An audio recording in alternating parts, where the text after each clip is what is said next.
In the 64th year of Konoha, the second stage of the Chunin exam unfolds in the ominous Death Forest. The candidates who successfully passed the first test gather here, amongst them many familiar faces such as the renowned Konoha's 12 ninja and the siblings Gaara and Temari. Alongside the infamous Kabuto, in a secluded corner near the entrance of the Death Forest, Sada from the land of brass displays an unmistakable displeasure. With arms crossed, he casts a cold glare at his teammate, Shan, who appears unfazed by his hostility. Instead, she is fixated on the crowd, seemingly searching for someone. Irritated by her indifference, Sada strides up to Shan, obstructing her view, and angrily exclaims, "Did you even hear what I just said? Once we enter the exam, you must scout for formidable opponents and avoid them at all costs. If we get injured, you better come to our aid immediately. If you delay our treatment, you will regret it." Shan, maintaining a stoic expression, merely nods before resuming her search through the throng, evidently disregarding his admonitions. Sada, seething with anger, grinds his teeth in frustration. Were it not for the presence of others and the need to uphold the reputation of the land of brass, he would have long since reprimanded this increasingly insubordinate individual. He muses that Shan seems to have grown more audacious, having previously spoken to him with respect and an air of trepidation that satisfied his vanity. Now, however, her nonchalant demeanor infuriates him further, leading him to believe she thinks she can act with impunity simply because they are in Konoha. It seems he will have to teach her a lesson once they enter the exam. He likens her to his deceased mother, thinking that a few blows would suffice to bring her back in line. The team from the land of brass consists of 3 members, led by a young genin named Ito. After receiving the mission scroll, Ito returns to Sada and Shan, casting a sidelong glance at Shan before coldly commanding, "Our entrance is over there. Follow me." Sada, thrilled at the prospect of entering the arena, clenches his fists in anticipation. Meanwhile, before departing, Shan discreetly glances at a man wearing a straw hat in the crowd. If she is correct, this man is Orochimaru, the target of her current mission. Her true identity is not that of a mere girl, but rather a formidable individual named Uchiha Chris, who traversed into this world of Naruto 13 years ago, born into the Uchiha clan. Shortly after arriving, he acquired a seed of Orochi power from the King of Fighters universe, which, through cultivation, could render him increasingly powerful. However, the potency of this Orochi power far exceeded Chris' expectations, and his frail body was incapable of wielding it fully. Only in the past few years has he managed to control a fragment of it. Consequently, 5 years ago, he was powerless to prevent the Night of Massacre, during which he lost his only sister to the treacherous Itachi Uchiha. A flicker of blood-red light briefly flashes in his eyes at the thought, quickly suppressed. The madness of Konoha and the irrationality of Itachi gnaw at him, as despite his persistent attempts to reason with him, Itachi remained intent on killing both him and his sister. Ultimately, it was during the pursuit that his sister fell victim to Itachi's blade. Were it not for the dormant Orochi power within him, he too would have perished that night. Now, he seeks Orochimaru to obtain the Edo Tensei technique to resurrect his sister, hoping to disrupt Orochimaru's plans for Konoha's demise. As the proctor opens the gates to the Death Forest, the second stage of the Chunin exam officially begins. Chris steps into the forest, attuned to Orochimaru's location, sensing that he is moving rapidly, likely having marked Sasuke Uchiha as well. Realizing he cannot afford to linger, Chris prepares to depart when Sada abruptly blocks his path and seizes his hair. As Chris currently embodies the form of Shan, his hair is considerably long, easily grasped by Sada. "You've been rather arrogant lately, thinking that just because we're in Konoha, I won't dare to strike you. Sada taunts, raising his hand to deliver a slap to Chris' face. Throughout this altercation, Ito, their leader, refrains from intervening, observing that Cheyenne has indeed undergone some changes. He shares Sada's suspicions that Cheyenne has developed a different mentality since arriving in Konoha. To Ito, Cheyenne is merely a tool of their village, and thus, if this tool malfunctions, it is only natural to repair it. As Sada's hand approaches Chris' face, Chris slowly raises his left hand, gripping Sada's wrist with surprising strength. Sada's expression shifts from ferocity to terror as he realizes Cheyenne's grip is like iron, resistant to his struggles. "Release me, you insolent wretch! Do you dare to raise a hand against me?" Sada demands, panic creeping into his voice. Chris, casting a cold gaze at the fool before him, had never intended to eliminate Sada and Ito. After all, Cheyenne's identity proved useful, and he had even contemplated bringing them along to pass the second stage of the exam. However, the sight of their current behavior extinguishes that thought. There are countless ways for him to succeed in this exam without degrading himself for these two clowns. With this in mind, he reverts to his true form, leaving Sada and Ito astonished at the sudden appearance of this young man. Clad in a blue and white long robe, he bears the distinct spiky hair of the Uchiha clan, though instead of the clan's emblem, he displays a circular sun-like symbol adorned with sharp spikes. As Sada remains in shock, Ito demands, "Who are you? Where have you hidden our companion?" In response, Chris coolly states, "Companion? Since when has Cheyenne been your comrade? You two repulsive individuals deserve to perish." Chapter 2. The Emergence of Chris. As the words fell, Chris swiftly raised his right hand and firmly grasped Sada's throat. His speed was astonishing, before Sada could react. A sharp crack resonated as he snapped the latter's neck. Captain Ito, witnessing this gruesome spectacle, felt a chill run down his spine. Though his power was modest, his years of training as a ninja had endowed him with a broader perspective than Sada.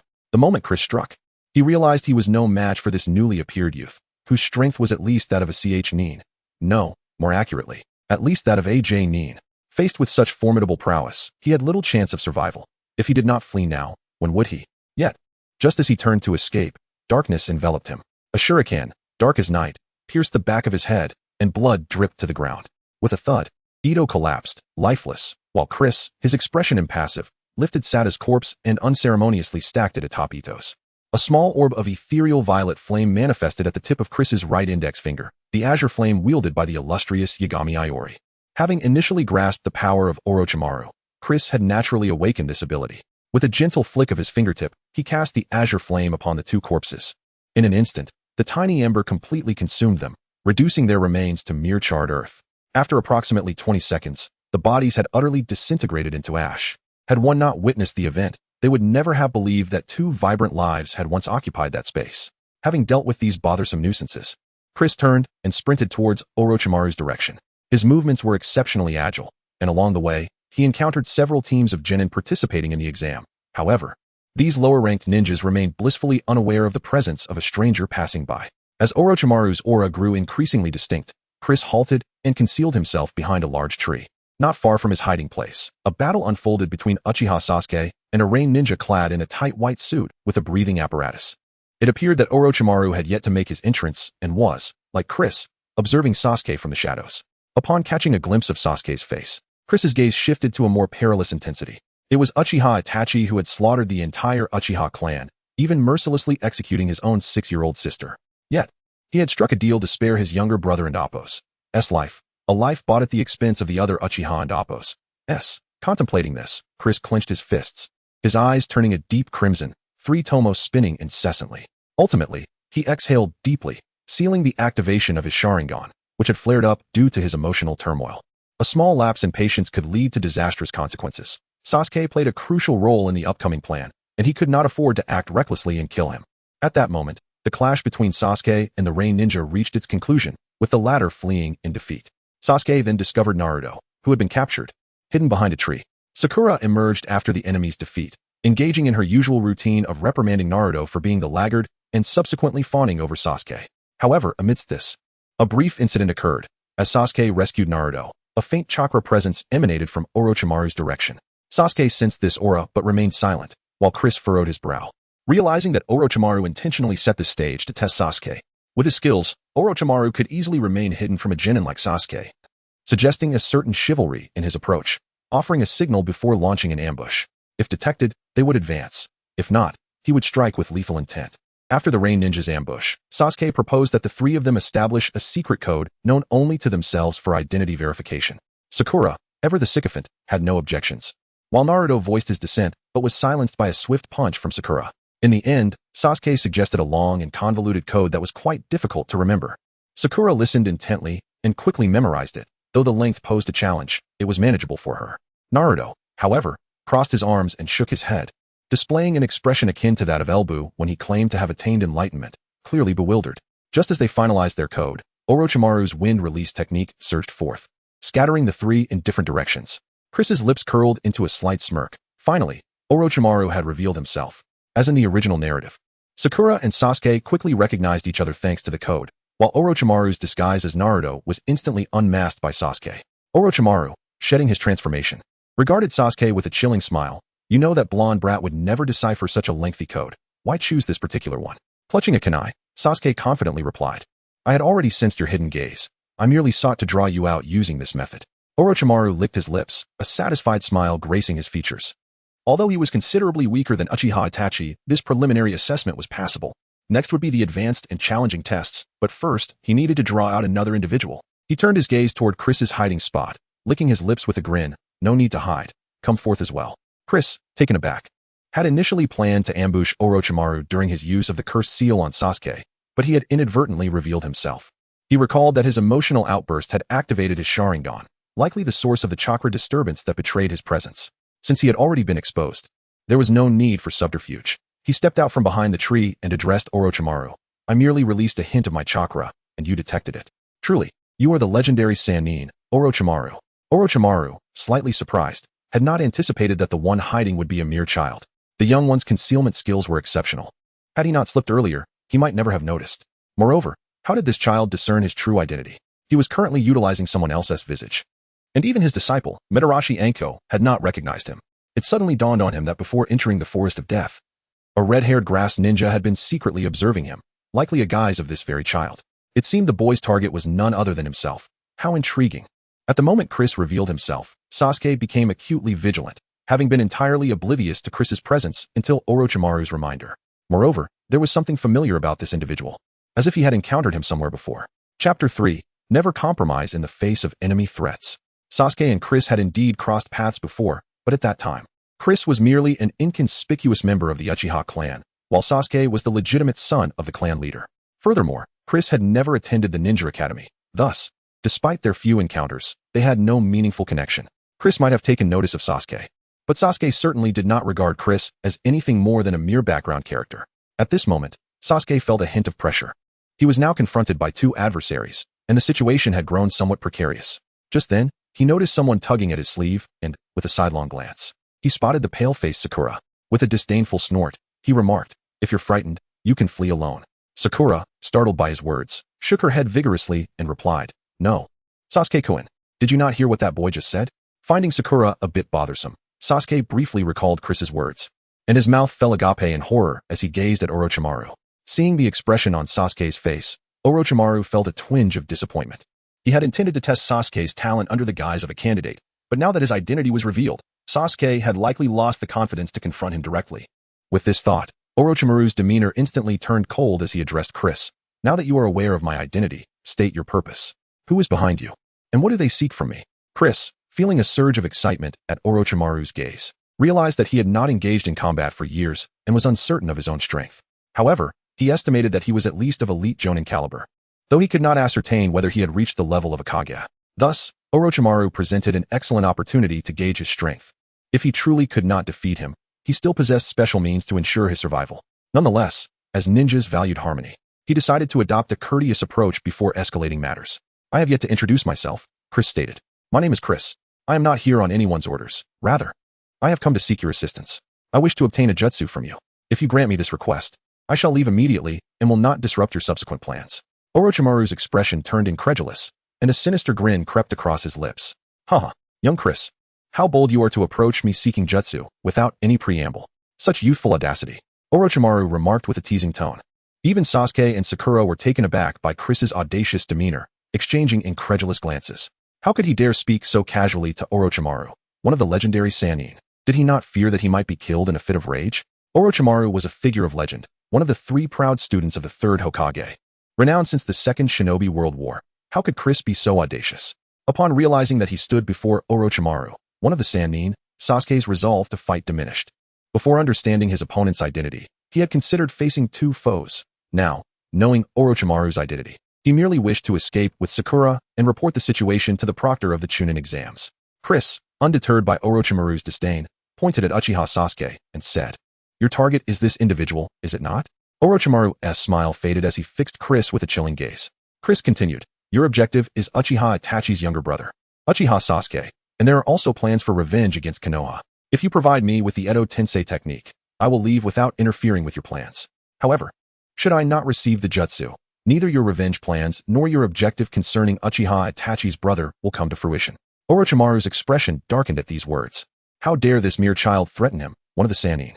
Was it because he had remained hidden from the shinobi world for so long that such arrogant youngsters believed he could not retaliate? Just as he was about to demonstrate his prowess, Sasuke suddenly shouted, his furious red Sharingan glaring at Chris. "Have you seen Itachi? Tell me everything you know, now." Sasuke, in a fit of emotion, drew wire from his ninja tool pouch and charged frantically at Chris. As Sasuke lunged, Chris effortlessly evaded the incoming wire and seized Sasuke by the throat. With a disdainful snort, he thought to himself that while Sasuke was typically calm, he transformed into a frenzy at the mere mention of Uchiha Itachi. Were it not for Sasuke's potential, he would have already ended this madman's life. After subduing Sasuke, Chris ignored his struggles and turned to Orochimaru, threateningly stating, "You may now hand over the Edo Tensei technique. If not, I will simply end Sasuke's life, and your plans will be half undone." With that, he kicked Sakura, who tried to rescue Sasuke, aside and fixed his gaze squarely on Orochimaru, awaiting his response. Orochimaru's face was a mask of anger, but then a sinister smile crept across his features. "Chris, you seem to underestimate me. Allow me to impart some fundamental knowledge of ninjutsu." In that instant, his expression shifted, and a terrifying aura of killing intent erupted from his being, enveloping Chris like a tidal wave. This overwhelming presence rendered Sakura, who had just regained her footing, unconscious, while Sasuke, too, was left convulsing, foam spilling from his mouth. Orochimaru did not show the mercy he had in the original narrative towards Sasuke and Sakura. His violent killing intent could intimidate not just 2 mere genin, but even elite jonin like Kakashi would tremble before it. Ninjas must never compromise in the face of threats. Otherwise, enemies will surely seize the opportunity to demand more. Orochimaru licked his lips and declared. Faced with Orochimaru's ferocious killing intent, Chris released Sasuke, who collapsed to the ground, unconscious like Sakura. Seeing Chris cowed by his presence, Orochimaru retracted his killing intent and confidently approached Chris. Noticing Chris with his head bowed and face obscured, Orochimaru scoffed inwardly. He had expected this boy to possess some capability to speak so boldly, yet he appeared to be merely of average Chunin caliber, paralyzed by his aura. To think he would dare to threaten him was utterly laughable. Ignoring Chris, Orochimaru bent down to seize Sasuke, contemplating that although he did not know the extent of his potential, he would grant him a heaven's curse mark, as he was the only Uchiha alive he could obtain for now. Just as he bent down, a fleeting glance met Chris's eyes, and in that instant, a pair of crimson, 3-tomo Sharingan seized his entire vision. Chapter 4. Chris vs. Orochimaru. Within Orochimaru's perception, the world suddenly warped as Chris's scarlet Sharingan, adorned with 3 kama-like tomo, loomed in the sky, gazing down upon him. Simultaneously, his body was impaled by colossal steel spikes, rendering him utterly immobile, nailed to the ground.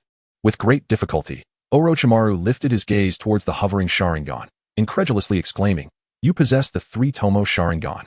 Who on earth are you?" At this moment, fear gripped Orochimaru. The last time he felt such dread was when he was ensnared by Uchiha Itachi's Genjutsu. He was certain that Chris's eyes were not the result of transplantation. The Sharingan of the Uchiha clan could only be activated and deactivated by its original owner. Otherwise, like Kakashi, one would be unable to close the Sharingan, perpetually draining chakra and exhausting the ninja's energy. Undoubtedly, Chris possessed the bloodline of the Uchiha clan, but how could this be? It was common knowledge that the Uchiha clan had been annihilated 5 years prior by that scoundrel Itachi. How could such a young 3-tomo Uchiha emerge so unexpectedly? Suddenly, a memory surfaced in Orochimaru's mind regarding intelligence he had collected from Kabuto. It was said that on the eve of the Uchiha clan's destruction, two young boys had openly defied the family's orders and fled the Uchiha compound. At that time, the clan leader, Fugaku Uchiha, had commanded Itachi to retrieve those two boys. However, upon setting out, Itachi received orders from Danzo to eliminate the boys rather than bring them back. Originally, this was a trivial matter, one that neither the higher-ups of Konoha nor the Uchiha clan deemed worthy of concern. Yet, something peculiar occurred. Itachi returned to Konoha battered and bruised. According to his account, he had slain one of the fleeing boys, and just as he was about to finish off the other, that boy had detonated himself, resulting in a violent explosion. The destructive force of the self-detonation was immense, nearly claiming Itachi and Appo's life. Fortunately, he managed to escape with minor injuries that did not hinder his combat effectiveness, and he subsequently executed the Uchiha clan's extermination plan flawlessly. Reflecting on the appearance and age of the self-detonating boy from the rude intelligence, Orochimaru licked his lips, his eyes glimmering with greed. It turned out that the boy had not perished in the explosion but had escaped, growing to this formidable level. The Uchiha clan's talent was indeed terrifying. However, to think that such methods could be employed against him was to underestimate the worth of the legendary Sannin. In the physical realm, a venomous serpent nestled in Orochimaru's arms awoke, baring its sharp fangs as it lunged towards his arm. Under the dual stimuli of foreign chakra and pain, Orochimaru silently dispelled his genjutsu. This was a contingency he had prepared for Uchiha Itachi, yet unexpectedly, it was first utilized against this young boy. Chris remained oblivious to the fact that Orochimaru had lifted the genjutsu. With an expressionless visage, he addressed Orochimaru. "Hasten to surrender the Edo Tensei. My patience is limited." Orochimaru grinned. "What a coincidence. I feel the same." With that, he opened his mouth wide, his neck stretching like a spring, darting toward Chris's neck with lightning speed. Taken aback by the sudden assault, Chris quickly regained his composure, deftly evading the fang strike with a slight shift of his body. Orochimaru, undeterred by his missed attack, twisted his neck midair and lunged at Chris once more. Chris and Appo's hands became mere afterimages as he rapidly formed seals, unleashing a violet fireball from his mouth. Fire release, great fireball technique. The massive fireball, spanning over 10 meters in diameter, crashed directly into Orochimaru's neck. Flames surged along his neck, rapidly enveloping his entire being in violet fire. The speed at which the flames seared exceeded Orochimaru's expectations. Fortunately, he reacted swiftly, opening his mouth wide, and a new humanoid serpent, Orochimaru, emerged from within. As he exited his old body, it was immediately reduced to ashes by the violet flames. With a mixture of rage and greed, Orochimaru gazed at Chris. The youth's formidable power, combined with the possession of the three-tomo Sharingan and the singularly potent violet flames, made Chris the perfect vessel for him. Today was indeed a stroke of fortune. He clenched his fists in excitement and rapidly formed hand seals. Earth release, earth flow ocean. The ground began to writhe, and soon, mud and sand surged upward, obscuring Chris's line of sight. Chris smiled, opting not to form seals for this jutsu. Instead, he raised his right index finger, where a small orb of violet flame blazed brightly. As the earth flow ocean approached within 2 meters, Chris released the tiny flame from his fingertip. Dark Great Serpent. This technique, instinctively mastered after gaining the power of the Great Serpent, allowed Chris to unleash the most potent damage through this skill. Even though he favored incorporating the violet flames into his jutsu, it is worth noting that the technique released by one with the power of the Great Serpent is called Dark Great Serpent, while the one used by Kusanagi Q is referred to as Great Serpent Cleave, differentiated by their colors and the inclusion of the grass radical in the latter's name. The flames of Dark Great Serpent pierced through the thick 10-meter earth layer, continuing unabated toward Orochimaru's true form. Startled by the display, Orochimaru found Chris's jutsu exceeded his expectations. He hastily employed the body flicker technique to evade the flames and countered with a combination of water release and earth release techniques. Theoretically, these two techniques countered fire release. However, in practice, he soon discovered that even a mixed attribute could not withstand Chris's violet flames. Rather than being dismayed, Orochimaru felt exhilarated. The stronger Chris became, the more thrilled he was, desiring to claim the boy's body as his own. The clamor of their battle was immense, soon awakening Sasuke from his slumber. Rising, it took him a few seconds to gather his bearings before he was stunned by the fierce clash between Orochimaru and Chris. At that moment, they resembled colossal machines wielding ninjutsu, unleashing a barrage of techniques that collided, producing thunderous roars. The power displayed by these two far surpassed anything he had ever witnessed. He had never encountered such potent ninjas. Even the duel between Kakashi and Zabuza had not wreaked such havoc. As Chris sidestepped to change position, Sasuke was once again taken aback, staring in terror at the three-tomo Sharingan within Chris's eyes. Fearing he was mistaken, he rubbed his eyes and activated his own two-tomo Sharingan. Once prepared, he glanced back at Chris and confirmed. Indeed, the three-tomo Sharingan was present in the boy's eyes. What on earth was happening? How could that individual possess a pair of 3-tomo Sharingan? Was it possible he, like Kakashi, had transplanted the eyes of his clan? Chapter 5. Orochimaru's escape and Sasuke's request. As Sasuke gazed at the familiar visage of Chris, an unsettling sense of recognition washed over him, as if he had encountered this face in a distant past. Suddenly, his eyes widened, and trembling fingers pointed at Chris, his mouth agape in shock. Memories surged forth, revealing Chris as a minor figure from the Uchiha clan's former days, someone he had exchanged fleeting glances with, barely even a greeting. This fleeting acquaintance left Sasuke feeling a peculiar detachment from Chris. Observing the fierce confrontation between Chris and Orochimaru, Sasuke clenched his fists, consumed by intense jealousy. How could someone once inconsequential within his family now possess such formidable power? In merely 5 years, Chris had transformed into a force to be reckoned with. While Sasuke felt as though he had squandered his own time, burdened by a deep-seated vendetta, he pondered how he could ever confront Itachi Uchiha and exact his revenge if he continued to languish in mediocrity. As time passed, the commotion began to attract the attention of Leaf Village ninjas, who swiftly made their way into the Death Forest. Sensing the impending arrival of foes, Orochimaru's brow furrowed. He had gauged Chris's current abilities, powerful yet still slightly inferior to his own. He was confident that he could defeat Chris in a prolonged skirmish, but capturing him alive would require significant time he no longer possessed. Casting a sidelong glance at Sasuke, who was observing from a distance, Orochimaru felt a fleeting desire to impose a curse mark upon him. However, he was too preoccupied with Chris to act on it. The thought of relinquishing the forbidden jutsu, Edo Tensei, never crossed his mind. As one of the legendary Sannin, how could he ever bow to a mere child? Moreover, the implications of such a technique were profound. Who knew what kind of entity that child might resurrect? It would be folly to risk being turned against himself. After weighing the risks and benefits, he resolved to retreat, postponing his plans to seize Chris's body. The opportunity to inscribe a curse mark upon Sasuke could wait. With that resolution, he retracted his hand from forming seals and plunged directly into Chris's flames. Chris, wide-eyed, watched as Orochimaru succumbed to his own flames. Had the man truly lost his mind, willingly walking into his demise? Through their earlier confrontation, Chris had discerned that while he had reached the level of a shadow, defeating the seasoned Orochimaru would demand further effort.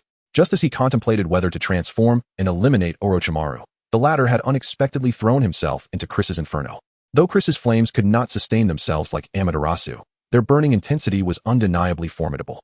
The flame's potency increased with the strength of the adversary's chakra in his transformed state. Chris felt confident that even Amaterasu would be engulfed by his flames. Observing Orochimaru convulsing on the ground, Chris remained vigilant, suspecting a potential sneak attack from the snake jutsu master. The cunning nature of seasoned ninjas compelled him to stay alert. Yet, as moments passed, Orochimaru's body ceased trembling, lying motionless, charred and devoid of life. Unease settled over Chris as he extinguished his flames and leaped to Orochimaru's side. Cautiously, he moved the charred remnants aside and discovered a palm-sized circular tunnel beneath the blackened corpse. The darkness within was impenetrable. Tossing a spark of flame yielded no glimpse of its depths. Truly, Orochimaru possessed formidable escape skills. Without transformation, Chris realized he could do little to apprehend him. Yet, knowing that Orochimaru had fled, he deemed it unnecessary to linger on the matter. With the Leaf Villages scheming yet to culminate in collapse, he was certain Orochimaru would resurface. By remaining vigilant, he could eventually catch him off guard and obtain a modified version of Edo Tensei. As he prepared to depart, a voice filled with complexity echoed from behind him. "I remember you. You are Uchiha Chris, the son of Uncle Yutian." Sasuke inquired, fists clenched. Chris remained silent, turning to regard Sasuke with an inscrutable expression. Confronted by Chris's emotionless gaze, Sasuke shivered and bravely pressed on. "Could you teach me how to grow stronger?" Determined to learn from someone who had ascended from obscurity to immense power in just 5 years, Sasuke believed that mastering Chris's methods could allow him to surpass him entirely. Chris, however, remained unresponsive, yet his body moved with intention. He raised his right hand and seized Sasuke by the throat, causing the latter's face to flush as he struggled futilely against Chris's grip. The sight of Sasuke ignited a torrent of anger within Chris. Itachi Uchiha had slaughtered the entire Uchiha clan, including his own sister, solely to spare this Leaf Village pawn. Sasuke's fervent loyalty to the Leaf Village, despite its persecution of the Uchiha, infuriated Chris. As he tightened his grip, Sasuke teetered on the brink of unconsciousness, but just as he was about to succumb, Chris released him. Gasping for air, Sasuke instinctively recoiled, creating distance between himself and Chris. Confusion clouded his mind. He could not fathom why Chris had attacked him. Was it retribution for his past transgressions? Suddenly, a thought crossed his mind. Was this act motivated by Itachi? Realizing that in Chris's eyes he was merely Itachi's brother, Sasuke felt his resolve wane. He yearned to explain that he had severed ties with Itachi, but the words eluded him. Meanwhile, Chris took a deep breath, calming his tumultuous emotions. Though the Uchiha clan deserved their fate, now was not the time for retribution. He would prefer to eliminate Sasuke in front of Itachi for maximum utility. With that thought, he placed his hand atop Sasuke's head, eliciting alarm from the latter, who feared for his life. Yet, in the next moment, he ceased his struggle, feeling a surge of potent chakra coursing from Chris's palm into his own body. This chakra was scorching yet devoid of any burning sensation, quickly settling in his chest. Upon Chris's release, Sasuke eagerly lifted his garments to inspect the source of this newfound energy, only to discover a purple sun-shaped mark emblazoned upon his chest. Chapter 6. The Sudden Intrusion of Gaara. Chris, with an impassive expression, declared, "If you wish to grow stronger, then contemplate this power." With that, he turned to leave, leaving Uchiha Sasuke, bewildered and perplexed by the sudden turn of events.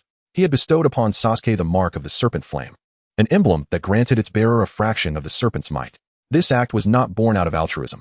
Chris's power was not freely given without purpose. Sasuke was to cultivate and comprehend the essence of the serpent flame, and as the embodiment of its will, he would gain profound insights into his training. Essentially, this was an exchange of the serpent's power for the experiences of another, and Chris could reclaim this power at any moment he desired.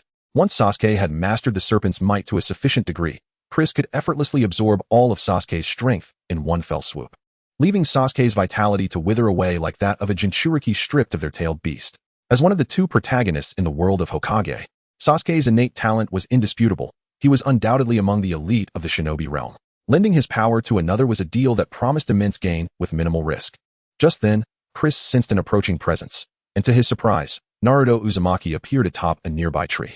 Moments earlier, Naruto had been swallowed by a colossal serpent summoned by Orochimaru, and had narrowly escaped being digested by exploding the serpent's belly with his shadow clones. Angered, he returned to the site just before the explosion, only to find the forest ravaged and Sasuke sitting disheveled on the ground. Standing before Sasuke was a boy of similar age, undoubtedly an enemy who had launched a surprise attack. Pointing an accusing finger at Chris from the treetop, Naruto shouted, "Are you the enemy? Summoning that giant snake to ambush me is utterly shameless." Sasuke, upon seeing Naruto, experienced a moment of cognitive dissonance, but quickly yelled back, "Naruto, stop. Chris is not the enemy." Confused by Sasuke's outburst, Naruto scratched his head, trying to comprehend the situation. Meanwhile, Chris regarded Naruto with keen interest, contemplating whether to bestow a mark upon him as well. After all, Naruto, the legitimate protagonist of the Hokage world, was growing at a pace comparable to Sasuke's. If Sasuke had received a mark, it would only be fair for Naruto to have one as well. If memory served, Naruto was a wind-release ninja, and the wind mark could potentially yield unexpected benefits. With that thought, Chris vanished from his location, reappearing directly in front of Naruto. Startled by Chris's speed, Naruto stood frozen, unable to react before feeling Chris's hand grasp his head. Chris lifted Naruto as effortlessly as one would a basketball, inscribing the wind power mark into his being. Dangling in the air, Naruto kicked his legs frantically and yelled, "What the hell are you doing, you jerk? Let me go? Sasuke, you idiot. Didn't you say he wasn't the enemy?" Sasuke, having surmised Chris's intentions, remained silent, though uncertain of the mark's true purpose. He sensed it posed no immediate danger. Thus, he watched Chris and Appo's actions with bated breath. After a moment, Chris released his grip, allowing Naruto to tumble to the ground. Fortunately, being a ninja, he was unharmed. Otherwise, a fall from such a height would have been perilous for an ordinary person. Ouch, that hurt. Naruto groaned, clutching his backside as he leaned against a tree. The unfamiliar presence was even more irritating than Sasuke, and just as he intended to berate Chris, he realized the latter had vanished. Where did that jerk go? Sasuke, did you see him? Naruto exclaimed, glancing around frantically. Sasuke swiftly moved to Naruto's side and lifted his shirt. Indeed, a mark resembling Sasuke's sun emblem adorned Naruto's chest, albeit in white rather than purple. Flushing with embarrassment at Sasuke's actions, Naruto hastily pulled down his shirt and stammered, "What the hell are you doing? And where's Sakura? Why can't I see her?" Ignoring Naruto's questions, Sasuke asked, "Do you feel any difference from before?" Naruto, perplexed, tilted his head and replied, "What difference?" "Sasuke, you're acting strangely today." Observing Naruto's somewhat vacant expression, Sasuke scoffed, uninterested in elaborating further. However, he eventually said, "The commotion from our earlier battle was substantial. Soon, many will come to investigate. It would be unwise to linger here. We should swiftly relocate to avoid drawing attention."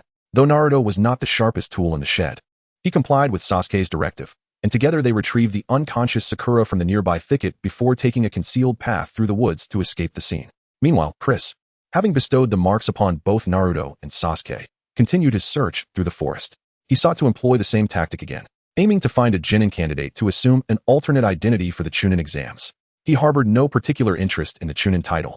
His sole desire was to encounter Orochimaru during the third round of the preliminary exams.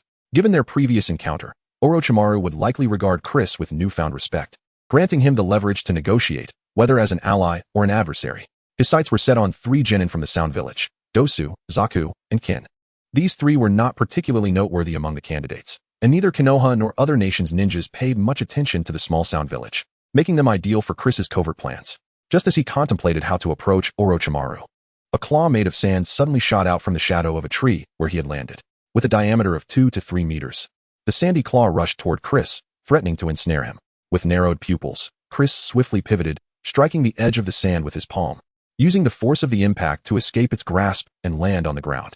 Gazing at the poised sand before him, Chris raised an eyebrow, having identified his assailant, yet puzzled as to why they would target him. Emerging from his right were 3 figures, with the center one carrying a gourd, sporting red hair and a kanji for love inscribed upon his forehead.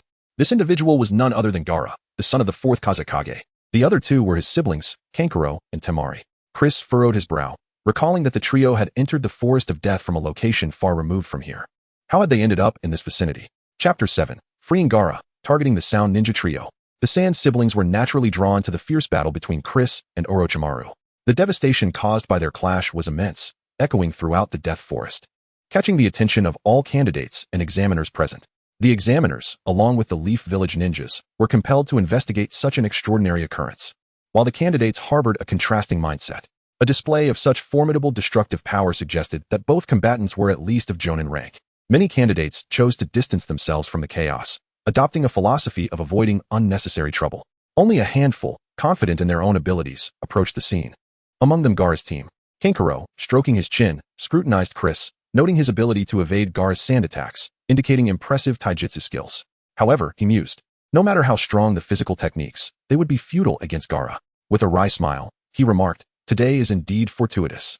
To stumble upon a lone ninja while gathering intelligence might allow us to procure the earth and heaven scrolls and clear this examination effortlessly." Temari, hands on her hips, retorted, "You're being overly optimistic. This guy is clearly alone. What if he possesses no scroll? Even if he does, it might not be the one we need. It would be a fruitless endeavor." At that moment, Gaara clenched his teeth, excitement evident in his tone. "None of that matters. Sand has not tasted blood in a long time."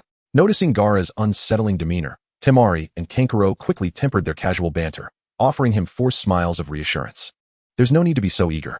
It seems he hails from the southeast. It would be prudent to ascertain what transpired there before we strike," Temari advised, her voice laced with concern. Upon hearing her words, Gaara calmed slightly. He had not had the opportunity to spill blood in Leaf Village for days, and the itch of his pent-up bloodlust gnawed at him. The strength of this individual appeared formidable. Tasting his blood would surely please his mother. Kankuro shrugged helplessly at Gaara's expression, realizing that Temari's earlier suggestion implied capturing the ninja alive. However, Gaara had already envisioned Chris's fate, with the best outcome being a whole corpse. Extracting information seemed a distant hope. Chris cast a cold glance at the trio, then spoke in a calm tone. "You have mistaken me. I am not a candidate in this examination and possess no scrolls. You should seek out the actual candidates for your prize."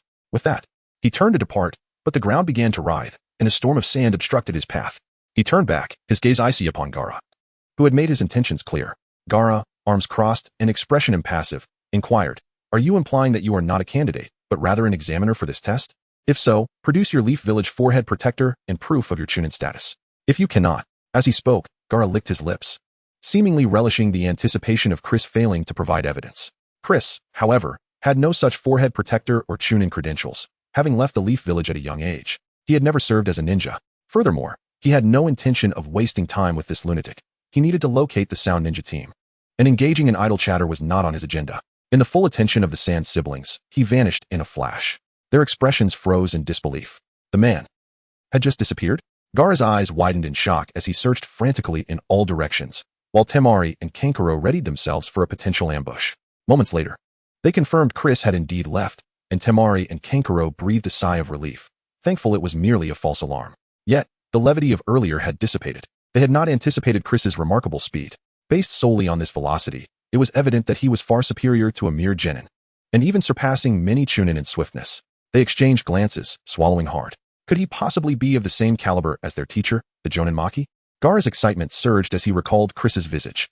He had sensed an unusual chakra intensity, and even Shikaku had stirred with anticipation at the sight of him.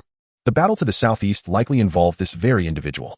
This ninja appeared to be around his age, perhaps 13 or 14. yet possessed such extraordinary strength that even his sand could not keep pace.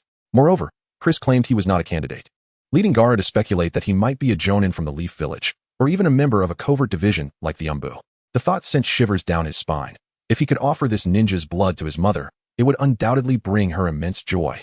Meanwhile, Chris had distanced himself significantly from Gaara, unaware that his presence had left a profound mark on another young heart. With a smirk, he concealed himself behind a large tree. Shortly thereafter, 3 ninjas adorned with Sound Village headbands emerged. The leader, named Toshan, was hunched, sporting an arm guard riddled with holes. The other 2, Sak and Kin, accompanied him. Sak had a spiky hairstyle with circular holes in his palms, almost reminiscent of Deidara's Kin. Kin appeared relatively ordinary, possessing little distinction apart from her striking beauty. The trio hurried through the forest, with Sak complaining, "Toshan, why can't we head southeast?" The commotion there was undoubtedly the result of a powerful battle. We might seize a great opportunity to earn favor with that esteemed individual. He refrained from naming the individual, acutely aware of Orochimaru's sensitive status within the Leaf Village, knowing that if their identities were revealed, they would face dire consequences. Toshan snorted dismissively, "You really are reckless. The intensity of that battle suggests both sides are formidable. Recklessly charging in could endanger us. Our primary mission is to eliminate Uchiha Sasuke. Everything else is irrelevant. We must not complicate matters." Sak grimaced, dissatisfied but offering no retort. Suddenly, all 3 froze, their bodies rigid, as the world spun around them, and their consciousness slipped into slumber. Chapter 8. From this moment on, I am Toph. It is uncertain how much time has passed when Sak and Chin suddenly regained their self-awareness. Upon awakening, they almost lost their balance and fell from the tree. In a state of panic, they clutched the trunk while covering their heads, attempting to recall the events that had just transpired. Chin murmured in confusion, "What just happened? Why did we suddenly stop, and why do I feel so dizzy?" Sak, holding his head, scoffed, "How would I know? Toph, do you have any idea what just occurred?" At that moment, Toph stood before them, his back turned, and without responding, he commanded, "Plans have changed. We shall collect the sealing scrolls from the other teams." Sak and Chin exchanged startled glances, and seeing Toph walk away, they had no choice but to hastily follow. Sak quickly caught up to Toph and inquired, "What exactly is going on? Why are we suddenly seizing the sealing scrolls? Wasn't our mission to eliminate Uchiha Sasuke?" At this moment, Toph was, in fact, Chris in disguise. The real Toph had been reduced to ashes mere moments ago. In response to Sak's question, Chris dismissively replied, "Someone transmitted information to us using Jinjutsu. There is no need for further inquiries. Simply obey my orders." Sak was filled with skepticism. He cast a sidelong glance at Chin, who signaled with her hands that they indeed bore traces of having been affected by Jinjutsu. Nevertheless, Chin's confirmation did not alleviate Sak's suspicions. He increasingly felt that the Toph before him was not quite right. Having teamed up with Toph for several years, long before Chin had joined, he was more familiar with Toph's character than anyone else. Although Toph appeared fierce and aloof, he was, in fact, a remarkably calm and patient individual who would never issue orders so domineeringly. At this point, Sak began to doubt Chris's true identity. As they traveled, he stealthily approached Chris from behind, positioning the windpipe of his palms toward Chris's back. Bang! Sak unleashed a violent gust of wind, which surged toward Chris like a torrent. Chris sensed the commotion behind him and sighed inwardly. He was confident in his transformation technique, able to perfectly mimic anyone's appearance. Unfortunately, he had not taken the time to study the nuances of others' movements and speech patterns, rendering his disguise effective only against the unobservant. While he could manage to deceive those in discordant teams, anyone from a cohesive unit would easily see through his ruse. Yet, he was indifferent to being discovered. With a powerful push against the tree trunk, he effortlessly evaded Sak's ambush. Sak's eyes widened in astonishment at Chris's agility. Before he could react, Chris was already before him, gripping his wrist. "Who are you really? Where's Toph?" Sak exclaimed in terror. Chris, uninterested in conversation, kicked Sak in the stomach, causing him to double over, retching. Seeing this, Chin retrieved several needles from her ninja tool pouch, but just as she was about to throw them, she felt her body stiffen as if it were encased in lead, rendering her immobile like a wooden post. Chris seized Sak by the hair, lifting his head to confront him. "From this moment on, I am Toph. Speak another word, and I will end you both." Sak was utterly intimidated by Chris's menacing presence. Second only to Orochimaru in terms of formidable aura, he had teamed with Toph for quite some time. Yet their bond was not strong enough for him to seek vengeance on behalf of Toph, especially against such a terrifying figure. Gritting his teeth in fear, he nodded, and Chris released his grip, lifting the Jinjutsu binding Chin. The two exchanged a glance, deciding to temporarily endure, as defiance against such overwhelming power would surely lead to their demise. With the pair subdued, Chris turned his attention to a group of passing lower-ranked ninjas nearby. Meanwhile, Naruto and Sasuke carried the unconscious Sakura to a crystal-clear stream. After assessing their surroundings and confirming safety, Sasuke decided to take a brief respite. Both he and Naruto were in good physical condition. Despite having faced several battles, they had not sustained severe injuries. Moreover, Sasuke noticed an extraordinary improvement in his mental state and physical endurance, even surpassing his explosive strength during travel. He discreetly opened his collar to look within, where a palm-sized sun-shaped mark had settled upon his chest. This transformation was likely due to that mark. No wonder Chris had become so powerful in just 5 years. This newfound strength was of exceptional quality and adaptability, residing near the tattoo on his chest, ready to flow throughout his body at his command. Drawing upon his recollection of Chris's battle with Orochimaru, he extended his right hand, concentrating the power of the serpent at the tip of his index finger. With a whoosh, a flicker of purple flame ignited at his fingertip. Though it appeared weak, Sasuke could feel the immense power contained within. Just then, Sakura stirred awake, and upon opening her eyes, she was greeted by Naruto's lewd grin. "Sakura, you're awake. I was so scared when I saw you faint. Get away from me," Sakura shouted, delivering a punch that sent Naruto tumbling into the river, before kneeling to expel the contents of her stomach.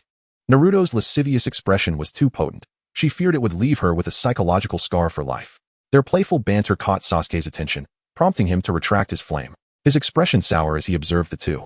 These two were increasingly irksome. Naruto was annoying enough, but Sakura's incessant chatter was even more bothersome. After exchanging information, Sakura grasped the situation at hand, while Naruto remained largely oblivious, even unaware of Orochimaru's existence. However, his ignorance did not impede his boasting. He excitedly declared, "Hey, Sakura, I just single-handedly defeated a massive snake. It was a dangerous situation, but I remained calm and used my shadow clone technique." At that moment, Sasuke clamped a hand over Naruto's mouth. Frustrated, Naruto glared, "You can show off all you want, but why do you have to silence me when I want to do the same? Are you even human?" Sasuke had no time for Naruto's complaints. He discreetly activated his Sharingan, meticulously scanning their surroundings. Chapter 9, Captain Bess. 3 rain ninjas, donning breathing masks, concealed themselves in the grass, cautiously observing Sasuke and his companions. The leader of the group, named Rome, had previously kidnapped Naruto and had a brief skirmish with Sasuke. In his eyes, the blonde youth and the one with pink hair were utterly inconsequential. The true threat in this team lay with the individual known as Uchiha Sasuke. Having realized the difficulty of defeating Sasuke alone, he had summoned his 2 teammates, convinced that this time they would seize the scroll. He glanced at his companion, Menghua, signaling silently, "Have you successfully activated your Jinjutsu?" Menghua nodded in affirmation, prompting Rome to issue the signal to move. The 3 ninjas approached Team 7 from different angles, their proximity growing increasingly perilous, yet Team 7 remained oblivious to the encroaching rain ninjas. As Team 7 entered the range of their attack, Rome unsheathed a kunai and lunged toward Sasuke's vulnerable back. His comrades followed suit, 3 kunai piercing the backs of Sasuke's team. However, the anticipated scene of bloodshed failed to materialize. The trio of Team 7 transformed into a cloud of smoke upon being struck. Rome was taken aback, realizing he had been outmaneuvered by those 3 youngsters. In that moment, an inconspicuous pebble on the stony ground morphed into Sasuke's likeness, and in the blink of an eye, Sasuke appeared before Rome. Before he could process the situation, Sasuke delivered a swift kick to his head, only for Rome's body to explode like water, revealing it to be merely a water clone. Surprised by his missed strike, Sasuke quickly redirected his attention toward the remaining 2 rain ninjas. These 2 were utterly defenseless against Sasuke, who dispatched them with brutal efficiency, each punch resulting in a gruesome demise, blood and brain matter splattering the ground. Sasuke stood before the lifeless bodies, astonished by the power of his own fists. His strength had undeniably surged, and what had once felt like a mere illusion was now a palpable reality. He had intentionally held back, hoping to spare their lives, yet had accidentally killed them instead. Meanwhile, not far away in the woods, Naruto engaged in a fierce battle with Rome's true form. Recognizing him as the one who had ambushed him, Naruto seethed with anger. Determined to teach this scoundrel a lesson for the embarrassment he had suffered in front of Sakura and Sasuke, Rome, overwhelmed by Naruto's relentless assault, was left in a state of utter shock. How could this blonde boy, who had been so weak just that morning, possess such formidable strength in such a short time? And what of Uchiha Sasuke, who seemed to be even more powerful? What had transpired to elevate their abilities? Before he could ponder these questions further, Naruto unleashed the multi-shadow clone technique, surrounding Rome with a multitude of copies. The sheer magnitude of this display left Rome agape, his mask clattering to the ground. What is happening? Why are there so many clones? Beaming with pride, Naruto exclaimed, "This is a new technique I mastered during our earlier battle. Jealous, are you?" Ha! Sasuke, uninterested in Naruto's display, retrieved the scroll from the unconscious Rome and prepared to head toward the central tower. As Team 7 readied themselves to depart, Chris had already led Sak and Chin to the central tower. By now, the night had deepened, and Chris gazed up at the full moon hanging in the sky, muttering to himself about his misfortune. With his skills, gathering scrolls should have been effortless, yet his luck had been abysmal. The first two teams he encountered had all collected Earth Scrolls, and the third had lost theirs to another team. Only upon meeting the fourth team did he finally acquire a pair of scrolls, prompting his hasty arrival at the central tower, now shrouded in darkness. At that moment, Qin eyed Chris cautiously, recalling his earlier behavior that had revealed him to be a fraud. Now that they had reached the central tower, would he resort to eliminating them to cover his tracks? Just then, Sak approached Chris, his demeanor tense as he stammered. You've collected the scrolls and reached the central tower. Can we go now? Chris scoffed, gesturing toward the tower's entrance. Get inside. You are now my teammates, and we will finish this Chunin exam together. Sak clenched his fists, frustration boiling within him, but Chris's overwhelming strength deterred any thoughts of rebellion. Once inside the central tower, they soon found themselves in a spacious room, where the words heaven and earth were emblazoned across the front. Had he not known the story beforehand, Chris might have assumed he had stumbled into the Five Manor. A notice on the wall instructed them to open the heaven and earth scrolls. Sak and Qin turned to Chris, who retrieved the pair of scrolls from his pocket. Upon opening them, he tossed the scrolls to the ground, which promptly emitted a thick plume of white smoke. From within the smoke emerged a man of about 30, adorned with the Sound Village's forehead protector, his fair skin contrasting with his dark ponytail. This man was Bess, a ninja from the Sound Village and the leader of Sak and Qin's team. Seeing their captain, Sak and Qin hurriedly took refuge behind Bess. Sak pointed accusingly at Chris, exclaiming, Captain Bess, this man killed Toss and impersonated him. You must avenge Toss and eliminate this scoundrel. Afterward, he cowered behind Bess, anxiously awaiting his captain's response. However, Bess made no move to engage. As Bess appeared, Chris's gaze fixated on him, an inexplicable tension filling the confined space. After a prolonged silence, Bess licked his lips and smirked. I didn't expect to meet you again so soon, Chris-kun. Chris replied with a knowing smile. You truly haven't left Konoha. Have you given it some thought this time? Chapter 10. Negotiation. And 5 years ago, upon witnessing Captain Bess engaged in conversation with the opposing party, Sak and Qin instinctively retreated a few steps. Could it be that Captain Bess was allied with them? At that moment, Bess waved his hand towards the two, saying, You should seek out the staff of Konoha. They will arrange accommodations for you. Sak and Qin felt as if they had been granted a reprieve, and they hastily exited the room, leaving only Bess and Chris behind. Bess smiled, then peeled off the human mask from his face, revealing that he was, in fact, Orochimaru in disguise. Chris also dispelled his transformation technique, revealing his true form, marking the first official meeting between the two in their authentic identities. Orochimaru scrutinized Chris carefully, licking his lips. This body was truly exquisite, yet regrettably, the other possessed formidable strength, making it difficult for him to act. He had initially planned to gather intelligence on Chris after the Chunin exams, but he did not expect to be found by the other in this manner. It seemed that unless he imparted the reanimation jutsu to Chris, this individual would persistently hound him. If his plans were to be thwarted by Chris, it would result in a significant loss. After pondering for a moment, he turned to Chris and said, Though the reanimation jutsu is precious, I see no harm in sharing it with you. Consider it a gesture of friendship. Upon hearing this, Chris relaxed his brow. Just then, Orochimaru continued, However, there is no such thing as a free lunch in this world. I have a small request that I hope you can assist me with. Chris furrowed his brow slightly and replied, Feel free to state your request. If it proves too difficult, I shall simply take it from you. Orochimaru raised an eyebrow at Chris's audacity. Did this child truly underestimate the legendary Sannin, Orochimaru? Nevertheless, he suppressed his anger and calmly stated, I need you to eliminate a person for me. If you succeed, I will teach you the reanimation jutsu. Chris's expression softened. He had expected a matter of great significance, but it was merely a request for a kill. While he might deliberate on other matters, killing someone was as effortless as eating or drinking. He casually inquired, Who is it that you wish to have killed? The fourth Kazekage Raza. Orochimaru replied with a faint smile. Chris's brows knitted slightly. It seemed that Orochimaru was not as accommodating as he had hoped. Yet eliminating Raza did not pose a significant challenge for him. After all, he was merely a useless Kazekage. If it were a Kage from another nation, he might have to consider the repercussions, as killing a Kage would surely provoke retaliation and relentless pursuit. However, in the Wind Country, the death of a Kage was trivial. It could serve as an excuse to instigate a war when needed, or be forgotten entirely when not. In the original narrative, Orochimaru assassinated the fourth Kazekage, Raza, and for 2 to 3 years afterward, Tsunegakure made not a peep. It was even said that Gaara forgot that his father had been murdered by Orochimaru, never mentioning it once. Given that, it was indeed a missed opportunity not to eliminate this Kazekage. However, Chris was no fool. He would not naively embark on killing a nation's leader simply on the basis of a casual promise. What if Orochimaru were to renege on his word? Establishing trust among ninjas was notoriously difficult, and Orochimaru's assurances held no credibility. How could he ensure that the other would uphold his end of the bargain? After contemplating for a moment, Chris smiled and said, Uchiha Sasuke is indeed a promising candidate. He would make an excellent vessel for you. Orochimaru's expression momentarily froze. Why had the conversation shifted to Sasuke while they were discussing the assassination of the fourth Kazekage? However, he brushed it off with a smile, extending his right hand towards Chris, stating, "In that case, let us enjoy our collaboration." Chris reciprocated with a handshake, solidifying their pact. In the subsequent 4 days, Chris resided in the central tower under the alias of Toth. The day after their negotiation, Orochimaru awaited Sasuke in the tower. He stealthily infiltrated Sasuke's room to examine his condition, and fury surged within him. Chris had preemptively tampered with Sasuke, and though he could not decipher the techniques employed, he was certain that Sasuke was presently unfit to become his vessel. At that moment, he grasped the insidious nature of Chris. He perceived a reflection of Shimura Danzo within him. 5 years prior, in a nameless forest southeast of the Fire Country in the year 58 of Konoha, an 8-year-old Chris sprinted through the woods, carrying his 6-year-old sister, Lisa, on his back. Lisa clung tightly to Chris's neck, trembling with fear in her eyes.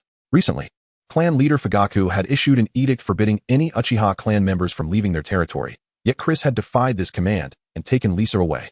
Not long after they had departed, the eldest son of the clan leader pursued them, his menacing demeanor causing Lisa to hold her breath in terror. Just moments earlier, Chris had exchanged words with the pursuer, discussing concepts like surrender and the futility of appeasement, leaving Lisa bewildered and lost. Today, Chris's demeanor was markedly unusual. She had witnessed him activate his Sharingan, and not just any Sharingan, but a double tomo. When had he awakened such power? And why had she been unaware of it until now? Her brother was truly remarkable. The clan leader's son was a recognized genius within their family. Yet Chris had managed to evade him multiple times. She had never realized how formidable her brother truly was. Noticing Lisa's trembling, Chris turned to reassure her. "Do not be afraid. I will protect you." Upon hearing this, Lisa's shivering ceased, although she tightened her grip around Chris's shoulders. As the siblings approached a river, a shadow suddenly darted before them, none other than Uchiha Itachi. Dressed in umbu attire and devoid of a mask, Itachi wore a stoic expression. His strikingly handsome face shrouded in indifference, wielding a shimmering silver blade that chilled the air around him. Seeing this, Chris clenched his teeth and gently set Lisa down, instructing her, "Little Lisa, do not fear. Run in that direction and do not look back. I will come for you shortly." Reluctantly, Lisa released her grasp on Chris's clothing and bolted in the direction he indicated. Once she was out of sight, Itachi remarked, "Your efforts are meaningless. Ultimately, both you and she are destined to die." Chris's gentle smile vanished, replaced by a fierce glare directed at Itachi. "What you do is quite significant. Being a dog for Konoha must bring you great pride, does it not?" Chapter 11. The overwhelming power of Uchiha Itachi. Do not engage in mere verbal sparring. I once believed that a talent like yours could comprehend the actions of myself and Shursui, yet I find you to be of the same ilk as those myopic clansmen. Uchiha Itachi's expression remained impassive, yet within his heart lingered a profound sense of regret. It was the first time he learned of a genius named Chris within the Uchiha clan, a name he had not previously encountered.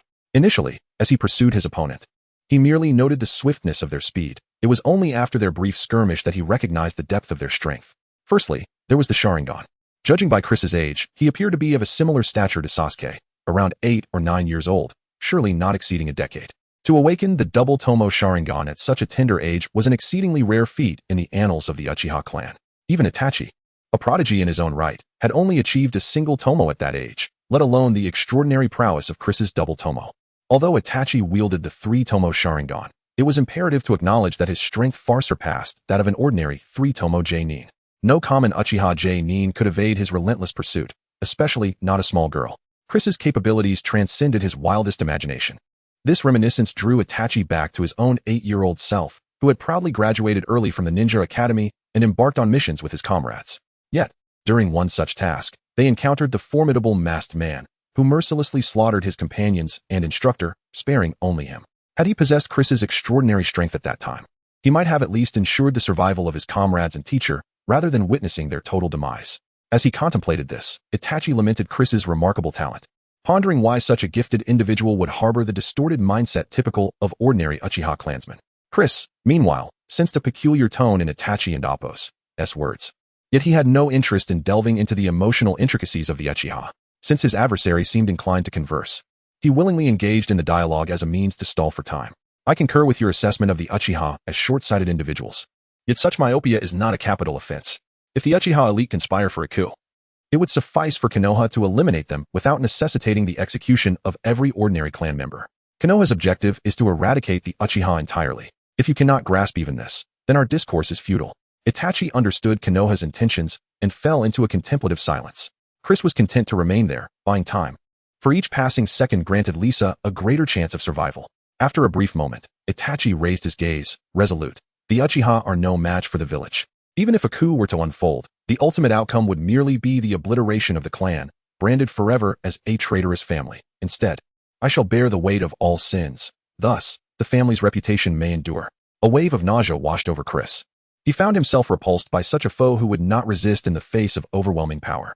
The notion that, due to Konoha's might, he must submit to death without even a semblance of defiance was utterly preposterous. Yet, he was compelled to endure the revulsion and engage in conversation with Itachi, who seemed to have lost interest in their exchange. Suddenly, Itachi's eyes began to spin, three tomo converging into a triangular shape akin to a windmill. Chris gritted his teeth, realizing he could not evade this calamity. Summoning his resolve, he faced Itachi, wary of allowing his opponent to close the distance. He resorted to the body flicker technique, creating space while unleashing a fire technique to disrupt Itachi. Fire release, great fireball technique. The vibrant orange sphere surged towards Itachi. At this juncture, Chris had yet to fully harness the power of the great serpent, and thus his fire technique remained within the realm of the ordinary, rather than the exceptional. As he released the great fireball, he discreetly retrieved a handful of shuriken from his tool pouch, preparing to launch a surprise attack as Itachi evaded. However, to his astonishment, as he braced for the ambush, three dark shadows erupted from the edges of the fireball. The shadows advanced with astounding speed, reaching Chris in the blink of an eye. Only upon their approach did he discern that the shadows were, in fact, three razor-sharp shuriken. It appeared Itachi had already anticipated his plan and was now countering with an assault of his own. In a moment of sheer instinct, he hurled his own shuriken to deflect the incoming projectiles, but just then, a larger shadow materialized before him, Itachi, wielding a long blade. Chris's heart sank. He had not anticipated the dramatic increase in Itachi's speed after activating his Manjiki Sharingan. There was no time left for evasion. The blade pierced through Chris's heart with a sickening thrust. Staring in disbelief as Itachi withdrew the weapon from his chest, he grappled with the horrifying thought that his journey in this world might culminate here. How infuriating. He had spent his time in this realm biding his strength, hoping to alter the fate of the Uchiha clan on the night of their massacre. Yet, after 8 years, he had only attained this level of power. He had settled for the lesser goal of escaping with his sister, only to find that even this modest ambition had slipped through his fingers. Ultimately, with wide eyes, he lay upon the ground, devoid of life, while Itachi, compelled by the sting in his eyes, had to close his Manjiki Sharingan. Observing Chris's still form, Itachi performed a series of hand seals, unleashing fierce flames from his mouth to engulf Chris's lifeless body. As the flames roared to life, Itachi paid no heed to the corpse behind him and turned to pursue the direction where Lisa had fled. Yet, shortly after his departure, the inferno consuming Chris erupted with an otherworldly purple glow. Initially, a small violet flame writhed amidst the orange blaze, eventually devouring all the flames until silence reigned. Simultaneously, a vibrant force surged forth, mending Chris's grievous wound, visibly healing the gaping hole in his chest and restoring color to his pallid complexion. With a gasp, Chris opened his eyes and let out a primal roar, flipping onto his stomach, clutching his heart in agony. He gasped for breath, grateful that in his final moments, he had grasped a fragment of the great serpent's power. Although this newfound strength might not surpass the Manjiki Sharingan, he finally possessed the ability to confront Itachi head-on. In that critical moment, as he hovered on the brink of death, he had instinctively healed his wound. Had he not, he would have succumbed entirely. Though his injury had mended, the pain coursing through his body was unbearable, yet he could not afford to dwell on his suffering. Gritting his teeth, he pursued the direction of Itachi's escape. After traversing a dense thicket, he finally detected a familiar presence. It was his sister, Lisa. Elation surged through him as he raced towards her, but as he pushed through a tangle of underbrush, his expression froze in shock. Chapter 12. Transformation into the Serpent. Under the luminous moonlight, Lisa stood in a vacant expanse, her gaze vacant. A sharp long knife pierced through her body, blood trickling down the blade and staining the grass below. Uchiha Itachi gripped the other end of the knife firmly, yanking it out before turning in astonishment towards the direction where Chris had appeared. He was somewhat taken aback by Chris's arrival. He had meticulously ensured moments ago that the individual was indeed slain by his own hand. Being a former member of the Konoha Anbu, Uchiha Itachi was well acquainted with the internal anatomy, and theoretically, that thrust should have penetrated the heart. How had this individual survived? Yet, he quickly dismissed such trifles. For regardless of what peculiar jutsu had revived Chris, all he needed to do was to kill him once more. This time, to be doubly sure. He intended to decapitate him before eradicating the remains. He doubted that severing the head would allow for a second resurrection. Realizing this, Uchiha Itachi suddenly glanced down at Lisa's corpse. It would be prudent to decapitate this young girl as well. Thus, Chris stood in shock as he witnessed Uchiha Itachi severing Lisa's head. At that moment, he could no longer contain his emotions, and his chakra erupted violently. Fueled by the power of the serpent, Uchiha Itachi was taken aback, his eyes widening in disbelief as he activated his Mangekyou Sharingan, bracing himself. Chris's chakra had seamlessly intertwined with the serpent's power, rendering it a singular entity. His chakra was now the embodiment of the serpent's might. The overwhelming force nearly destabilized Uchiha Itachi, who had to anchor himself to the ground through chakra, lest he be swept away by the gale. What an astonishing chakra! Such formidable strength. Chris's chakra was the most potent he had ever encountered, potentially rivaling that of the fabled Jinchuriki. Struggling against the tempest, Uchiha Itachi widened his eyes in horror as he beheld a chilling sight. A third tomo materialized within Chris's double tomo Sharingan, spinning furiously as his released chakra surged. Uchiha Itachi's scalp prickled. He recognized this state, a precursor to the awakening of the Mangekyou Sharingan, which he had previously experienced. The sheer terror of Chris's chakra was palpable. Should he awaken the Mangekyou, it would spell disaster. Although he was confident in his ability to triumph even against a fully awakened Sharingan, it would undoubtedly be a grueling battle, leaving him severely wounded. The clan's extermination plan was imminent, and should he be incapacitated, the ramifications would be dire. The annihilation of the Uchiha clan must be executed by his own hand. Entrusting it to Danzo would jeopardize Sasuke's life, and the Uchiha would face obliteration from the shinobi world. Resolute, he bore the wind pressure and swiftly approached Chris. Summoning the orange-hued skeletal figure of Susanoo, its right fist raised high, crashing downwards. Boom! A massive fissure, over 10 meters wide, split the ground at Susanoo's fist center. Uchiha Itachi exhaled in relief, sensing Chris's presence had abruptly vanished. He presumed the blow had reduced him to mere pulp. Yet, as he lifted Susanoo's arm, he was met with the absence of Chris's body. Only the remnants of a tattered blue and white robe lay scattered. His eyes widened in disbelief. Where had Chris gone? He scanned the vicinity, soon discovering Chris beside Lisa's remains. Chris's hair had transformed from raven black to a pure white. His body floated, as if weightless, and a massive sun-shaped tattoo adorned his exposed chest. With a mere gesture, he beckoned Lisa's corpse to rise, while her severed head drifted towards him. This bizarre spectacle sent chills down Uchiha Itachi's spine. He was certain Chris had not awakened the Mangekyou Sharingan, yet this eerie state raised countless questions. What had transpired within this boy, and what was his current condition? Ignoring Uchiha Itachi, Chris positioned Lisa's head back onto her body, attempting to meld them together with the serpent's power. Yet, this was futile. Even if Lisa's body were restored, the reality of her death remained unaltered. Emotionlessly, Chris gazed at his sister's lifeless form, tears cascading down his cheeks and falling onto her face. Uchiha Itachi, instead of seizing the moment to attack, observed coldly from a distance. After a prolonged silence, Chris's figure flickered and vanished from sight. This alarming phenomenon left Uchiha Itachi on edge. Even his Mangekyou Sharingan could not discern Chris's movement. Was this sheer speed or some form of space-time ninjutsu? Mere seconds later, Chris reappeared at his original position, now devoid of Lisa's body, which he had evidently secured in a safe location. Once again, Chris lifted his gaze towards Uchiha Itachi, drifting closer. His three-tomo Sharingan exuding an aura of divine superiority over mere mortals. Uchiha Itachi retrieved a handful of shuriken, resolved to gauge Chris's current capabilities. He launched the shuriken at various angles, but upon nearing Chris, they collided with an invisible barrier, producing a series of metallic clangs. As he contemplated using fire release to further test Chris, the latter appeared before him as if by teleportation, extending his right hand, fingers poised. Uchiha Itachi suddenly found himself immobile. As Chris's finger ascended, an unseen force lifted him into the air. Crack! The sound of shattering glass echoed as Uchiha Itachi's form fragmented like a broken mirror. Yet, no blood flowed from his body. He dissipated into white smoke before Chris's eyes. In the next instant, a peculiar black flame enveloped Chris, revealing Uchiha Itachi's silhouette emerging not far off. Clutching his bleeding right eye, gasping for breath. He had not anticipated invoking Amaterasu in this encounter. The cost had been steep, but it was undeniably worthwhile. Chris's overwhelming and enigmatic power surpassed his expectations. This individual must be eliminated before he posed a significant threat to the village. Chapter 13, Examination? Nonsense. As Uchiha Itachi observed the blazing Amaterasu flames engulfing Chris, he wiped the blood from his cheek, his demeanor easing just slightly. In his perception, regardless of the adversary, anyone struck by Amaterasu would inevitably meet a fatal end.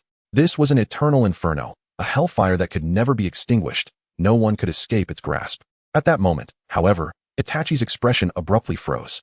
To his astonishment, Chris appeared to disregard the raging Amaterasu flames, ascending higher and higher into the sky. Gazing upward at Chris, who had now reached an altitude of 100 meters, Itachi was suddenly gripped by a foreboding sense of dread. Chris looked down at the earth beneath him and calmly raised two fingers to the sky, declaring, "Turn to ash. Let the sunlight shine." A deafening surge of white light erupted from Chris, rendering the Amaterasu flames that clung to him as feeble as decaying wood. In an instant, the brilliant radiance extinguished all the Amaterasu flames, swiftly engulfing the surrounding mountains and trees with overwhelming force. The brilliance illuminated the night sky as if it were day, completely consuming Itachi, along with Chris's vision and subsequent memories. A heart-wrenching scream pierced the silence as Chris jolted awake, his eyes wide, gasping for breath. His body was drenched in cold sweat, and his breath came in turbulent waves. Fortunately, he had a habit of casting protective barriers around his room before sleeping. Otherwise, his presence would have surely been detected by the patrolling leaf ninjas in the central tower. After a prolonged moment, he gradually steadied his breathing, resting his hands on his knees as he sat at the edge of his bed in silence. Over the past 5 years, he had recurrently dreamed of that fateful scene, each time awakening in a cold sweat. With every iteration of this nightmare, his hatred for Uchiha Itachi deepened. He was determined to tear apart that soulless beast with his own hands. At that juncture, a knock resounded at his door. Chris concealed the barrier and called out, "The door is unlocked, please, come in." Kino cautiously opened the door and, standing at the threshold, nervously said, "Best-sensei asked me to come and get you." Chris, his expression unreadable, inquired, "Did he say what it was about?" "It seems the second exam has concluded." Nodding in acknowledgement, Chris adjusted his attire to revert to his TOS guise and followed Kino out of the room. Not long after, they encountered Orochimaru disguised as Bess, along with Sak, who were clearly waiting for Chris and Kino's arrival. Upon seeing Chris, Orochimaru's expression fluctuated between uncertainty and intrigue. Before he could speak, Chris preemptively stated, "For the upcoming exam, just send a shadow clone to observe and inform them that I choose to forfeit." This declaration left Sak and Kino astonished, their eyes widening in disbelief. Why would he suddenly forfeit after disguising himself as TOS to participate in the exam? Even Orochimaru was perplexed, unable to fathom Chris's hastiness. Why does Chris-kun suddenly wish to forfeit? As far as I know, you've meddled with Sasuke-kun. Don't you want to see how he performs? Just yesterday, Orochimaru had succumbed to temptation and planted a curse mark on Sasuke. He was acutely aware of the risks associated with Sasuke's current state, and he was unsure of what Chris had done to him or the significance of the sun-shaped mark. Nevertheless, he had left the curse mark within Sasuke, considering it a trivial act, intending to study how to counter Chris's potential backlash later. He was also deeply curious about the power Chris had infused in Sasuke. Preliminary research suggested it bore a resemblance to natural energy. Although their origins were entirely different, they exhibited similar properties, igniting Orochimaru's scientific curiosity. He yearned to abduct either Sasuke or Chris to meticulously study them in his laboratory. Yet Chris was too preoccupied to entertain such notions. He urged, "Let us expedite our transaction. Then, impart the impure world reincarnation technique to me. I have numerous matters to attend to, and I cannot afford to linger here playing house with a bunch of genin." Orochimaru shrugged, expressing mild exasperation. This child was even more impatient than Tsunade. Reluctantly, he complied, utilizing a shadow clone to escort Sak and Kino to the third exam. As they departed, Sak and Kino felt a trepidation they could not shake. Although they were unaware that their Captain Bess was actually Orochimaru in disguise, their instincts as ninjas warned them that they had stumbled upon knowledge they should not possess. Under such circumstances, they risked being silenced, entering the third exam venue with heavy hearts, while their anxious participation and subsequent elimination from the competition are set aside. Chris and Orochimaru approached the vigilant guards stationed at the entrance of the central tower. Following the ambush on Uchiha Sasuke the previous day, security was exceptionally stringent. Orochimaru navigated several bureaucratic hurdles before leading Chris through the main entrance, escaping the treacherous forest of death. Once outside Konoha, they shed their disguises, with Orochimaru guiding Chris to a clandestine underground base nestled within the Land of Fire. This was an outpost Orochimaru had established in the Fire Country, and he expertly navigated Chris through the core of the dimly lit facility. The atmosphere was thick with silence, illuminated solely by the flickering candle sconces affixed to the walls. At that moment, a figure emerged from the shadowy path ahead. With white hair, round glasses, and dressed in standard leaf ninja attire, the person approached with a warm smile. Upon reaching Orochimaru and Chris, he adjusted his glasses and greeted, "Welcome back, Lord Orochimaru. And you must be Lord Chris? It is a pleasure to make your acquaintance." Chris scrutinized the young man before him.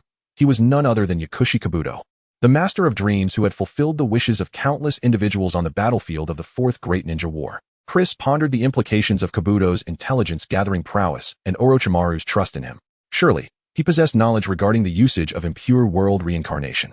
Regrettably, such knowledge was often shrouded in seals within a ninja's mind, poised to activate and obliterate their thoughts should circumstances shift. Otherwise, Chris could have seized the technique directly from him, eliminating the need for a transaction with Orochimaru. Chapter 14. The Challenge of Kumahira. My esteemed Lord Orochimaru, I have meticulously prepared the materials you requested. With these words, Kabuto Yakushi produced an intelligence scroll from within his garments and extended it to Orochimaru. Without even glancing at it, Orochimaru passed it directly to Chris, for he was already intimately familiar with its contents. The purpose of Kabuto's preparation was solely for Chris's benefit. After thoroughly perusing the intelligence, Chris nodded in acknowledgement. The scroll contained detailed accounts of Rasha, even documenting certain aspects of his daily habits, which indicated the presence of numerous spies within the Sand Village. Rasha's strength ranked among the lowest of the Kaga-level warriors, comparable to Kakashi in the early stages of the Shippuden series. While he was no match for the Akatsuki members in one-on-one combat, he was evidently far superior to an ordinary elite shinobi. The members of his Shadow Guard were also weak, their strength negligible. The only notable challenge lay in his unique sand manipulation techniques. In the desert, these techniques would provide him with immense advantages, akin to how water-style ninjas would thrive in oceanic battles, inflicting significantly greater damage with the same amount of chakra. Given that the Land of Wind predominantly consists of desert terrain, engaging in battle there would undoubtedly pose greater difficulties.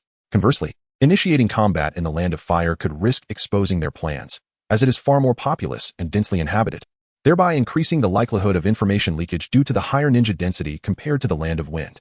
Sensing Chris's concerns, Orochimaru reassured him. There is no need for you to fret about the battleground, Chris. I have already devised a strategy for this. No sooner had he spoken than four figures materialized before Orochimaru, Chris, and Kabuto. Chris lifted his gaze to recognize the familiar faces, Zoken, Yoken, Kiyotaka, and Jirobo. After their arrival, Orochimaru elaborated, these individuals are my specially trained members for creating barriers. As long as they establish a barrier during your confrontation with the fourth Kazekage, it will mitigate his advantages in the desert. Originally, Orochimaru intended to bring Komihira and the Sound Four to assassinate the fourth Kazekage, with the four deploying barriers while he, aided by Komihira, would eliminate the target with relative ease.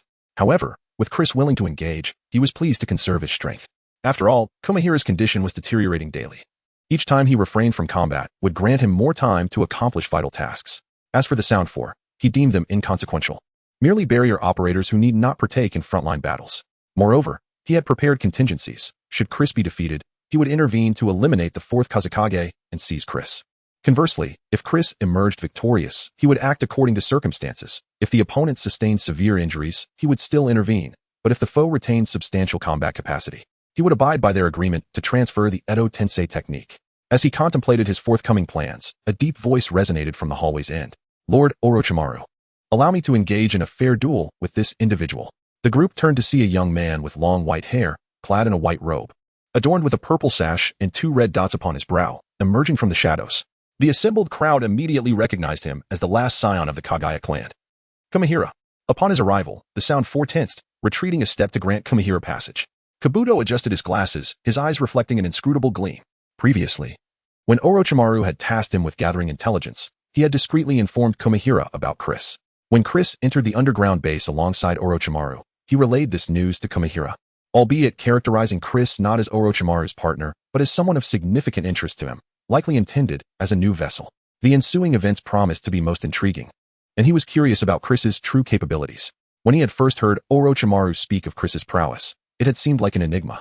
A mere 13 or 14-year-old boy able to exchange blows with Lord Orochimaru. Furthermore, possessing the Sharingan and that peculiar purple fire chakra made observing his combat here all the more enticing. At this moment, Komihira stood before Orochimaru and the others, and noticing Orochimaru's silence, he insisted once more, Lord Orochimaru, I beseech you to permit me a fair contest with him. I wish to prove that I alone deserve to be your vessel. Orochimaru raised an eyebrow at this declaration, casting a discreet glance at Kabuto. These two were certainly adept at courting trouble. He immediately interjected, I believe I did not grant you permission to leave your infirmary? Return to your room at once and continue your treatment. Neither Chris nor the mission to eliminate the fourth Kazekage concerns you. Komihira bit his lip, his eyes glinting with defiance. At that moment, Chris, who had been quietly listening, spoke up. If you wish to spar, then let us do so. It will serve as a prelude to our mission against the fourth Kazekage. Kabuto's eyes brightened at these words, while Orochimaru felt a flicker of intrigue. In his recollection, Chris was not one to engage in frivolous endeavors. What was he scheming? With their duel established, the two moved to a spacious training ground, standing opposite one another as the match commenced. Komihira shrugged off his shoulder garment and drew a sharp bone dagger, lunging towards Chris. Unfazed by the menacing weapon, Chris calmly produced a kunai, channeling chakra into his left hand to form flames upon it. Fire style, Azure Flame Blade. This technique, inspired by Danzo's vacuum blade, manifested as a razor-sharp purple fire blade that collided with Komihira's bone dagger. A resounding crack echoed as the metal shattered. Komehira's eyes wide with disbelief as he beheld the severed remains of his weapon. Disarmed, Komehira retreated hastily, while Chris relentlessly pursued him, the violet blade dancing around Komehira. Most of Chris's attacks were absorbed by Komehira's innate bone defenses, though some penetrated, injuring him directly. Fortunately, Komehira's resilience and recovery were formidable. A typical ninja would have been reduced to mere pulp under such a barrage. After their initial exchanges, Komehira felt the vast disparity in their strengths. Chris's speed and power surpassed his own by a significant margin. Had he not entered his cursed seal state early, and if Chris had been genuinely serious, he would likely have lost his head by now. Chapter 15. Kimamaro's blood disease. Kimamaro reflected on the immense power of the body favored by Lord Orochimaru, recognizing the strength that warranted such admiration. However, the more he acknowledged this, the more dissatisfied he felt within. Ultimately, he gritted his teeth and resolved to prove his worth to Lord Orochimaru by disregarding his physical condition and activating his second state to engage in a fierce battle with Chris. With a swift leap backward to create distance, he observed the cursed seal on his body gradually spreading, transforming him. The shape of Kimamaro's earth curse mark resembled an arrow, and as the markings enveloped his form, a drastic change occurred. His body turned a deep brown, with protruding bone spikes sprouting from his back, and his face bore strange patterns, rendering him nearly unrecognizable as human. Most notably, he sprouted a long tail that swirled the dust around him with a mere flick, exuding a formidable presence. Chris, witnessing Kimamaro's serious transformation, couldn't help but smirk. As he had anticipated, Kimamaro was indeed well suited to harness that mark. Upon completing his transformation, Kimamaro extracted a long bone whip from his spine, wielding it in his left hand, while his right arm morphed into a spiral bone spike, sharp as a spear. Iron wire flower dance. Vine. Spike. This was one of Kimamaro's most potent techniques, a testament to his Kekkei Genkai, designed for long-range attacks and capable of binding enemies tightly. The bone whip could ensnare foes, while the bone spike was intended to pierce through their defenses. This technique was discovered by Orochimaru in the ruins of the Kagaya clan in the Hidden Mist Village, a method so challenging that even at the clan's zenith, few could master it, underscoring Kimamaro's extraordinary bloodline talent. As Kimamaro charged at Chris in his transformed state, Chris did not resort to any special moves, but instead continued to counter Kimamaro's bone whip with his azure flame blade. Both were formidable in martial arts, and the clash between the white bone whip and the violet flame blade resonated throughout the training ground. The four-sound ninja observing the battle swallowed hard. They had previously underestimated Chris, dismissing him as merely a child, believing that no matter how high his talent, he couldn't be that powerful. But witnessing Chris's strength now was nothing short of astonishing. Kimamaro, an opponent they could not defeat even when they all attacked together, was now being matched by Chris, who stood as a top-tier elite ninja, teetering on the brink of shadow-level power. Even with Kimamaro in his second state, he could not overpower Chris, who had evidently not exerted his full strength. This young boy's prowess was indeed extraordinary. Kabuto adjusted his glasses, remarking on the impressive physique favored by Lord Orochimaru, suggesting that only Uchiha Itachi, who had annihilated the entire Uchiha clan, could be compared. Orochimaru was not surprised by the unfolding battle. He had sparred with Chris and knew his strength better than anyone. However, he was puzzled as to why Chris suddenly chose to confront Kimamaro, as this behavior seemed inconsistent with Chris's character. What could be his objective? As the thoughts of the onlookers varied, the battle below reached its conclusion. Chris waved his hand, dispelling the azure flame blade, and raised his right hand, palm facing upward, cradling a purple flame. As Kimamaro approached, Chris launched the flame, which transformed into a slender pillar of fire that struck Kimamaro directly. 108 styles, 8 sake cups. This technique, unlike traditional moves that dealt massive damage, possessed an irreplaceable advantage. It could completely immobilize the target. The duration of this paralysis depended entirely on the disparity in strength between the user and the target. For instance, if Chris used the 8 sake cups on a mere genin, that individual would likely remain frozen until they perished from thirst. Given that Kimamaro was significantly stronger than a genin, the immobilization would likely last around 20 minutes. While 20 minutes may seem brief, enduring such a state in battle would surely feel like a fate worse than death. Chris's intent to immobilize Kimamaro was deliberate. He swiftly closed the distance between them and placed his hand atop Kimamaro's head. Kabuto, witnessing this, attempted to intervene, but Orochimaru halted him with a gesture.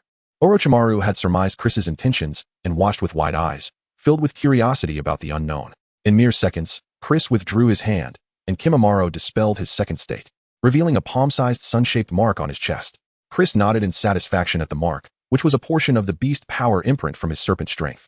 This imprint allowed its bearer to convert serpent energy into life force, enabling rapid healing. Chris had once used this very mark to recover swiftly after Itachi had pierced his heart with a blade. While this mark appeared immensely useful, Chris had seldom utilized it. as he was not one to inflict harm upon himself for sport. Thus, mastering this imprint was likely the most challenging of all his marks. However, this imprint was a perfect match for Kimimaro. By acquiring it, he could heal his blood disease, and Chris would gain valuable experience in mastering the beast power imprint, achieving a mutually beneficial arrangement. At that moment, Kimimaro regained his senses and took a cautious step back, eyeing Chris warily, unsure of what had transpired. Orochimaru approached Chris, inquiring, "Chris, you dare to use a curse mark on my subordinate? Are you not inclined to provide me with an explanation?" Chris casually replied, "I have cured Kimimaro's blood disease. You ought to be grateful to me." Upon hearing this, Kimimaro, Orochimaru, and Kabuto widened their eyes in disbelief. Orochimaru's expression grew serious as he retorted, "Chris, do not utter frivolous lies to deceive me. Kimimaro's blood disease is regarded as an incurable affliction stemming from an inherent flaw in his bloodline limit. Even Tsunade, known as the holy hand of the ninja world, could not heal it. How could you possibly cure it so effortlessly?" Chris shrugged nonchalantly. "Surely you possess medical equipment to assess his condition? If you doubt my words, take him for an examination. He is now in optimal health and could easily live to a ripe old age." Orochimaru's eyes lit up at this suggestion, and he promptly instructed Kabuto to accompany Kimimaro for a medical evaluation. Chapter 16. Ambush in the Desert. After an exhaustive 1.5-hour full-body examination, Orochimaru gazed at the inspection report in his hands, excitement causing him to lick his lips. At this moment, Junmaru's body had returned to its peak condition, yet his bloodline disease remained unhealed. It was merely that the damage caused by the bloodline ailment had been entirely restored. Simultaneously, Orochimaru discovered that Junmaru's regenerative abilities had significantly strengthened, reaching a level comparable to the Hashirama cells. With a moment's contemplation, Orochimaru discerned the crux of the matter. Junmaru's extraordinary regenerative capacity would overshadow both the present and future manifestations of his bloodline disease. It was akin to the well-known issue of a leaking swimming pool. Previously, Junmaru's body was like a pool with its drain unplugged, continuously losing water. Ultimately, he would succumb to the loss of life force, rather than plugging the leak. The peculiar curse mark bestowed by Chris had introduced an incessant influx of water into the pool. As long as the rate of water influx exceeded that of the outflow, Junmaru could maintain his optimal state, as if he had never suffered from the bloodline disease. Moreover, the examination revealed a peculiar transformation in Junmaru's chakra. It appeared that an entirely new form of chakra had emerged alongside his original chakra. Rather than repelling one another, the two types of chakra harmoniously fused, rendering Junmaru's chakra even more formidable. This state was eerily familiar to Orochimaru, reminiscent of the changes observed in Uchiha Sasuke's body. With this realization, Orochimaru's excitement intensified. Initially, Junmaru was merely a tool at the twilight of his life, and Orochimaru had pondered how to extract maximum value from this tool nearing its end. However, he no longer needed to deliberate. Junmaru could not only retain his life to serve Orochimaru's purposes, but also provide a new avenue for research, namely, the extraordinary chakra material from Chris. With Junmaru as a template, Orochimaru could meticulously investigate this unique and powerful chakra, seeking to uncover the true source of Chris's strength. On this day, Junmaru was reborn, and the preliminary rounds of the Chunin exam's third stage concluded flawlessly. The roster of competitors was finalized. Aside from the absence of Toph from the original narrative, the matchups mirrored those of the source material. Invitations were conveyed via the Ninja Hawk to every ally of the Land of Fire, and 3 days hence, a contingent of approximately 20 ninjas departed from Sunagakure, venturing into the desert. At the helm was a short-haired middle-aged man, likely in his 40s, clad in a simple brown ninja attire, exuding an air of authority. In contrast, the accompanying ninjas appeared considerably weaker. Apart from 4 members emanating the aura of elite jounin, the remainder were predominantly of Chunin rank. Leading the group was the 4th Kazekage, Raza, flanked by his elite bodyguards, while the others comprised various ANBU operatives. Raza had received an invitation from Konoha to observe the Chunin exam a month hence. But beyond that, another scheme was afoot. A few months prior, one of the legendary Sannin, Orochimaru, had made contact with him, proposing a plan to collapse Konoha and inviting Sunagakure to join forces with the Sound Village for an assault during the Chunin exam. After careful consideration, Raza decided to partake in this plan, for it was apparent to discerning individuals in the ninja world that Konoha was on a path of decline. Under the leadership of the 3rd Hokage, Hiruzen Sarutobi, and Danzo Shimura, Konoha had weakened drastically compared to its strength several decades prior. Now, the 4 great nations coveted the bountiful resources of the Land of Fire, yet it remained uncertain how much strength Konoha possessed in its twilight years. Raza concluded that this was Konoha's most vulnerable moment. Thus he resolved to collaborate with Orochimaru to seize the opportunity to conquer Konoha. As the group hurried along, a vague figure stood atop a distant sand dune. An ANBU ninja tasked with reconnaissance swiftly approached Raza, reporting, "Lord Kazekage, an unidentified ninja has been detected ahead. How shall we proceed?" Without a moment's hesitation, Raza replied, "We shall approach directly." Do we intend to take a detour?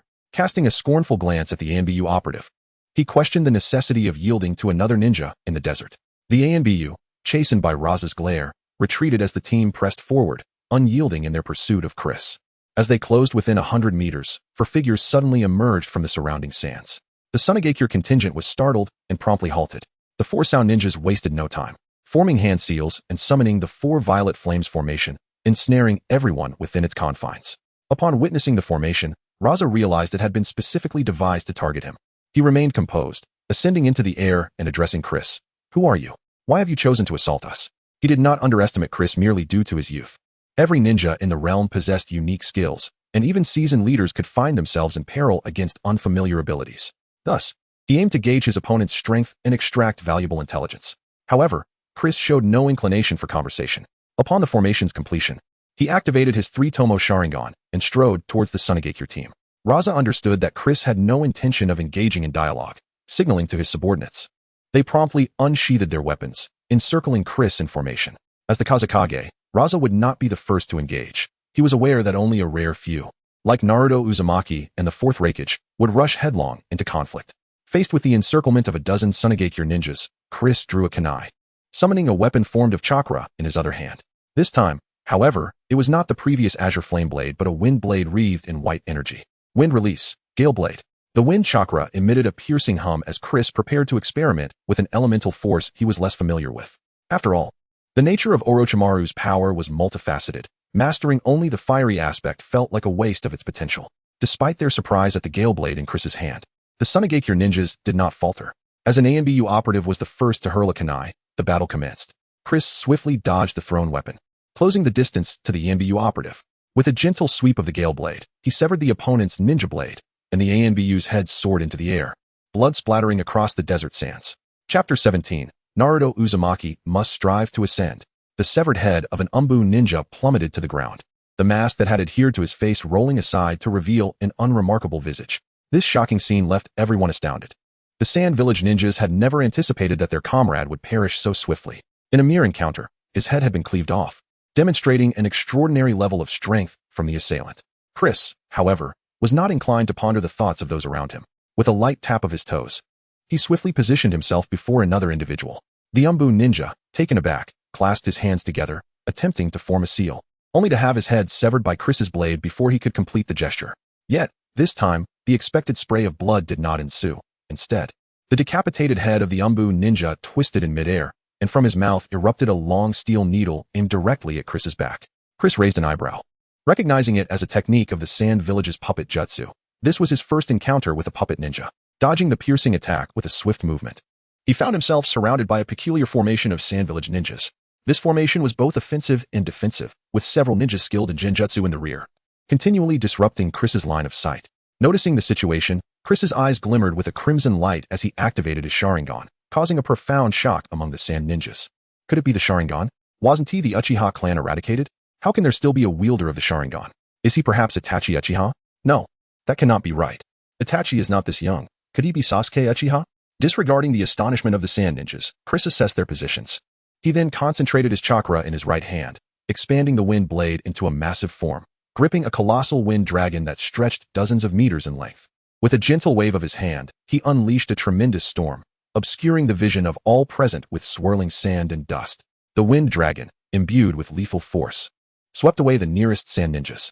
Among them was a member of the Shadow Guard, but they could not withstand the ferocity of the wind dragon for even a moment, as the raging winds obliterated them into mere fragments, rendering their forms unrecognizable. Just as Chris prepared to unleash the wind dragon upon the remaining Sand ninjas, a golden sand wall materialized out of thin air, intercepting his attack. The fortunate Sand ninjas who narrowly escaped death were drenched in cold sweat. Turning to see their fourth Kazekage, Rasha, they heard him declare, "You are no match for him. Retreat, and leave the rest to me." Though reluctant, the Sand ninjas understood the vast disparity in strength between themselves and Chris. They retreated behind Rasha, acknowledging that further confrontation would only lead to needless casualties. Once his subordinates were safely behind him, Rasha turned to Chris with a frosty demeanor. "While I am unaware of the forces behind you, daring to target me is the gravest mistake of your life." With those words, he subtly gestured, causing a tempestuous sea of golden sand to surge within the barrier. Though situated in a desert, Rasha was limited by the four purple flames formation, which constrained him to utilizing only a fraction of the golden sand for combat.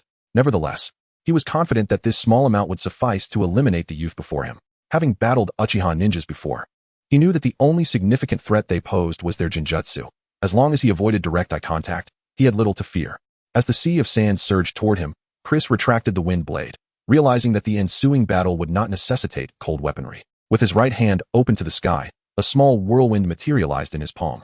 As the golden waves surged toward him, Chris flicked his wrist, sending the whirlwind forth. Upon release, the whirlwind expanded, ultimately transforming into a towering column of white wind that collided with the golden sand.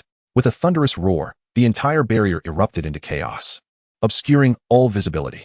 Weaker ninjas were swept to the edges of the barrier by the ferocious winds, only to be incinerated by the flames of the four purple flames formation. At this moment, Rasha closed his eyes, focusing intently on locating Chris through his sensory ninjutsu. He discerned that the youth was utilizing the cover of the wind and sand to swiftly approach his position. Although Chris's speed did not rival that of top-tier ninjas like the Yellow Flash or the Raikage, he was nonetheless formidable among taijutsu practitioners. However, a slight smirk crept onto Rasha's lips as he felt the sand beneath him begin to writhe, indicating that something was prepared to strike. In an instant, Chris appeared before Rasha, his right hand poised as a blade, the swirling wind chakra around it resembling a razor's edge. Just as he was about to cleave Rasha in two, a golden spear shot forth from the sand beneath Rasha's feet, hurtling toward Chris's throat at breakneck speed. Surprised, Chris quickly dispelled his blade and redirected all his wind chakra into a powerful palm strike against the golden spear. With a resounding crack, the spear was shattered into golden dust. However, Chris's wind power dissipated with the loss of his palm attack. He found himself in the precarious state of having exhausted his strength without having replenished it. Seizing the opportunity, Rasha commanded the golden sand to envelop and consume Chris entirely. The surviving sand ninjas utilized wind techniques to disperse the dust within the barrier, only to witness Rasha successfully subduing Chris with the golden sand. Relieved, they collectively exhaled, then raised their fists in excitement, exclaiming, "Truly, the Kazekage is formidable. That young fool dared to assassinate you, utterly unaware of his limitations." Yet, amidst their jubilations, Rasha's expression turned grave, as he internally acknowledged the strength of his adversary. Though an enemy, this youth was undeniably powerful. His previous strike had been executed without restraint. Rasha had genuinely intended to crush Chris to a pulp with the golden sand. Yet, he could now sense that Chris remained unscathed. Having utilized wind ninjutsu to thwart his assault just before being ensnared, Rasha attempted to constrict the golden sand, but to no avail, no matter how forcefully he tried. He could not obliterate Chris into mere paste. As he contemplated how to capture this youth, a sigh emanated from within the golden sphere of sand. "Oh, my wind power is indeed far inferior to the power of fire. That rascal Naruto ought to be more formidable, otherwise my wind techniques will forever be overshadowed by fire." As soon as the words left his lips, a violet pillar of flame erupted, piercing through the golden sand and chilling Rasha to the bone. Chapter 18. Xianglin, I was merely examining your door. A fiery pillar, roughly the width of a fist, struck directly at the heart of Rasha, shattering it to pieces. With an expression of disbelief, Rasha gazed at the wound on his chest, and then, in a state of unwillingness, collapsed to the ground, succumbing to death. As Rasha fell, the sands of gold that surrounded Chris scattered, revealing Chris, untouched and unharmed. This scene left the members of the Shadow Guard and the Umbu ninjas around them utterly dumbfounded. They could hardly believe their eyes. Their most revered fourth Kazekage had been slain by a mere child, approximately 13 or 14 years of age. For a moment, all their minds seemed to stall. As they were still grappling with their shock, Chris sprang into action, unleashing terrifying azure flames that consumed one sand ninja after another.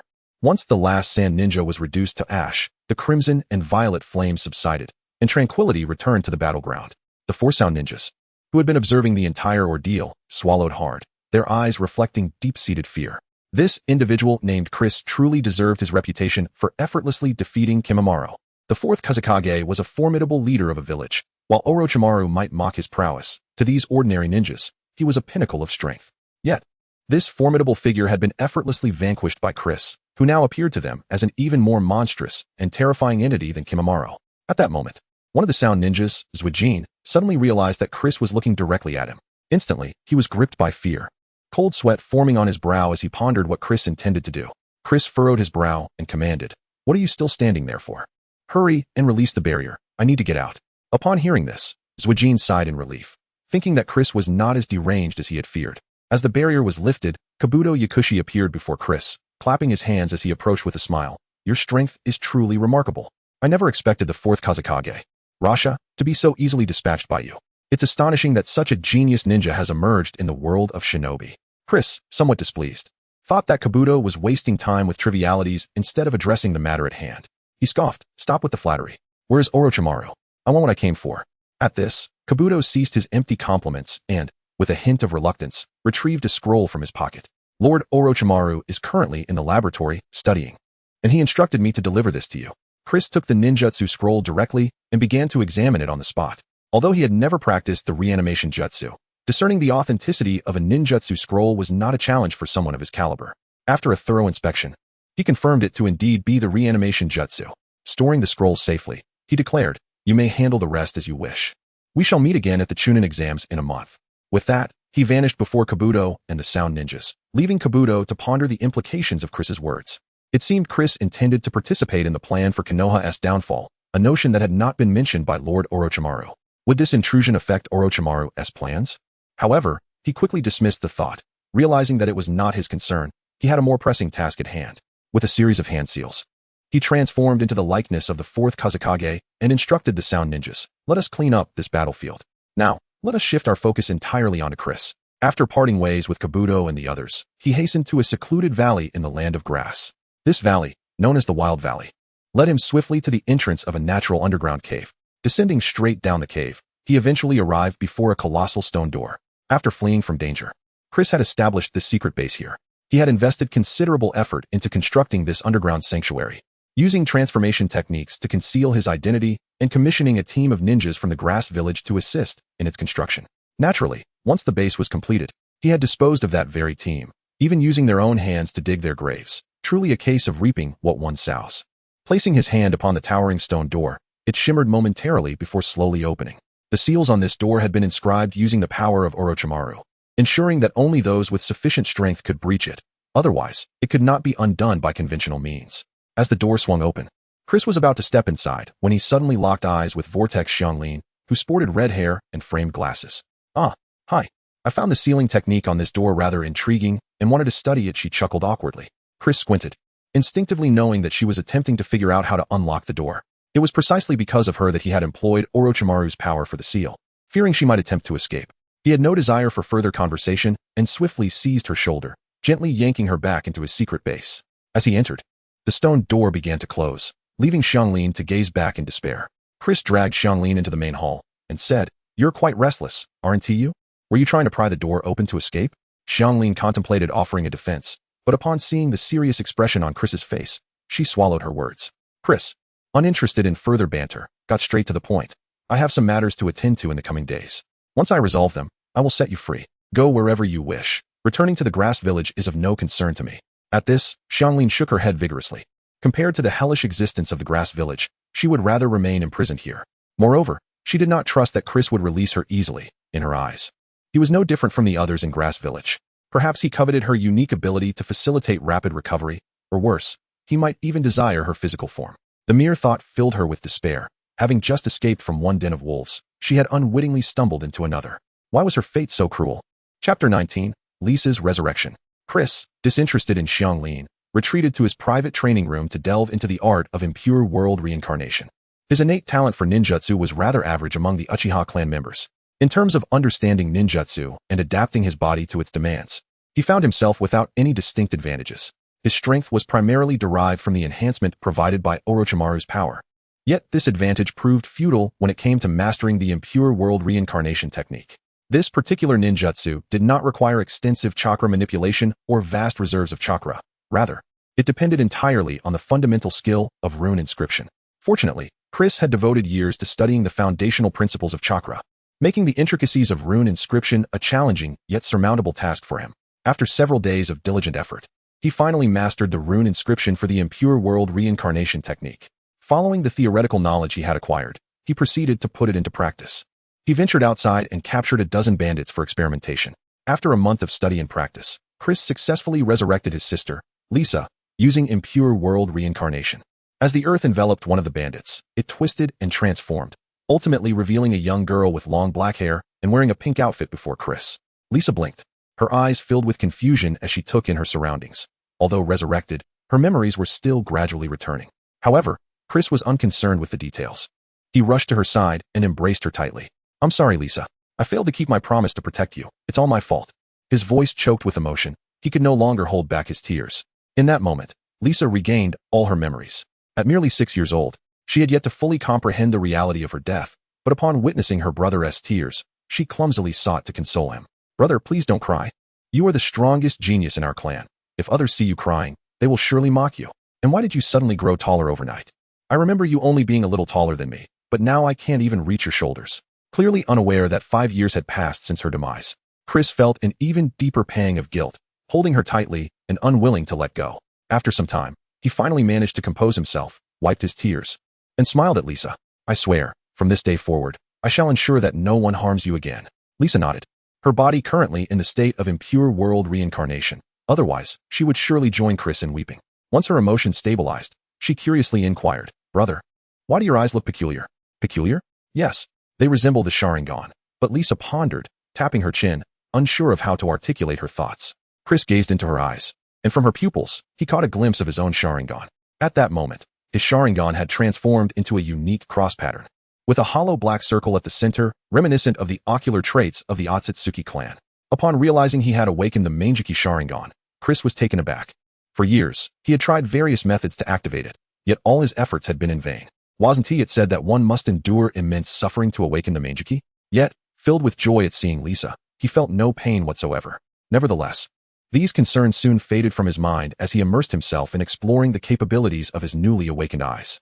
After confirming his Manjiki abilities, Chris was filled with exhilaration and turned to Lisa, his excitement palpable. Lisa, stand still. At his command, Lisa immediately stood upright, and Chris activated the power of his left eye. A mesmerizing red light emanated from his left eye, and as it flashed, the newly awakened Manjiki became clouded, losing its brilliance. Lisa, under the sweep of the crimson light, began to transform. Her skin regained color, and the cracks on her face slowly mended. Finally, as vapor rose, Lisa was fully resurrected. Chris, ignoring the loss of light in his left eye, embraced Lisa once more. Although she realized she had been given a second chance at life, there was no joy in her heart. Concerned, she asked Chris, Brother, what is happening? What is wrong with your eyes? Chris's eyes had indeed lost their light, but he knew this was only temporary. His Manjiki ability was named Redemption, enabling him to revive anyone. His left eye could resurrect others, while his right eye could restore himself. Although it bore similarities to his Anaji, it was not a one-time consumable. He speculated that reviving someone would require approximately 20 days for recovery, after which his eyes would regain their normal function. However, thanks to Orochimaru's power, he could expedite the healing process, needing only 3 to 4 days to fully restore his vision. The two siblings conversed for a long while, and when the topic of the Uchiha clan's demise arose, Lisa's emotions surged. Their parents had perished during a mission when they were very young, leaving the two of them to rely on one another. Chris, who was not fond of socializing, had few friends, while Lisa, with her sociable nature, had formed close bonds with several girls in the Uchiha clan. Upon learning that her dear friends had all perished, tears of sorrow streamed down her cheeks once more. Chris noticed that as Lisa wept, her eyes turned crimson, a tomo spinning within her pupils, signifying her awakening of the Sharingan. While he did not share in her joy at her awakening, only those who possessed such eyes understood the burden they represented. The following day, Chris sought out Xianglin. In the living room, he revealed his intentions. You want me to stay here and look after your sister? Xianglin exclaimed in disbelief. She had never anticipated such a request. When she saw him nod in affirmation, she felt utterly exasperated. This insatiable man not only coveted her beauty and abilities, but now wished for her to become his free caretaker for the child. Through gritted teeth, she retorted, Didn't you promise that I could leave in a few days? Without a hint of embarrassment, Chris replied, I've changed my mind. My sister is only 6 years old. I'm quite worried about leaving her alone at home. Besides, I'm not keeping you here indefinitely. I genuinely have important matters to attend to, and once I resolve them, I will certainly let you go. Xianglin's expression morphed into one of despair. She had lost all hope of regaining her freedom and could only wish that Chris would not become excessively unreasonable. Chapter 20. The Ch-Nin exam begins. Having ensured the comfort of his sister, Chris officially prepared himself for the Ch-Nin exam. Based on his speculations, although his presence altered the course of events, the outcome of the third Hokage's demise at the hands of Orochimaru would likely remain unchanged. Thus, he resolved to focus solely on eliminating the remaining 3 formidable opponents within the Konoha F4. To excel in any endeavor, one must first hone their tools. Having awakened the Manjiki Sharingan, Chris intended to devote this time to exploring the depths of its power, lest he find himself unprepared like Uchiha Sasuke, who, lacking familiarity with his abilities, nearly met his demise at the hands of the Eight-Tails Jinchuriki, Killer Bee. Time swiftly passed, and in the blink of an eye, The third stage of the Nin exam commenced as scheduled. Nobility from the land of fire and surrounding small nations arrived in opulent carriages several days in advance. Their extravagant attire starkly contrasted with the surrounding commoners, and even their seating during the event was distanced from that of the ordinary populace. A noble from a small nation fanned himself with a handheld fan and remarked to another, "I have heard that a descendant of the Uchiha clan will be participating in this competition. I wonder if that Uchiha heir will emerge victorious. I have high hopes for the one named Uchiha Sasuke, for he is one of the last survivors of the Uchiha clan, shouldering the legacy of the Uchiha name in Konoha. Since the tragic annihilation of the Uchiha clan, the name Uchiha Sasuke had become a focal point within the ninja world. As long as he existed, the Uchiha banner in Konoha remained intact. Without him, Konoha would find itself in an exceedingly precarious position. The two founding families of Konoha, Senju and Uchiha, had suffered greatly, with the Senju clan disbanded decades ago and the Uchiha clan wiped out. Now, only Sasuke remained to bear the name of the original clan, a fact that inevitably drew scorn from various factions in the ninja world. The third Hokage, Hiruzen Sarutobi, donned his Hokage robes and hat, placing his ever-present pipe into his pocket, as smoking in such a grand setting would be rather unbecoming. Thus, he suppressed his urge to smoke and maintained a cheerful demeanor while conversing with the fourth Kazekage at his side. In truth, the days leading up to the exam had kept him exceedingly busy. The undercurrents in Konoha were rife with activity. For instance, the originally appointed examiner for the third stage, Mizuki, was discovered dead on the outskirts of the village. Investigations by the root did not yield any useful information, but an intel ninja from the Umbu speculated that a rogue ninja from Sunagakure was responsible based on the results of the autopsy. Moreover, the Umbu also uncovered traces of a mysterious figure occasionally appearing in Konoha, who possessed remarkable agility but poor stealth skills. Signs indicated that this individual had been aided in covering their tracks by another group. Such developments created an atmosphere of tension, as if a storm was brewing. However, Hiruzen Sarutobi, wielding the authority of Hokage, quelled these matters, unwilling to let them jeopardize the exam. Konoha had sent out invitations for this event long ago, and to cancel it based on mere rumors would tarnish the village's reputation. Therefore, regardless of whether Orochimaru or some other enigmatic figure was behind these disturbances, Hiruzen resolved to proceed with the exam. One might view Hiruzen's insistence on maintaining appearances as foolish, yet it serves as a protective mechanism for those in power. The weaker one is, the more they cling to pride and appearances. Even knowing that Orochimaru intended to create chaos during the Nin exam, Hiruzen was determined to push forward. Had it been during the reign of the first or second Hokage, the exam would have been decisively cancelled. Concerns for reputation would take a backseat to addressing the rogue ninja issue first. The powerful are often indifferent to others' opinions, while it is the presently weakened Konoha that seeks to bolster morale through such displays. At that moment, a stir arose within the venue as Naruto Uzumaki made a dramatic entrance, sliding across the ground, capturing the attention of all. Rising awkwardly, he offered a goofy grin to the audience, eliciting cold stares from the local Konoha residents, while those from other villages appeared intrigued by him.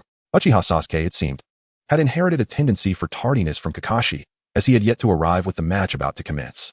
Ultimately, Hiruzen decided to reschedule Sasuke's match to the final bout of the first round. Should he fail to appear, he would forfeit. With this matter resolved, the first match officially began, Naruto Uzumaki versus Neji Hyuga. It is worth noting that these two bore some prior animosity.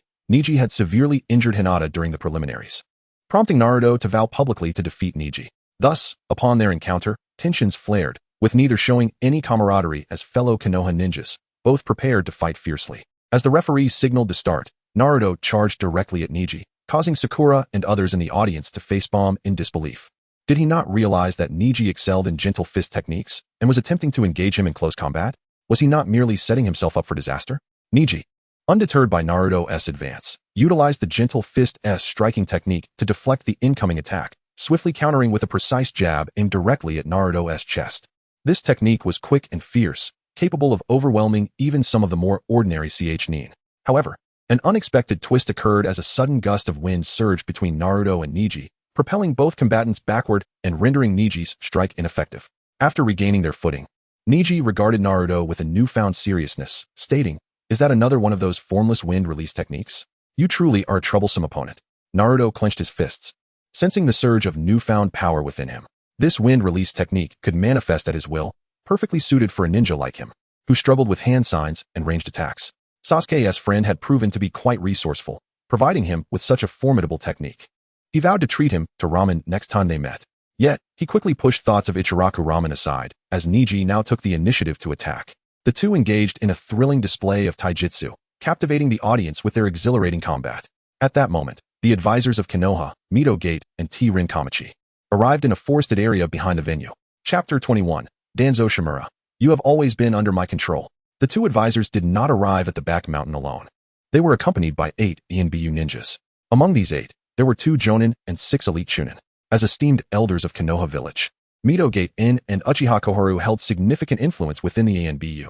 Thus arranging for a few ninjas to provide them with round-the-clock protection was hardly an issue.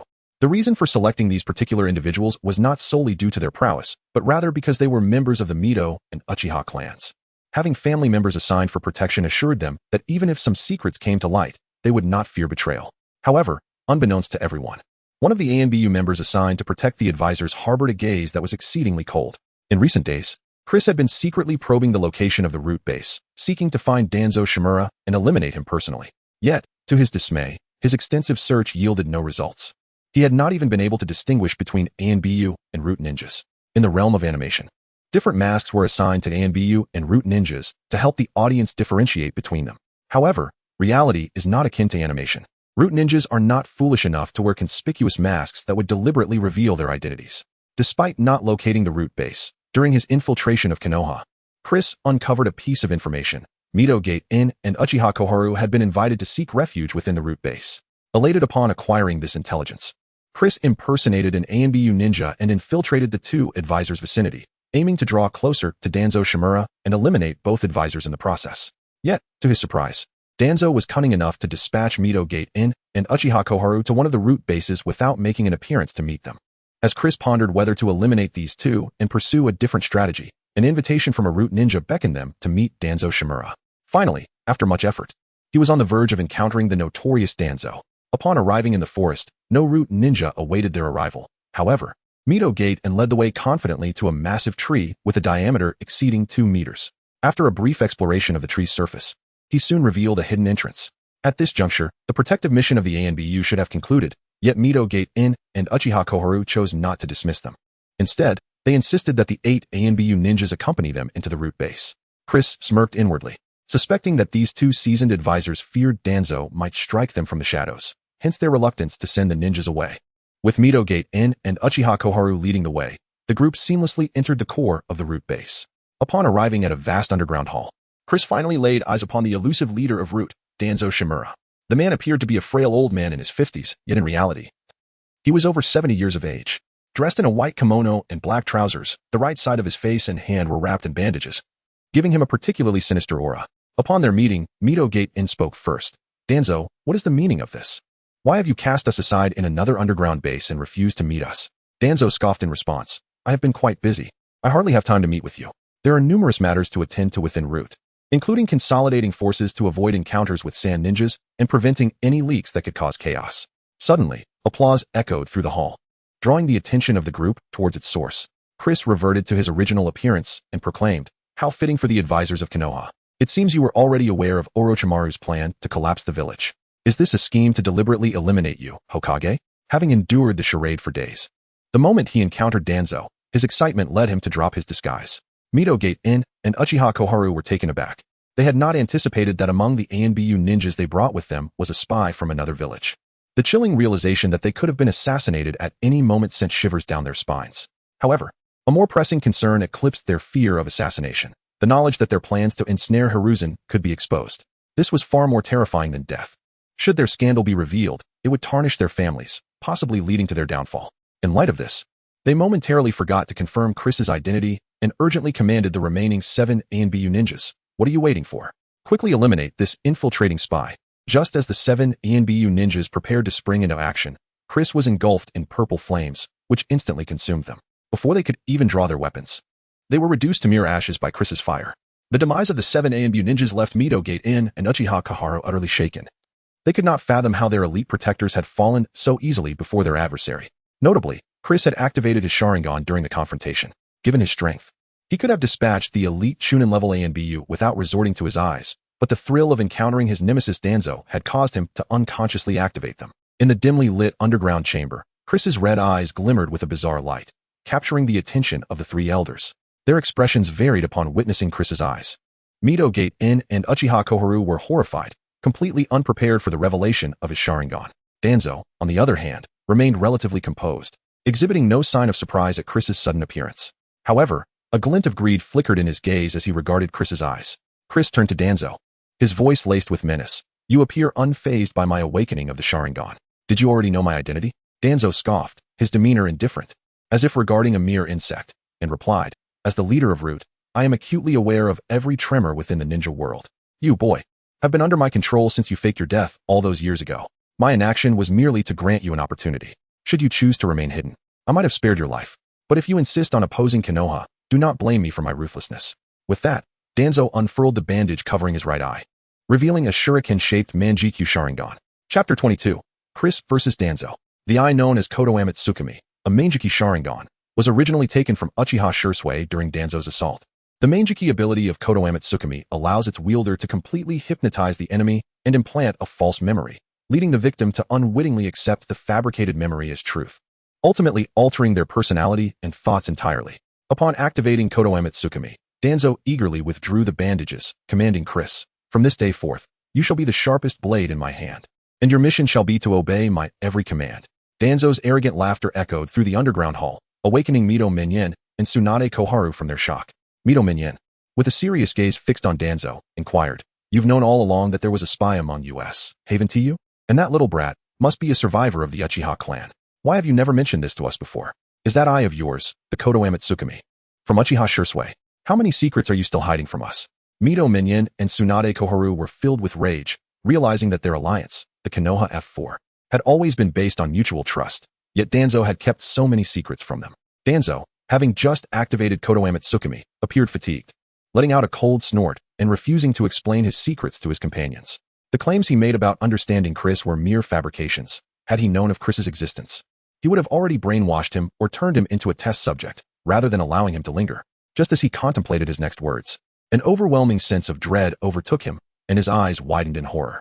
Meanwhile, Mito Minyin and Tsunade Koharu remained oblivious to the impending danger. Having taken on high-ranking advisory positions in Konoha at a young age, their pampered lifestyles having long since led them to forsake the qualities of a true ninja. A deafening explosion resonated throughout the Root base, as a raging inferno engulfed the three elder advisors. Mito Minyin and Tsunade Koharu had barely registered what was happening before they were reduced to ashes. Danzo, too, was consumed by the flames, but his remnants gradually faded within the fire. However, in the moment before the flames engulfed him, he released the seals binding his arms. The fire raged swiftly but subsided just as rapidly, the violet flames fading within a minute to extinguish completely. Chris, retracting his flames, displayed no signs of joy. He had intended to ambush Danzo while he was distracted, but had ultimately been too late. He turned to a sturdy stone pillar, where a seemingly unscathed Danzo emerged, his expression grim. Why haven't you fallen under Kodo Amatsukami's control, you brat? Danzo spat, his earlier composure replaced by palpable tension. Kodo Amatsukami had always been his greatest trump card, and he had absolute confidence in its power. This technique, a legendary ocular ability of the Manjiki Sharingan, could alter memories and fundamentally change thoughts. Such a powerful technique might even be beyond the reach of other Manjiki Sharingan users to dispel. How had Chris managed to break free from its grasp? Observing Danzo's defeated demeanor brought Chris immense satisfaction, and the reason he had evaded Kodo Amatsukami was simple. Danzo had activated it while Chris had his eyes closed, never looking directly at him. In essence, Kodo Amatsukami was merely a technique of the Sharingan, requiring the eye as a medium to function. Chris had momentarily misled Danzo with a Jinjutsu before he could unveil the bandages from his face, making Danzo believe he had kept his eyes open when, in fact, they were shut. If the caster had been Uchiha Shursui, perhaps there would have been more caution. But Danzo's lack of talent in Jinjutsu meant he remained oblivious to the subtle trickery Chris had employed. However, Chris was disinclined to waste further words on Danzo. For the Uchiha radicals had met their deserved end, yet the ordinary Uchiha civilians had never contemplated rebellion. Nonetheless, they were slain by Konoha in collusion with two Uchiha traitors. And today he would avenge the innocent and his sister. He unleashed two blades of azure flame, twirling them in the air before charging at Danzo. Rather than engage directly, Danzo retreated a step and called out, "Attack!" In an instant, hundreds of figures surrounded Chris, each exuding an aura of coldness and bloodlust. Clad in dark uniforms and standard masks, these figures were not mere Umbu ninjas, but members of Danzo's Root. The commotion Chris had caused had already drawn their attention. Yet their high level of training meant they waited until Danzo's safety was assured before springing into action. As the Root ninjas encircled Chris, Danzo positioned himself at the back of the throng, deeming Chris unworthy of his direct involvement. According to information provided by Orochimaru, Chris was a formidable ninja capable of contending with the legendary Sannin. However, Danzo scoffed at this claim. While others may revere Orochimaru, he had never held him in high regard. Throughout his life, he had encountered countless talented ninjas, such as Uchiha Itachi, Uchiha Shisui, and Namake's Minato. The ninja world was rife with genius and strength. What kind of powerful opponent could withstand the might of a ninja battalion? Thus, as the root ninjas closed in on Chris, Danzo had already condemned him to death in his mind. No matter how powerful Chris was, could he rival Shisui from back in the day? Since this brat had delivered himself to his doorstep, it was an opportune moment to add another pair of Sharingan to his collection. How foolish to come alone to confront him. Chris showed no signs of retreat despite being surrounded. Having awakened his Manjiki Sharingan recently, his foundational strength had notably improved, and he was eager to test his growth. With his 3-Tomo Sharingan activated, he instantaneously appeared before one of the root ninjas, his speed astonishing all present. Ignoring their astonishment, Chris cleaved the unfortunate soul in two without hesitation, then swiftly moved to another ninja to deliver a fatal blow. Chapter 23, Susanoo. It was only at this moment that the root ninjas began to react. They swiftly formed a formation, assisting their comrades from the rear, while some adept in taijutsu surged to the forefront. There were no medical ninjas among the root. Their customary practice was to assess the battlefield post-conflict for any surviving allies, seeking medical assistance only if necessary. However, Chris was not inclined to concern himself with such matters. He had already engaged in close combat with these melee ninjas proficient in taijutsu and kenjutsu. As soon as contact was made, the root ninjas sensed an ominous turn. Chris's strength surpassed their wildest expectations. The intricacies of his swordsmanship were far from exquisite, merely a rudimentary and common set of techniques, easily obtainable in the black markets of small nations. This style was, in fact, less valuable than the most basic chakra refinement techniques. Yet, when faced with Chris's foundational swordplay, they found themselves utterly defenseless, not due to an inferiority in technique, but because of a staggering disparity in fundamental power. In terms of both speed and strength, they were worlds apart. Chris, even wielding nothing but a mundane stick, could easily overpower this cadre of root ninjas. In an instant, a dozen taijutsu specialists from the root lay vanquished, their forms engulfed in violet flames, reducing them swiftly to mere ashes. At that moment, Chris sensed something amiss. His blade, the azure flame, began to sway as if drawn by an unseen force. Turning to investigate, he beheld a root ninja before a colossal scroll, performing hand seals that caused his azure flame to transform into a slender pillar of fire, which was subsequently absorbed into the scroll. Sealing technique. Fire's sealing method. This was a sealing technique inherently designed to counteract fire attributes. Its suppressive capabilities extended beyond chakra-based ninjutsu, affecting even natural flames or those ignited by other energies. Danzo had long been apprised of Chris's complete repertoire from Orochimaru, and he was acutely aware of the peculiar nature of this violet flame. For a ninja, possessing intelligence translates to having the means to counter formidable foes. This was precisely why Danzo felt unassailable. He had equipped his root ninjas with abilities tailored to counter the Uchiha clan. Today, no matter how formidable Chris might be, he would not escape Danzo's clutches. Casting aside the kunai now devoid of the azure flame, Chris contemplated the challenge posed by this sealing technique. While it was indeed troublesome, he recognized that it was not insurmountable. Had he augmented the flow of Orochimaru's power earlier, he could have shattered the fire sealing method, liberating himself to continue his fiery onslaught. Nevertheless, he opted against this course. Such an action would deplete his own strength unnecessarily. Though he possessed a vast reservoir of Orochimaru's chakra, he deemed it imprudent to squander it in such a manner. Glimpsing the root ninjas once more charging at him, he had initially intended to engage them with conventional tactics, but they had quickly adapted their strategies against him. No more pretense. I am the wielder of the Manjiki Sharingan. It is time to reveal my hand. As he declared this, the 3-Tomo and his pupils began to coalesce, forming the distinctive hollow circular pattern of the Manjiki Sharingan. Instantly, an overwhelming wave of spiritual energy swept through the entire root base. Some ninjas who had participated in the ambush against Uchiha Shisui years prior felt a chilling tremor, as terrifying memories resurfaced in their minds. Shimura Danzo's eyes widened in disbelief as he gazed at Chris. The strange pattern of the Sharingan and the ominous chakra. There was no mistaking it. This is indeed the Manjiki Sharingan. A potent greed welled within Danzo. He had anticipated merely acquiring a standard set of 3-Tomo. But what had come to him was a pair of Manjiki. No wonder Orochimaru was so fixated on this child. He was an even more terrifying genius than Shisui or Itachi. Such a person, should they become a foe, must be eradicated entirely. Otherwise, they would undoubtedly become a grave threat to Konoha in the future. With this thought, he fervently commanded, at all costs, eliminate this child. He must not leave here alive today. Upon receiving the order, the root ninjas surged with fervor, some unleashing their ultimate techniques, even employing explosive jutsu with significant side effects. Faced with these frenzied adversaries, Chris summoned forth the most basic form of Susanoo. Instantly, two skeletal hands manifested behind him. crushing the nearest root ninjas into a pulp with a single swipe. It was not that he was incapable of invoking a higher form of Susanoo. He simply found this foundational form the most manageable. He was still in the process of evolving from an ordinary ninja to a powerful one, having yet to fully cultivate the habit of wielding colossal constructs in battle. However, this lack of a complete Susanoo left him vulnerable. Just as Chris was ruthlessly dispatching the root ninjas, he suddenly felt his body stiffen, realizing with horror that he had lost control. Looking down, he saw that his shadow had elongated significantly, connecting to a distant root ninja.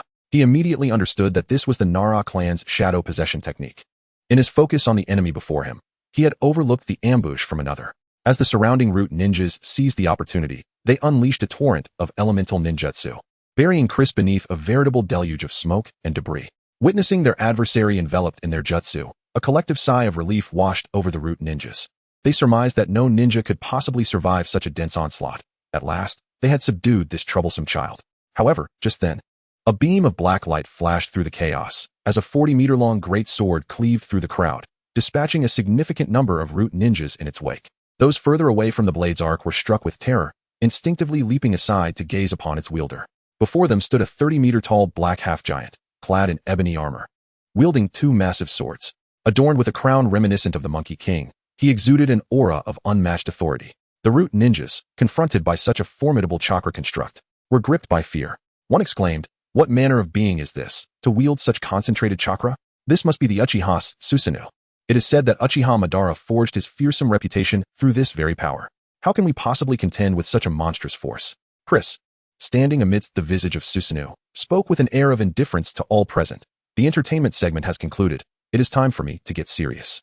As his words fell, the immense black blade swept across once more, obliterating yet another wave of root ninjas into mere dust. Chapter 24, TZ's Escape. Chris's Susanoo swept through the root ninjas with the force of a colossal avalanche, advancing towards TZ like an imposing mountain. TZ was utterly astonished by the might of Chris's Susanoo. Such power was beyond the capacity of any ordinary ninja to withstand. Throughout his life, TZ had encountered Susanoo numerous times, having witnessed Uchiha Madara's Susanoo in his youth and later clashed with Shirsue's. Following the Uchiha clan's extermination, he had acquired many tomes from the Uchiha collection, making him well-versed in the intricacies of Susanoo, rivaling even true Uchiha members. Yet, despite his extensive familiarity, he was still completely taken aback by the power of Chris's Susanoo. Although Chris's Susanoo was only in its half-formed state, its speed and destructive capability rivaled that of Madara's full Susanoo. In the past, Shirsue, who also activated a half-formed Susanoo, paled in comparison to Chris's manifestation. Why was there such a significant disparity in strength between the two Susanoo? After receiving intelligence about Chris from Orochimaru, TZ had meticulously selected these elite ninjas from root, laying in wait for Chris to collide with them. However, he was unprepared for the overwhelming strength Chris possessed, which far exceeded his expectations. Orochimaru's information was utterly unreliable. He was a fool who didn't even know that Chris possessed the Manjiki Sharingan. After a moment of contemplation, TZ resolved to retreat. The opponent's strength was far beyond imagination, and with his root forces alone, he could not hope to defeat him. The situation now had to be left to the prominent clans of Konoha, and he held no expectations for Sarutobi Hiruzen, who was likely to be eliminated by Orochimaru soon. To TZ, Hiruzen's demise was of utmost importance. Compared to that, Chris's presence seemed inconsequential. Having made up his mind, he barked orders to the remaining root ninjas. "You lot are utterly useless. Hurry and stop him to buy me some time." With that, he turned and fled towards the exit of the root base, disregarding the feelings of his subordinates. Naturally, these root ninjas had little emotion left, aside from some instinctual reactions. All other sentiments had been eradicated, leaving them to mechanically obey TZ's commands. Upon receiving TZ's orders, the root ninjas frantically obstructed Chris's Susanoo, employing forbidden jutsu and drugs with reckless abandon. Some of them, after a single desperate strike, collapsed on the ground, unable to rise again. This suicidal tactic did indeed complicate matters for Chris, who felt a surge of irritation as he watched TZ escape further into the distance. Through recent reconnaissance and memories from his past life, Chris had thoroughly confirmed that although TZ had reached the level of a Kage, he was undoubtedly at the bottom tier among Kage-level shinobi. Kage-level warriors generally fell into two categories. The first, like the fourth Reikage or the third Tsuchikage, might not be proficient in all three ninja disciplines, but had developed their own unique combat systems. Even when facing opponents with elemental advantages, they would merely be weakened rather than utterly defenseless. The second type, akin to Kakashi during the early days of the Shippuden, boasted foundational strength as elite J-nin, but had attained Kage-level prowess in one specific area. Notable figures in this category included the fourth Kazekage, Raza, and others like Yagura and Noki. While they were powerful, they had severe weaknesses. If their favored jutsu were countered, their strength would regress to that of elite J-nin. For instance, Haiden's abilities, without his curse, would only match Sarutobi Asuma at best. Though formidable, he lacked the qualifications to hold a position within the Akatsuki. TZ clearly fell within this latter category. Without his ability to resurrect infinitely, he would be an ordinary elite J-nin. And it was uncertain whether he could even contend with Haiden. Chris was confident that, regardless of how many lives TZ could summon, he could achieve victory effortlessly. Yet, TZ was resolute in his escape, while his robotic subordinates delayed Chris with their lives. Frustrated, Chris hastened the slaughter, felling dozens of root ninjas, leaving only the severely injured or weaker ones, incapable of posing a threat. Having finally dispelled the obstruction posed by the root ninjas, Chris's Susanoo quickened its pace. Although the power of Susanoo was formidable, its massive form indeed hindered its agility. However, just as he dismissed Susanoo, a shadowy figure clad in black, wearing sunglasses, appeared beside him, delivering a powerful punch infused with dark energy. Chris initially intended to brush aside this nuisance, but upon glimpsing the figure's right fist through his Mangeki Sharingan, his expression shifted dramatically, and he swiftly summoned his flames to repel the attacker. Yamanaka F and Aburame Shino had retreated to join forces, blocking the path from the root base with unwavering resolve. They were prepared to lay down their lives for Lord TZ, having consumed forbidden drugs that enhanced their strength at the cost of their very lives. Their steely determination was singular, to impede Chris and buy time for TZ's escape. Seeing these two dare to obstruct him ignited Chris's fury. The ninjas skilled in sealing fire techniques had already perished beneath Susanoo, leaving him unencumbered to unleash his flames upon them once more. Despite their strength, F and Shino were no match for Chris. In mere moments, they were struck down and ultimately reduced to ashes by the searing flames. Yet, their sacrifice bought TZ the opportunity to flee. TZ stepped out of the root base and into the clear sunlight. As soon as he emerged, he formed hand seals, and the ground trembled with a resounding explosion. The earth shook violently as the root base collapsed, burying those below in its wake. TZ had long since planted ample explosive tags throughout his lair, anticipating the day his stronghold might be besieged. However, as he detonated the underground base, he did not linger. He knew that such an explosion could not possibly eliminate a powerhouse like Chris, and he was far from feeling secure. Chapter 25. I am not the fourth Kazekage. The explosion at the root base was alarmingly close to Konoha, its violent reverberations swiftly capturing the attention of the entire village. Both ninjas and civilians alike, whether within or outside the village, were startled by the resounding blast. Previously, the fierce battle between Chris and the root ninjas had also stirred significant commotion, but that had transpired within the subterranean base, remaining undetected by the outside world. However, this time was markedly different. Such a vigorous explosion naturally drew widespread interest, including that of Sarutobi Hiruzen, who was observing the Chunin exams. Upon hearing the explosion, he immediately sought confirmation from the Umbu ninja beside him. The Umbu reported that the exact cause of the explosion was unknown, but provided Hiruzen with the direction from whence it originated. Upon verifying the explosion's location, Sarutobi's expression shifted dramatically. Although the Umbu might not have been privy to the nature of the site, as the Hokage, he was well aware of all root-based locations. It was undoubtedly his troublesome old friend who had caused this upheaval. Any involvement from that individual would surely lead to misfortune. I must ascertain the situation personally to feel at ease. With that thought, he promptly rose and addressed the faux fourth Kazekage. I sincerely apologize, Lord Kazekage, but there has been an unexpected fire in the village, and I must personally organize the firefighting efforts. Please excuse me. The imposter Kazekage, seated beside him, felt a jolt of anxiety. He had not anticipated such an incident prior to the commencement of their plan. It was not yet the time to initiate Konoha's collapse. Several preparatory tasks outside the village remained incomplete, such as the three-headed serpent, which was likely still in the summoning process. Furthermore, Gar's emotions were currently stable. The plan had originally involved him unleashing Shikaku during his battle with Uchiha Sasuke. However, for reasons unknown, Sasuke had suddenly gone off the radar, causing further delays. If the third Hokage were to depart now, and if he failed to contain the situation, allowing Konoha's forces to organize a counterattack, the plan for Konoha's downfall could very well fail. Resolute, he signaled to his shadow guards, who promptly understood and took action. One of them drew a kunai and pressed it against Sarutobi's throat, then, to Sarutobi's astonishment, leaped onto the rooftop of the viewing platform, dragging him along. Simultaneously, the four members of the Kazekage's shadow guard revealed their true identities as Orochimaru's subordinates, the Sound Four. Without hesitation, they enacted the Four Purple Flames formation, ensnaring the false Kazekage and Sarutobi within. This sudden turn of events immediately alarmed all Konoha ninjas and caught the attention of Maki among the crowd. Realizing that the Kazekage was preparing to prematurely initiate their plan, he wasted no time in commanding his subordinates to spring into action. As the signal was given, The sound ninjas, disguised as civilians, simultaneously formed hand seals to unleash a collective genjutsu. An eerie wave of released chakra swiftly permeated the area, causing all non-ninja targets to succumb to the hypnotic effects of the illusion and fall into a deep slumber. Not only did the defenseless ordinary citizens succumb, but even some weaker genin were unable to resist the onslaught of the genjutsu, joining the throngs of unconscious individuals. Meanwhile, in the competitors section, Kankuro anxiously glanced at Gaara beside him. They had just received the signal for Gaara to go on a rampage. He wished to flee immediately but was concerned about his brother's uncertain path. At that moment, Gaara's body underwent a drastic transformation, sand enveloping half of him, morphing into a colossal yellow claw. Simultaneously, his face contorted into a monstrous visage, sending shivers down Kankuro's spine. Without hesitation, he turned to flee, urging, "Gaara, you must be careful. If anything happens, I will come to your aid at once." Oblivious to his brother's concerns, Gaara, in his monstrous form, charged toward the spectators, particularly aiming for Naruto. At that moment, Naruto had just been freed from the genjutsu by Sakura, left in a state of bewilderment and existential dilemma. Suddenly confronted by Gaara's half-monster form barreling toward him, he was struck with terror, his mind ringing with alarm. Sakura was no better off, regrettably. Sasuke was not by her side, or she would have sought solace in his embrace. Just as chaos seemed imminent, Kakashi arrived on the scene and swiftly kicked Gaara aside, positioning himself protectively in front of Naruto and Sakura. With Kakashi's appearance, Sasuke also manifested before them. Naruto and Sakura were filled with relief and were about to speak when Kakashi, in a grave tone, interjected, "Now is not the time for nostalgia. The situation has escalated, and war is likely upon us. You must be cautious and protect yourselves. I can no longer monitor you constantly."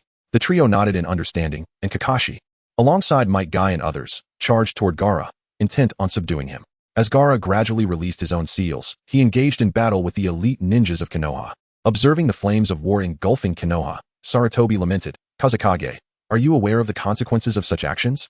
To instigate war so easily will only bring immense suffering to both sides. There is no victor in war. I implore you, Kazekage, to halt this reckless endeavor.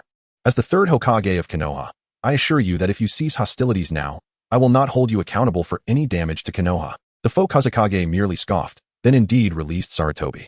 With a sigh of relief, Sarutobi recognized that the willingness to negotiate was a positive sign. Even a monetary settlement would be preferable to full-scale conflict. However, the impostor did not cease hostilities as Sarutobi had hoped. In a flash, he leaped to the edge of the barrier, creating an opening through which he exited. Sarutobi intended to follow suit, but as he approached the breach, it sealed itself, trapping him within the barrier.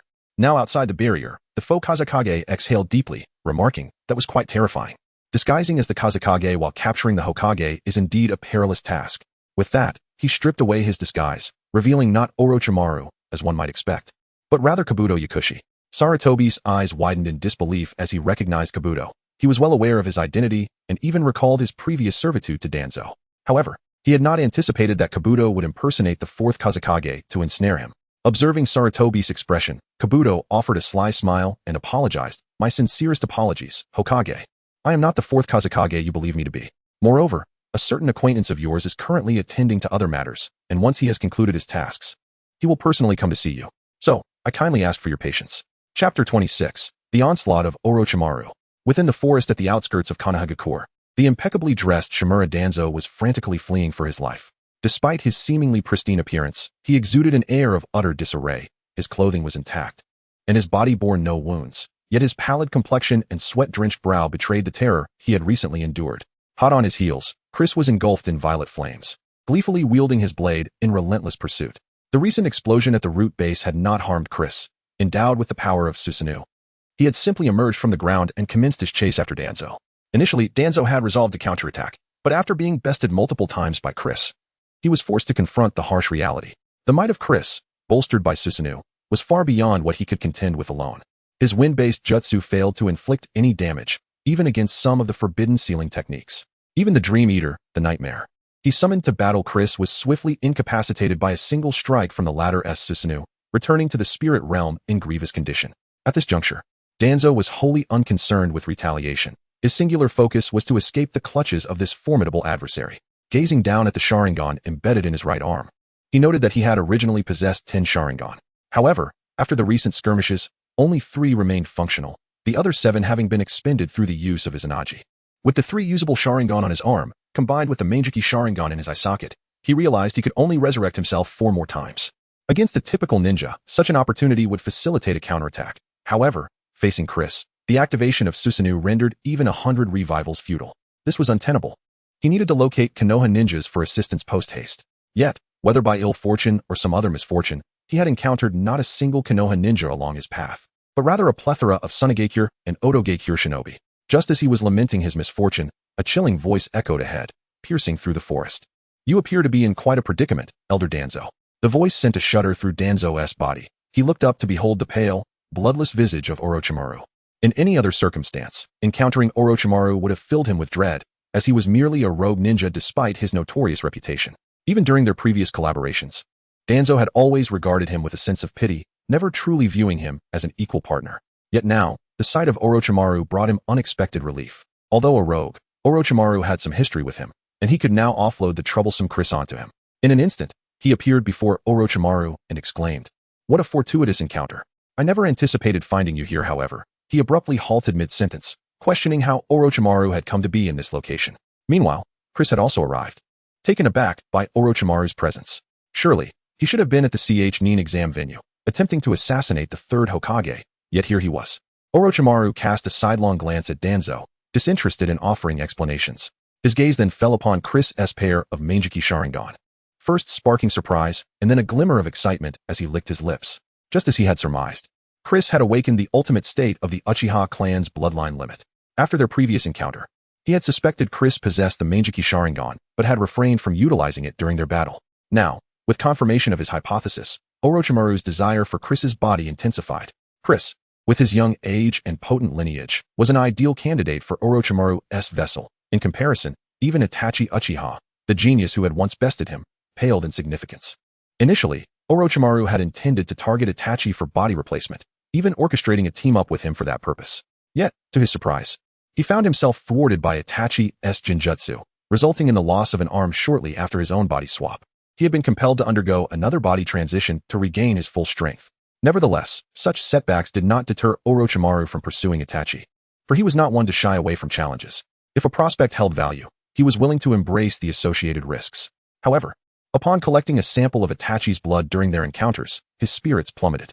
Itachi was afflicted with a grave illness, barely clinging to life through medication. Such a frail host was unfit for Orochimaru's ambitions, prompting him to redirect his focus towards Kimimaro. Yet, fate seemed to conspire against him, as Kimimaro too was soon diagnosed with a serious ailment, leaving Orochimaru in despair, feeling as if the world was conspiring against him.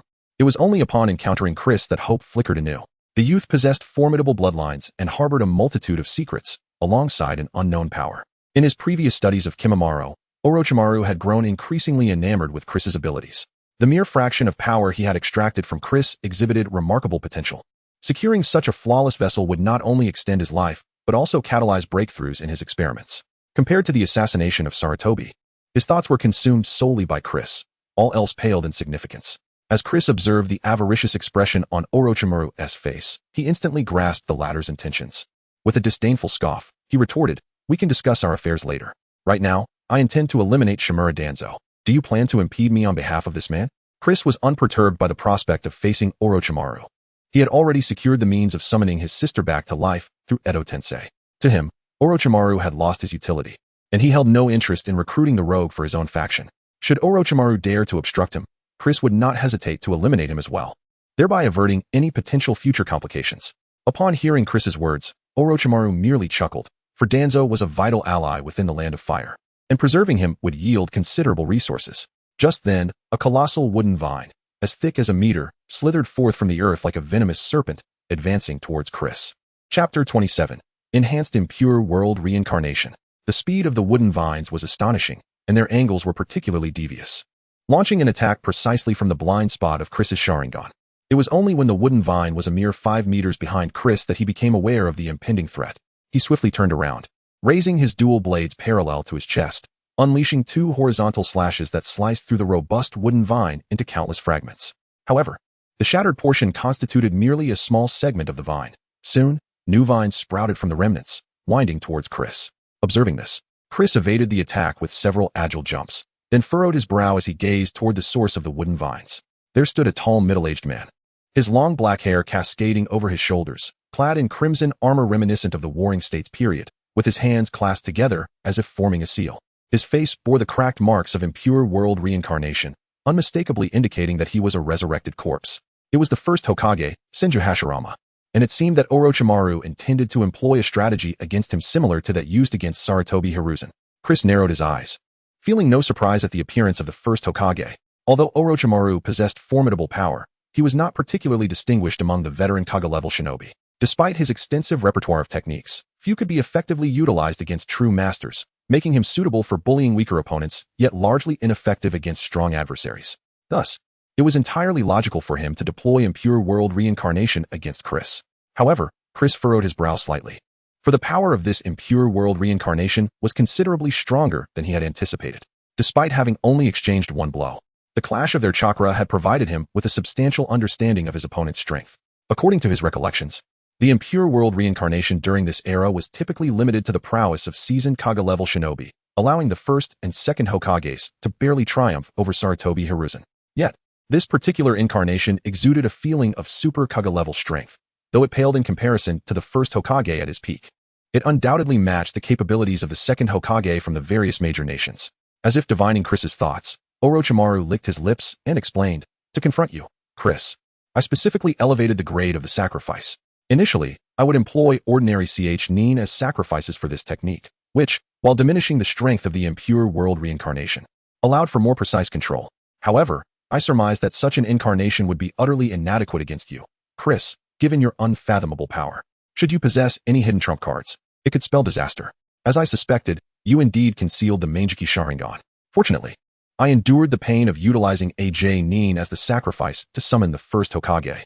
Though this act carries certain risks, I am willing to take them for your sake." As his words fell, an astonishing surge of chakra erupted from Senju Hashirama, unleashing a torrent of violent energy that left onlookers blinking against the blinding force. Shimura Danzo stared in disbelief as the first Hokage's body trembled.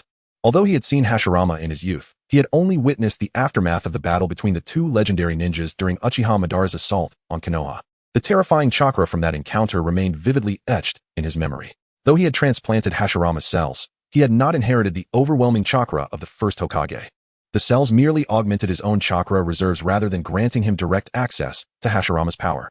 Thus, seeing this formidable chakra after decades left him pale and trembling. As nightmarish recollections resurfaced, even Chris, who had anticipated this, felt his pupils constrict. The opponent's strength, though not at their former level, was undeniably at a beige level. This intense chakra surge drew the attention of many, with nearby shinobi from Sunagakure, Otogakure, and Konohagakure all feeling a chilling shock from the overwhelming energy.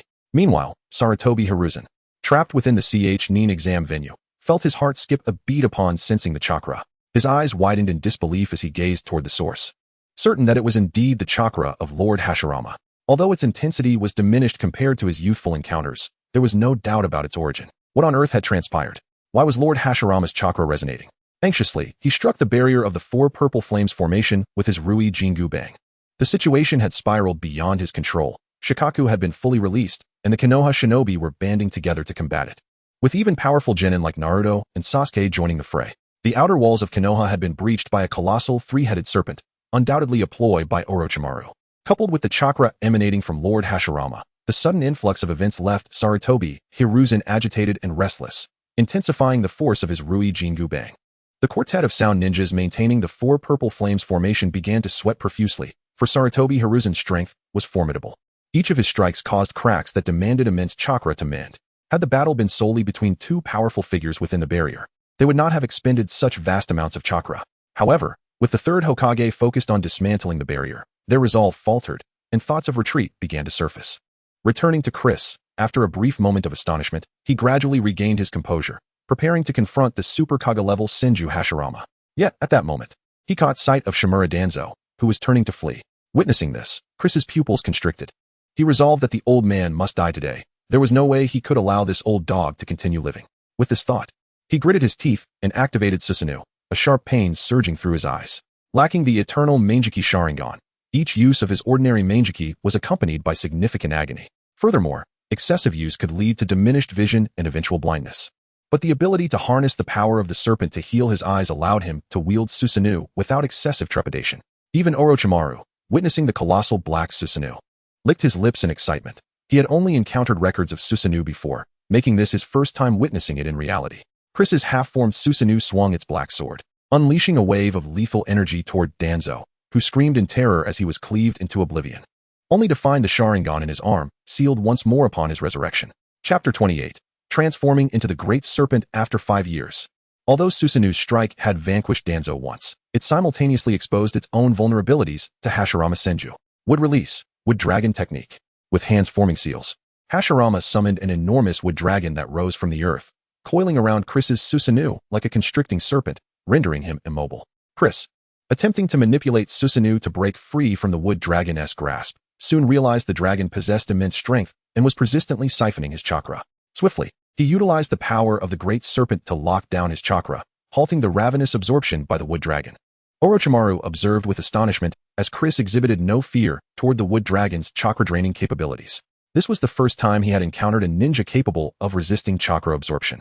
Indeed, many ninjas in the ninja world had the ability to absorb chakra, such as those with the bloodline limit of the Dark Release, and even his subordinate, CHJR, was born with the innate ability to absorb others' chakra. Once ensnared by such individuals, the absorption process was an irreversible fate unless one could disrupt their technique.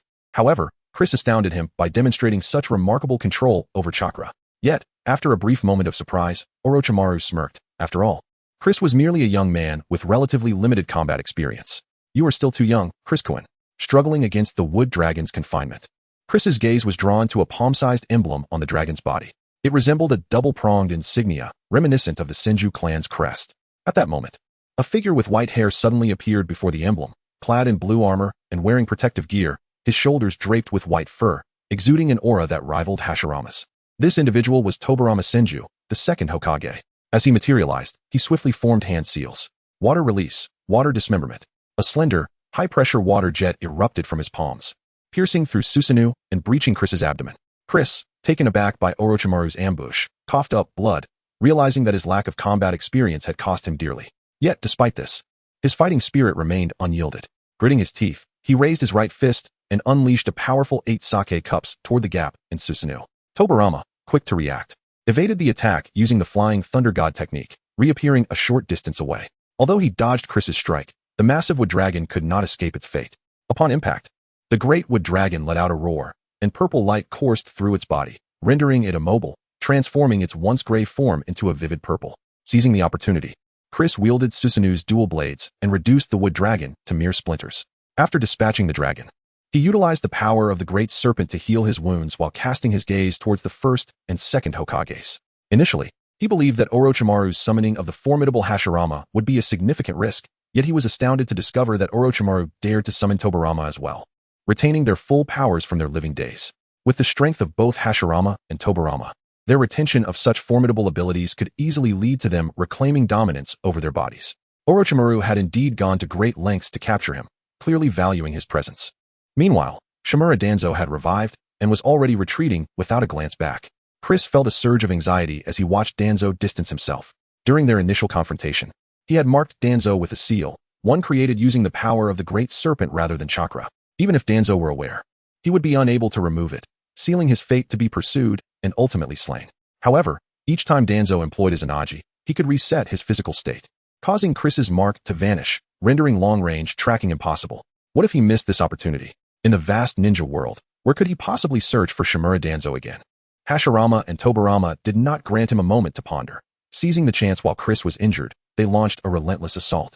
Hashirama utilized his expansive wood release to confine Chris's Susanoo, while Tobirama capitalized on his speed advantage, persistently harrying Chris. Their coordination was impeccable, forcing Chris to retreat repeatedly. On several occasions, he was nearly struck by Tobirama's water release, which shattered Susanoo, but he narrowly dodged disaster each time. Observing the relentless advance of Hashirama and Tobirama, and glancing once more at the vanishing figure of Danzo, Chris gritted his teeth and ultimately dispelled Susanoo, standing resolutely with closed eyes.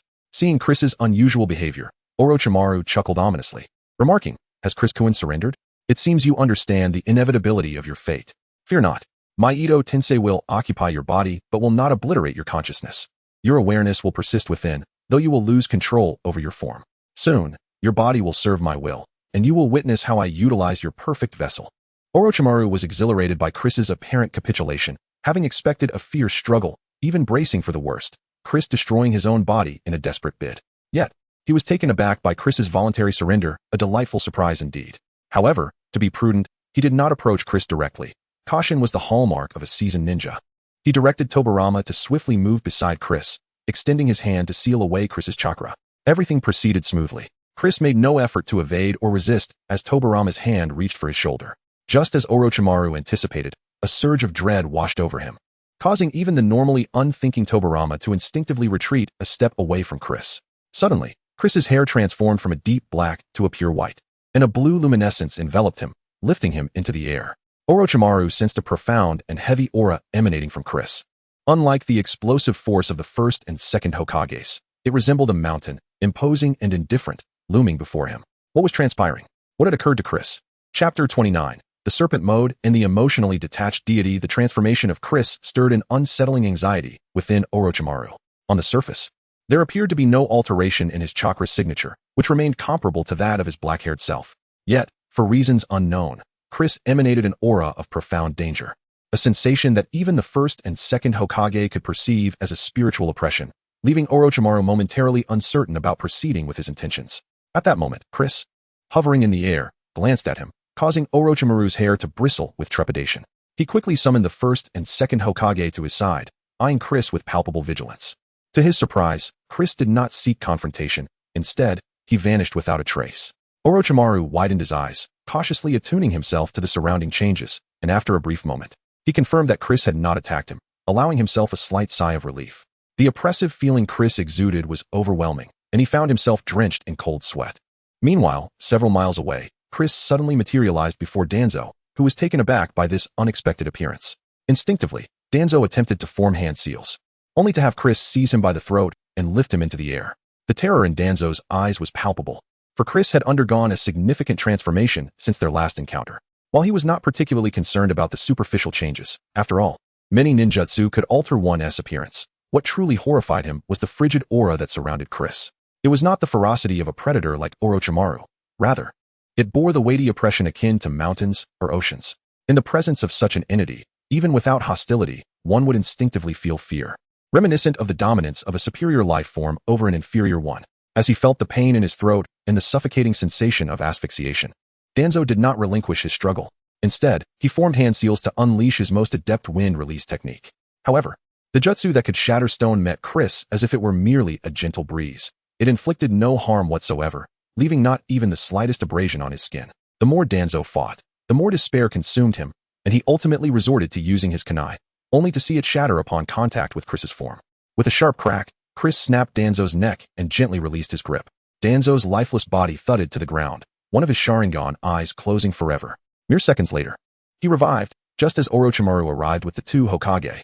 However, rather than immediately commanding them to attack, he stood at a distance, his expression wary as he inquired, "I did not anticipate that you possessed such abilities, Chris. Is this your unique power?" Chris offered no response, seemingly dismissive of any questions posed to him. To him, Orochimaru was akin to mere weeds by the roadside. His sole fixation lay in tearing Danzo to shreds. 5 years prior, upon first awakening this state, Chris had practiced it in secret and discovered that it bore no detrimental effects on him. In fact, shifting into this form significantly enhanced his physical prowess.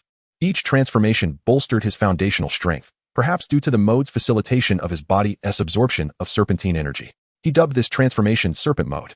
Despite its formidable strength, he was wary of its activation. He realized that each time he engaged this mode, his emotions dulled, rendering him akin to a lifeless stone or tree. This emotional detachment persisted even after he reverted to his original state, and he feared that excessive reliance on this power would lead to a transformation into a being devoid of desire, governed solely by the will of the serpent. Thus, he had rarely activated Serpent Mode, as its influence on his psyche was more terrifying than the physical toll inflicted by the 8 gates, while the latter could be mitigated through methods like transplanting Hashirama cells or practicing medical ninjutsu. The subtle alteration of his will by the serpent's essence was tantamount to a death sentence. Consequently, this slow descent into self-destruction was something he had previously avoided, only resorting to it when absolutely necessary. With this thought, he swiftly appeared before Danzo and delivered a powerful punch to his chest. Danzo gasped, expelling a mouthful of blood, as Chris's strike shattered his ribs and left his internal organs in a state of utter devastation. Chris regarded Danzo, who lay sprawled on the ground, with an expression of chilling indifference. Meanwhile, Orochimaru finally grasped the truth. Chris's incredible speed was not merely a product of his physical capabilities, but rather mastery of a space-time ninjutsu reminiscent of the Flying Thunder God technique. This realization tightened Orochimaru's brow. Ninjas skilled in such techniques were particularly troublesome. If Chris were merely a speedster, Orochimaru could have lured him into traps, but with space-time ninjutsu, traps became meaningless. Any activation would be detected, allowing Chris to evade effortlessly. Now, Orochimaru pondered whether to continue pursuing Chris. The latter's strength exceeded his expectations. And even the Edo Tensei of the first and second Hokage showed signs of losing control. Earlier, while on the road, he had noticed the first Hokage's reanimated body turning to glance at him, nearly prompting Orochimaru to cancel the technique in fear. His control over the souls of the first and second Hokage had reached its limit. Should this continue, not only would capturing Chris be implausible, but he himself could also fall victim to the uncontrollable reanimations. With this thought, he swiftly performed the seals to release the Edo Tensei. Two gray coffins erupted from the ground, and the first and second Hokage climbed inside, sinking into the earth to vanish from sight. Orochimaru cast a lingering glance at Chris before his own body slowly descended into the ground, leaving the scene. Throughout, Chris had not spared a glance for Orochimaru. The latter was but a secondary target, his absence inconsequential. Instead, Chris focused on the now resurrected Danzo, whose Sharingan had been exhausted, leaving only Shirsue's Manjiki Sharingan capable of employing Izanagi. In this moment of desperation, Danzo gazed at the leisurely approaching Chris, having abandoned all hope for survival. It seemed inevitable that he would meet his demise today. If that were the case, he would drag Chris down with him. With resolve, he tore open his shirt, revealing a symbol resembling a bagua inscribed upon his chest. Chapter 30. The Arrival of the Leaf Ninjas. Will Shimura Danzo be saved? Damn little brat. Let us descend into hell together. Danzo bellowed, preparing to unleash the four-symbol seal. Meanwhile, Chris floated over, seemingly indifferent to the impending activation of the seal. Just as the two were on the brink of mutual destruction, a massive, thick iron rod descended from the heavens, landing between them. Chris halted, glancing up at the figure standing atop the rod, while Danzo's face lit up with joy upon recognizing it. The newcomer was none other than the third Hokage, Hiruzen Sarutobi. Clad in black armor, arms crossed, and eyes sternly focused on Chris. With Hiruzen's arrival, the Leaf Ninjas emerged from all directions. Among them were several Umbu operatives, while the majority consisted of clan ninjas and ordinary ninjas. Upon their arrival, they refrained from approaching the epicenter of the battle, instead opting to halt at a distance of several dozen meters from Chris, Danzo, and Hiruzen, forming a circle to prevent the enemy's escape. What brought Hiruzen to this scene? This tale dates back approximately 20 minutes.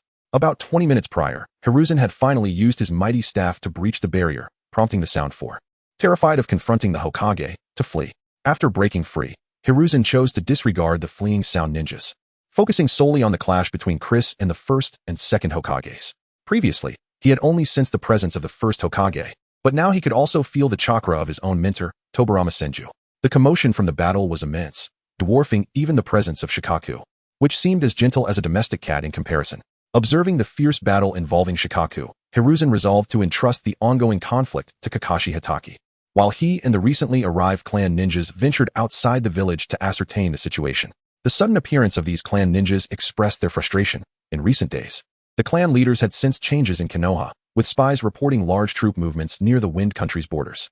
They found it implausible that the higher-ups had not noticed such significant occurrences, yet the situation was so peculiar that everyone acted as if they were oblivious. Thus, they decided to conceal themselves, planning to act once the situation became clearer, only to be disrupted by the sudden manifestation of the first Hokage's chakra. Unaware that it was the chakra of the first Hokage, they sensed the terrifying pressure it exuded. Given the chance, they would never allow their ninjas to confront such a monster. However, with the third Hokage now free and inviting them to investigate the village's exterior, refusal would surely incur Hiruzen's wrath. Reluctantly, they steeled themselves to lead their clansmen out of the village. Upon arrival, they were met with a scene of devastation.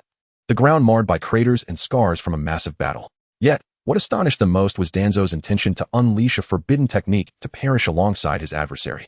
Upon witnessing this, they felt an overwhelming urge to slap themselves. Had they known he would act so recklessly, they might have delayed their arrival, potentially buying time to confront the third Hokage and hasten Danzo's demise. Danzo was a figure universally despised in Konoha. His death would be welcomed, even if it meant confronting mere enemies. Hiruzen leaped down from the transformed Rui Jingu Bang, approaching Danzo with a vigilant inquiry. Who is this adversary? And how does he possess the Manjiki Sharingan? I sensed the chakra of Lord Hashirama and Lord Tobarama just now. What is happening here? As he spoke, he turned to Danzo, noticing the Manjiki in his right eye. Indeed, it belonged to Shirsue. Hiruzen had long suspected Shirsue's eye was with Danzo, but the latter had concealed it well, performing the transplant outside the village, keeping the evidence from Hiruzen's spies.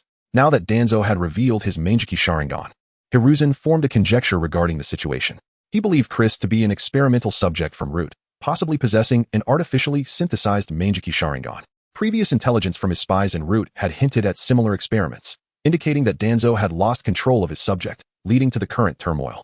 However, Hiruzen remained puzzled about the sources of the first and second Hokage's chakra, prompting him to seek clarification from Danzo. Breathing a sigh of relief, Danzo rose, contemplating for a moment before articulating. This individual is a rogue ninja from the Uchiha clan, who escaped the village before Itachi Uchiha annihilated our clan. He recently allied with Orochimaru to perform Edo Tensei, summoning the first and second Hokages to attack the village with the intent to obliterate Konoha. My subordinates and I discovered their plot and attempted to intercept them outside the village. However, the strength of these rogue ninjas was overwhelming. After repelling Orochimaru, my men were nearly annihilated, leaving me defenseless against this traitor, Chris Uchiha, as you have just witnessed. Danzo's account left the crowd in stunned silence. Each word was comprehensible, yet the collective meaning eluded them. What did he mean by a rogue Uchiha? Was he the Uchiha clan left with only the traitor Itachi and that brat Sasuke? And what was Edo Tensei? How could this technique summon the first and second Hokages? A myriad of questions flooded their minds, for these lower-ranked ninjas lacked the foundational knowledge to process such vast intelligence. While the confusion enveloped the crowd, the clan leaders and several high-ranking jonin grasped the implications almost instantaneously. Particularly, Hiruzen was struck by a cold sweat upon hearing Danzo's words. His shock was not directed at Chris, but rather at the realization that Orochimaru had departed with Edo Tensei beforehand. Had he encountered the first Hokage and Tobirama, he would have been at a loss for how to respond. With a weight lifted from his heart, he redirected his focus to Chris, contemplating how to address the threat he posed. Chapter 31. Is the Uchiha clan truly malevolent? Allow me to showcase my own malevolence. Given that the individual before him belongs to the Uchiha clan and seeks vengeance against Danzo, it is likely that he has come to grasp the grim truth behind the Uchiha massacre. Judging by his age, he appears to be merely 13 or 14, an age at which he has already awakened the Mangekyou Sharingan, much like Itachi did at a similar age. Regrettably, Hiruzen Sarutobi has been unable to recall the identity of this young man, as Chris was merely a shadow within the Uchiha clan, deemed of average ninja capabilities by his kin. Furthermore, since Chris opted for an education in the clan's academy rather than a ninja school, Sarutobi has no recollection of him whatsoever. However, a prodigy like Chris must not be allowed to become an adversary to the village. With Konoha beset by both internal strife and external threats, fostering another enemy would be ill-advised. It is imperative that the details surrounding the Uchiha coup remain confidential, for divulging such information would tarnish the reputations of both Konoha and the Uchiha clan. After a moment of contemplation, Sarutobi offered Chris a serene smile and said, "Your name is Chris, is it not? My identity requires no further introduction. May we converse?" Chris remained silent, his expression devoid of emotion, looking at Sarutobi as if he were a mere jester. He was curious to see how the Hokage would proceed. Sarutobi, undeterred by the lack of response, continued, "I trust you are already aware of the events that transpired. While I cannot ascertain how you came by this knowledge, I urge you to remain composed and not allow hatred to cloud your judgment. First and foremost, I must apologize on behalf of Konoha. As Hokage, I bear the responsibility for failing to prevent the Uchiha massacre, and I am deeply remorseful. Yet, you must understand that if these matters were to be made public, it would have a devastating impact on Konoha and, indeed, on the Uchiha clan's reputation. The Uchiha have sacrificed enough. The hard-won peace is something we should all cherish. In my capacity as Hokage, I offer you a promise. Should you choose to renounce your quest for vengeance, Konoha will welcome you back. You could return and restore the Uchiha clan's former glory, given your strength and talent. I have no doubt that the Uchiha name would once again resonate throughout the ninja world. Of course, if you prefer not to return to the village, I can understand. Your attack on the village was undoubtedly influenced by that rogue, Orochimaru. As long as you cease hostilities against Konoha ninjas, we will not issue a bounty on your head." At these words, a murmur of shock rippled through the assembly. The leaders of the various ninja clans furrowed their brows in disapproval of Sarutobi's decision. They were acutely aware of the truth behind the Uchiha massacre, and a figure as perilous as Chris, who had already become an enemy, should not be permitted to walk free. Hinata Hizashi remained tight-lipped, while Inuzuka Tsum attempted to voice his concerns, but was restrained by Aburame Shibi. The leaders of the Inuzuka, Yamanaka, and Nara clans remained silent, loyal supporters of Sarutobi, unwilling to voice dissent. Meanwhile, the uninformed civilian ninjas were left bewildered, for Sarutobi's words were veiled. Those unaware of the massacre's truth found themselves none the wiser. Having finished his address, Sarutobi turned his full attention to Chris, and after waiting in vain for a response, he felt a modicum of relief. He understood the Uchiha ninjas' temperament. They were direct and forthright, unafraid to voice their discontent.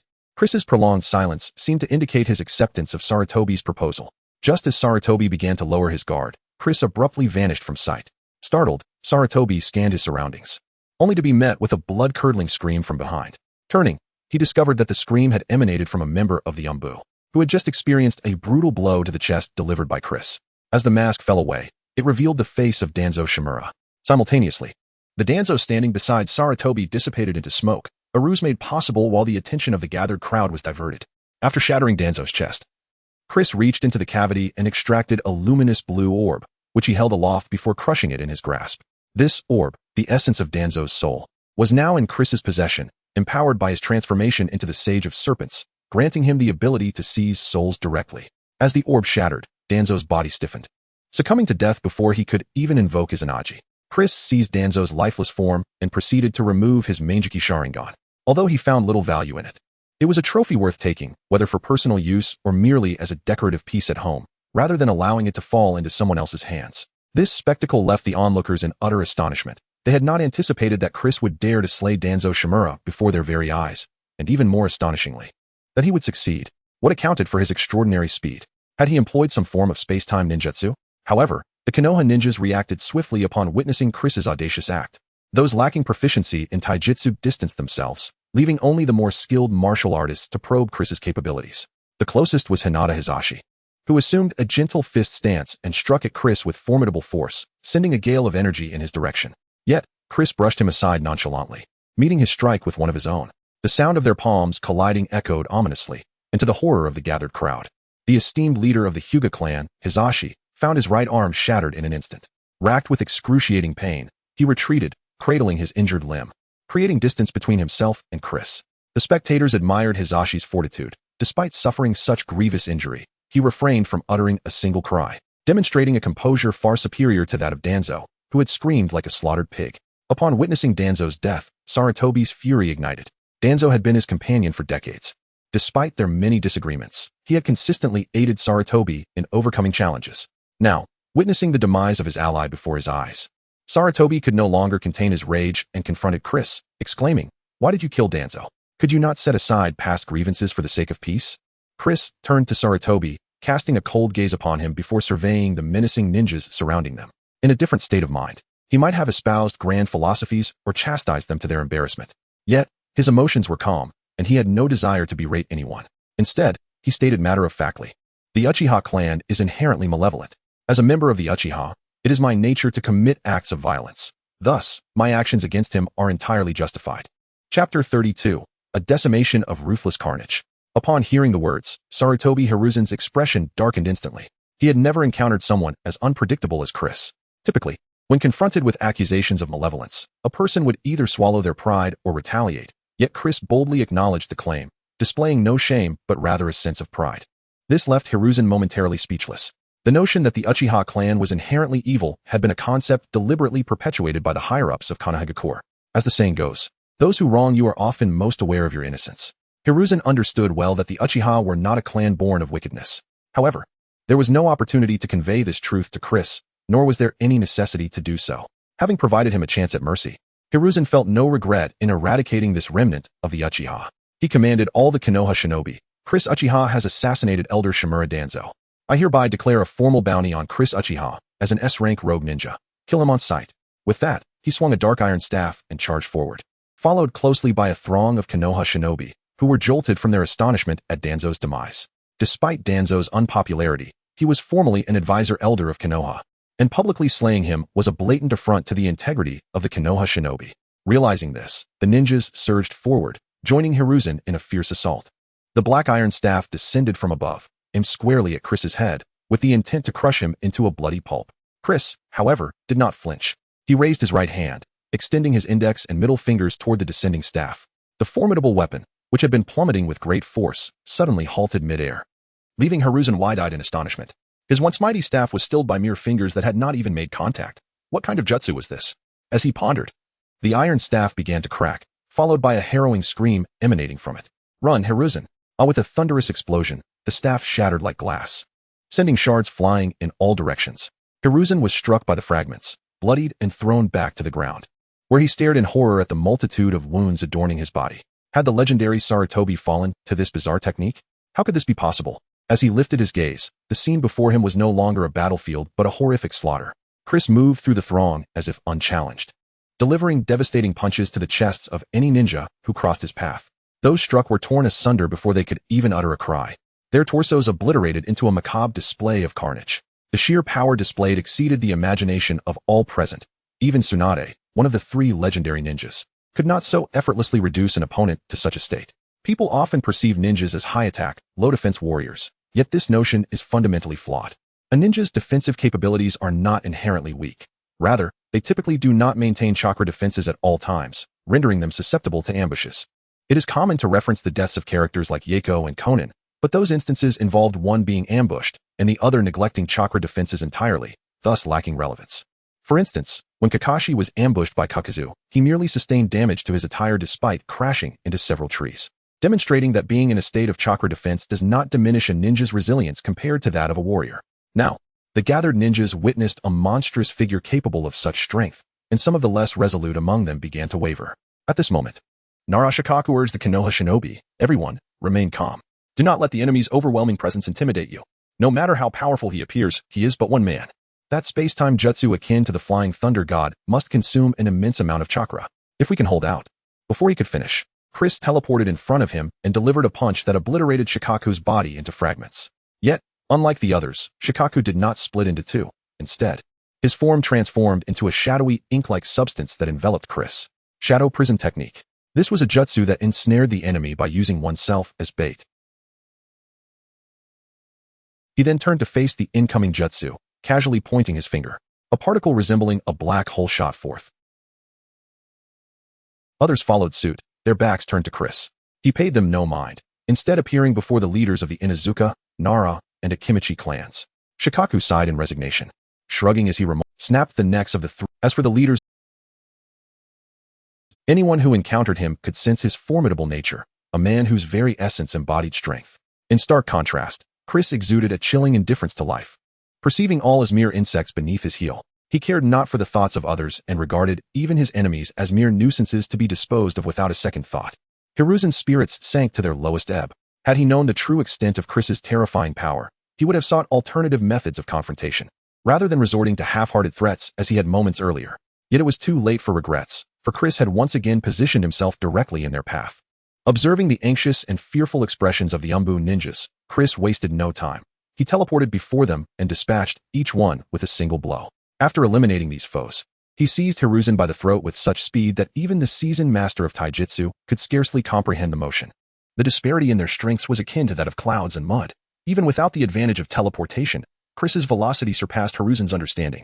A 6-paths-level powerhouse had reached a qualitative difference from ordinary ninjas, rendering even the invincible Senju Hashirama vulnerable to the newly ascended Uchiha Madara. The legendary Minato Namikaze, often lauded for his speed and reflexes, had been easily dispatched by Madara, who treated him as mere fodder. He could not even react to the attacks Madara casually hurled his way, failing to utilize the Flying Thunder God technique before being eliminated in an instant, highlighting the profound gap in their abilities. This was particularly true for Hiruzen, whose focus lay in physical prowess. Before Chris, he was akin to a snail in its crawl. Struggling against Chris's grip, Hiruzen unleashed a flurry of punches, kicks, and ninjutsu in a futile attempt to escape. All his efforts proved in vain, as whether through physical strikes or jutsu, his attacks merely grazed Chris like a gentle tickle, inflicting no harm whatsoever. As he observed the writhing Hiruzen, Chris extended his free left hand and placed it upon the latter's head. Hiruzen's terror peaked. This gesture was unmistakably an attempt to extract his memories. He harbored countless secrets of Konoha that must not fall into the hands of this enemy. Realizing this, he prepared to activate a pre-etched self-destruct jutsu, a contingency plan familiar to seasoned ninjas like him. Such techniques were often inscribed in anticipation of dire circumstances, enabling them to deny enemies the satisfaction of a complete corpse. Yet, to his dismay, he found that the jutsu failed to activate, as an unseen force persistently interfered with his attempt at self-destruction. Meanwhile, Chris commenced the process of delving into Hiruzen's memories. However, as he traversed the labyrinth of Hiruzen's mind, his perception began to shift. Initially, he had viewed Hiruzen as a cunning politician, one who, after feigning subservience to Senju Tobarama, had plunged Konoha into chaos upon assuming the title of Hokage. Had it not been for Naruto Uzumaki's birth in this village, he believed Konoha would have surely perished before the Fourth Great Ninja War. Yet, through this exploration, Chris discovered a flaw in his prior assumptions. Hiruzen had not always embodied the repugnant visage of a scheming politician. In his youth, he was vibrant, optimistic, and brimming with zeal, genuinely prepared to sacrifice himself for the likes of Tobirama and others. He bore a striking resemblance to a hero of Konoha, akin to Naruto after his ascension, far removed from the treacherous persona speculated upon in various forums. The transformation in Hiruzen's character came after he officially became Hokage. Though he held the title, he was met with disdain from the elder generation of Konoha's leadership and various prominent clans. These seasoned ninjas, veterans of the Warring States period, had witnessed the might of the Uchiha and the prowess of the Senju brothers. In their eyes, Hiruzen was unworthy of governing Konoha. Had Tobirama not designated him, they would have vehemently opposed his ascension. Consequently, the reins of power rested firmly in the hands of the elder advisors and the wife of the first Hokage, Uzumaki Mito. Hiruzen became little more than a puppet, mechanically handling trivial matters while the significant decisions were predetermined in clandestine meetings where he was merely required to endorse documents with a signature. This predicament evoked memories of Minato and Namikaze. Their youthful experiences mirrored each other in striking fashion. Both had ascended to the role of Hokage at a tender age, only to find their authority usurped by the higher echelons of Konoha, relegating them to mere marionettes. The difference lay in the fate that befell them. While Minato met his end during the Nine-Tails crisis shortly after becoming Hokage, Hiruzen's trajectory unfolded along an alternative path. After serving as a puppet Hokage for a time, Hiruzen's faith shattered. He could no longer endure the reality of being a mere figurehead, grappling with the disillusionment of discovering that the village he had once cherished operated in such a manner, with him as nothing more than a pawn. Thus, he began devising a strategy to reclaim power in Konoha, seeking liberation from the grasp of the elder Mito and her ilk. His thoughts turned to his remaining comrades. Of his original team, only 4 remained, with Uchiha Kagami having perished on the battlefield. The surviving members were Shimura Danzo, Mito Minion, Nara Shikaku, and Akimichi Choza. The trio of Danzo and his allies embraced Hiruzen's quest for power and pledged their assistance. While Choza expressed his desire to remain uninvolved in the political machinations of the higher-ups, preferring to protect his clan's interests, Hiruzen made no attempt to coerce those who refused to aid him. After forming an alliance with Danzo and the others, they embarked on a journey of struggle and ambition. Through a series of arduous efforts, they gradually wrested some power back from the upper echelons, though they remained unable to rival the influence of Mito and the elder generation. At the very least, Hiruzen had shed the shackles of his puppet status, no longer relegated to the role of a mere instrument. At this juncture, Danzo and his allies, while ostensibly mere jounin, had effectively become commanders of localized battles within Konoha. They bore a striking resemblance to the legendary Sannin who remained in the village, functioning as the reserve forces of Konoha's leadership. Their opportunity for official recognition soon approached, for the life of Uzumaki Mito had reached its twilight. Chapter 34. The Lantern Show of Sarutobi Hiruzen, Part 2. Perhaps due to the excessive consumption of vitality in sealing the Nine-Tails, or perhaps owing to other obscure reasons, the once long-lived Uzumaki Mito passed away before reaching the age of 80. While her lifespan was considered considerable among the elder generation of Konoha's elite, many of her contemporaries had already met their end long before her. With the demise of the older generation, Shimura Danzo, Mito's husband, and Tsunade's mentor, finally ascended to the role of Konoha's advisory elder. At this juncture, no force remained to obstruct their ascent, allowing this new breed of leaders, who had clawed their way up through familial connections and resource allocations, to seize the true power within Konoha. Though the sentiments of others may remain uncertain, Sarutobi Hiruzen, newly empowered, felt an exhilarating sense of confidence. He believed the gradual decline of Konoha over the preceding decades was entirely due to the hindrance posed by the elder generation, and with their passing, he was certain he could steer Konoha towards a brighter future. His aspirations were indeed grand, yet reality swiftly delivered a harsh rebuke, relentlessly slapping him with the truth. Upon acquiring absolute authority in Konoha, Hiruzen was astounded to find his capabilities starkly inferior to those of the previous leaders. Issues that the elder statesman managed with ease became monumental challenges for him and his contemporaries, leaving him disheartened. It dawned on him that it was not the elders who had hampered Konoha's progress, but rather his own naivety and that of Danzo. Nonetheless, contemplating these realizations proved futile, and he was compelled to embark on an artificial god-making scheme. It was during this time that the narrative emerged, proclaiming the third Hokage as the strongest among all Hokages. A reputation he personally bolstered by engaging in battles against the third Hokages of other villages. In truth, his prowess ranked among the upper echelons of strength. Had one not encountered Senju Hashirama or Senju Tobirama, the likelihood of believing such rumors would have been quite high. As time elapsed, his persona as the mightiest Hokage solidified, instilling both fear in lesser-known ninja villages and boosting the morale of Konoha shinobi. Other major ninja nations found no need to dismantle this fade, for their own third Hokages had sparred with Hiruzen, and the nature of their confrontations typically ended without a decisive victory. Should Hiruzen's image as the strongest Hokage be established, The other third Hokages could similarly fortify their own reputations. In this era of warring states, where most formidable ninjas had perished, the personas they crafted would likely remain unchallenged. After all, the measure of strength could only be determined through comparison, and with the previous Hokages deceased, whom could one compare against? Subsequently, as one conflict after another unfolded in the ninja world, Konoha emerged victorious, further amplifying Hiruzen's stature as the most powerful Hokage. Amidst the echoes of jubilant cheers, he gradually began to believe in his own might. This phenomenon is not difficult to understand. In an environment where adulation abounds, even the most self-aware individual might eventually succumb to the pervasive atmosphere, convincing themselves of their extraordinary nature. Initially, he envisioned maintaining this image of the strongest Hokage throughout his life, culminating in a perfect existence. However, he was ultimately confronted with his own nemesis, Hatake Tsukumo. By the time Tsukumo garnered renown in the ninja world, Hiruzen had already reached 50. While he remained at the pinnacle of ninja strength, he was now on the precipice of an inevitable decline. In stark contrast, Tsukumo was in the prime of his youth, a mere 30 years old, yet already possessed strength rivaling his own. Surpassing him seemed merely a matter of time. Had it been solely a matter of strength, Hiruzen might have accepted relinquishing the Hokage position to Tsukumo. After years in power, he understood that authority is not merely confined to the title of Hokage.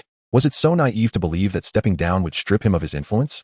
The game of power is far more intricate than that. The discord between Hiruzen and Tsukumo stemmed from their fundamentally divergent philosophies. Hiruzen espoused the belief that the flames of Konoha must persist, illuminating the village and nurturing new growth, which necessitated individual sacrifices for the greater good. Conversely, Tsukumo prioritized the bonds between comrades and family over the nebulous concept of the village. Such a stark ideological contrast led Hiruzen to view Tsukumo's ascension as a mere reenactment of his own power struggle with Uzumaki Mido decades prior. He harbored doubts that Tsukumo could fulfill the Hokage role more effectively than he, fearing that Tsukumo's self-sacrificial tendencies for personal circles would ultimately inflict grievous wounds upon Konoha. In the end, through a combination of overt and covert machinations, Tsukumo was vanquished. Danzo coerced the White Fang of Konoha into suicide, leveraging the life of his son as a threat, subsequently nurturing a successor aligned with his vision to assume the Hokage mantle, Namikaze Minato, a disciple of Jiraiya and Hiruzen's grand student. Minato was impeccable in both character and ability, akin to a youthful reflection of Hiruzen. Most importantly, he was a Hokage devoid of familial ties, thus rendering the power struggles of the past obsolete. Observing Minato assume the Hokage role and attend to trivial matters brought Hiruzen considerable solace. He was not a power-hungry individual. Rather, he recognized that Konoha could not function without him at that juncture. After his passing, the reins of power would naturally transfer to Minato, alleviating any concerns of the latter remaining a mere puppet. Yet just as he took a breath of relief, calamity struck once more. Minato perished during the Nine-Tails assault, inflicting devastating losses upon the village, with substantial casualties and extensive damage to infrastructure and resources. The most significant blow was the shattering of the confidence that both Konoha's shinobi and its civilians held in their great nation.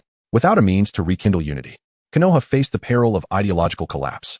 In his moment of despair, tales of a demon fox began to circulate within the village, and Naruto Uzumaki became the target of public scorn.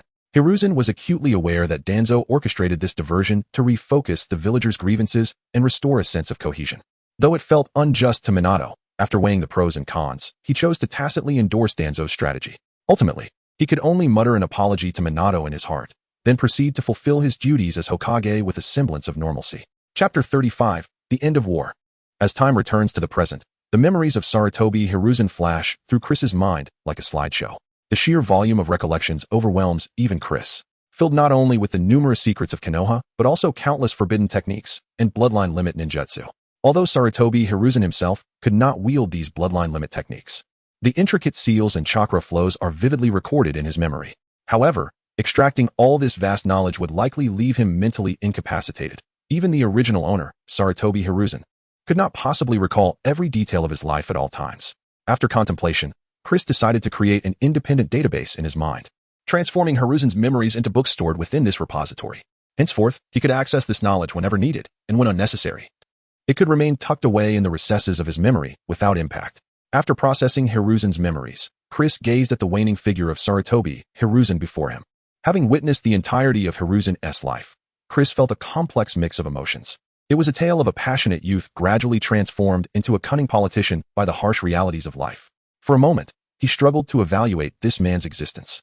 After a brief reflection, he found the words to encapsulate Hiruzen's life. At that moment, Sarutobi Hiruzen, utterly drained from the memory extraction, suddenly heard Chris' voice, calm and authoritative as if decreeing from on high. A politician's greatest contribution to this world is their demise. With those words, Hiruzen looked at Chris in despair as he extracted the man's soul and crushed it before his very eyes. As the soul shattered, Hiruzen succumbed to the finality of death, and Chris released his grip on Hiruzen's throat, allowing the lifeless body to collapse to the ground. The remaining Konoha ninjas who had not fled witnessed this scene, their fury reaching a boiling point. Yet, they dared only to curse Chris in their hearts, too fearful to confront him directly in vengeance for their Hokage. After absorbing Hiruzen's memories, Chris lost interest in further bloodshed. The Konoha ninjas were paralyzed with fear, and he had no desire to squander more time on them.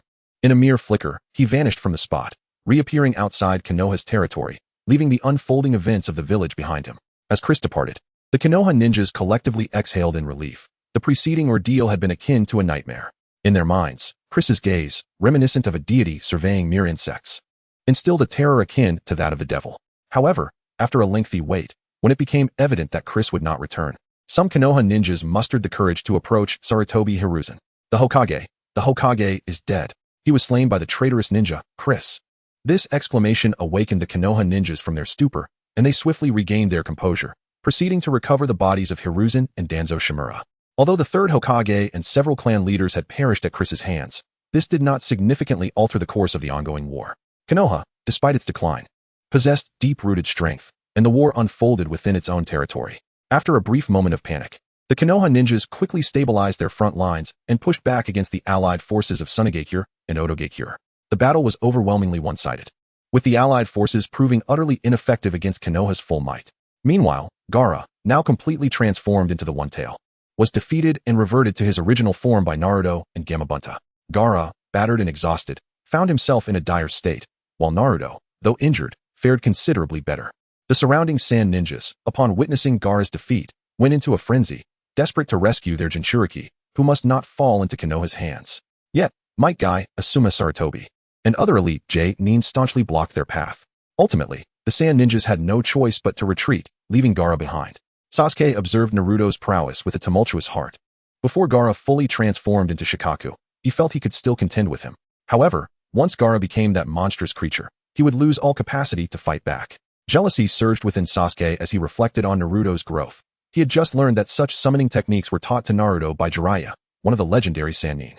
It seemed an utter waste that such a talented individual would mentor Naruto. If such powerful techniques were imparted to him, he could easily triumph over Gaara. Why was he not fortunate enough to have a similar mentor? At that moment, he touched the cursed seal on his shoulder, contemplating whether he too should seek Orochimaru to acquire formidable jutsu. Suddenly, an image from a month prior flashed in his mind, rather than learning from Orochimaru. Perhaps he should seek out Chris. This notion flickered through his mind, but quickly dissipated, with Konoha embroiled in chaos. Any pursuit of Chris would have to wait until the turmoil subsided. Subsequent events unfolded with greater ease. Gaara was defeated by Naruto and taken captive by the Konoha ninjas, and the enemy forces were thoroughly routed, bringing an end to the war. However, Konoha's casualty assessment revealed staggering losses that had severely weakened the village. The most significant toll was not among the lower-ranking ninjas, whose losses, though substantial, did not affect the overall situation. The real devastation lay in the deaths of Konoha's upper echelon, the third Hokage and 3 senior advisors, all slain by the traitor Uchiha Chris, alongside the demise of several clan leaders. In the aftermath, Konoha resembled a headless chicken, struggling to find a capable leader. Amid the chaos, a rather dubious elder was proposed by the crowd. Jiraiya was suggested as the 5th Hokage. Naturally, Jiraiya was reluctant to inherit such a mess. Fearing he might become the last Hokage of Konoha, he was unwilling to shoulder the burden of this blame. Thus began a tug-of-war. The Konoha ninjas insisted, "Lord Jiraiya, it is the people's will for you to become Hokage." Jiraiya countered, "I lack the capability. You should seek Tsunade instead." The ninjas replied, "Then please serve as the acting Hokage, stabilize Konoha's situation, and we shall find Lady Tsunade." Jiraiya suggested, "Once you locate Tsunade, I can serve as an advisor. Would that satisfy you? You must first become Hokage. You should seek Tsunade first. You must first become Hokage. You should seek Tsunade first." Chapter 36. The intense side effects of the serpent mode. Unbeknownst to Chris, a fierce battle among the substitute users was raging in Konoha. After teleporting away, he relinquished the serpent mode and found himself atop a mountain peak. The emptiness brought on by the mode lingered, and Chris, immersed in this profound void, pondered deeply. Although Sarutobi Hiruzen was merely a jester, he had once stood at the pinnacle of the ninja world, embodying the essence of freedom in this realm. Yet, what was the ultimate worth of such a life? After the brilliance, There remained only an endless desolation. Those who stand at the summit seldom aspire to ascend higher, but instead dread the prospect of plummeting from their lofty heights. What, then, is the significance of relentless training? Slaying Uchiha Itachi, Uchiha Obito, or even the shadowy figure known as Kagaya Otsutsuki yields nothing but a more profound emptiness in this world and within one's soul. Each individual arrives in solitude and departs in solitude. Thus, what purpose does our existence serve? He found himself engulfed in a deep existential crisis, losing all interest in the world around him. In his quest to unearth the value of his being, he sifted through the memories of his past life. After some time, he discerned a singular truth. If one must attribute value to a creature, it undoubtedly lies in its ability to procreate and pass on its DNA. Perhaps, if he too could ensure the continuation of his lineage, he might discover the meaning of his existence. With this notion solidified in his mind, he resolutely set forth towards his secret base, quickly traversing the land of grass. Upon entering, he soon encountered Karui, who was busy tying her apron and bringing freshly cooked dishes to the dining table. As she placed the plate down and lifted her gaze, she spotted Chris and exclaimed with delight, "You lucky devil. I've been honing my culinary skills these past few days, and just as I achieve some results, you return. Come, taste my cooking." Her words trailed off abruptly as Chris, having approached her, silenced her with a kiss. The unexpected kiss rendered Karui momentarily speechless, her mind blank and her eyes wide with shock beneath her round glasses. Her body trembled, paralyzed by the suddenness of Chris's advance, unsure of how to respond. She hesitantly raised her hands, intending to push him away, but overwhelmed by the moment's sweetness, they remained suspended in the air. "How noisy you are, insufferable woman," Lisa yawned, rubbing her eyes as she emerged from her room, only to halt mid-sentence upon witnessing the inappropriate scene before her. To her astonishment, she beheld her brother Chris cradling the red-haired girl's face, kissing her fervently. The shocking tableau left her jaw agape, her innocent heart shattered by the sight, rendering her colorless and fragile, like a paper doll caught in the wind. After what felt like an eternity, Chris, somewhat fatigued, released his lips from Karui's and let go of her face. She crumpled to the ground, devoid of support, still reeling from the shock of the kiss. Chris, now disheartened, remarked, "What a hollow experience. It seems that even the passing of DNA does not lead to the discovery of life's purpose." With that, he abandoned the bewildered Karui and retreated to his room. As he walked past Lisa, he affectionately ruffled her hair, saying, "You and Karui should have dinner first. I'm not hungry, so I shall skip it for now." Ignoring the dazed expressions of the two women, he returned to his chamber, collapsing onto the bed. With his eyes closed, he fell into a deep slumber for 3 days and nights, utterly exhausted from the previous battle and the aftereffects of the serpent mode. Thankfully, the power of the serpent constantly mended his body. Had an ordinary person recklessly used Susanoo and activated the serpent mode as he did, they would likely require at least half a month in the hospital to recover. On the night of the 3rd day, Chris slowly opened his eyes. The moment he awoke, a wave of pain surged through his body, and he grimaced as he propped himself up in bed, attempting to recall the events that had transpired. The strain of the kaleidoscope Sharingan on his physique was indeed significant. Had it not been for the serpent's power aiding his recovery, he would have surely suffered a severe decline in the durability of his Sharingan after such a confrontation. Moreover, the side effects of the serpent mode haunted him. Reminiscing about that profound emptiness sent a shiver down his spine. He had no doubt that in such a state, he might have contemplated ending his own life. What a disgrace it would be to be the first invincible time traveler to take his own life. What face would he present to the predecessors who had traversed before him? Then there was the matter of kissing Karui. He berated himself for his actions. How could I be so callous? Karui is only 14, still a minor. Though I too am not of age, I have acted in a most unbecoming manner. He resolved that the serpent mode should never again be activated frivolously. Should he unwittingly pass on his DNA, his reputation would be irreparably tarnished. At that moment, his stomach grumbled audibly, protesting after 3 days without food. Shaking his head to cast aside the tumult of thoughts, he cautiously opened his door and tiptoed outside. He was apprehensive about encountering Karui or Lisa. The awkwardness of their previous encounter weighed heavily on him. Yet, as Murphy's Law dictates, what one fears often comes to pass. As Chris stealthily navigated the corridor, he unexpectedly collided with his sister, Lisa. Their eyes met, and Chris felt a wave of embarrassment wash over him. Acutely aware of the emotional trauma he had likely inflicted upon her during their last encounter. Just as he was about to speak, Lisa exclaimed with relief, "Brother, you've finally awakened. I was so terrified while you were unconscious." Seeing her throw herself into his arms, tears streaming down her cheeks, Chris felt his worries dissipate. He gently stroked her hair, soothingly assuring her, "It's all right. It's all right. I was merely exhausted. That's why I slept for so long. Now that I'm awake, there is nothing to worry about."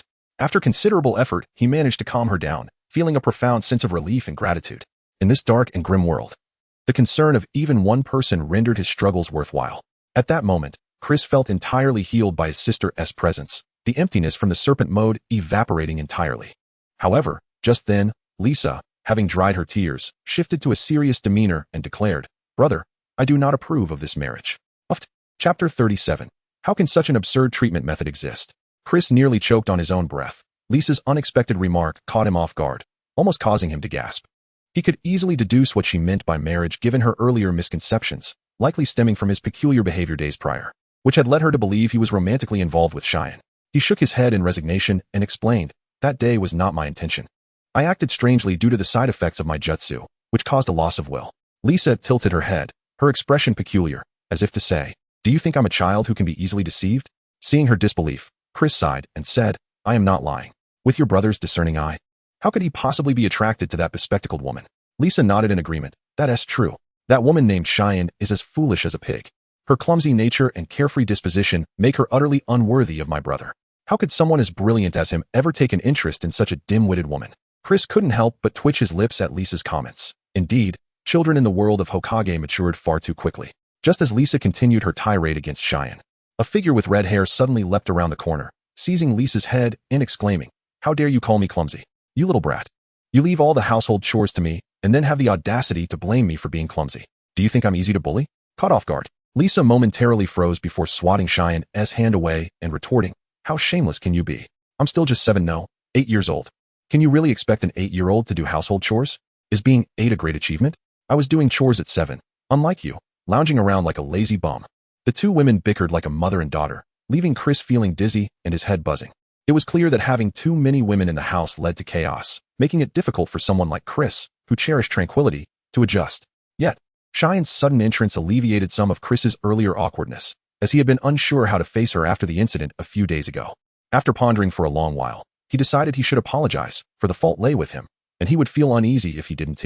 However, when the words of apology came to his lips, he found himself at a loss. Throughout his life, he had always been the one to intimidate others, never the one to be intimidated.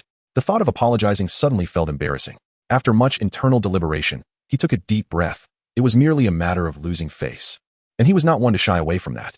Just as he was about to speak to Cheyenne, she abruptly disengaged from her argument with Lisa and lunged towards him. Her movement was fluid and fierce, akin to a hungry tiger pouncing. Chris, misinterpreting her intent as aggression, braced himself for a beating, which he thought would be preferable to his current predicament of wanting to apologize yet struggling to find the right words. To his astonishment, Cheyenne reached him and wrapped her arms around his neck, nuzzling her face against his, exclaiming, "Chris-kun, you're finally awake. I was terrified for you during those days you were unconscious." As she spoke, she pressed her face closer to his, even pouting her lips, seemingly wishing to relive the events from 3 days prior. Realizing this, Chris quickly placed a hand on her forehead, pushing her face away, feeling an overwhelming sense of exasperation. How could he have forgotten? Cheyenne was even more carefree and scatterbrained than Naruto, a love-struck fool who combined the traits of both Naruto and Sakura. It was foolish of him to worry that she might be depressed over what had transpired 3 days ago. With her forehead being pushed back, Cheyenne looked at him with a pitiful expression. "Chris-kun, why are you rejecting me? Do you wish to take things slow?" As she spoke, she clung to him, rubbing her face against him, eliciting a shiver of discomfort from Chris. At that moment, Lisa could no longer bear to watch this unfold. She seized Cheyenne's long red hair and yanked her away from Chris, declaring, "You perverse woman, keep your distance from my brother. I won't let you harm him." Cheyenne, feeling the tug on her hair, grew furious. She spun around, grasping her own hair at the roots, and began a tug-of-war with Lisa. "I'm furious about this.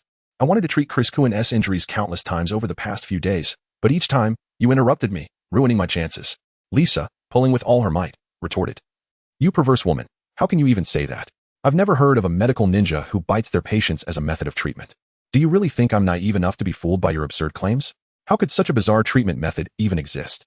If such a person did exist, they couldn't possibly be a legitimate medical ninja. If you're not a pervert, then who is?" Chris couldn't help but twitch at the corners of his mouth. Indeed, Cheyenne's method of treatment seemed rather dubious to those unfamiliar with the situation. This reminded him of a joke from his past life, where a man and a woman were fighting, and the woman bit the man's arm, leaving a tooth mark. The man, enraged, exclaimed, "You've left a watch mark on my arm. How despicable. Just wait until I leave a pocket watch mark on you." Chris almost burst into laughter as he watched Cheyenne playfully tussling with his sister. The atmosphere in the house felt surprisingly pleasant. However, glancing at the bite marks on Cheyenne's arm still made him feel a bit uneasy. After a moment of contemplation, he approached Cheyenne, grasping her wrist. The pure power of the great serpent coursed through her arm, swiftly mending her bodily injuries. Cheyenne possessed a naturally potent self-healing ability. Yet due to her young age, when the bite marks were formed, permanent scars were left behind. With Chris's intervention, the numerous bite marks on her arm were restored to pristine condition. Staring at her now smooth skin, Cheyenne was momentarily lost in thought. Just then, Chris's voice broke the silence. From now on, refrain from using such biting methods for treatment. I'll write down some medical ninjutsu training methods for you to study on your own. As of today, you will officially become a medical ninja. These training methods were drawn from his memories of Sarutobi Hiruzen. Although he understood the methods, he had no intention of practicing them himself, thus leaving them for her to explore. Unbeknownst to Chris, as he spoke, 2 streams of tears silently cascaded down Cheyenne's cheeks. Chapter 38. The Return Home in Morning Mist. In the early morning, outside of Konoha village, a thick white fog began to rise, creating significant obstacles for the patrolling ninjas. Fortunately, these ninjas were sharp of hearing and keen of sight, even with their vision impaired. They could sense the movements surrounding them through their acute sense of smell and hearing. At that moment, 2 figures clad in black robes and wearing conical hats emerged from the mist, instantly capturing the attention of the Konoha patrol ninjas. The duo donned long cloaks embroidered with red clouds, their high collars obscuring their faces, while their hats concealed their hair, casting shadows over the upper halves of their faces. One of them was of average height, while the other appeared somewhat taller, and their steady gait suggested they were indeed ninjas. Upon noticing the unfamiliar ninjas, the patrols heightened their vigilance. Just days prior, Konoha had experienced a significant upheaval, with the deaths of high-ranking officials and clan leaders, leaving the village in a state of alert and mourning. Naturally, the appearance of unknown ninjas seeking entry into Konoha warranted a thorough investigation. However, before the patrol ninjas could speak, their vision blurred, and they collapsed, succumbing to Uchiha Itachi's Jinjutsu. Without pausing, Itachi strode past the fallen ninjas, while the formidable Kisame Hashigaki praised him, exclaiming, "Truly, you are remarkable, Itachi. Witnessing you dispatch foes silently and effortlessly is always a pleasure." Itachi, however, paid little mind to his teammates' flattery, dismissing it as inconsequential. After all, if one could be swayed by mere compliments, they should not be part of the Akatsuki. This organization was filled with rogue ninjas who had cast aside the laws of the ninja world, including his seemingly simple-minded comrade, who was known for daring assassinations against the feudal lords of the Land of Water. A wry smile crossed Itachi's face as he reflected on the irony of his own past. Having slaughtered his family, he felt unqualified to judge the actions of others. Soon, he refocused his thoughts and, alongside Kisame, began tracking their target. They quickly identified their quarry outside the Ichiraku ramen shop, Naruto Uzumaki, the Jinchuriki of the Nine Tails. Their purpose in Konoha was to attempt the capture of the Nine Tails Jinchuriki. Even if they failed, it was crucial to ascertain whether he had perished in the earlier upheaval. Yet, Itachi harbored another, more personal motive, a desire to see how his younger brother, Sasuke Uchiha, was faring. At that moment, a subtle gaze fell upon them, indicating the presence of a skilled protector near Naruto. Sensing several presences lurking nearby, Itachi signaled to Kisame, suggesting they withdraw. Kisame nodded in understanding. Capturing the Nine Tails would require a more calculated approach. Just as they departed, Kakashi Hitaki emerged from a nearby alley, holding his beloved Ica Paradise. Observing the direction in which the 2 cloaked figures had vanished, Kakashi's expression grew serious. It seemed evident that their objective was Naruto, presumably related to the Nine Tails. However, rather than pursuing them recklessly, he turned to see Asuma Sarutobi and Kurenai Yuhi approaching leisurely. Their casual stroll as a pair raised some eyebrows, leading to an awkward atmosphere among the trio. Quickly, Kakashi shifted the conversation back to business, gesturing toward the direction the 2 mysterious figures had taken. "Those 2 seem suspicious. Could you investigate?" he requested. Asuma and Kurenai, both highly capable jonin, immediately set aside their personal matters and followed the path taken by the black-cloaked figures. Kakashi, however, remained uncertain whether the 2 individuals had accomplices and deciding it prudent to observe a while longer to avoid falling victim to a diversionary tactic. Before long, Asuma and Kurenai intercepted Itachi and Kisame by the riverside. Upon confirming each other's identities, surprise washed over Asuma and Kurenai, leading to an immediate clash. Though both were formidable jonin, they found themselves outmatched against the S-rank rogue ninjas, Itachi and Kisame. Had it not been for Kakashi's timely intervention, it was likely that Asuma and Kurenai would have perished at their hands. Even with Kakashi's arrival, Konoha struggled to gain the upper hand. Just as the situation grew dire, Might Guy made a grand entrance, executing a spectacular leaf hurricane that sent Kisame flying.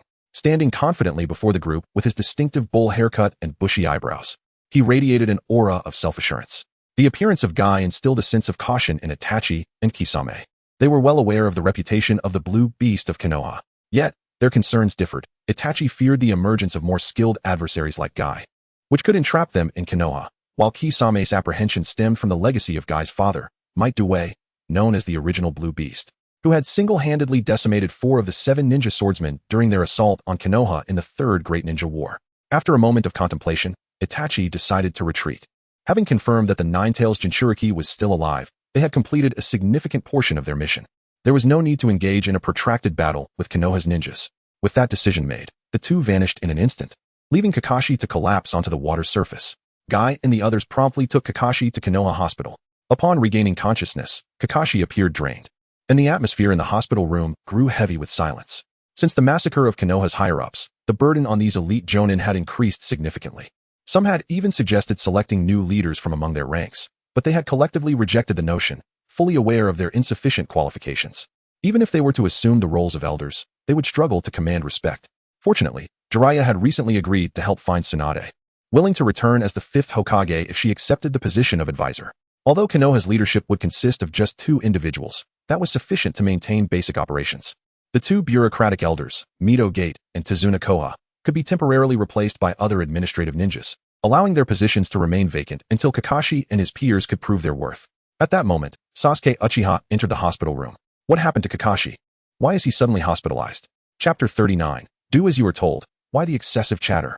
Upon the arrival of Uchiha Sasuke, the occupants of the room exchanged knowing glances, instantly grasping what was to be spoken and what should remain unvoiced.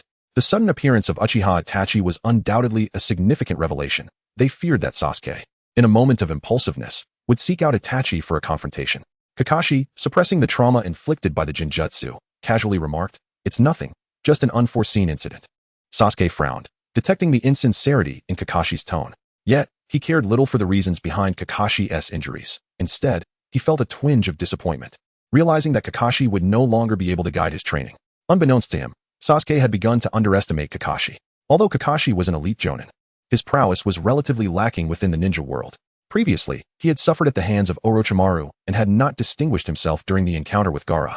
Now, he had somehow injured himself while training, which further diminished Sasuke's regard for him. He contemplated how beneficial it would be to have someone of Jiraiya's caliber, one of the legendary Sannin, to mentor him. Just as he turned to return to the training grounds for solitary practice, a figure burst through the door, exclaiming, "I heard Uchiha Itachi has returned. He not only injured Kakashi, but also came for the Nine-Tails Jinchuriki, Naruto, Uzumaki. What on earth is happening?" The panicked arrival of Yamashiro Aoba made him aware that the atmosphere in the room was amiss. Upon seeing Sasuke, cold sweat broke out on his forehead. Had he just caused trouble? Asuma Saratobi and others facepalmed in exasperation. How had this clumsy individual managed to reveal such crucial information all at once? Their attempts to obscure matters from Sasuke were now rendered futile. Upon hearing Itachi's name, Sasuke's expression froze, and he forcefully pushed past Aoba, sprinting out. The reactions from the Jounin were filled with resignation.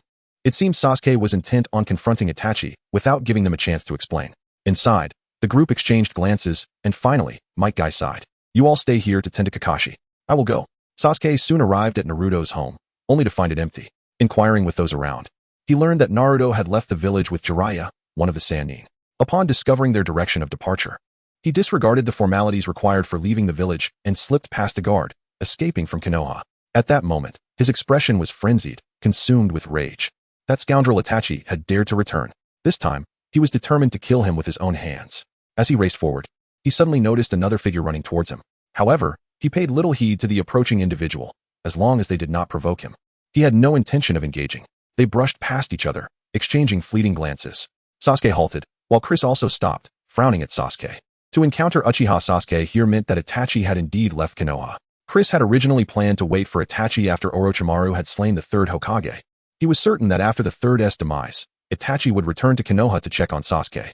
However, he had not anticipated that he would fall into a coma for several days after activating the Sage Mode, and upon waking, he was further disoriented by the antics of his family.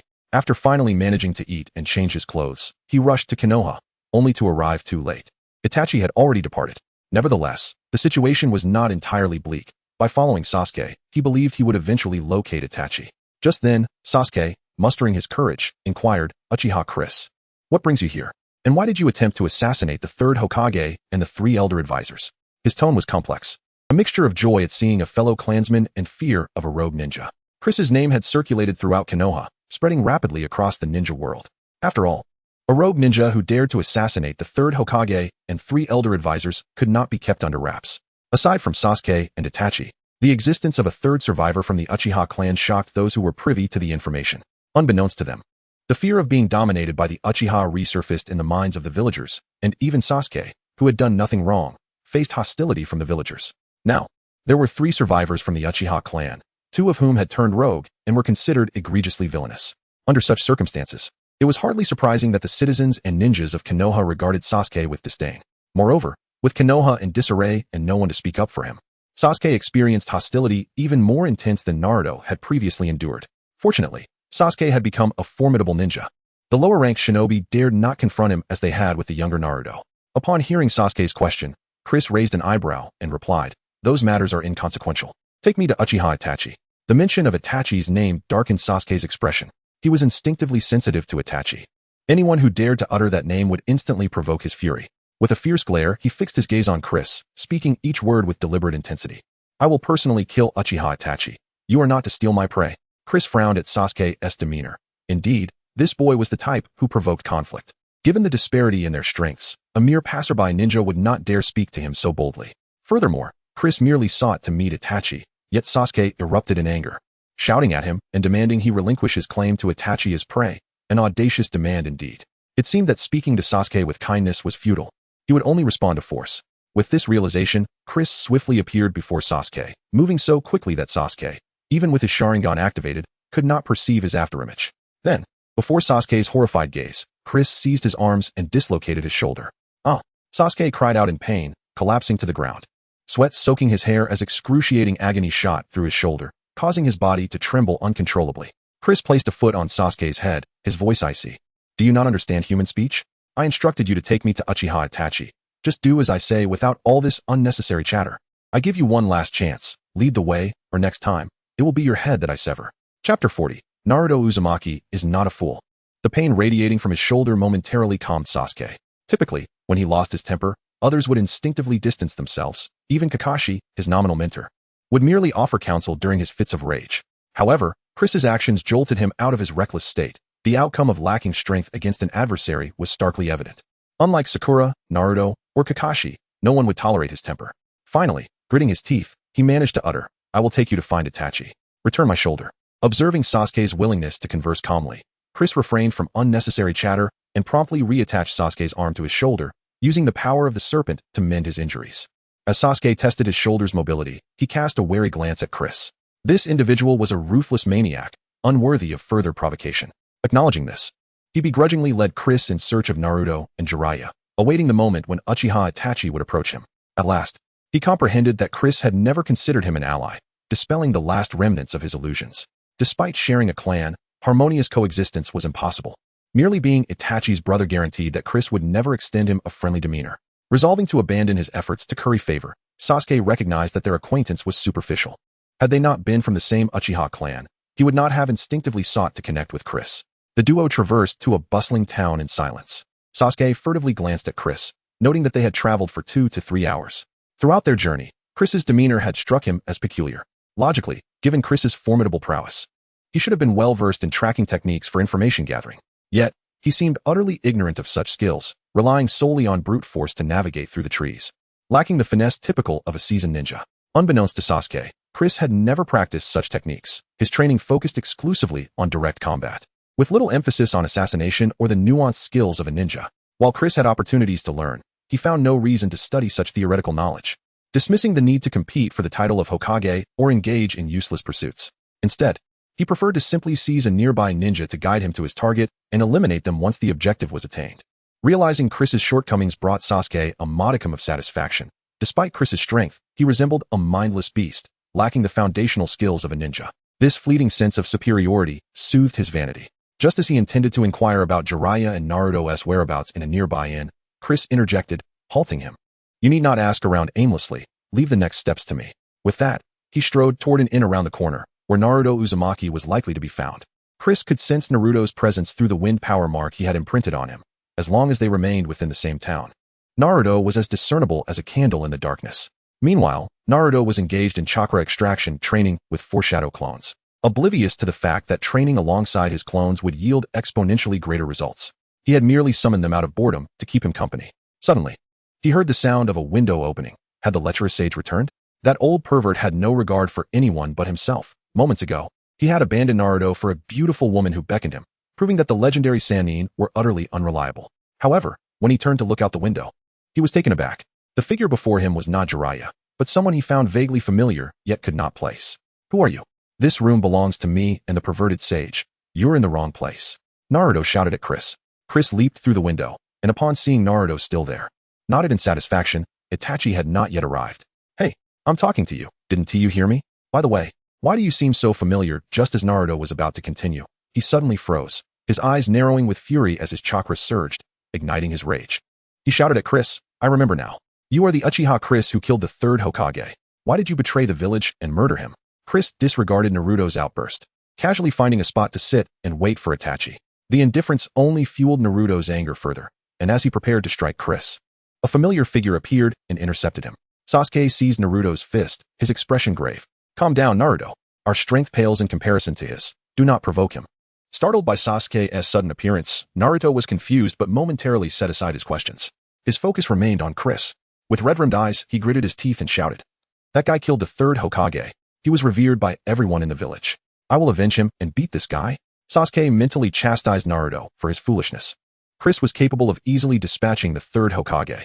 Survivors had recounted that the third Hokage had barely managed to defend himself against Chris before sustaining severe injuries. How could Naruto, with his limited abilities, ever hope to contend with him? Yet, Sasuke understood that even if he laid out the facts, Naruto's stubbornness would likely render him deaf to reason. Just as he pondered how to persuade Naruto, Chris finally broke his silence after entering the room. You speak of avenging the third Hokage, yet your relationship with him hardly seems profound, he remarked, casting a knowing glance at Naruto. Despite Naruto's seemingly carefree demeanor, he possessed a keen sensitivity to the intentions of those around him, a trait innate to his character rather than a gift from the Nine Tails. The third Hokage had visited many times to comfort Naruto during his secluded moments of sorrow, hoping to become the sole beacon of light in Naruto's life and earn his unwavering support as Hokage. Yet, the reality was stark.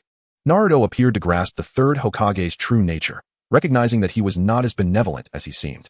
Chris had gleaned this information from the third Hokage's memories, understanding why the original narrative depicted him nurturing Iruka as a bridge between himself and Naruto. It appeared that Naruto was not the simpleton he had been portrayed as, but rather a perceptive individual who had discerned the complexities beneath the third Hokage's facade. Chapter 41. Long time no see. Naruto shouted at the top of his lungs. Although I don't have much of a connection with Grandpa Third, he is the Hokage of our village, and I aspire to become Hokage myself. Naturally, I must avenge him. Chris nearly choked, for the implications of Naruto's words were rather profound. Sarutobi Hiruzen is the Hokage, and I aspire to be Hokage as well. This logic forms a complete circle. However, at that moment, Chris had no intention of engaging with Naruto further. He despised conversing with someone so single-minded and was eager to await the arrival of Itachi Uchiha in silence. Meanwhile, Naruto, held back firmly by Sasuke, noticed the latter's indifference and snorted in annoyance. He fell silent, glaring at Chris with a look of intense hatred, as if he wished to devour him whole. Nevertheless, Chris was unfazed by Naruto's glare, and the three of them lapsed into silence. As time ticked by, Naruto felt an increasing sense of discomfort. Chris and Sasuke resembled two mute gourds, each retreating to a corner and remaining utterly still, which only exacerbated his unease. He attempted to approach Sasuke and quietly inquire why he was there, but Sasuke remained unresponsive, offering no answers. This atmosphere was suffocating for Naruto, who yearned for something to shatter the silence. Just then, a knock echoed from the door, and Naruto sprang from his seat, excitement lighting up his face as he turned to the entrance. Finally, something was breaking the silence. And it was precisely what he had been longing for, the return of the perverted sage. Naruto felt a surge of joy. He had been at a loss for how to deal with Chris, but now, the return of the sage would allow him to unleash fury upon that Uchiha Chris. As for the notion of killing Chris, that had never crossed Naruto's mind. Under the protection of the third Hokage's directives, he had been shielded quite well. Although the villagers of Konoha shouted for his demise, it was merely a form of psychological isolation. He had never witnessed the true, bloody darkness of the shinobi world. Thus, he remained oblivious to the relentless enmity between rogue ninjas and the legitimate shinobi of Konoha. Believing that Jiraiya's appearance would only result in a beating for Chris before returning him to the village, never considering that their encounter might lead to a life-or-death confrontation. Just as he was about to open the door, Sasuke suddenly shoved him aside. Stumbling back a few steps, Naruto nearly lost his balance. Once he steadied himself, he glared at Sasuke, dissatisfied. Sasuke, what are you doing? Why the sudden, mid-sentence, he froze, realizing something was amiss with Sasuke. The latter had activated his Sharingan. His face suffused with killing intent, trembling as he breathed heavily while staring at the door, clearly on edge. What was wrong with Sasuke? Why had he suddenly transformed like this? Naruto glanced at Chris nearby. Although he appeared slightly more composed than Sasuke, he was still radiating an ominous aura. Rising from his seat, Chris moved slowly to a position 5 meters from the door. He did not approach to open it, but stood there, gazing at the wooden barrier, motionless. Outside, the visitors seemed to sense the scrutiny, halting their knocking and standing still, fixated on the door. Their gazes appeared to pierce through the thin wood. Clashing in the air, and instinctively, both Naruto and Sasuke held their breath. In the next moment, the door lock clicked, and the wooden door creaked open, revealing 2 individuals who had once crossed paths. Chris beheld the very person he had longed to shred into pieces. His Sharingan involuntarily activating as he locked eyes with his adversary. Itachi Uchiha, upon seeing Chris, initially wore an expression of surprise, but it quickly reverted to his usual impassivity, as if he had anticipated Chris's fiery demeanor. It has been a long time, Itachi said in a flat tone. Indeed, it has been quite a while. Your former master was slain by my hand not long ago. Now, it is your turn, Chris replied, his words laced with malice. Unperturbed by Chris's insult, Itachi shifted to the matter at hand. Our target this time is the Nine-Tails Jinchuriki. As I understand, you are not a ninja of Konoha. Therefore, you need not protect the Nine-Tails Jinchuriki, and there is no necessity for us to engage in a feudal battle. As he spoke, Itachi cast a glance at Naruto in the room, then briefly at Sasuke before swiftly averting his gaze, treating them as inconsequential bystanders. However, within Itachi's heart, ripples of emotion stirred. After 6 years apart, Sasuke had grown significantly.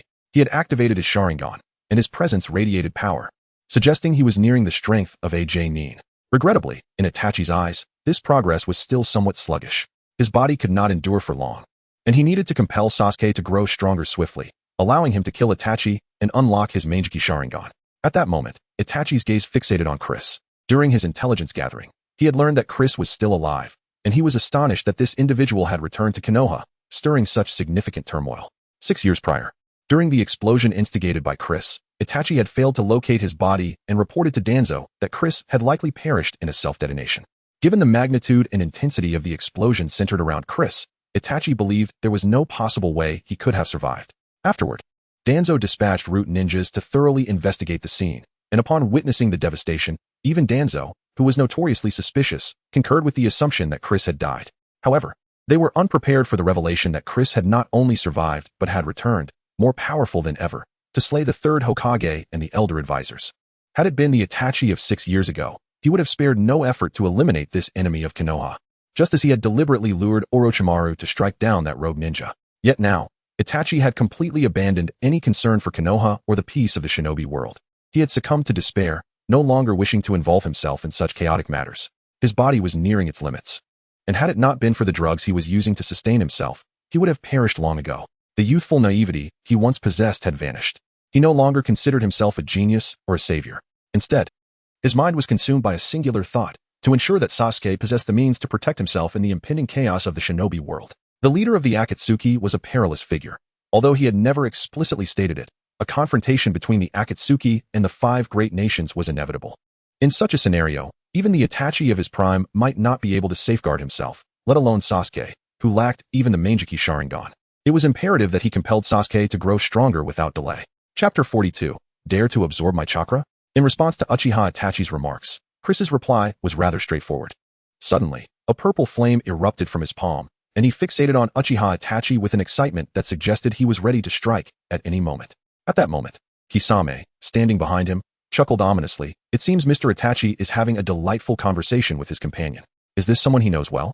His name is Uchiha Chris, the one responsible for assassinating the 3rd Hokage and several high-ranking officials of the Leaf Village. Upon hearing this, Kisame's eyes widened in shock. Chris was indeed a prominent figure in the ninja world. He had single-handedly eliminated the former strongest Hokage of the Fire Country, along with 3 esteemed advisors of the Leaf Village and numerous clan leaders known throughout the ninja realm. It was impossible not to have heard of him. Kisame grinned, revealing his sharp shark-like teeth, and said, I never expected someone capable of such earth-shattering deeds would turn out to be just a mere child. Truly impressive. Nevertheless, he continued, it appears he has no intention of yielding the path. What shall we do next, Mr. Itachi? As he spoke, his hand rested on the hilt of his sword, ready to spring into action at Itachi's command. Uchiha Itachi gently stepped aside, conceding space, and instructed, you handle Uchiha Chris. I will take care of the Nine-Tails Jinchuriki. Understood, Kisame replied, and in an instant, he unsheathed his sword, Samahata, which descended upon Chris like a mountain. The sheer power of the blow could crush rock. and the wind pressure generated by the blade sent dust swirling around Chris. Unperturbed, Chris raised his right hand, enveloped in azure flames, to shield himself from the impending strike. A thunderous impact echoed as the ground cracked beneath the force of the blow. Had Chris not utilized the power of the great serpent to stabilize the earth, Kisame's strike might have caused the ground to collapse entirely. Despite the ferocity of the attack, it did not yield the results Kisame had anticipated. He had envisioned a massive crater forming, but instead, only a few fissures appeared on the floor. At that moment, Chris addressed Kisame, saying, "The Nine-Tails Jinchuriki is none of my concern. I am here solely for Uchiha Itachi. Be wise and step aside, do not obstruct me." Kisame chuckled in response. "That simply won't do. Mr. Itachi is my partner. Striking at him is akin to striking at me. I will not yield this path. Furthermore," he paused, a gleam of excitement in his eyes. Chris's chakra surged like a torrential river towards Samahata, which then transmitted it through the hilt to Kisame. The overwhelming influx of chakra caused Kisame to erupt in raucous laughter. The potency of Chris's chakra was astounding. He had absorbed chakra from many individuals throughout his life, but he had never encountered such a high concentration before. This chakra even surpassed that of the tailed beasts, as ordinary individuals could not possess such intensity and strength. Moreover, this chakra was remarkably easy to manipulate, far gentler than that of the tailed beasts, making it perfectly suitable for his absorption. The sheer volume of chakra was immense. After absorbing so much, Chris showed no signs of depletion. Kisame wondered just how much chakra Chris possessed. However, that was of little concern at the moment. Suddenly, Kisame's body began to transform. Gills sprouted from his face, his fingers melded together to form webbed appendages, and his hair was covered by a protrusion on his head. Resembling a humanoid shark, "Your chakra is terrifyingly abundant, but unfortunately for you, it now belongs to me," he bellowed with a laugh. Chris, with a wry smile, regarded the newly transformed Kisame, thinking to himself that his chakra was not something to be taken lightly, as if it were merely public transport for others to absorb at will. Meanwhile, the battle on the other side was equally intense. Sasuke unleashed a Chidori, racing toward Uchiha Itachi, who calmly raised his hand to grasp Sasuke's wrist. The violent lightning crackled perilously close to Itachi, yet despite Sasuke's efforts, he could not pierce through. Even enhanced by the power of the great serpent, Sasuke was insufficient in the face of Itachi's prowess. Just as Itachi was about to snap Sasuke's hand, he suddenly sensed an unfamiliar chakra materializing beneath his feet.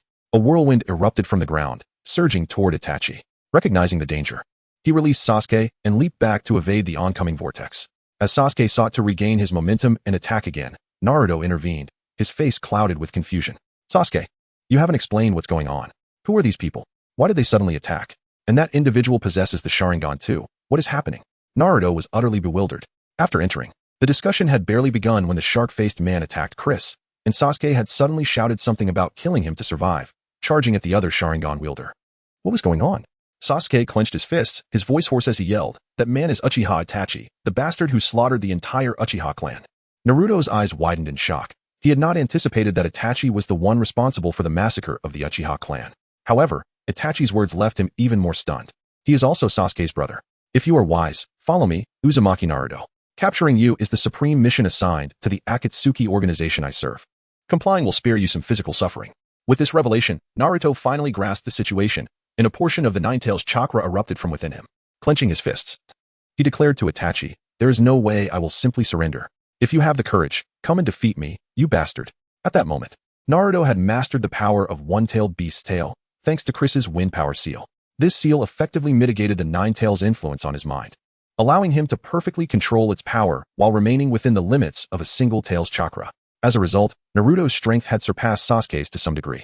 Had it not been for Sasuke's own flame power seal, which allowed him to sense his increase in power, he might have been utterly disheartened by Naruto's prowess. Uchiha Itachi, now slightly serious, activated his three-tomo Sharingan and discreetly revealed a few shurikens from his sleeve, just as he intended to test their skills with the shurikens. A scream echoed from a distance. "Ah, what is happening? Why does your chakra affect my mind? What kind of chakra is this?" Chapter 43. Want to escape? At this moment, Kisame had fused with his Samahata, entering a state that was half human, half fish. He lay on the ground, arms wrapped around himself, screaming in agony as if countless ants were crawling within him. Observing the tormented Kisame, Chris allowed a mocking smile to play upon his lips. Each of these ninjas, capable of absorbing others' chakra, was notoriously arrogant. Today, Chris would teach him a lesson, making it clear that not everyone's chakra could be absorbed indiscriminately. Chris's chakra was a novel power infused with the essence of the great serpent. Although it possessed chakra attributes, it could be regarded as a distinct form of energy. Normally, This power was exceptionally gentle. Even an ordinary person could utilize Chris's chakra as if it were their own without issue. However, once Chris activated it, this dormant chakra would awaken instantaneously, allowing him to manipulate it at will. It was akin to Princess Iron Fan devouring Sun Wukong, a reckless act indeed. Kisame, after a brief moment of panic, quickly regained his composure. As a ninja brimming with combat experience, he sensed the irregularities within his chakra and swiftly devised a solution. He lay sideways on the ground, bringing his hands together in the pose of the Kamehameha and aimed it at Chris. Chris furrowed his brow, uncertain of Kisame's intentions, yet instinctively began to gather energy. Suddenly, Kisame spat forth a copious amount of blood before bellowing, "Water release! Great shark bullet technique!" A massive water shark surged from his hands, its gaping maw aimed directly at Chris. Upon witnessing this, Chris first glanced behind him to confirm the window's position before unleashing his own azure flame. However, his aim was not to disperse the great shark bullet technique. Instead, he directed it to shatter the window and propel the attack outside. This spectacle astonished the ordinary villagers who had gathered outside, as they beheld a water shark engulfed in purple flames crash through the window and soar into the air before detonating with a resounding boom, showering them with rainwater. Initially, there was a deathly silence, followed by the villagers screaming in terror, fleeing as if they had seen a ghost. Though they were unfamiliar with ninjutsu, living in the ninja world, they understood that a battle was unfolding, and being caught in the crossfire could spell doom. Even the travelers in the inn hastily exited upon hearing of the ninja skirmish, leaving Chris and Itachi Uchiha as the only occupants of the establishment. Kisame, wiping the blood from his lips, rose from the ground, now having separated from his Samahata and returned to his human form. He gasped for breath, warily eyeing Chris, realizing just how perilous the situation had been. Had he not reacted swiftly, expelling the absorbed chakra through ninjutsu, he might have been torn apart by the raging energy. Why was this individual's chakra so peculiar? It had felt gentle during absorption, and initially, there had been no abnormalities within him. Yet, once it accumulated to a certain level, it had suddenly gone berserk, catching him off guard. Noting Kisame's despondent demeanor, Chris shifted his gaze to Itachi Uchiha, who had concluded his own battle. Naruto Uzumaki and Sasuke Uchiha appeared to have fallen into a genjutsu and were now unconscious. Naruto was being held by Itachi, eyes closed as if in slumber, while Sasuke sat in a corner, his gaze vacant, seemingly having endured some profound torment. It must be said that Itachi was indeed a commendable elder brother. He had used a mere standard genjutsu on Naruto, incapacitating him without resorting to lethal measures. Yet, on Sasuke, he had employed the Tsukuyami of the Manjiki Sharingan, subjecting him to 3 days of excruciating mental anguish, pushing Sasuke's psyche to the brink of collapse. Chris, his gaze icy, remarked, "Itachi Uchiha, do not allow these inconsequential individuals to waste our time any longer. Let us relocate to a more secluded place and resolve our issues properly." Feeling the menacing aura radiating from Chris, Itachi's heart began to waver. At this juncture, there was no necessity for him to duel Chris, neither overtly nor covertly. On the surface, the Nine-Tails Jinchuriki had been captured, and his mission was complete. Covertly, he was not in a condition to engage in a large-scale battle. While he could manage throwing shuriken or utilizing minor genjutsu, facing an elite like Chris in a high-intensity confrontation would undoubtedly shorten his lifespan. His life was reserved for a showdown with Sasuke, and he could not squander it on trivial matters. Thus, he contemplated a strategy to slip away from Chris's grasp. Just as he pondered his escape, the surrounding walls suddenly transformed. Ninjutsu, toad mouth bind technique. Orange, fleshy masses sprouted from the walls, enveloping the gaping hole left by the shattered window and the exit. Simultaneously, a long tongue lashed out, ensnaring the unconscious Naruto, yanking him away from Itachi's grasp. This was, in fact, Itachi's deliberate ploy. He had intended to let the Konoha ninjas rescue the Nine-Tails Jinchuriki after his departure, and now events were aligning perfectly with his wishes. He turned to see Naruto being whisked away and the caster of the toad mouth bind technique, Jiraiya, one of the legendary 3 Sannin. Upon his entrance, Jiraiya performed an awkward dance before the onlookers, only to retract his movements sheepishly when met with indifference, his expression shifting to one of seriousness. Glancing at Naruto in his arms, Jiraiya felt a modicum of relief. He had been somewhat careless, not anticipating that 2 factions would simultaneously have their sights set on Naruto. One was the Akatsuki, a group he had previously investigated, and the other. He cast a wary glance at Chris from the corner of his eye, astonished to see the Uchiha renegade who had dared to assassinate his mentor present. Yet, it appeared that Chris's intention was not to pursue Naruto, but rather to confront Itachi for revenge. With a booming voice, Jiraiya declared, "Konoha renegade Itachi Uchiha, Chris Uchiha, and the mist renegade Kisame Hashigaki. You have now fallen into the belly of the great toad of Awagakure, and none shall escape this ninjutsu. Surrender without resistance." Chris paid no heed to Jiraiya, focusing entirely on Itachi. Kisame approached Itachi and inquired, "Mr. Itachi, what shall we do next?" Itachi whispered, For now, we retreat. Follow me. With that, he dashed toward the window sealed by the fleshy masses, with Kisame closely in tow. Chapter 44. It is well known that the power of the Great Serpent is.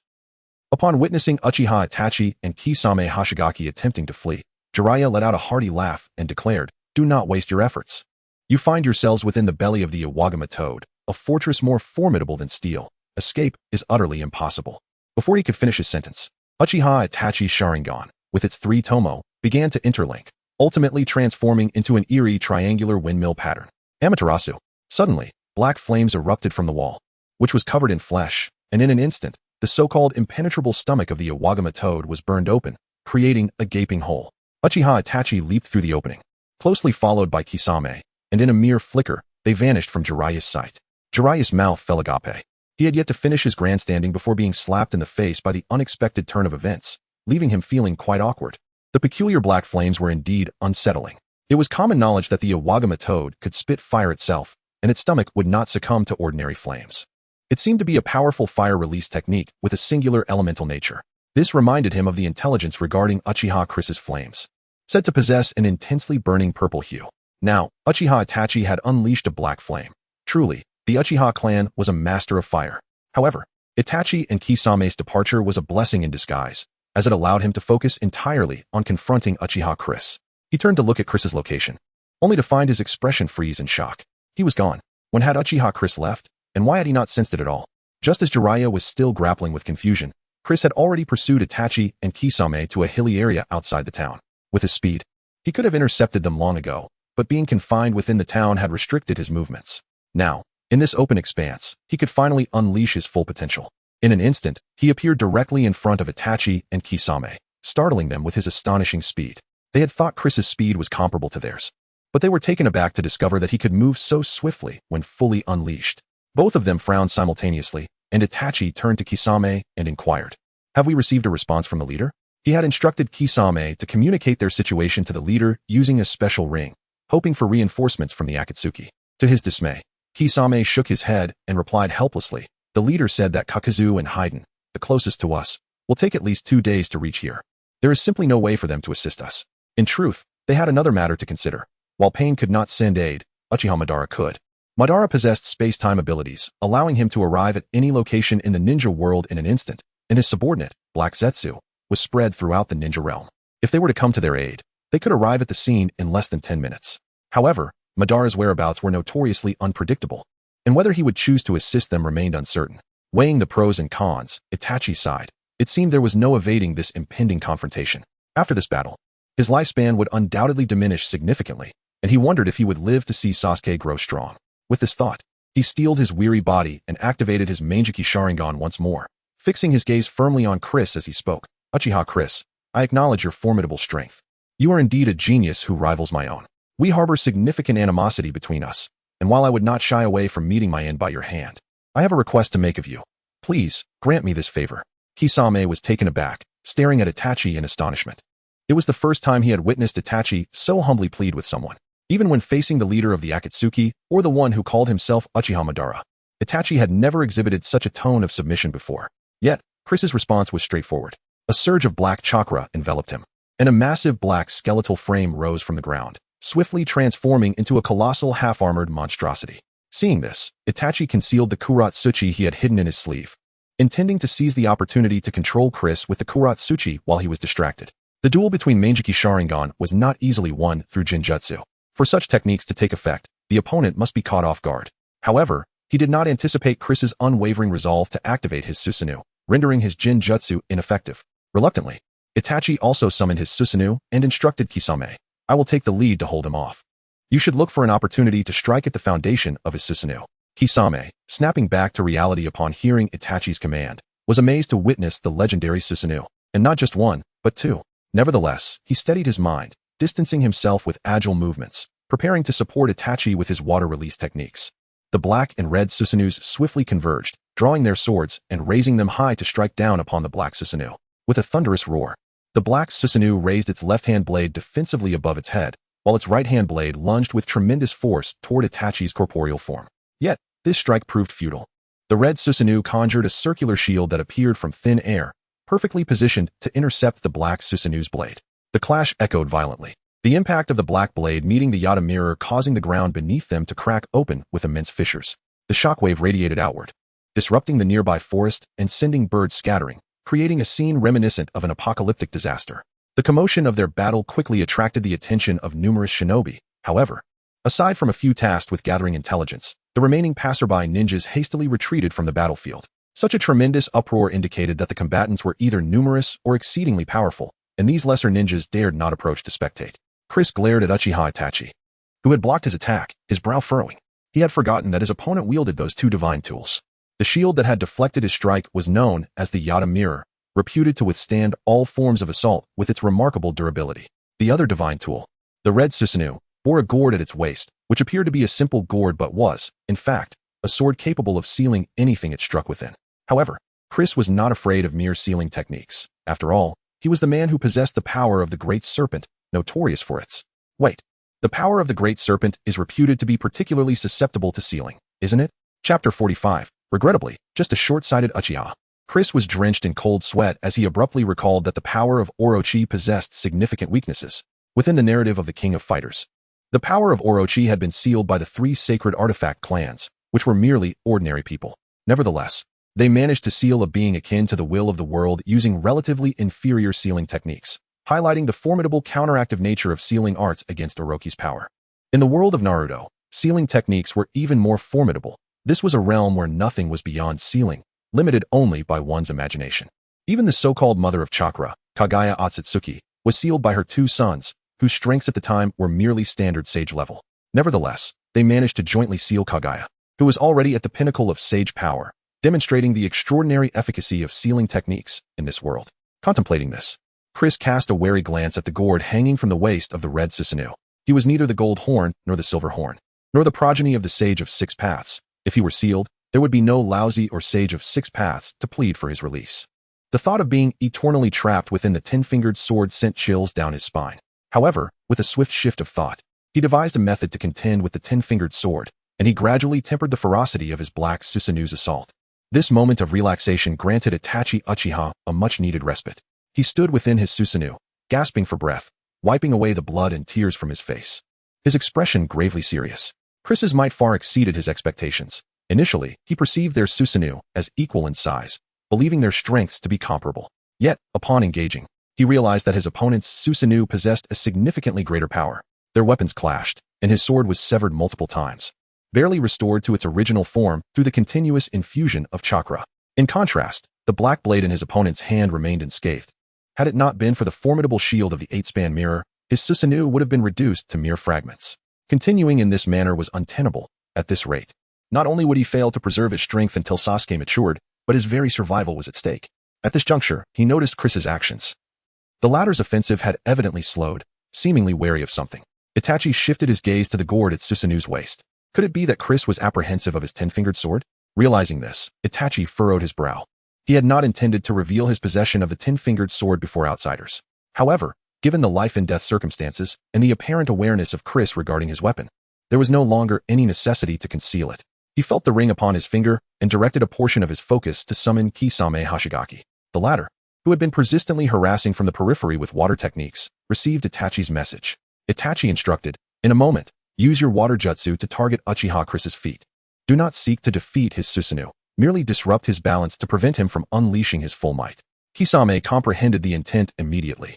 It seemed that Itachi was preparing to employ some potent technique, hoping to create an opportunity for an offensive. Kisame, a traditional ninja, was unlike the typical rogue ninjas of the Akatsuki, who often acted selfishly, disregarding their comrades' safety. He valued teamwork highly, presenting an image that, despite his intimidating appearance, was not that of a rogue ninja. Upon understanding Itachi's plan, he sprang into action. In an instant, he closed the distance to Chris's Susanoo, swiftly forming hand seals with his hands crossing before his chest. Water style, great shark bomb technique. This technique nearly exhausted Kisame's entire chakra reserve. He was renowned as the tail beast without a tail, a testament to his vast chakra reserves. Such a tremendous amount of chakra manifested into a jutsu so powerful that few members of the Akatsuki could wield it. The great shark bomb struck Chris's Susanoo at the waist, unleashing a colossal force that toppled Chris's Susanoo to the ground. Although half of the Susanoo remained intact, it revealed a significant vulnerability. Itachi's eyes widened in surprise. He had not anticipated that Kisame possessed such a formidable technique. Originally, he intended merely to create a distraction, yet Kisame had managed to overturn Chris's Susanoo. Recognizing the opportunity, Itachi retrieved the gourd from his waist and aimed its opening at Uchiha Chris. With a swift motion, a golden beam shot forth from the gourd, hurtling towards Chris. Caught off guard within his black Susanoo, Chris was struck directly by the golden light. Upon realizing he had been hit by the 10-fingered sword, Chris's complexion turned ashen, and he struggled to control his Susanoo, wielding the black blade in an attempt to shatter the golden beam. However, the moment his blade made contact, it seemed to melt away, transforming into a stream of black energy that flowed back towards the gourd in Itachi's hand. With a cry of despair, Chris exclaimed, "Damn it! This truly is the 10-fingered sword. You treacherous Uchiha, using such a divine artifact to ambush me. Do you dare to discard the artifact and engage me in a fair fight?" Itachi chuckled at Chris's words. Finding solace in the fact that his opponent was utterly flustered by the 10-fingered sword, reduced to incoherent ramblings, even suggesting that he relinquish his weapon. It was evident that Chris had been thoroughly intimidated. Standing within his Susanoo, Itachi addressed Chris in a condescending tone. "You need not struggle any longer, Uchiha Chris. Those marked by the 10-fingered sword are utterly incapable of escape. It is a pity that you possess such remarkable talent, yet lack the foresight to match it. You are as narrow-minded as those superficial commoners, unable to transcend your family's constraints and perceive the broader world. Truly a shame." When Itachi expressed this sentiment, there was no hint of mockery in his tone. He genuinely felt regret. Chris was among the most gifted individuals he had ever encountered. A genius that made both himself and Shursui feel inadequate in comparison. Therefore, Itachi lamented the death of such talent. Nevertheless, for the continuation of the Uchiha clan within the village, and to ensure his brother's safety in the ninja world, it was imperative that the dangerous Uchiha Chris be eliminated. As Chris's form gradually twisted and was ultimately consumed by the 10-fingered sword, Itachi dispelled his Susanoo and collapsed to the ground, expelling a copious amount of blood. Fortunately, he possessed the 10-fingered sword. Otherwise, the battle against Chris would have ended in disaster for him. Chapter 46. The Ambush of Obito. Uchiha Itachi never anticipated that this battle would deplete his chakra to such an extent.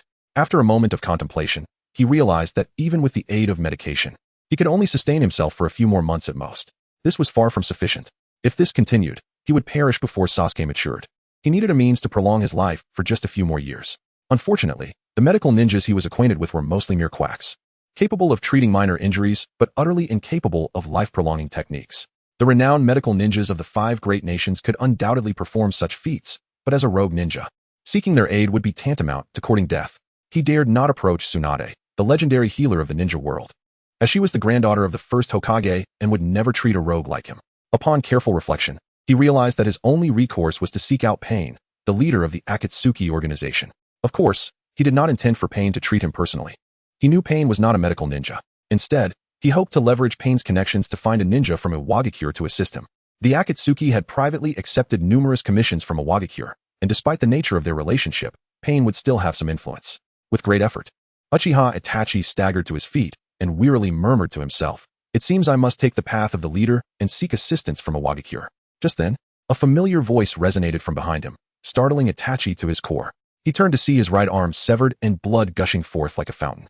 "Ah!" Itachi cried out in agony, collapsing to the ground.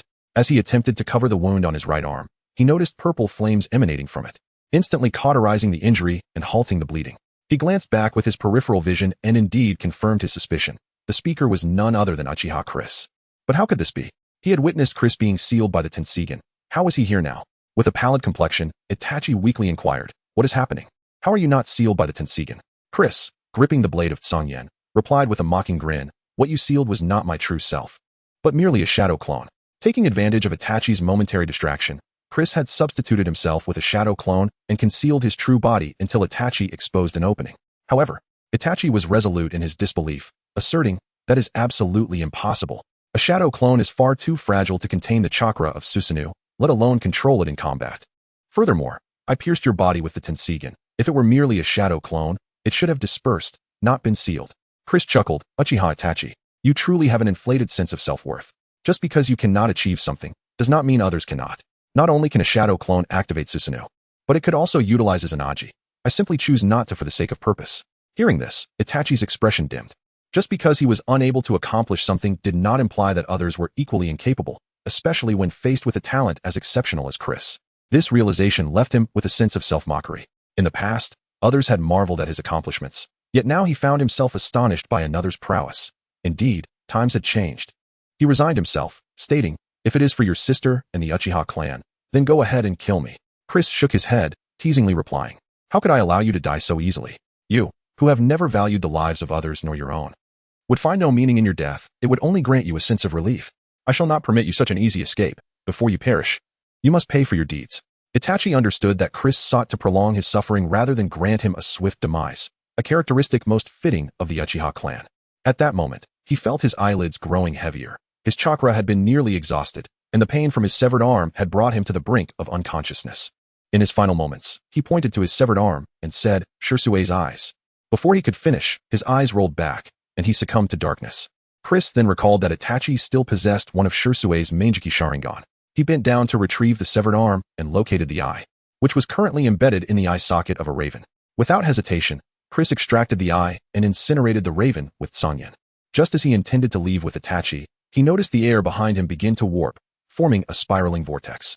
The vortex appeared black, reminiscent of a bird's-eye view of a tornado, and from it emerged a shadowy figure clad in black, Obito, disguised as Uchiha Madara. Wearing an orange spiral mask and short hair, he stepped through the spatial vortex and reached for Chris's shoulder.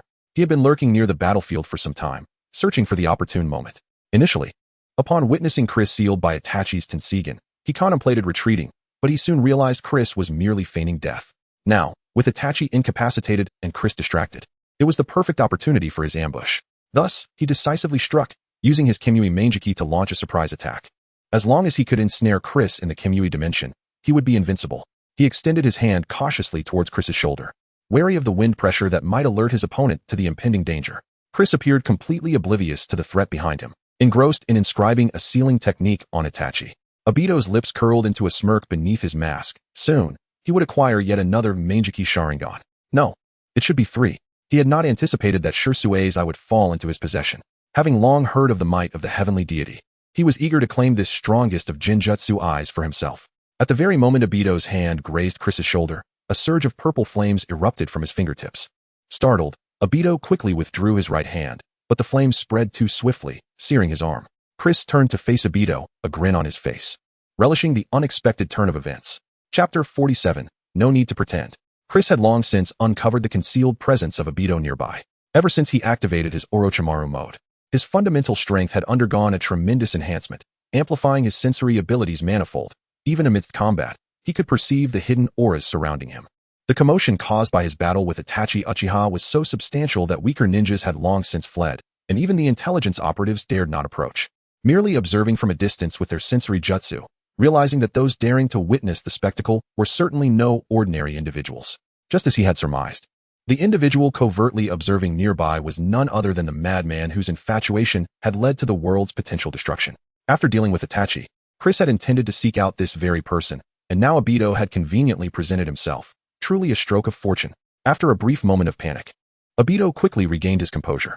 As the flames licked closer to his body, he swiftly formed his fingers into a blade and severed his own right arm. His original arm had been obliterated during the battle at the Kanabi Bridge, and his current right hand was crafted from the body of White Zetsu, making the amputation a trivial matter.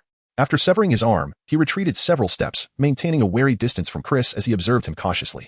Thankfully, his quick reflexes had spared him from being engulfed by flames. Otherwise, he would have been compelled to utilize his spare left eye to perform his Anaji. Once steadied, Obito deliberately lowered his voice, adopting a deep tone as he declared, "You truly are a prodigy of the Uchiha clan. At such a tender age, you possess remarkable strength, commendable indeed." After speaking, he noted Chris's lack of response, and, undeterred by any awkwardness, continued, "Do you deem my praise insignificant? That is merely because you are unaware of my identity. Should you come to know who I am, you would understand the rarity of my commendation. My name is Uchiha Madara." With that, Obito narrowed his eyes, silently anticipating a reaction of shock or terror from Chris. However, reality disappointed him. Upon hearing the name Uchiha Madara, Chris's expression remained utterly impassive, as though he were entirely indifferent to the implications of that name. Instead, Chris turned away, disregarding Obito's failed display of bravado, and bent down to inscribe sealing techniques on Itachi's body. Watching Chris expose his back so carelessly, Obito's brow furrowed, and a flicker of displeasure crossed his masked face. This young lad was blatantly ignoring him, presenting his back in such a manner. Did he truly not care about the threat of an ambush? Were it not for his apprehension of Chris's peculiar abilities, he would have relished the opportunity to strike him down. Chris inscribed the sealing technique with remarkable speed. Within a mere 30 seconds, Itachi's chakra was entirely sealed. After concluding this matter, he stood up, his expression icy as he directed his gaze at Obito, stating, "Truly, you are the most foolish and dim-witted of the Uchiha clan. It is understandable to be deceived in one and Appo's youth, but to remain oblivious at your age is simply idiotic, fitting for someone who has been deceived." Obito, momentarily stunned by Chris's words, struggled to process the situation. He had just introduced himself as Uchiha Madara. Was Chris's remark directed at Madara? After all, this individual and Madara belonged to different eras. They should have never crossed paths. Why, then, did this boy harbor such animosity towards Madara, labeling him a fool? He failed to recognize that Chris's remarks were aimed at him personally, instead pondering whether Chris's ancestor held a grudge against Uchiha Madara. Without further preamble, Chris pierced through the veil of mystery, stating, "You need not feign ignorance. I am aware of your true identity, Uchiha Obito. You share in the responsibility for the massacre of the Uchiha clan. While we may not have direct enmity, you are indeed an accomplice of Itachi Uchiha. To eradicate you would serve as a fitting retribution for the innocent lives lost from the Uchiha clan, fulfilling my debt of gratitude for their years of sustenance." Upon hearing his name spoken, a potent aura of murderous intent enveloped Obito. Once Chris had finished his declaration, Obito resolved to eliminate this child who knew his secret. He had many plans that relied on the identity of Uchiha Madara, and anyone aware of his true self could not be allowed to live. As for how Chris had come to possess such knowledge, that would be revealed after he dealt with him, employing memory extraction techniques. With this determination, he plunged his left hand into the earth, retrieving a white zetsu, severing its right arm and affixing it to his own. The dismembered white zetsu, initially bewildered, soon began to wail, "Lord Madara, please be gentle. You are rather rough today." Obito, lacking the patience to entertain such antics, kicked the mutilated white zetsu away and summoned a wooden spike that surged toward Chris. Wood release, insertion technique. This was one of the most brutal offensive techniques within the wood release arsenal. Should Obito's wooden spike strike, it would grow wildly inside the victim, piercing through all internal organs, a truly vicious form of ninjutsu. Observing the impending assault, Chris took a step back to avoid harming Itachi, and upon reaching an open area, he summoned the blade of azure flames. Seeing Chris brandish his long blade, Obito charged forward without a hint of trepidation, his speed undiminished. In mere moments, they were engaged in close combat, and Obito and Appo's insertion technique was poised to reach Chris, the distance between them a mere 10 centimeters. If all went as expected, in just 0.1 seconds, Chris would be turned into a veritable porcupine. Yet Obito miscalculated. Chris's blade was faster, piercing through his heart before he could react. However, the impaled Obito showed no sign of pain. The blade of azure flames seemed to pass through him as though he were but a phantom, leaving no wound in its wake.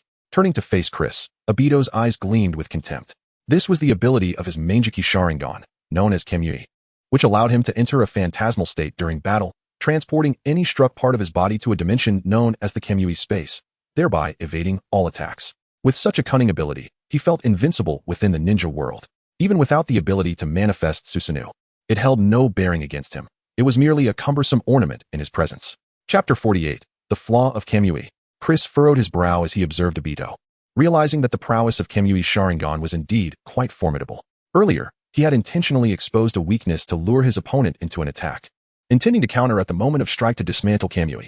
However, his movements were preemptively detected by Obito's Sharingan, resulting in a failed attempt where neither party gained an advantage. Nonetheless, through their recent skirmish, Chris gleaned some intelligence about Obito, the most significant being his lackluster physical abilities.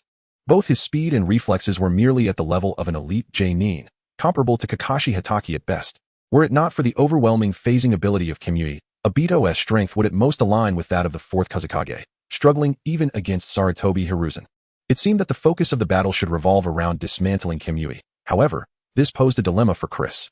Though his strength was considerable, it primarily lay in grandiose techniques, making it nearly impossible to exploit skill mechanics to unravel Kemui. As for breaking Kemui through sheer speed, he was incapable in his current state. He could achieve it in Sage mode, but the adverse effects of that mode deterred him. After a moment of contemplation, a sudden glimmer of insight struck him. Could that method potentially dismantle Kemui? With this thought, he acted without hesitation, brandishing his long blade and swiftly closing the distance to Obito, thrusting the blade directly into his chest, leaving him feeling cold to the core. The speed of this action astounded Obito, for in terms of physical prowess, Chris outclassed him by a significant margin. Nevertheless, beneath Obito's mask, there was no trace of panic, as he had already activated his phasing state, evading the fiery long sword with ease. With a mocking tone, he taunted, "You truly are relentless. My ability is invincible, yet you fail to comprehend this." Chris maintained his piercing stance, a smirk gracing his lips as he replied, "Is that so? What happens if I sustain this state indefinitely?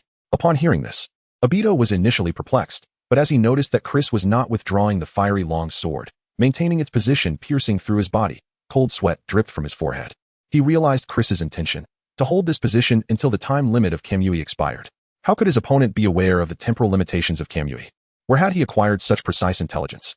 Moreover, the situation was growing dire. If the time limit of Kamui elapsed, he would undoubtedly be torn apart by spatial forces. This was akin to Kakashi utilizing long-range Kamui to rip apart others' bodies, the distinction being, if Obito's time limit was reached without his body achieving a complete state, he would be the one torn asunder. With this revelation, he immediately attempted to evade the trajectory of Chris's blazing sword. However, with every movement he made, the sword followed suit, ensconced in his chest regardless of whether he retreated or sidestepped, refusing to leave his body. Growing increasingly anxious, Obito endeavored to escape, employing every evasive maneuver in his repertoire, yet he remained ensnared by Chris's fiery blade. At that moment, a colossal plant resembling a pitcher plant emerged from the ground.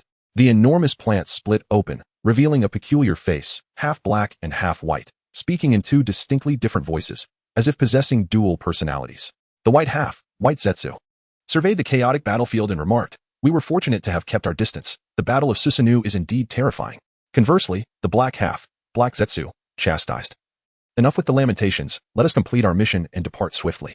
All right, replied White Zetsu. With that, the two emerged from the ground, striding toward the unconscious Itachi Uchiha. Itachi was a pivotal combatant for the Akatsuki. In terms of raw power, he was second only to Nagato. Losing such a formidable ally would be a grave misfortune. Reaching Itachi, White Zetsu extended his hand to retrieve him. However, the instant his right hand made contact with Itachi's body, an eerie purple flame erupted, rapidly engulfing Black and White Zetsu. White Zetsu screamed in agony. "A trap! What a despicable trick! Black Zetsu, think of something. My hand is..." Before he could finish, he turned to see that Black Zetsu had already distanced himself, watching from afar as White Zetsu was consumed by the flames. "Ah, you wretched coward. How could you abandon me? This is utterly abominable." Black Zetsu, indifferent to the spectacle of flames incinerating White Zetsu, furrowed his brow in contemplation. Since earlier, he had noted the peculiar nature of Chris's flames, or rather, the strangeness of his chakra was perplexing. As a creation of Kagaya Otsutsuki, he possessed great power, perhaps not as formidable as his two brothers. But his experiences were equally profound. Yet, despite his millennia of experience in the shinobi world, he had never encountered such enigmatic chakra. It appeared benign, as if accessible to anyone, yet when wielded by the boy named Chris, it transformed into an uncontrollable fury. This chakra, capable of being manipulated even after departing from its original host, was unprecedented in his experience, something even his mother, Kagaya, could not achieve. Had she possessed such power, she could have directly controlled the chakra within the bodies of her traitorous sons, eliminating them without suffering the fate of being sealed. With this in mind, Black Zetsu harbored a profound wariness towards Chris. It seemed prudent to avoid provoking him unless absolutely necessary. With that thought, he burrowed underground to depart, intending to report to Obito that the mission had failed without recovering Itachi. It would be unwise to jeopardize himself for the sake of one Uchiha. Chris, astonished that the trap he had set had indeed ensnared a White Zetsu, now gazed grimly at the shattered remnants of a colossal stone. Moments prior, Obito had delved into the stone to evade his blazing sword, causing Chris to lose sight of his target, inciting his ire as he cleaved the stone into fragments. At that moment, Obito emerged from behind a nearby tree, now too wary to approach Chris, choosing instead to maintain a cautious distance as he observed with trepidation. Chapter 49. Reactions from various powers. Obito had never anticipated that his Kamui would be countered in such a manner. It is crucial to note that Kamui is immune to any physical attack, and coupled with the insight provided by his Manjiki Sharingan, he believed it would be nearly impossible for anyone to break through, unless he were to grow complacent. Over a decade ago, his mentor, Minato Namikaze, had managed to unravel Kamui, but at that time, his combat experience was still rudimentary, and his foundational strength paled in comparison to his present self. Given the chance to face Minato from years past, Obito was confident he would not reveal any vulnerabilities that could lead to his defeat. Yet now, his Kamui had been breached once more, and in a manner he had never envisioned. Had he not reacted swiftly and taken refuge within a stone, he would have undoubtedly sustained grave injuries once the 5 minutes of Kamui's intangibility elapsed. Weighing the risks, he resolved to retreat. Continuing to clash with his opponent was far too perilous and could easily lead to his downfall. With this in mind, a spatial vortex materialized around him, and in an instant, he vanished before Chris. As he watched Obito depart, Chris turned his attention towards Itachi Uchiha. Obito's abilities were indeed peculiar, and the lack of prior preparation had left him caught off guard. It was evident that he would need to meticulously study space-time ninjutsu to effectively counter the Kamui wielded by Uchiha Obito in the future. Upon returning to Itachi's side, Chris noticed the charred remains on the ground, from which he could barely discern that it was likely white Zetsu. He had not anticipated that the trap he had set prior to his departure would yield such significant results. Thus, the issue regarding the white Zetsu cells no longer troubled him. After tidying up the battlefield and organizing his spoils, he swiftly left the scene. Approximately half an hour after his departure, a group of intelligence-gathering shinobi cautiously approached the vicinity. However, they refrained from venturing into the heart of the battlefield, for a formidable figure now occupied that space, Jiraiya, one of the legendary Sannin. The significant disturbances caused by Chris and Itachi's battle had not gone unnoticed by Jiraiya, who sensed the chakra fluctuations in the area. The terrifying chakra emanating from the two Susanoo forms left even him feeling apprehensive. Judging by the intensity of their chakra, neither of them appeared weaker than himself. Even in sage mode, he doubted he could best them in a direct confrontation. At that moment, he felt fortunate that his toad mouth-binding technique had not ensnared the two. Had they been driven to desperation, he would have likely met his demise. Once the battle had completely subsided, he entrusted the unconscious Naruto and the mentally scarred Sasuke Uchiha to the support that had arrived in the form of Might Guy. And then he ventured alone to gather intelligence on the battlefield. The area was pockmarked with the remnants of large-scale ninjutsu. Such extensive destruction was something he had only witnessed at the core of the Great Ninja War. The sheer magnitude of devastation caused by just two individuals underscored the terrifying power of the Uchiha clan. If his thoughts were to reach Kisame, he would likely be devastated. For Jiraiya felt completely overlooked. After all, he had provided significant assistance to Mr. Itachi. After surveying the area, he noted numerous bloodstains on the ground but found no bodies, indicating that the victors had tidied the battlefield with efficiency. Uncertain whether Itachi or Chris had emerged triumphant, he believed the blood could yield valuable information. With this in mind, he produced a sealing scroll and collected some of the blood mixed with the dirt, sealing it within the scroll. After another thorough examination, he found no other useful intelligence and resolved to depart. However, before leaving, he discovered several intelligence shinobi lurking nearby. After some consideration, he decided to disclose Chris's existence to them.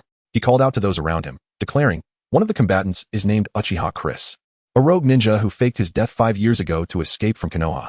He is a highly dangerous S-rank rogue ninja. Exercise caution if you encounter him." With that, he vanished from the spot, believing it prudent for more people to be aware of Chris's information. Such a rogue without backing was the most troublesome kind. If possible, he hoped to divert the attention of the other 4 great nations towards this rogue, providing Konoha with some breathing room to recover from the war's toll. Soon after, he returned to Might Guy, handing over the collected blood scroll, and then continuing on his journey to find Tsunade, carrying Naruto on his back. Following his departure, news of Chris quickly spread throughout the various factions of the ninja world. After being organized and verified, the intelligence reached the higher-ups of the major ninja villages. After reviewing the information on Chris, the third Tsuchikage, Inoki, stroked his beard, pondering when this Uchiha genius might have joined the Akatsuki. In his view, such a powerful rogue ninja was likely to attract the attention of the Akatsuki organization, who would seek to recruit him. If that were to occur, it would bring both advantages and disadvantages for a Wagakure. On one hand, they could outsource particularly troublesome missions to the Akatsuki with greater assurance. On the other hand, he remained uncertain of the Akatsuki's true objectives. The prospect of their continued growth left him pondering whether to inadvertently leak information about the Akatsuki to other ninja villages. In stark contrast to the third Tsuchikage's concern, the fourth Raikage tossed aside the dossier after a brief glance at Uchiha Chris's information. He had never regarded rogue ninjas from the ninja world with any serious consideration. If they did not venture into the Land of Lightning, that was one thing. But if they dared to cross into his territory, he would swiftly eliminate them without hesitation. As for the wind and water countries, there was little activity. Both nations were currently without a leader, their internal issues unresolved, leaving no bandwidth to concern themselves with Uchiha Chris. In the Land of Rain, perpetually enveloped in downpour, a colossal tower rose at its heart. Within a dark chamber at the tower's summit, the true leader of the Land of Rain, Nagato, sat within a massive apparatus, listening to the reports from the enigmatic masked man. Once the masked man had finished outlining his intentions, Nagato lowered his eyelids, his expression fluctuating between contemplation and uncertainty. The masked man had meticulously detailed the existence of Uchiha Chris, asserting that he would pose a considerable threat to the collection of tailed beasts, and expressed a desire for Nagato to eliminate this menace. To be honest, it was the first time Nagato witnessed this self-proclaimed Uchiha Madara displaying such urgency to eradicate someone. The fact that the masked man sought his assistance rather than taking action himself left Nagato pondering the true nature of his intentions. Chapter 50, Undercurrents Afoot. Nagato pondered for a moment and inquired, "Why does the intelligence you provided differ from what I have gathered? According to my information, Uchiha Chris is solely driven by a desire for vengeance against Uchiha Itachi, which led to a conflict with our organization. However, you just stated that the adversary's actions were entirely aimed at disrupting our collection of tailed beasts. What evidence do you have to support such a conclusion? Obito had prepared this narrative prior to his arrival, or perhaps it was not merely fabricated but rather a well-founded analysis. He remarked, "In my collected intelligence, the Nine-Tails Jinchuriki, Naruto Uzumaki, suddenly acquired a unique power approximately 2 months ago. He can perform wind release techniques without hand signs, and a sun-shaped mark has appeared on his chest. This mark seems to be left by Uchiha Chris, leading me to deduce that their target is also the Nine-Tails. They merely have a different approach to collecting tailed beasts." Upon hearing Obito's words, Nagato nodded, acknowledging that there was some merit to his statement. It appeared that Uchiha Chris, like them, had designs on the Nine-Tails. Seeing Nagato concur with Obito's thoughts, Konan, who had remained silent by his side, harbored a differing opinion. However, she chose not to interrupt their exchange, waiting patiently for the man who claimed to be Uchiha Madara to depart before seeking a private conversation with Nagato. At that moment, Obito seemed to recall something and asked Nagato, "Can you sense Uchiha Itachi's ring?" Nagato shook his head, responding, "There are no chakra fluctuations. It appears it has been sealed, much like Orochimaru's."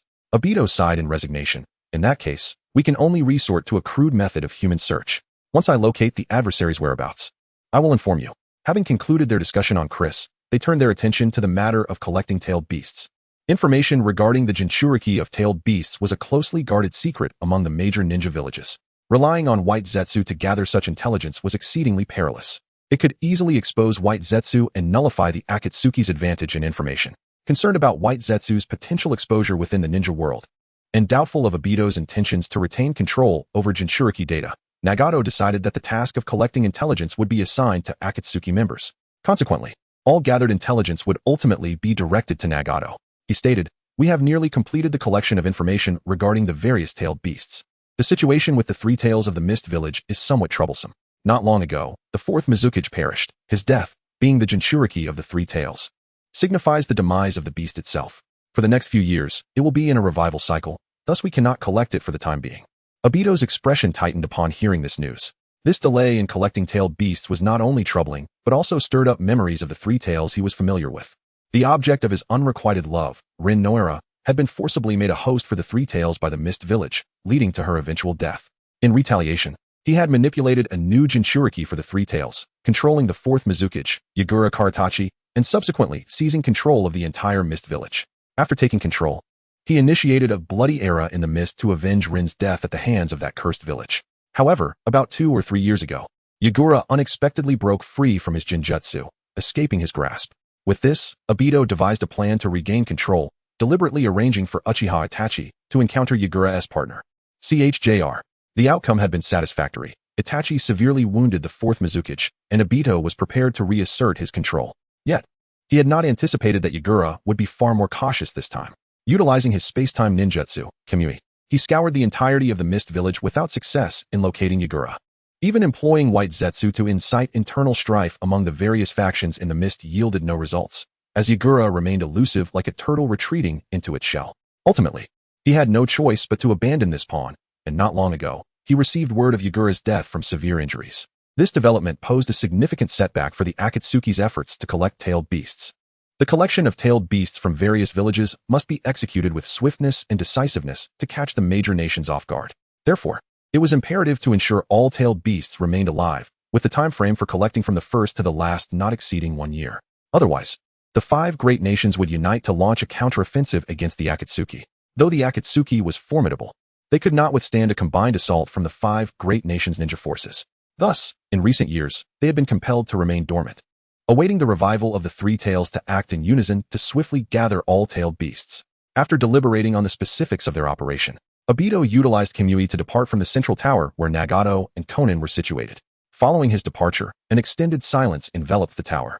After a full 3 minutes, Konan's voice finally broke the stillness. "We cannot fully trust the words of Uchiha Madara. The intelligence he provided starkly contrasts with what our scouts have uncovered.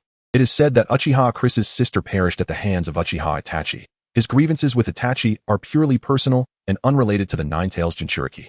Konan analyzed to Nagato. Nagato nodded in agreement. "I share your sentiments. Uchiha Madara's demeanor has been exceedingly peculiar this time. He seems quite wary of Uchiha Chris, eager for us to eliminate him. It is the first time I have witnessed him lose composure in our presence." Upon hearing this, Konan's eyes brightened. Perhaps Uchiha Chris is privy to some of Madara's secrets, and Madara is unable to contend with him directly, hence his desire to use us to eliminate this obstacle. I believe we should not allow ourselves to be manipulated by Uchiha Madara, since he is so apprehensive of Uchiha Chris. We should act contrary to his wishes and invite Chris into the Akatsuki to take Itachi's place.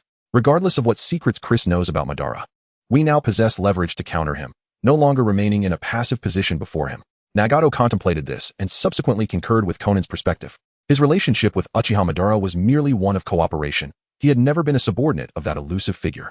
Holding some leverage over Madara would establish a foundation for equitable collaboration. Otherwise, remaining at the mercy of Uchiha Madara was not a viable approach. From that moment forth, the various forces within the ninja world commenced their movements, and the entire realm was awash with undercurrents. In the land of grass, within Chris's secret base, beneath the living quarters where K-Rin and Lisa resided, lay an independent experimental area several dozen meters below. This experimental zone had been excavated personally by Chris, with the entrance concealed behind a secret passage, entirely disconnected from the living quarters above. After accessing the memories of Hiruzen Sarutobi, Chris mastered the earth release, underground movement technique and subsequently obliterated the conventional entryway.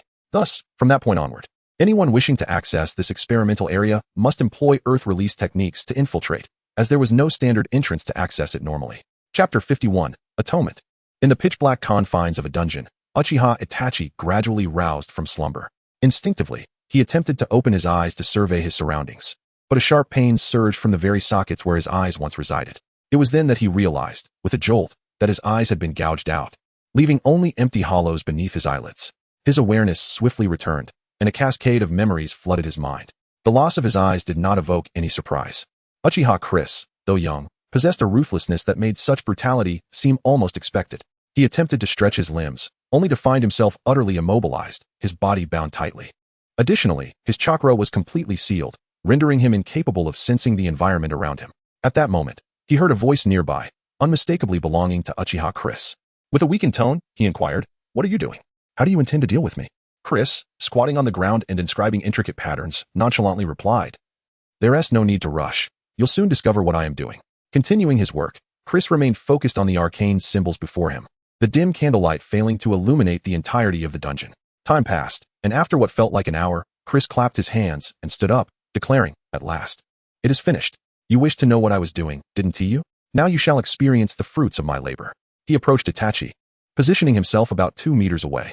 With a series of hand seals, he shouted, "Open." Buzzing with energy, the dark dungeon was suddenly illuminated by a brilliant blue light as intricate ceiling patterns on the walls glowed to life, casting their luminescence around the chamber. Under the radiance of the seals, Itachi's predicament became evident. He was encased within a cement pillar, immobilized save for his head, which remained exposed. As Chris activated the array, the pillar erupted with a dense blue glow. Initially, Itachi felt no unusual sensations, but in the next instant, he let out a horrific scream. In his perception, it was as though countless tiny steel needles were piercing his body, each cell transmitting a singular message: pain, excruciating pain. The agony coursed through every pore, every cell, reaching his consciousness, a torment 1,000 times more intense than any physical injury. Compared to this, the suffering endured by Kakashi Hitaki within the Tsukuyami was trivial. Itachi now grasped the despair of being a mere victim, utterly at the mercy of another. The torment persisted for over an hour before subsiding, the once vibrant ceiling patterns dimming, and the underground chamber fell back into darkness. Itachi gasped for breath, cold sweat beading on his forehead, yet, strangely, his complexion bore no pallor. Instead, he breathed deeply, as if rejuvenated by some healing technique. Through gritted teeth, he confronted Chris. "What is this contraption?"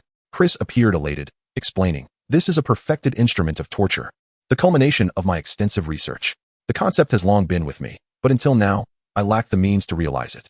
With the knowledge of sealing techniques acquired from Konoha, combined with my medical ninjutsu, I have finally brought this creation to fruition. I call it the Pillar of Atonement. It will intermittently activate and deactivate, meting out punishment to its captive. Once activated, the detainee experiences unrelenting agony from all angles, far surpassing the effects of physical torture. The duration varies. When it detects that your body has reached its threshold, it will automatically cease. Do not harbor the delusion that you will adapt once your nerves become numb. This device incorporates medical techniques that will repair any nerve damage, ensuring your sensitivity remains acute, never allowing you to dull into insensibility. In truth, you should be grateful to me. Without this device, your frail constitution would likely not endure beyond 3 months. With this apparatus continually mending your body, your lifespan may extend to at least 6 months before your demise.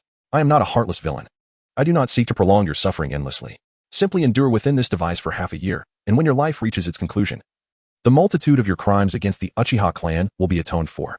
As Chris spoke, the Pillar of Atonement once again radiated blue light. And before Itachi could fully comprehend Chris's words, he was plunged back into a relentless cycle of suffering. Observing the anguished cries of Itachi, Chris nodded in satisfaction and exited the dungeon. Before leaving, he waved to Itachi, who, devoid of sight, could not see him. But Chris felt assured that his intent was understood.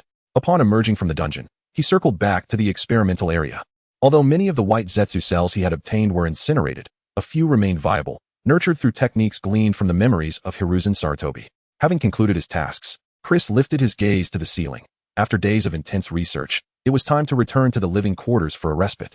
For days, he had subsisted on soldier pills, nutritionally adequate, yet horridly unpalatable, worse than the compressed biscuits of his previous life. Now, he yearned for a warm meal. Feeling that with his vengeance partially fulfilled, a brief reprieve was in order. Leaving a shadow clone to monitor Itachi, Chris employed the Earth-style technique to return to the living quarters above. In the living area, Chris cautiously emerged from the ground, surveying the surroundings. Confirming that he was unobserved, he slowly surfaced, just as he was about to step toward the kitchen to prepare something to eat, when a figure with crimson hair lunged toward him. Chris-kun, you've finally returned. Let me embrace you. Chapter 52, The Discovery of the Secret Base. Xianglin clung to Chris like a limpet, her legs wrapped around his waist, as if she were a sloth embracing a tree trunk. Chris's forehead was lined with frustration. He had cautiously returned here to avoid this clinging nuisance. Yet, as fate would have it, upon his arrival, he was immediately ensnared by her. It was utterly exasperating. With a firm grasp, he seized Xianglin's arm and forcefully pulled her off him. As Xianglin was yanked away, she instinctively grasped Chris's wrist and pleaded, Chris-kun, please don't reject me. Chris could no longer tolerate her antics. He lifted her by her collar and, with a swift kick, sent her sprawling onto the sofa. Hurry up and review your medical ninjutsu knowledge. Have you finished the assignment I gave you last time? Once on the sofa, Xianglin wilted at his words, stammering, I'm almost done. Chris narrowed his eyes and retorted, so you haven't completed it yet? Xianglin offered an awkward smile, prompting a resigned sigh from Chris. She was remarkably similar to her past self, always dragging her feet when it came to studying. Full of energy like a monkey, she would bounce around until it was time to learn, at which point she'd become as limp as a cooked shrimp. If it weren't for his journey into the world of Naruto and the pressures he faced regarding the Uchiha clan's downfall, he wouldn't have developed such a personality. Reflecting on it, he realized he might be the first traveler whose character had been altered by the native world, while others transformed their surroundings. He found himself molded by the very world he inhabited. Was this a sign of diminishing worth? At that moment, Lisa emerged from her room, yawning and rubbing her eyes. Her tone lethargic. Can you two quiet down? It's 1:30 in the morning. You're both night owls, but could you at least refrain from disturbing me? Xianglin shrugged. There's no sunlight in this underground base. What is the difference between night and day? You don't have to be so fixated on the outside world's darkness. In this time of freedom, you can sleep whenever you want. Why bother with day and night? Chris frowned at Xianglin's words. Having lived in this underground base for years, he had grown accustomed to it, but he knew it wasn't a sustainable way of life. Eventually, both Xianglin and Lisa would need to return to the surface and lead normal lives. They couldn't remain hidden away like him forever. It was high time he considered relocating back to the surface. Living under the sun was the hallmark of a normal existence. Suddenly, he recalled Shimura Danzo, realizing he had unconsciously become like him, hiding underground like a rat. No wonder that man longed to return to the sunlight and become Hokage. Yet, Danzo's desire was founded on having his own direct power. Chris, on the other hand, had no subordinates whatsoever. Even if he returned to the surface, where would he go? Moreover, it was exceedingly dangerous. Not long ago, he had killed the third Hokage, Hiruzen Sarutobi, and had revealed the identity of a Beto Uchiha before him. He had antagonized both the light and dark factions of the ninja world, and returning to the surface would undoubtedly invite trouble. If it were only himself, he wouldn't mind. Let them come. One would fall, so would two. However, now he had a sister and Xianglin to care for, which meant he couldn't act as recklessly as before. Just as he was deep in thought, a familiar chakra fluctuation entered his sensory barrier. Chris's expression changed instantly as he turned to Xianglin and Lisa, saying, I have something to attend to. Please heat up the food for me. I'll be back shortly. With that, he strode out the door, leaving Xianglin and Lisa staring at each other in confusion. Beneath the wild valley, amidst the rubble of soil and stone, a white figure maneuvered through the debris. It was a white Zetsu, tasked with reconnaissance. While wandering nearby, he had suddenly detected the chakra fluctuations. The presence of chakra in such a remote area suggested that there were secrets hidden here. As he delved deeper, his suspicions were confirmed. There was indeed an artificially excavated passage. Most likely, this was a secret base crafted by someone. He chuckled to himself. I wonder if this is the Uchiha Chris that Lord Madara is searching for. If I find him, that would be splendid. I could boast before my comrades. And next time their SA mission, I'd surely be appointed as the commander. The white Zetsu envisioned his rise to greatness, blissfully unaware of the changes occurring in his surroundings. As he continued forward, he suddenly found his body immobilized, trapped within the soil. Panic-stricken, he struggled, only to discover that the earth surrounding him was as solid as iron, utterly unyielding. What was happening? He was born with the ability to traverse through soil and water. Why had it suddenly failed him today? Just then, a tremendous force began to crush him from all sides, before he could muster any thought of resistance. The surrounding earth compressed him, transforming him into a pile of white paste. Standing at the entrance of the secret base, Chris placed a hand against the surrounding wall. His eyes shut as he sensed the white Zetsu's condition. Once he confirmed the creature's demise, he formed hand seals and extracted the mangled remains from the soil. Moments later, a heap of shredded flesh lay before Chris. The vitality and integrity of these Zetsu cells were far superior to those he had cultivated previously. The cells he had once possessed were charred and nearly devoid of life. In contrast, these newly acquired Zetsu cells had perished from the crushing force, retaining much of their integrity. Yet, instead of feeling elated over acquiring superior Zetsu cells, Chris wore a grave expression, lost in thought. This white Zetsu had seemingly stumbled upon the location. If it were a planned visit, it would have been Obito or the Akatsuki. This was not a good omen. With the loss of one Zetsu, Obito would likely send more operatives to investigate, and he might even come himself. Currently, Chris was researching methods to counter Kamui, but his techniques were still in their infancy, leaving him uncertain about detaining the intruder. Most importantly, he had Xianglin and Lisa to protect if a confrontation arose. He wouldn't have the energy to shield both of them. It was imperative to find a secure refuge for them. Once they were settled, he could roam freely in the ninja world. However, this was easier said than done. The ninja world was an exceedingly open map. Safety was a fleeting concept, especially when contending with someone like Obito Uchiha, who wielded space-time ninjutsu. For him, the entire ninja world was merely a garden. There was no place that could be deemed absolutely secure. Chapter 53. Tsunade assumes the role of the fifth Hokage, an unexpected visitor. As Chris pondered how to accommodate Cheyenne and Lisa, a sudden memory surged into his mind. This was one of the many shadow clones he had dispatched into the ninja world, tasked with gathering intelligence and obtaining first-hand information. This particular clone returned with an anticipated report. The Hidden Leaf Village had officially announced that in 3 days, Tsunade, one of the legendary Sannin, would formally assume the position of the fifth Hokage. This news was entirely expected by Chris, whereas in the original narrative, Tsunade faced resistance from Danzo and the 2 elder advisors regarding her ascension to Hokage. In this timeline, her path to leadership was remarkably smooth. With the entire Leaf Village F4 incapacitated, she would step into the role without concern for bureaucratic entanglements with the old guard. Most importantly, Naruto's exceptional charisma had bolstered Tsunade's confidence, and this time, even Orochimaru did not intervene, allowing her to overcome her fear of blood. Though Tsunade's becoming Hokage was significant, for Chris, this information was of little consequence. Just as he intended to return home for a meal, a brilliant idea unexpectedly illuminated his mind. 3 days later, in the Hidden Leaf Village, after the previous collapse plan, the village was now a scene of reconstruction and desolation. However, today, the atmosphere was unusually vibrant. Even the heavy gloom brought about by war and the sacrifices of the Hokage had dissipated. They were officially welcoming their new Hokage, Tsunade Senju, the fifth Hokage of the Hidden Leaf Village. It is worth noting that Tsunade's name is not Senju Tsunade. Her true name is simply Tsunade. Following the dissolution of the Senju clan, she dropped the clan name and appended Haim, princess, to her name, thus becoming known simply as Tsunade. Amidst the eager gazes of the villagers and ninja, the fifth Hokage, adorned with the Hokage hat, made her grand appearance atop the Hokage building. Tsunade appeared to be in her 20s, her face youthful and innocent, resembling that of a recent adult. However, contrary to her appearance, her figure was exceptionally voluptuous, giving the illusion from a distance that she had grown 3 heads. She did not don the ceremonial robes of her predecessors, but wore a tasteful kimono complemented by a green outer garment. In that moment, the villagers erupted in cheers, and the ninjas were ignited with fervor. The entire Hidden Leaf exuded a newfound vitality. Observing the villagers' excitement, Jiraiya chuckled softly to Tsunade, "You are truly popular. Are you not going to say a few words to lift the spirits of the leaf?" Tsunade rolled her eyes in response, stating, "I am not like that verbose old man. Let us promptly commence the duties of Hokage." Jiraiya shrugged, noting her unwavering seriousness, despite her previous demeanor of being hopelessly unmotivated. Upon confirming her role as Hokage, she seamlessly transitioned into the earnest and responsible persona expected of her. Realizing that Tsunade had indeed taken her responsibilities seriously, Jiraiya felt compelled to remain engaged as her advisor. They swiftly concluded the inauguration ceremony and, accompanied by a squad of elite ANBU ninja, proceeded to a covert base. The squad comprised 4 elite jonin, whom Tsunade had not wished to be part of her personal guard. Given the current needs of the Hidden Leaf, Their talents would be better utilized in missions to expedite the village's recovery rather than relegated to idle protection.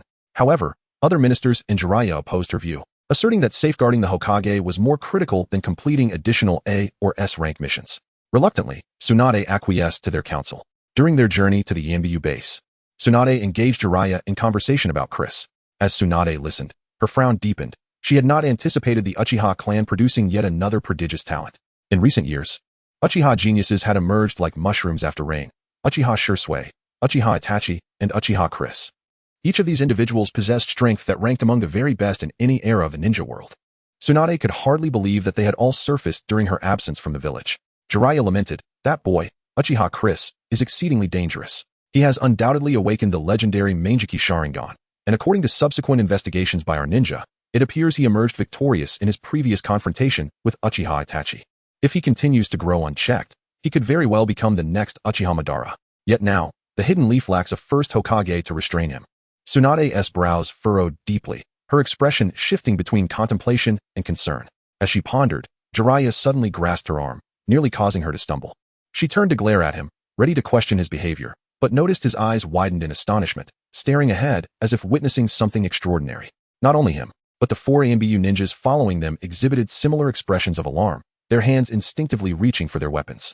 Noticing their unusual demeanor, she followed their gaze forward, where she spotted a boy of approximately 13 or 14 years, clothed in a blue and white robe, blocking their path. Upon seeing Chris, Tsunade blinked, pondering where she might have encountered him before. She turned to Jiraiya and inquired, "Who is this? A ninja from the village?" At that moment, Chris spoke in a calm tone, introducing himself. "Hello, my name is Uchiha Chris. It is a pleasure to meet you." No sooner had Chris spoken than a fist, as large as a sandbag and enveloped in violent wind pressure, struck towards his face with tremendous force. Boom! With a resounding crash, the ground erupted, creating a massive chasm several dozen meters long. Tsunade stood by the fissure, retracting her fist. Her expression darkened as she declared, "Uchiha Chris, you dare return to the hidden leaf? Do you take me, the Hokage, for a fool?" As she spoke, the 4 Yanbiyu ninjas along with Jiraiya had encircled Chris. Seeing their intent to escalate the confrontation, Chris quickly raised his hands in a placating gesture, stating, "I am not here to fight. Even if you were to defeat me, it would be of no consequence. This is merely a shadow clone. My real self is not present." Tsunade and Jiraiya were not so easily swayed by his words. Turning to one of the Yanbiyu guards, the guard closed his eyes for a moment, sensing the situation, and upon opening them, he reported to Tsunade, "The body temperature is indeed abnormal. It should be a shadow clone." Hearing the Yanbiyu ninja's confirmation, Tsunade and Jiraiya's vigilance lessened somewhat. Yet Tsunade still asked sternly, "What is your purpose here? Do not tell me you have come solely to congratulate me on my appointment as Hokage." Chapter 54. What nonsense are you spouting? Certainly, this is not merely about your trivial aspiration to become Hokage, Chris stated. "I have come to you for a matter of far greater significance." Upon hearing his words, Tsunade felt a twinge of displeasure in her heart. She had resolved that if this imp could not provide a satisfactory explanation, she would not hesitate to reduce him to a mere pulp. Chris continued, "I wish to summon the summoning beasts of Mount Maiboku and the Wet-Bone Forest. I kindly request that you assist me in this endeavor." Tsunade and Jiraiya exchanged glances, and it was Jiraiya who inquired, "What exactly are you aiming to accomplish?"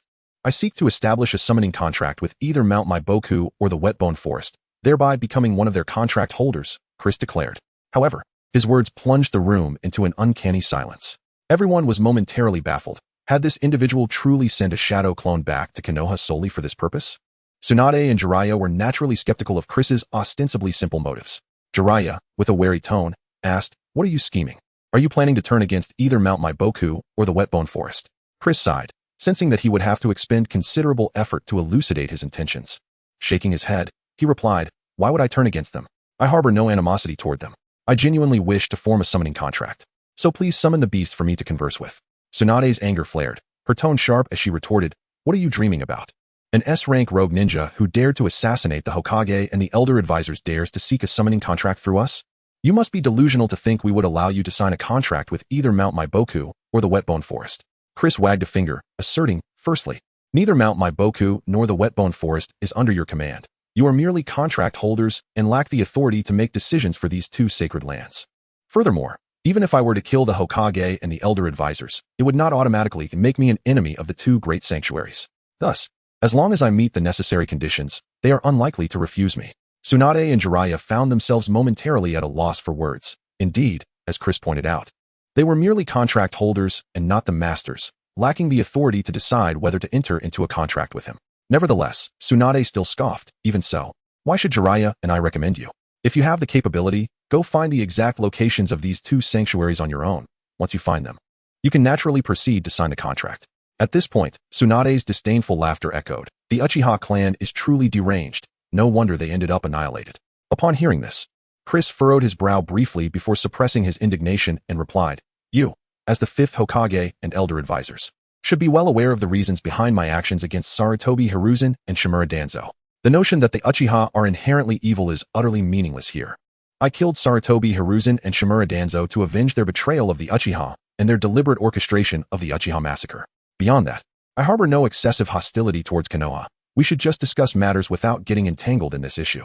Moreover, my actions have ultimately benefited Konoha, so you should not view me with such hostility. Instead, you ought to feel a sense of gratitude.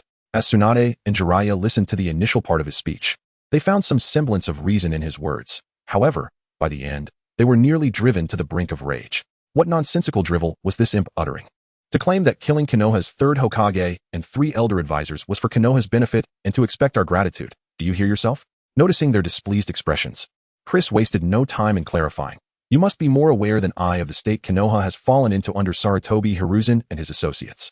Once regarded as the strongest village in the ninja world, Konoha achieved victory in the first great ninja war against 4 opponents. You should understand how formidable Konoha was back then. Tsunade and Jiraiya nodded. Although they had been mere students at the Ninja Academy during that period, they were well aware of Konoha's strength. Chris continued, The decline of Konoha can be attributed to the actions of Sarutobi Hiruzen and his cohorts. Due to their own inadequacies, they could not protect Konoha's peace as the previous generations had. In their desperation to maintain power, they resorted to various underhanded tactics. In fact, during the latter years of Sarutobi Hiruzen's administration, they deliberately hinted to Shimura Danzo to spread negative rumors about Hitaki Sakomo, allowing Danzo to conduct unethical human experiments with impunity. A leadership that appears splendid but is rotten at its core, without external intervention, would struggle to restore this ninja village to its former glory. That external force is me. It is precisely because I eliminated Sarutobi Hiruzen and his associates that Konoha has a chance to regain its footing and conditions for revival. Therefore, in the eyes of Konoha, I may be deemed a rogue ninja, but in reality, I ought to be regarded as a benefactor. Should Konoha rise again, I would hold no less than half the credit. His declaration left the room enveloped in a profound silence. The 4 formidable elite Genin of the Shadow Guard were nearly rendered speechless, their masks barely concealing their incredulity. After years of being ninja, they had never encountered such absurd claims. They had heard that S-rank rogue ninjas were often unhinged, but they had never seen one so audaciously delusional as Chris. Tsunade's body trembled with rage. This imp was far too audacious in his fabrications. The crux of the matter was that his outrageous claims left her at a loss for how to respond. In desperation, she turned to Jiraiya, silently urging him to counter Chris's assertions. To her surprise, Jiraiya, stroking his chin in contemplation, mused, In a way, you do have a point. As the old saying goes, out with the old, in with the new. In some respects, you have indeed facilitated Konoha's renewal. However, to claim that you hold half the credit for Konoha's revival might be an exaggeration. I would estimate it to be merely 1/5 or 1/10. Chris shook his head, insisting, It is impossible for it to be only 1/5 or 1/10. Matters of renewal must at least. Enough of your nonsense. Boom. Tsunade's fist struck the ground, causing the earth to crack like spiderwebs, sending tremors through everyone present. Chris took a step back to prevent Tsunade from lashing out in desperation against his shadow clone. After a few moments of pounding the ground, Tsunade seemed to have vented her frustration. She took a deep breath and coldly addressed Chris. Let us set aside the prior absurdities for now and discuss what Konoha could gain from your proposal. Chapter 55. Colluding with a rogue ninja is no big deal. Tsunade steered the conversation back on track, and Chris, without any pretense, spoke earnestly. I can divulge all the intelligence regarding the Akatsuki organization to you, including information on its members, the leader, and the abilities and weaknesses of each member. Upon hearing this, Tsunade and Jiraiya's pupils constricted in surprise. They never anticipated that Chris would propose such a condition. The Shadow Guard ninjas nearby were somewhat bewildered, having never heard of the Akatsuki organization and unaware of the implications of Chris's proposal. Tsunade turned to Jiraiya, who had gathered considerable information about the Akatsuki during his travels, indicating that he should be consulted regarding this matter. Jiraiya furrowed his brow and replied, If your information is accurate, then Konoha has no reason to refuse this transaction. However, how can you prove that your intelligence is genuine? If you fabricate some information, we cannot verify it on the spot. Chris pondered for a moment and then addressed Jiraiya. This organization was established by your student, though the original leader, Yahiko, is now deceased. The current second-generation leader goes by the name Nagato. Jiraiya's eyes widened in astonishment. He had long known that Yahiko had founded an organization called Akatsuki. Later, he received news of the deaths of his 3 students, which raised many suspicions. He had suspected that the current Akatsuki was the same one Yahiko had founded. Yet he had refrained from investigating personally due to concerns over Hanzo's territory in the Land of Rain. He turned to Tsunade and remarked, "It seems he indeed possesses considerable information about the Akatsuki. Even if it is not as detailed as he boasts, it likely exceeds what I have gathered." Tsunade nodded in agreement and resolutely stated, "In that case, this transaction can proceed. I hope you are not lying. Otherwise, you will not withstand the wrath of Konoha." Chris shrugged, expressing indifference. The leaders of such large organizations often resorted to bluster to maintain their dignity. Such matters were trivial compared to his broader plans. His plan was quite straightforward: to sign a contract with one of the 3 Great Sage territories and send K-Rin and his sister there. It is well known that if one were to seek safety in the ninja world, Mount Myaboku and the Wetbone Forest are undoubtedly the most secure locations. His top priority remained Mount Myaboku, a place that has historically been the safest in the ninja world. Even amidst chaos, it remains serene, making it an ideal refuge for K-Rin and Lisa. As for whether Jiraiya and Naruto Uzumaki would pursue them, he had never been concerned, though both had somewhat naive and grandiose notions. They were fundamentally trustworthy and would not resort to the despicable tactics of Tika and Saratobi Hiruzen to take family members hostage. This made him reflect, in contrast, that he seemed like a villain compared to them. To exact revenge on Uchiha Itachi, he had even considered using Uchiha Sasuke as a hostage, but ultimately, he captured Itachi without needing such a pawn. Once the cooperation was established, both parties began discussing the specific terms. Chris proposed prioritizing Mount Myaboku, with the Wetbone Forest as a backup if that failed. Tsunade insisted on receiving a portion of the Akatsuki members' intelligence first. Otherwise, what would stop Chris from dispelling his shadow clone and fleeing once the deal was sealed? Meanwhile, the Shadow Guard ninjas, who had witnessed the entire transaction, were left dumbfounded, even trembling at the prospect that they might be silenced by the Hokage and the Elder Advisor. As the 5th Hokage of Konoha, Tsunade was personally engaging in a transaction with a rogue ninja, a notorious criminal responsible for the death of the 3rd Hokage. Knowledge of such dealings could spell doom for them. Fortunately, Jiraiya quickly calmed their nerves. Otherwise, their agitation might have led to some irrational actions. In truth, it was not uncommon for the higher-ups of the 5 great ninja villages to covertly collaborate with rogue ninjas, and both Tsunade and Jiraiya, as 2 of the legendary Sannin, were aware of such secrets. Jiraiya had even uncovered information about the Earth country's close ties with the Akatsuki, and Sunagakure had privately employed rogue ninjas as their covert operatives. The Water country's dealings were even more significant. There, it was often impossible to discern whether one was hiring a rogue ninja. It was rumored that during a recent civil war, various factions labeled each other as rogue ninjas, even issuing bounty notices. Theoretically, the Mist Village was now in a state where all its ninjas were considered rogue. In Konoha, Shimura Danzo was of particular note, as he had clandestinely allied himself with Orochimaru, to the extent that they were practically 2 sides of the same coin. Even his own arm was entrusted to Orochimaru for enhancement, with every Sharingan embedded in it serving as leverage over him. His willingness to hand over such leverage to Orochimaru without fear of betrayal highlighted the depth of their clandestine collaboration. Among the 5 great nations, only the Iron Country truly detests rogue ninjas, exterminating any found within its borders without hesitation, which explains why no rogue ninjas have ever emerged from that land. Returning to the matter at hand, after agreeing on the transaction details, Jiraiya took the lead. He did not summon a regular toad from Mount Myaboku to demonstrate sincerity. He decided to channel his chakra to summon the 2 sage toads, Fukasaku and Shima. Chris also produced 2 blank sealing scrolls and began inscribing them with a brush. The scrolls detailed the identities and abilities of the Akatsuki members, with the first scroll serving as a deposit, while the second would only be provided upon successful completion of the deal. Approximately 10 minutes later, Chris finished writing on the 2 scrolls and handed one to Tsunade. Upon reviewing the information, Tsunade's eyes widened in shock. The intelligence recorded on the scroll sent shivers down her spine. Initially, she had perceived the Akatsuki as mere pests, but she had not anticipated their true strength to be so formidable. Thankfully, having received this intelligence in advance allowed her ample time to prepare for the threat posed by the Akatsuki. At that moment, Jiraiya signaled that he was ready. He bit his finger and swiftly formed hand seals. Summoning technique. A cloud of smoke erupted from the ground, and as it cleared, 2 aged toads appeared before the assembly. One male toad, with green skin and upright white hair, exuded an aura of authority despite its small stature. The female toad, adorned with flowing purple hair and clad in a black cloak, immediately expressed her annoyance. Jiraiya, you can't just summon us out of the blue without any greeting. I was in the middle of cooking. Thanks to you, my meal is probably burnt to a crisp. Chapter 56. Indeed, kidnapping suits my nature. The two old toads were none other than the sages of Mayaboka Mountain, Shinzaku and Shirmama, among the few toad sages residing there. Upon hearing Shimama's complaints, Jiraiya quickly expressed his apologies. I sincerely apologize. The situation arose quite unexpectedly, and I failed to notify you both in advance. He then gestured towards Chris, continuing. The matter at hand is that this young lad wishes to establish a summoning contract with Mayaboka Mountain. Following Jiraiya's indication, Shinzaku and Shirmama turned their attention to Chris. In an instant, their expressions turned grave. Despite his youth, the boy exuded a weighty presence akin to that of a mountain. This was not merely due to his demeanor, but there was an inexplicable aura surrounding him. At that moment, Shinzaku narrowed his eyes, detecting something peculiar in the chakra emanating from Chris. The chakra was markedly different from that of an ordinary ninja. It bore the qualities of sage chakra, yet seemed elusive, leaving them perplexed.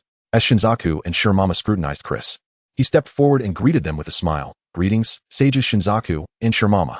Allow me to introduce myself. My name is Uchiha Chris, and I wish to establish a summoning contract with Mayaboka Mountain. I wonder if you would be agreeable to this. Chris's words caused the brows of Shinzaku and Shirmama to furrow. Since he was introduced by Jiraiya, it would be more straightforward for him to sign the contract directly with Jiraiya, so why seek them out? Shinzaku looked at Jiraiya with a puzzled expression, and Jiraiya sighed before elucidating Chris's identity. The others remained silent, patiently awaiting Jiraiya's explanation. After approximately 20 minutes, the two sages of Mayaboka Mountain finally grasped the situation. Upon understanding everything, Shinzaku and Shirmama were taken aback. They had not anticipated that Jiraiya would recommend someone like Uchiha Chris to them. It was well known that he had slain Jiraiya's mentor, making them sworn enemies. How could Jiraiya possibly introduce such a person to them? Shirmama discreetly invoked a secret technique, sending a discreet message to Jiraiya. What does this mean, Jiraiya? If I'm not mistaken, you are currently in a hostile relationship, correct? If Mayaboka Mountain were to sign a contract with him, what would happen to our toads if you end up opposing each other? Upon hearing Shirmama's inquiry, Jiraiya similarly employed the Mayaboka Mountain secret technique to respond. Our agreement was merely to introduce you to Uchiha Chris. Whether you agree or not is beyond our transaction. With this clarification, Shirmama felt reassured. After exchanging thoughts with Shinzaku, he cleared his throat and provided his response. I understand the general situation now, but regrettably, you cannot sign a contract with Mayaboka Mountain at this time. Chris's expression darkened. He had clearly observed the subtle exchange between Shirmama and Jiraiya. Though he was unaware of the details of their conversation, he could surmise that their refusal was likely related to it. Nevertheless, he suppressed his dissatisfaction and inquired, why can I not sign the contract now? Is there some test I must pass? Shinzaku shook his head, explaining, young Chris, please do not misunderstand. This is not a personal affront against you. Mayaboka Mountain only contracts with those deemed fated. If you wish to establish a summoning contract, you must first locate the entrance to the sacred grounds of Mayaboka Mountain. Only through this means can you become one of the fated, and the mountain will naturally contract with you. Chris scoffed internally, dismissing the notion of fated as mere nonsense.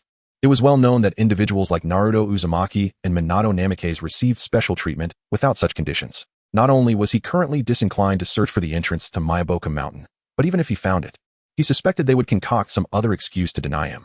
Logically, if Mayaboka Mountain was unyielding, he could turn to Tsunade's Wetbone Forest. But Jiraiya's earlier whispers had clarified his suspicions. Even if he summoned the Sage of Slug, he would likely face similar refusals. In truth, Chris possessed leverage to negotiate a summoning contract with Mayaboka Mountain. If he offered his identity as the prophesied child in exchange, they would likely acquiesce. Yet, the more he pondered this, the more frustrated he became. Since avenging his grievances, he had felt a sense of elation, having reformed from his formerly reckless demeanor. However, to calmly negotiate with these individuals, who were covertly plotting against him, felt beneath him. Was he to humbly beg for a mere summoning contract when he required no assistance from them in battle? With this thought, he chuckled to himself, realizing that he was ill-suited for such conventional procedures and resolved to proceed in his own manner. He looked up at the two sages, a smile gracing his lips as he said, in that case, I comprehend the situation. I am grateful for your assistance amidst your busy schedules. Now I kindly ask you to accompany me. As soon as he spoke, Chris moved like lightning, appearing before Shinzaku and Shirmama in an instant. He then spread his hands, placing his palms directly upon them, as arcane sealing runes began to envelop their bodies. Shinzaku and Shirmama were caught off guard by Chris's sudden action. They had no time to employ their signature toad formation and found themselves immobilized by Chris's swift movements and intricate sealing technique. This technique, known as the contract sealing technique, was specifically designed to seal summoning contracts and other contract-based ninjutsu. With this seal, their contract with Mayaboka Mountain would be entirely locked, rendering any attempt to return through conventional means impossible. Additionally, as a precaution, he inscribed a temporary self-imposed curse seal on the two sage toads to prevent them from escaping his control. Chris's sudden action took everyone by surprise. And before they could react, Jiraiya and Tsunade finally recognized what had transpired. Jiraiya shouted in alarm, "Uchiha Chris, what are you doing? Release the two sages at once." As he spoke, he began forming hand seals. His white hair surged and extended wildly, launching towards Chris from all directions in an attempt to subdue him. Tsunade, realizing the situation, swiftly positioned herself in Chris's anticipated escape route, poised to strike should he attempt to evade Jiraiya's attack. Chapter 57, Truly My Alter Ego. Chris, witnessing the unfolding scene, could only shake his head in resignation. Truly, ninjas are quick to resort to violence at the slightest provocation, compared to them. Even the legendary Sannin Orochimaru seemed like a timid soul. Just as the duo prepared to launch their coordinated attack on Chris, he vanished from sight in an instant, leaving their strikes to meet nothing but air. Upon realizing his disappearance, Tsunade and Jiraiya's pupils constricted. They were certain that Uchiha Chris had not merely relied on speed, but had employed some form of spatial ninjutsu. A shared suspicion blossomed in their minds. The signature techniques of the second and fourth Hokages, Flying Thunder God. Jiraiya clenched his fists, gritting his teeth in frustration. How careless he had been to let that little brat exploit a gap in their defenses. Now, with the Sage Masters Zetsu and Shima abducted, how could he possibly explain this to Mount Myaboku? Tsunade, in a fit of rage, slammed the ground, creating a massive crater, yet her fury remained unquenched. The esteemed Tsunade, one of the legendary Sannin and the fifth Hokage of Konohagakure, had been outwitted by a mere child. More troubling still was the fact that this child had obtained knowledge of Konoha's Flying Thunder God technique, evidently having infiltrated the village to steal it. How could a mere rogue ninja infiltrate Konoha so easily, absconding with such a vital technique without anyone noticing? And to have the audacity to abduct the sages of Mount Myaboku right before her eyes was a humiliation she could scarcely endure. Growing increasingly furious, she barked orders to her shadow guard. "Convey my command and assemble an elite team of J-Nin at once, under my direct command, to rescue." Before Tsunade could finish her sentence, she was interrupted by the appearance of a familiar figure emerging from the nearby thicket, none other than Uchiha Chris himself. In that fleeting moment, he had utilized the Flying Thunder God to transport the two frogs back to his base. Now, his shadow clone returned, bearing a singular purpose. With a flourish, he brandished another scroll before Tsunade and proclaimed, "This contains the remaining intelligence regarding the Akatsuki organization. I am a man of my word. I shall honor the agreements I have made." His words were abruptly cut short as Tsunade's fist smashed into the clone, dispersing it into smoke. As the intelligence scroll fell to the ground, Tsunade ground her teeth in frustration. That wretched brat, Uchiha Chris, had utterly disregarded her authority as Hokage. Just you wait, you insufferable little pest.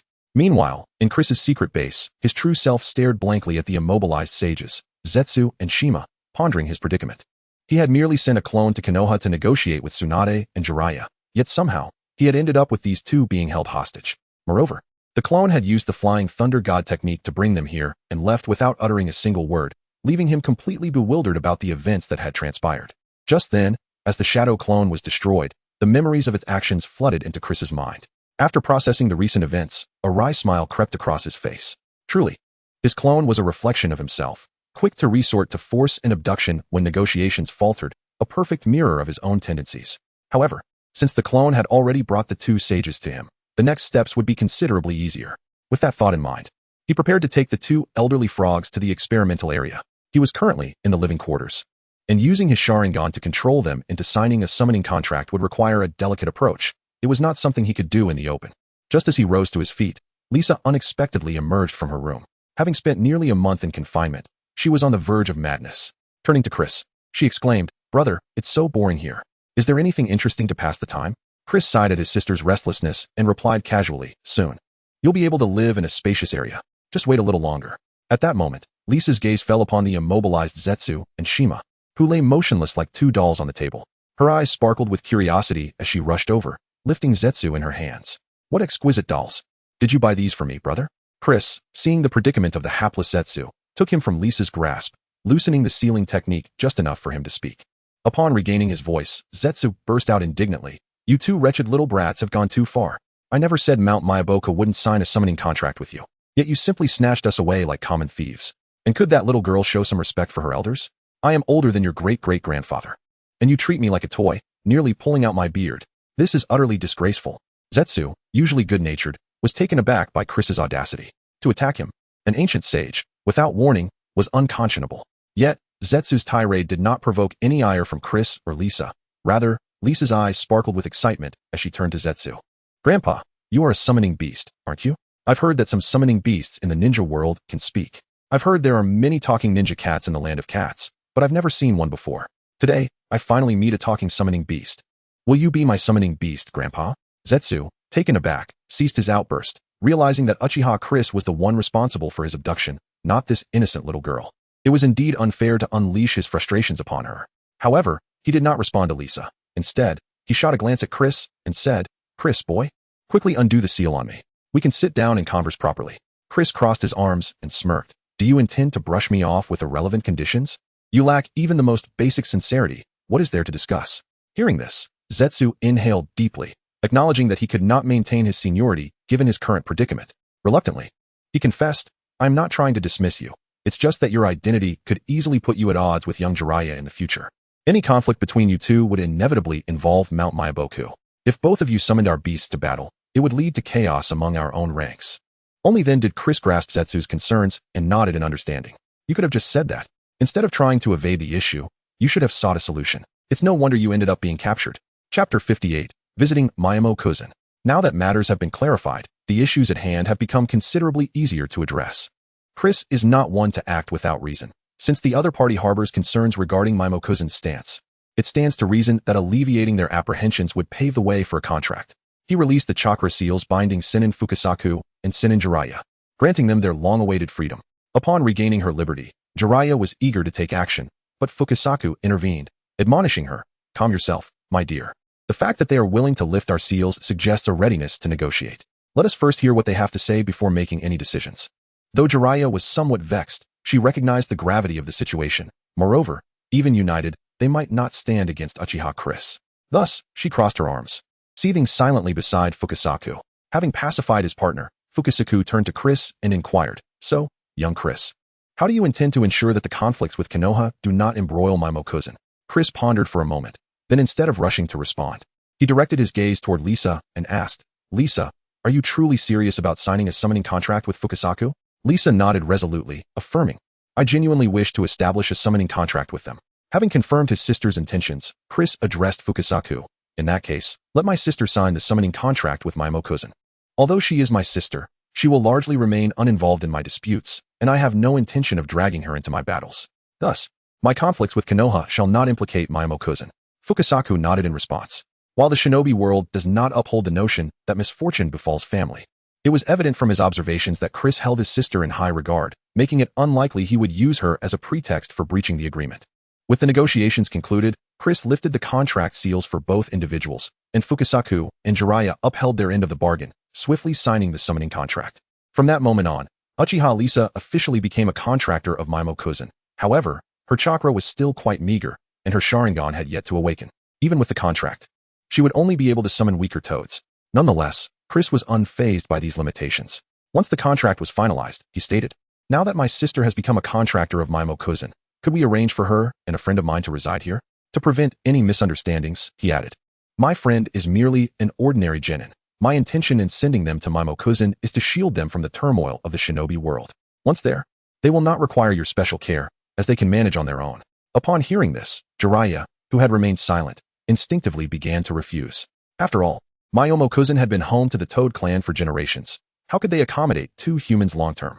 However, her words were swiftly interrupted by Fukasaku, who reassured her, "Do not worry, my dear. Young Chris did not suggest that these two humans would stay indefinitely. I suspect he will soon find another refuge for his sister and friend within the shinobi world. Moreover, even if they were to stay long-term, it is not unprecedented. Myaboku has previously housed long-term contractors. Indeed, there had been instances during the Warring States period when some contractors, weary of the perpetual strife of the shinobi world, relocated to Myaboku to spend their twilight years, ultimately passing away there. Thus, while accommodating two humans might present some challenges, it was not insurmountable. Furthermore, Fukasaku harbored another concern that he hesitated to voice. From his observations, Chris was not one to be trifled with. This young man had a stubborn disposition and could easily turn hostile. Should his partner refuse, matters could become quite complicated. Once the discussions had concluded, Chris, along with his sister and Cheyenne, began to gather their personal belongings, preparing for what could only be described as a significant relocation to Myaboku. After several hours of packing, Cheyenne and Lisa finally completed their preparations. Chris, shouldering an array of large scrolls, nodded at Fukasaku and declared, "We are ready. Let us embark." As smoke enveloped them, Fukasaku and Jiraiya released the summoning technique, transporting Chris and the others to Myaboku. Upon their arrival, a fragrant bouquet of flowers and herbs greeted them, unveiling a vibrant and lively world. The sun shone brightly, and the scenery was enchanting, presenting a stark contrast to the dimly lit secret base Chris had constructed. Cheyenne and Lisa were immediately captivated by the breathtaking surroundings. The environment was truly magnificent, even outshining the illustrious village of Konoha. Observing the newcomers' awestruck expressions, Jiraiya swelled with pride and exclaimed, "What do you think? Isn't Mayamo-cousin beautiful?" Chris remained indifferent, having witnessed far more stunning vistas in his previous life. He found Mayamo-cousin's beauty impressive but not astonishing. Meanwhile, Cheyenne and Lisa, lacking Chris's extensive experiences, nodded in agreement with Jiraiya's assertion. Despite the earlier discord, Fukasaku resolved to extend a warm welcome to the trio. Suddenly, a shrill cry erupted from Jiraiya, who lamented, "My meal has burned." That wretched little Jiraiya summoned, without prior notice. In a flurry, Jiraiya rushed back to her home to salvage the situation, while Cheyenne and Lisa volunteered to assist with the cooking. However, upon entering the kitchen and inspecting the ingredients, they nearly retched from the sight of the food, which consisted entirely of various colorful insects. The grotesque sight was more than they could bear. Fortunately, they had brought some provisions with them, enabling them to prepare dinner in Fukasaku's kitchen. At that moment, a knock echoed from the door, followed by the entrance of 3 enormous toads, towering over the average human. They burst in, exclaiming, "Father, Mother, we're so glad to see you again." The newcomers were none other than the 3 brothers, the Toads of the Muta clan. After hearing rumors of their parents' abduction from Konoha and preparing to venture out for a rescue, they were relieved to learn that their parents had been sighted at Mayamo-cousin, leading them to rush over for confirmation. Despite the earlier misunderstandings, with the issue resolved, Fukasaku took it upon himself to explain the situation to Chris and his companions, assuring them that the former animosities had been dispelled and that they were now allies. Chapter 59, Resolving Concerns. Although there were some grievances, since their father had spoken, the Wutai brothers no longer sought retribution from Chris. They dispatched a small messenger frog to inform Konoha of the events, and then remained at their parents' home to share a meal. Initially, the 3 brothers harbored animosity towards Chris and his companions, as these individuals had indeed kidnapped their parents. However, after spending some time together, the brothers gradually lowered their guard. They discovered that Chris was not as aloof and cold as the rumors suggested. Rather, he possessed a cheerful disposition and enjoyed conversing with others, albeit with a penchant for banter.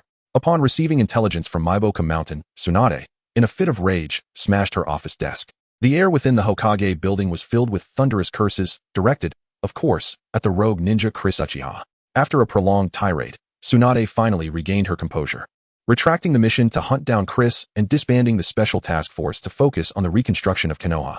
With the village beset by internal and external troubles, she deemed it unnecessary to provoke Chris further.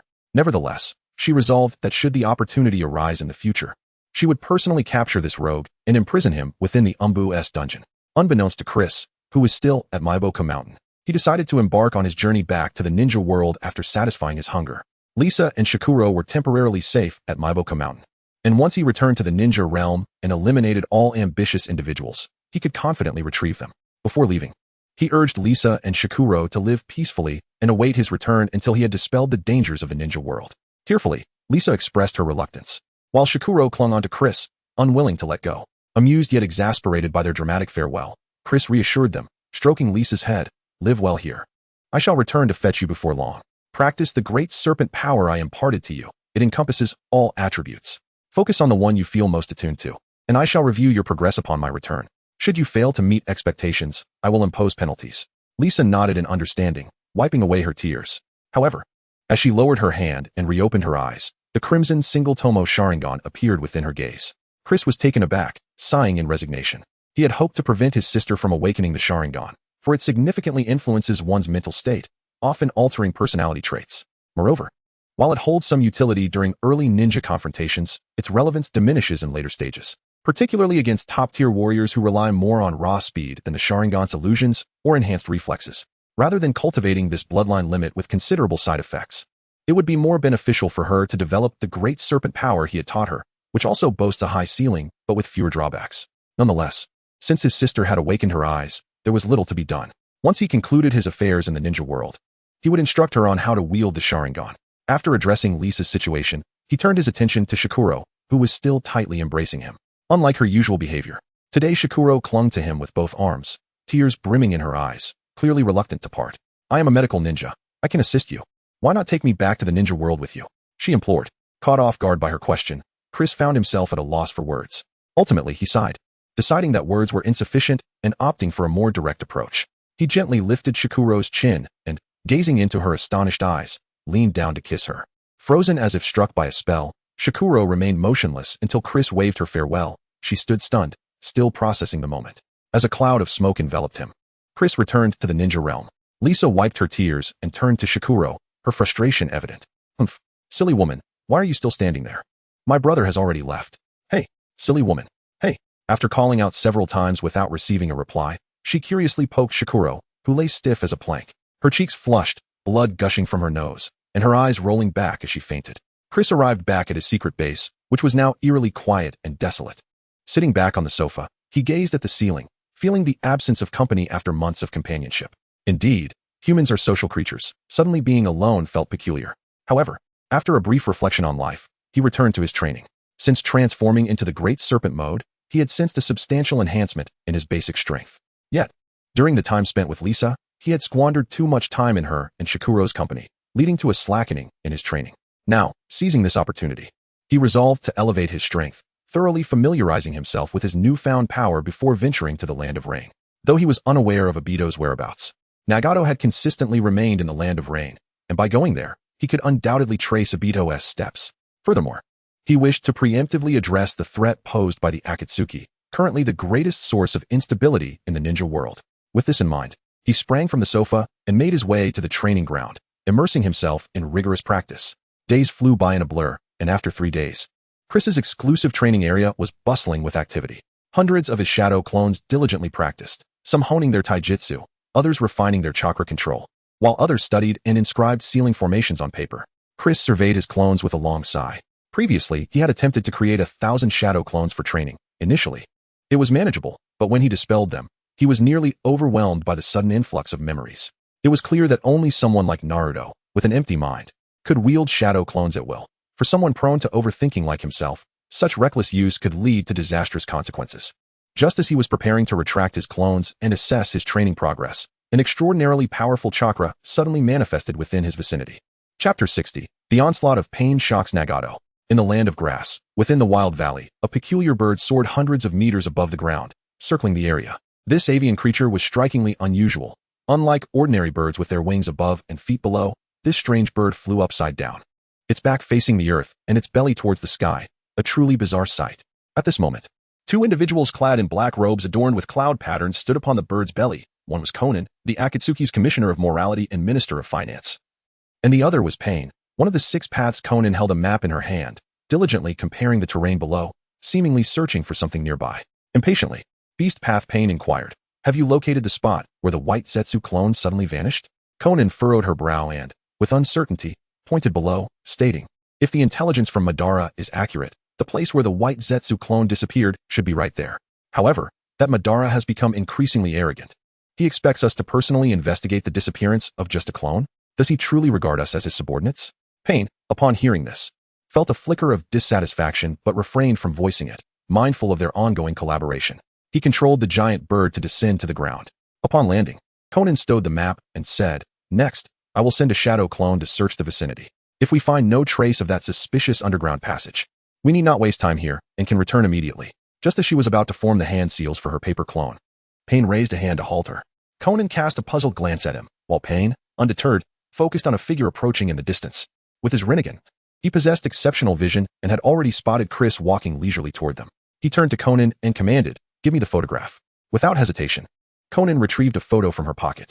Beast Path Pain glanced at it before returning it to her, saying, "No need to search. Our target has come to us." With that, he strode towards Chris, and Konan followed suit, both maintaining a normal walking pace as they assessed each other. Eventually, they halted about 20 meters apart, scrutinizing one another. Upon recognizing Pain and Konan, Chris immediately grasped their intent. He was indeed their target. The disappearance of the white Zetsu clone had attracted Obito's attention.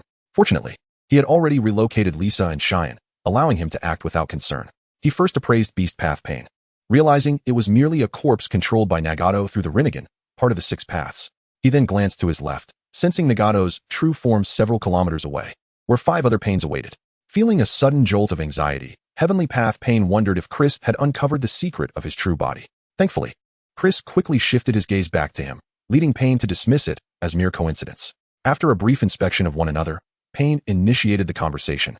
You are Uchiha Chris, and Itachi was taken by you? Chris nodded and replied, indeed. It's quite a coincidence. I was just on my way to find you. And here you are. Pain and Conan exchanged glances of surprise, and Pain queried, find me? What do you mean? Do you know who I am? Chris smirked. I not only know your identity as the leader of the Akatsuki, but I also know the truth behind your control of this body. Several kilometers away, Nagato, manipulating beast path Pain, was taken aback. It was evident that Chris's earlier glance was not coincidental. His secret had indeed been discovered. Who had leaked his information? Was it Uchiha Madara? The notion that Madara had purposefully exposed his secrets and sent him to confront Chris left him unsettled. Noticing Pain's silence, Chris continued. Obito sent you to find me, didn't he? That cowardly schemer dares not come himself but pushes you to your doom. Nagato's brow furrowed. Though he did not recognize the name Obito, he found Chris's arrogant demeanor intolerable. Conversely, Conan remained composed, quickly seizing the opportunity to inquire. Who exactly is this Obito you speak of? Chris, uninterested in playing games, directly revealed, he is the man behind the spiral mask, who claims to be Uchiha Madara. His true identity is Uchiha Obito, a former student of the 4th Hokage and a hero of the Kanobi Bridge battle. His reputation may not be widespread, but you can easily uncover his background through various intelligence agencies or organizations. Upon hearing this, both Nagato and Conan experienced a moment of clarity. It made sense why the masked man, claiming to be Uchiha Madara, was so wary of Chris. This young man had uncovered his true identity. While Nagato had a modicum of belief in Obito's claims, Conan had never trusted him from the outset. Thus, after hearing Chris's description, she was inclined to accept his words. They could simply return to Amigakure and investigate the information regarding Uchiha Obito. However, she sensed that the publicly available information could not possibly encompass Obito's true secrets. She turned to Chris and asked, what other secrets do you know about Uchiha Obito? Speak them all. Her tone was firm. Yet those familiar with Conan understood this as a gesture of trust. In her eyes, Chris revealing Obito's identity was a gesture of goodwill, suggesting that he would not have divulged such significant secrets to two mere acquaintances otherwise. It seemed plausible that Chris might replace Uchiha Itachi in the Akatsuki. Thus, there was little reason for hostility. Nevertheless, upon hearing Conan's words, Chris coldly retorted, I have yet to interrogate you, and you presume to question me? To be frank, I know more secrets of the ninja world than you can imagine, including the origins of your Rinnegan. For instance, your true name is Nagato. With that, he smiled at Beast Path Pain, sensing Nagato's astonishment and disbelief through his eyes. Chapter 61. Who are these two Pain? At this moment, the Beast Path Pain stood expressionless, unaffected by Chris's words. His calm demeanor was not due to innate composure, but rather because he was merely a puppet fashioned from a corpse. Typically, these Pains exhibited no emotion, unless manipulated by their controller, Nagato. They perpetually wore a mask of indifference. Meanwhile, several kilometers away, Nagato's true form widened his eyes in disbelief. Had he truly heard correctly? The opponent had called out his name. Not only had his true identity been unveiled, but the boy named Uchiha Chris also claimed to know the origin of his Rinnegan. What could that possibly mean? His Rinnegan had awakened naturally. It was an inherent gift, was it not? After a brief moment of shock, he regained his composure and began to contemplate Chris's earlier statements. While the revelation of his true identity was startling, it was not entirely unfathomable. In the days when Yahiko was alive and led the Akatsuki, the organization was not a rogue ninja group and had no hidden agendas. Their identities could be uncovered with diligent investigation. Although he had fabricated false information to obscure his identity after Yahiko's demise, a keen investigator could still discern clues from the ranged shinobi. Moreover, since Chris had just encountered Conan, it was not surprising that he could deduce Nagato's identity based on prior intelligence. Nagato perceived Chris's remarks about the Rinnegan as mere theatrics, clearly indicating that the boy, like the masked man, harbored ulterior motives, seeking to capture his attention for some undisclosed purpose. The thought of the masked man made his expression grow cold. He had been so resolute in his plan to collect the tailed beasts because the masked man claimed to be Uchiha Obito. Now, with Uchiha Chris exposing the masked man's true identity, he began to doubt even the assertion that collecting the tailed beasts could lead to the formation of the Ten Tails. With the masked man's issue still unresolved, it was audacious for the young Chris to attempt to deceive him similarly, treating him, the god of the ninja world, as a mere plaything. Nagato was resolute in his belief that he was the god of the ninja world. Thus he found himself incensed by the dismissive attitudes of Obito and Chris. With this thought, his expression hardened, and he commanded the Beast Path Pain to address Chris with fury. Little brat, do not presume that defeating Itachi grants you the right to flaunt your strength before me. Allow me to introduce myself. I am Pain, the leader of the Akatsuki, the true deity destined to bring peace to the ninja world. Regardless of your intentions alongside the masked man named Obito, you possess no leverage to manipulate me. If you believe that I, the god of the ninja world, can be controlled by your whims, then prepare to perish along with your arrogance. With that, he slammed his right hand onto the ground, and a massive bull, nearly 20 meters tall, emerged from the smoke, charging directly at Chris. As he witnessed the oncoming bull and Nagato's melodramatic declaration, Chris shook his head, feeling a sense of exasperation. Meanwhile, Conan, having recovered from her shock, realized that now was not the time to dwell on the truth of Chris's words. She turned to the beast Path Pain and said, "There's no need to rush to kill him. This boy harbors many secrets and possesses valuable intelligence. We can interrogate him for useful information before deciding his fate." The beast Path Pain shook his head in response. "There is no necessity for that. Once this boy is dead, I will use the human path to search his memories, and then I will uncover all his secrets." Conan nodded, concerned that Nagato might act impulsively and miss crucial information regarding the masked man. However, as they conversed, a colossal shadow suddenly obscured the sun above them. They looked up in confusion to see the massive bull, which had charged at Chris, now floating in the air, surrounded by raging purple flames. The bull emitted a horrific cry, and the purple flames engulfed it entirely, disintegrating its immense form into countless ashes that rained down from above. Gazing at the scattering ashes, the beast Path Pain and Conan narrowed their eyes and turned their attention to Uchiha Chris. Chris dismissed the remnants of the bull's ashes, brushing off the dust from his attire, and remarked to them, "Truly, you are the leaders of the Akatsuki. You do not hesitate to engage in battle at the slightest provocation. To be candid, you are far more decisive than Orochimaru, Tsunade, or Jiraiya, who often ramble on without taking action. I must admit, I find your organization quite admirable. Why not allow me to lead you?" Pain ignored Chris's taunts, noting that he remained unscathed. With a cold huff, he instructed Conan, "Step back. I will handle this one." Conan nodded, aware that both she and Nagato had considerable experience dealing with rogue ninjas. No matter what these individuals said, it was best to ignore them and simply act. Once engaged, even the most arrogant would soon learn humility. Still, she cautioned, "Be careful not to destroy the corpse. Without it, you won't be able to extract his soul." "I understand." With that, Conan swiftly distanced herself from the scene, and Pain formed hand seals, once again employing the summoning technique. Bang! Smoke billowed once more, but this time, instead of a bull or any other colossal beast, two humans adorned in black cloaks with red clouds appeared. Both appeared to be middle-aged men with orange hair, one with long hair cascading down his shoulders, and the other with a round face and slick-back hair. However, they shared a common feature: black steel nails embedded in their faces, indicating they too were corpses controlled by Nagato. As the two figures materialized, Chris frowned, not due to their strength, but because he struggled to recognize which Pains they were. Even in his previous life, he found it challenging to distinguish these Pains, as they all bore similar orange hair and lacked distinctive traits. He immediately tapped into the power of the Great Serpent to delve into his past memories, utilizing this ability for the first time since mastering it. Memories related to Naruto flashed before him like a slideshow, and with these recollections, he finally recalled the identities of the two newly arrived Pains. Chapter 62. Chris vs. Pains, 3 Paths. The figure with long hair is undoubtedly the human Path Pain, possessing the ability to extract the soul from anyone he grasps, delivering a fatal blow. This Pain is particularly effective against taijutsu-type ninjas. Regardless of how formidable their martial prowess may be, once caught by his hand, they risk having their souls drawn out. The round-faced entity is the hungry ghost Path Pain, whose ability is to absorb chakra, even capable of drawing and released ninjutsu with but a touch.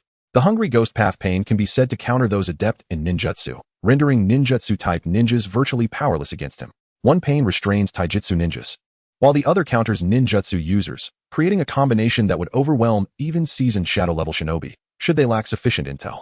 Yet Chris, with a slight smirk curving his lips, knows he is no ordinary ninja. Anyone attempting to defeat him with such tactics is gravely mistaken. Recently, he has made notable advancements in his abilities, making this an opportune moment to gauge his strength against Nagato. With this thought in mind, he swiftly forms hand seals, accumulating a vast reservoir of chakra within his chest. Upon completing the seals, he unleashes an immense torrent of purple flames from his mouth, coalescing into a colossal fire dragon that lunges toward the 3 Pains. Fire release, Azure Flame Dragon. With a thunderous roar, the gigantic fire dragon, its maw agape, charges towards Pain. This Azure Flame Dragon is 4 to 5 times larger than the earlier bull, towering even above Chris's Susanoo. The sheer magnitude of chakra emanating from him would astonish even Nagato, a testament to his prowess, capable of capturing Uchiha Itachi and slaying the 3rd Hokage of Konoha. Few among the Jinchuriki could rival such chakra levels. However, this very display plays directly into Nagato's hands. The hungry ghost Path Pain swiftly maneuvers forward, positioning himself at the forefront, arms outstretched to meet the oncoming Azure Flame Dragon.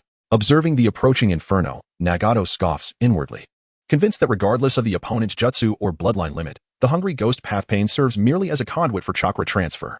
Yet, just as the fire dragon is about to make contact with his palms, it unexpectedly detonates, transforming into a myriad of purple fireballs that rain down upon the battlefield. These fireballs vary in size, some as small as a fist, while others reach diameters of 3 to 4 meters, saturating the area with a swirling storm of violet flames. This sudden turn of events startles the hungry ghost Path Pain, who then witnesses countless azure fireballs whizzing past him, aimed directly at the human Path Pain. It dawns on him that the true target was never him, and he is taken aback by the opponent's ingenuity. For the first time, he observes a released ninjutsu capable of undergoing a metamorphosis, transforming from a fire dragon into fireballs, a remarkable display of chakra manipulation. Nevertheless, he reacts promptly, guiding the human Path Pain to evade the onslaught of azure fireballs. Among all the pains, the human Path Pain ranks second in taijutsu prowess, as he must engage closely to extract souls. Therefore, none of the fireballs manage to strike him. His Rinnegan and exceptional martial skills allow him to deftly avoid the fiery barrage. Just as he dodges a fireball over a meter in diameter, an unforeseen spectacle occurs.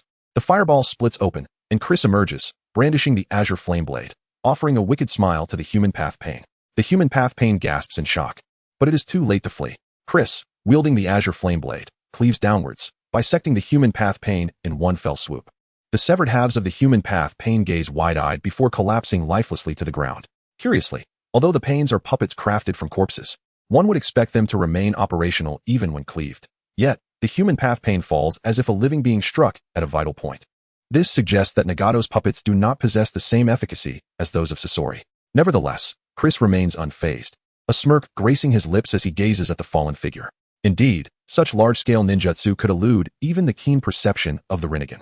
All he needs is to continue employing grand ninjutsu to obscure his opponent's vision, using the cover to launch surprise attacks. No matter how adept Pain may be, he will be unable to defend against it. As for the possibility of being seen through by Nagato's Rinnegan, Chris is untroubled.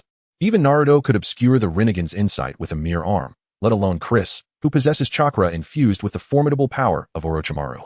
As he prepares to employ his tactics once more, an icy sensation prickles down his spine, every pore of his body warning him of impending danger. Acting on instinct, he leaps forward to evade an attack from behind, rolling on the ground before warily scanning the area from whence the threat emanated. To his astonishment, the space before him is devoid of any presence, casting doubt on his sixth sense. In that moment, the empty space ripples with distortion, and the hungry ghost Path Pain gradually materializes from a state of invisibility. How could he forget that the hungry ghost Path possesses this ability? His puzzlement is soon resolved as the hungry ghost Pain reveals a long, massive tongue extending from his waist, originating from a colossal chameleon standing several meters tall. Atop which stands the beast Path Pain. With an expressionless visage, the beast Path Pain commends, "Your taijutsu is indeed impressive. Your chakra control is commendable. However, I too shall become more serious now, to try to endure and not perish too swiftly." With that, the chameleon vanishes into invisibility, followed by the simultaneous disappearance of both the beast and hungry ghost Pains. Just as they vanish, a dense cloud of smoke billows from the right, accompanied by terrifying roars emanating from within. Chris frowns at the smoke, and from its depths emerges a gigantic black hellhound, approximately the size of a bull. Its eyes bearing the concentric circles of the Rinnegan, and a massive steel spike protruding from its forehead, its roar ringing painfully in Chris's ears. Without hesitation, the hellhound lunges at Chris, who swiftly dodges to create distance. He is all too aware of this hellhound. It possesses a unique ability known as amplified summoning, allowing it to split and multiply infinitely with each effective attack from an enemy, regardless of whether it is struck by blade or axe. Any injury inflicted upon it only serves to enhance its strength. Chapter 63. Little 1. Your ninja awareness is lamentably poor. In the original narrative, this hellhound posed considerable trouble for the Konoha ninjas, and it was only through Naruto Uzumaki's triumph over the animal Path Pain that the summoning of this hellhound was dispelled. However, Chris was not particularly intimidated by this creature. In his recollections, it seemed that the hellhound was susceptible to the enduring burn of Amaterasu. Once afflicted by Amaterasu, the hellhound would not continue to split, but would ultimately be reduced to ashes, marking the first recorded instance of Amaterasu extinguishing a living being. The second being that Crow possessed of the Tsukuyami. With this thought, a smile crept upon Chris's lips. His azure flame was no less potent than Amaterasu's. By simply amplifying his chakra output, he could achieve a comparable effect. He swiftly distanced himself from the hellhound, raising his right hand, from which purple flames roared to life in his palm. This was the charging gesture for his most formidable technique, the Dark Serpent's Wrath. While azure flame could also be fused with ninjutsu for release, the utmost power could only be unleashed through the techniques of Caliph. The hellhound, indifferent to Chris's preparation, charged at him like a rampaging bull, jaws poised to tear. Just as the hellhound closed in within 5 meters, Chris smiled faintly and hurled forth the flames from his hand. Boom! A pillar of azure flame shot forth from Chris's palm, engulfing the hellhound entirely. This flame appeared unremarkable, lacking any special effects, especially when compared to the previous fire dragon, which seemed simplistic in the extreme. Yet, the power of this fire was magnitudes greater than that of the earlier fire dragon. The enormous hellhound, consumed by the dark serpent's wrath, was reduced to nothingness in mere moments. Before the dark serpent's wrath, the hellhound that had plagued the Konoha ninjas was rendered utterly defenseless. Chris, satisfied with the demonstration of the dark serpent's might, nodded appreciatively. Just as he prepared to seek out the animal path and the hungry ghost path, he suddenly felt a grip on his shoulder. Turning to look behind him, he beheld the hungry ghost path pain materializing slowly, his expression devoid of emotion as he declared, "The game is over, Uchiha Chris, you have lost." As soon as he spoke, Chris's chakra surged into the hungry ghost path pain like a floodgate unleashed. And as he felt the purity of Chris's chakra, an unusual gleam sparked in Nagato's eyes. In his years traversing the ninja realm, he had never encountered chakra so refined. Unlike the rampant energy of tailed beasts, Chris's chakra was as clear as pristine water, earning even the self-proclaimed god's admiration. While many in the ninja world possessed vast quantities of chakra, and numerous individuals wielded high-quality chakra, Chris's precision was unparalleled, as he had never encountered its like before. However, such thoughts were temporarily cast aside as he manipulated the hungry ghost path pain to stand before Chris, gazing down upon him with an icy demeanor, akin to a deity surveying mere insects. Chris, firmly grasped by the hungry ghost path pain, struggled incessantly, his body trembling and howling in despair, as if enduring the most excruciating torture known to man. As his chakra dwindled, his struggles weakened, until finally, he ceased to move, his gaze vacant as he stared at the ground, as though his very essence had been drained. Seeing the opportune moment, the animal path pain spoke emotionlessly, "Uchiha Chris, I now offer you a chance at survival. Submit to me and join the Akatsuki. I can promise you mercy in the name of a god. Otherwise, I shall end your life and extract your memories, thus revealing your hidden secrets." Nagato genuinely contemplated recruiting Chris, with Uchiha Itachi likely facing dire straits. Bringing the powerful rogue ninja into the Akatsuki could compensate for Itachi's absence. As for the issue of loyalty, he disregarded it entirely, believing that after such a beating, Uchiha Chris would never dare to betray him. Upon hearing the proposal, Chris instinctively trembled, finally resigning himself to utter, "I can join the Akatsuki, but I have one condition. If you refuse, I shall never yield, even in death." The animal path pain furrowed his brow, inquiring, "What condition?" Chris slowly raised his head, revealing a triumphant grin as he proclaimed, "I want to be the leader of the Akatsuki." Suddenly, a tempestuous purple flame erupted from the hungry ghost path pain, catching Nagato off guard as he instinctively commanded the hungry ghost path pain to absorb the flames. In that instant, he froze, realizing that the purple flames did not originate from Uchiha Chris, but rather were conjured by his own hungry ghost path pain. The pure chakra he had recently absorbed surged uncontrollably, transforming within the hungry ghost path pain into a self-igniting inferno. Simultaneously, Chris broke free from the control of the hungry ghost path pain and seized the shoulder of the animal path pain. The raging azure flame instantly engulfed him, reducing the animal path pain's body to charred remnants, which crumbled to the ground. Having dispatched the animal path pain, Chris turned his gaze back to the hungry ghost path pain. This pain, adept at chakra absorption, surprisingly endured the violent blaze of the dark serpent's chakra for an extended period. It was evident that being chosen by Nagato for transformation into pain required considerable skill as a ninja. However, his resistance was futile, as Chris amplified the flames. The hungry ghost path pain exploded into a mass of flesh, swiftly consumed by the flames, leaving only scorched earth behind. After neutralizing the three pains, Chris stretched his neck. Having reclaimed all the chakra that had been absorbed by the hungry ghost path pain, he possessed absolute control over his serpent chakra, even if absorbed by another. They could never fully dominate it, and he could reclaim it at will. Indeed, his strength had significantly increased, even without utilizing Susanoo. He was now among the elite in the shadows. In the original tale, Jiraiya had to exert considerable effort in Sage Mode to defeat these three pains, whereas Chris had dispatched them with seemingly little exertion. Though he had the advantage of intelligence, it sufficiently demonstrated that his inherent power was on par with Jiraiya's Sage Mode. Otherwise, he would not have vanquished the three pains so effortlessly. With a long yawn, he gazed at the sky and mused, "Is this all there is? Pain is rather overrated. A ninja must never exhibit the slightest complacency. Little one, your ninja awareness is woefully deficient." At that moment, a chilling voice echoed from behind Chris, and a serrated, conical blade pierced through his chest. Chapter 64. The complete, yet incomplete Susanoo. A serrated, conical blade pierced through Chris's chest from behind. This blade, approximately 30 centimeters wide, belonged to a burly, bald man clad in the Akatsuki's signature black and red garb. His jacket was unfastened, with the razor-sharp blade's tip embedded in his chest. This man was one of the 6 paths of pain, known as Azura Path Pain. His unique ability allowed him to transform parts of his body into any weapon imaginable, ranging from cold steel to missile weaponry, making him the most versatile among the 6 paths of pain.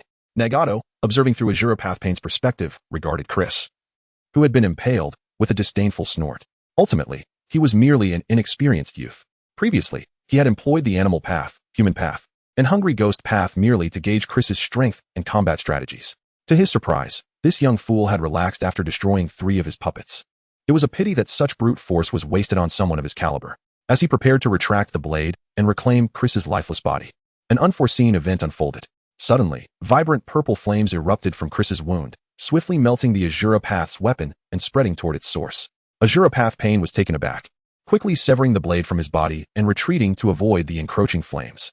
In that fleeting moment, Chris's body erupted, unleashing a wave of purple fire that soon engulfed the surroundings in a sea of flames. Azura Path Pain stood alert within the fire's perimeter.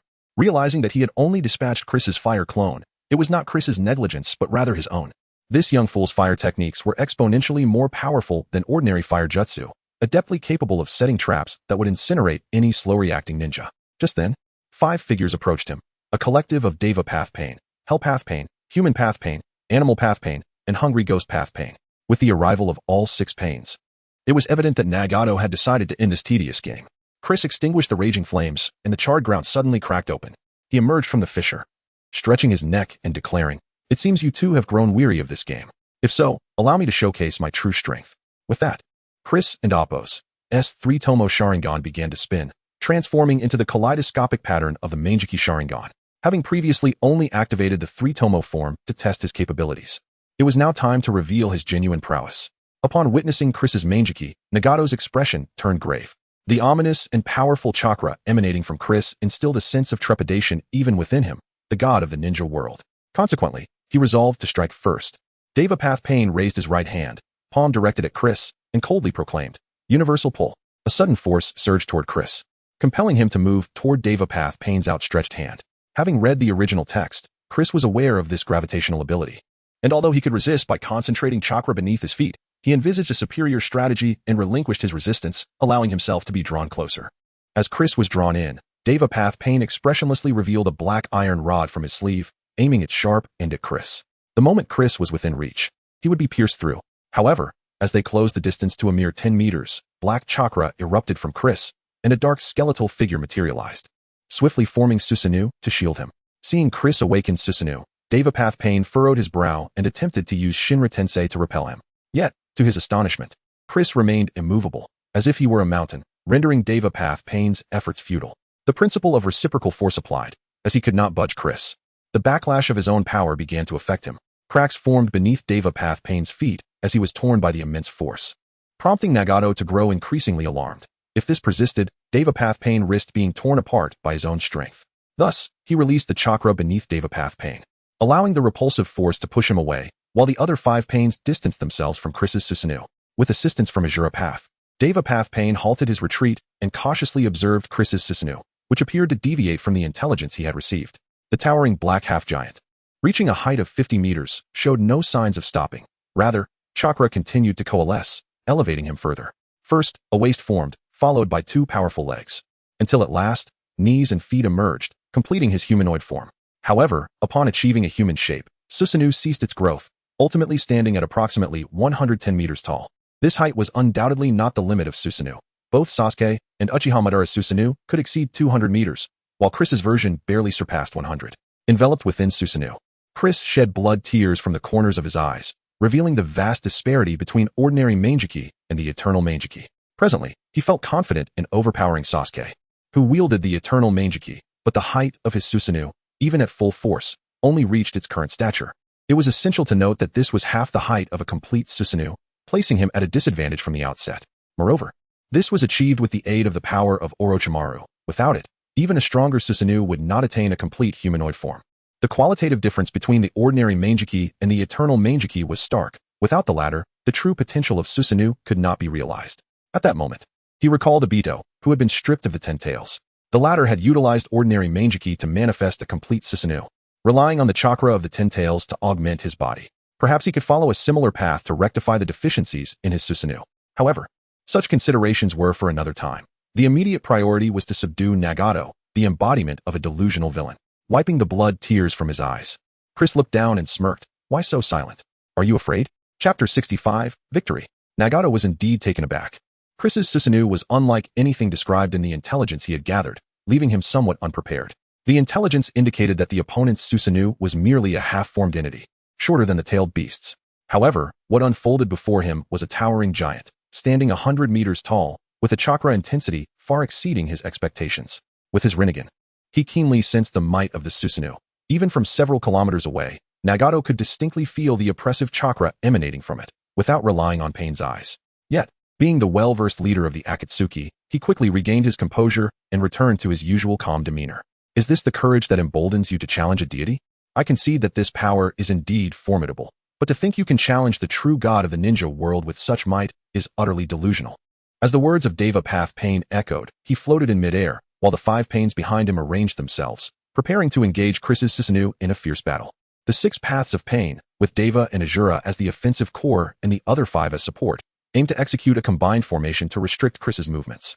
However, just as they had set their formation, the Susanoo swiftly vanished before their eyes, only to reappear abruptly in front of the Pains, catching them off guard. Was this a space-time ninjutsu? But why was there no visible medium for the transfer?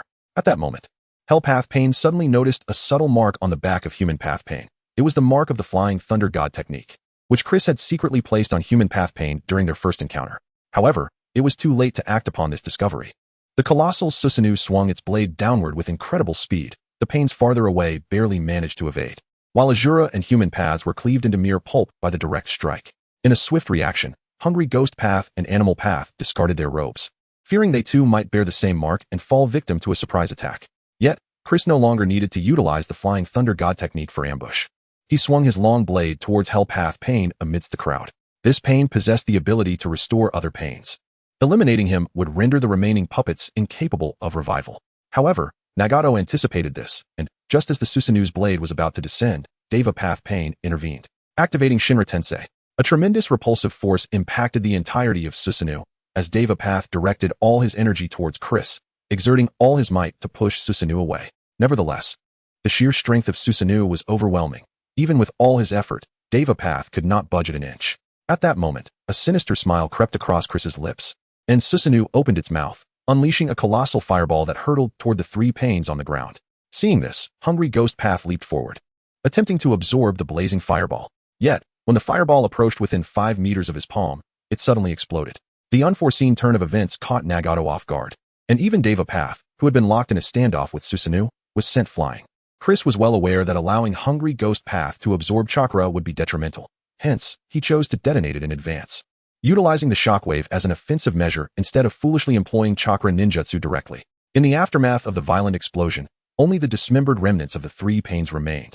Leaving Deva Path as the sole survivor of the 6 Paths, Nagato's expression grew grave. Chris's strength exceeded his expectations. He never anticipated that so quickly, the 6 Paths of Pain would be reduced to just 1. This had never occurred before, regardless of how formidable the enemy. They had always faced annihilation when confronting the 6 Paths. This was the first time he had been so thoroughly overpowered. However, the absence of the other Pains was not entirely unfavorable. He could now concentrate all his energy and chakra on controlling Deva Path. With his power concentrated, the outcome was still uncertain. He rallied his spirits, directing all his chakra towards Deva Path Pain to engage once more. Shinra Tensei crashed upon Susanoo with reckless abandon. Yet, the force that could effortlessly shred shadow-level ninjas had no effect on Susanoo, akin to a stone sinking into the ocean. Conversely, Chris had to exert himself fully to evade each of Deva Path's attacks. Without the ability to fly, he would have been reduced to mere pulp long ago. Ultimately, Deva Path Pain took a deep breath, directing both hands at Susanoo and shouting, Super Shinra Tensei, Goddess Destruction. Boom. A tremendous impact struck Susanoo, forcing it back hundreds of meters. Chris stood in shock, managing to steady himself while eyeing the floating Deva Path Pain with caution. Was that an alternative application of Super Shinra Tensei? Concentrating it into a point and dispersing it had a power that might rival that of the Sage of the 6 Paths, or Uchiha Madara. He had always known Nagato was powerful, but he had not expected him to be this formidable. In terms of the sheer might of techniques, Nagato had indeed reached the level of a god among ninjas, yet he surmised that employing such a move would come at a cost. He could not believe that Nagato could wield this technique at will. If he could, he would not have been defeated by Naruto, Uchiha Itachi, and the 8 Tails Jinchuriki in tandem. As anticipated, after executing this technique, Devapath Pain slowly descended to the ground, utterly devoid of chakra, even to sustain flight. The backlash from that technique was immense. His bones and muscles had been torn, and his internal organs were shattered. Fortunately, as a mere corpse, he could barely maintain consciousness through the energy of the black rods. Chris observed the motionless Devapath Pain with a cold snort, then released Susanoo, allowing it to gradually descend. Once on the ground, he refrained from attacking Devapath, instead turning towards Nagato's true form. Devapath Pain, rendered immobile, could only stand rigidly as he watched Chris approach Nagato. Nagato relinquished his control over Devapath and, with a stoic expression, addressed Conan beside him. Pain has been defeated. The enemy is approaching us. Conan was left in utter shock. She had heard the sounds of battle clearly from several kilometers away. She had thought that pushing Pain to such an extent was already impressive, but never did she expect that the final outcome would be the defeat of the Six Paths. She looked at Nagato seriously, saying, "Nagato, perhaps we should let this go." Chapter 66. A conversation this time. Xiaonan genuinely felt a sense of withdrawal. Concerned, she gazed at the pale-faced Nagato and said, "There is no need for us to fight to the bitter end. We have no enmity. Why must we escalate to such extremes?" Nagato frowned slightly, initially intending to showcase his strength to Chris and subsequently leverage the situation to extract intelligence from him regarding the Akatsuki. If Chris had resisted fiercely, he would have resorted to killing him and searching his body for the memories he possessed. However, he did not anticipate Chris's formidable strength. Even with the Six Paths of Pain deployed, they could not overcome him. At this moment, even Nagato felt that continuing the conflict was unnecessary. His tone softened as he addressed Xiaonan. That individual is likely nearing his limit. He refrained from destroying Yahiko's body, suggesting he approaches us with a willingness to negotiate. Let us first hear what he has to say before making a decision. Xiaonan nodded in response. The fact that Yahiko's body remained intact improved her impression of Chris. Yet, unbeknownst to them, Chris had spared Yahiko's body not out of noble intentions but because after dispelling Susanoo, he was in excruciating pain and lacked the capacity to destroy the body of the Devapath. At that moment, he was hidden within a forest, gasping for breath. His vision still blurred despite the cessation of blood tears. The toll of forcibly activating the complete form of Susanoo was steep, and the pain in his eyes was nearly unbearable when he fell to the ground. However, he was under the scrutiny of the Devapath and fearing ridicule from Nagato. He gritted his teeth and moved to a place where he could grimace in private. Fortunately, the power of Orochimaru enabled rapid healing, and after a few minutes, his vision returned to normal, although the residual pain lingered psychologically. Once fully recovered, he stood up and adjusted his attire. Earlier, while enduring the pain in his eyes, he remained vigilant against potential ambushes, apprehensive that Uchiha Obito might exploit his weakness to trap him in the Kemui dimension. Fortunately, his adversary did not appear. Now, he was entirely healed and no longer feared Obito's treacherous tactics. Following his perception of Nagato's location, Chris arrived at a canyon strewn with colossal boulders.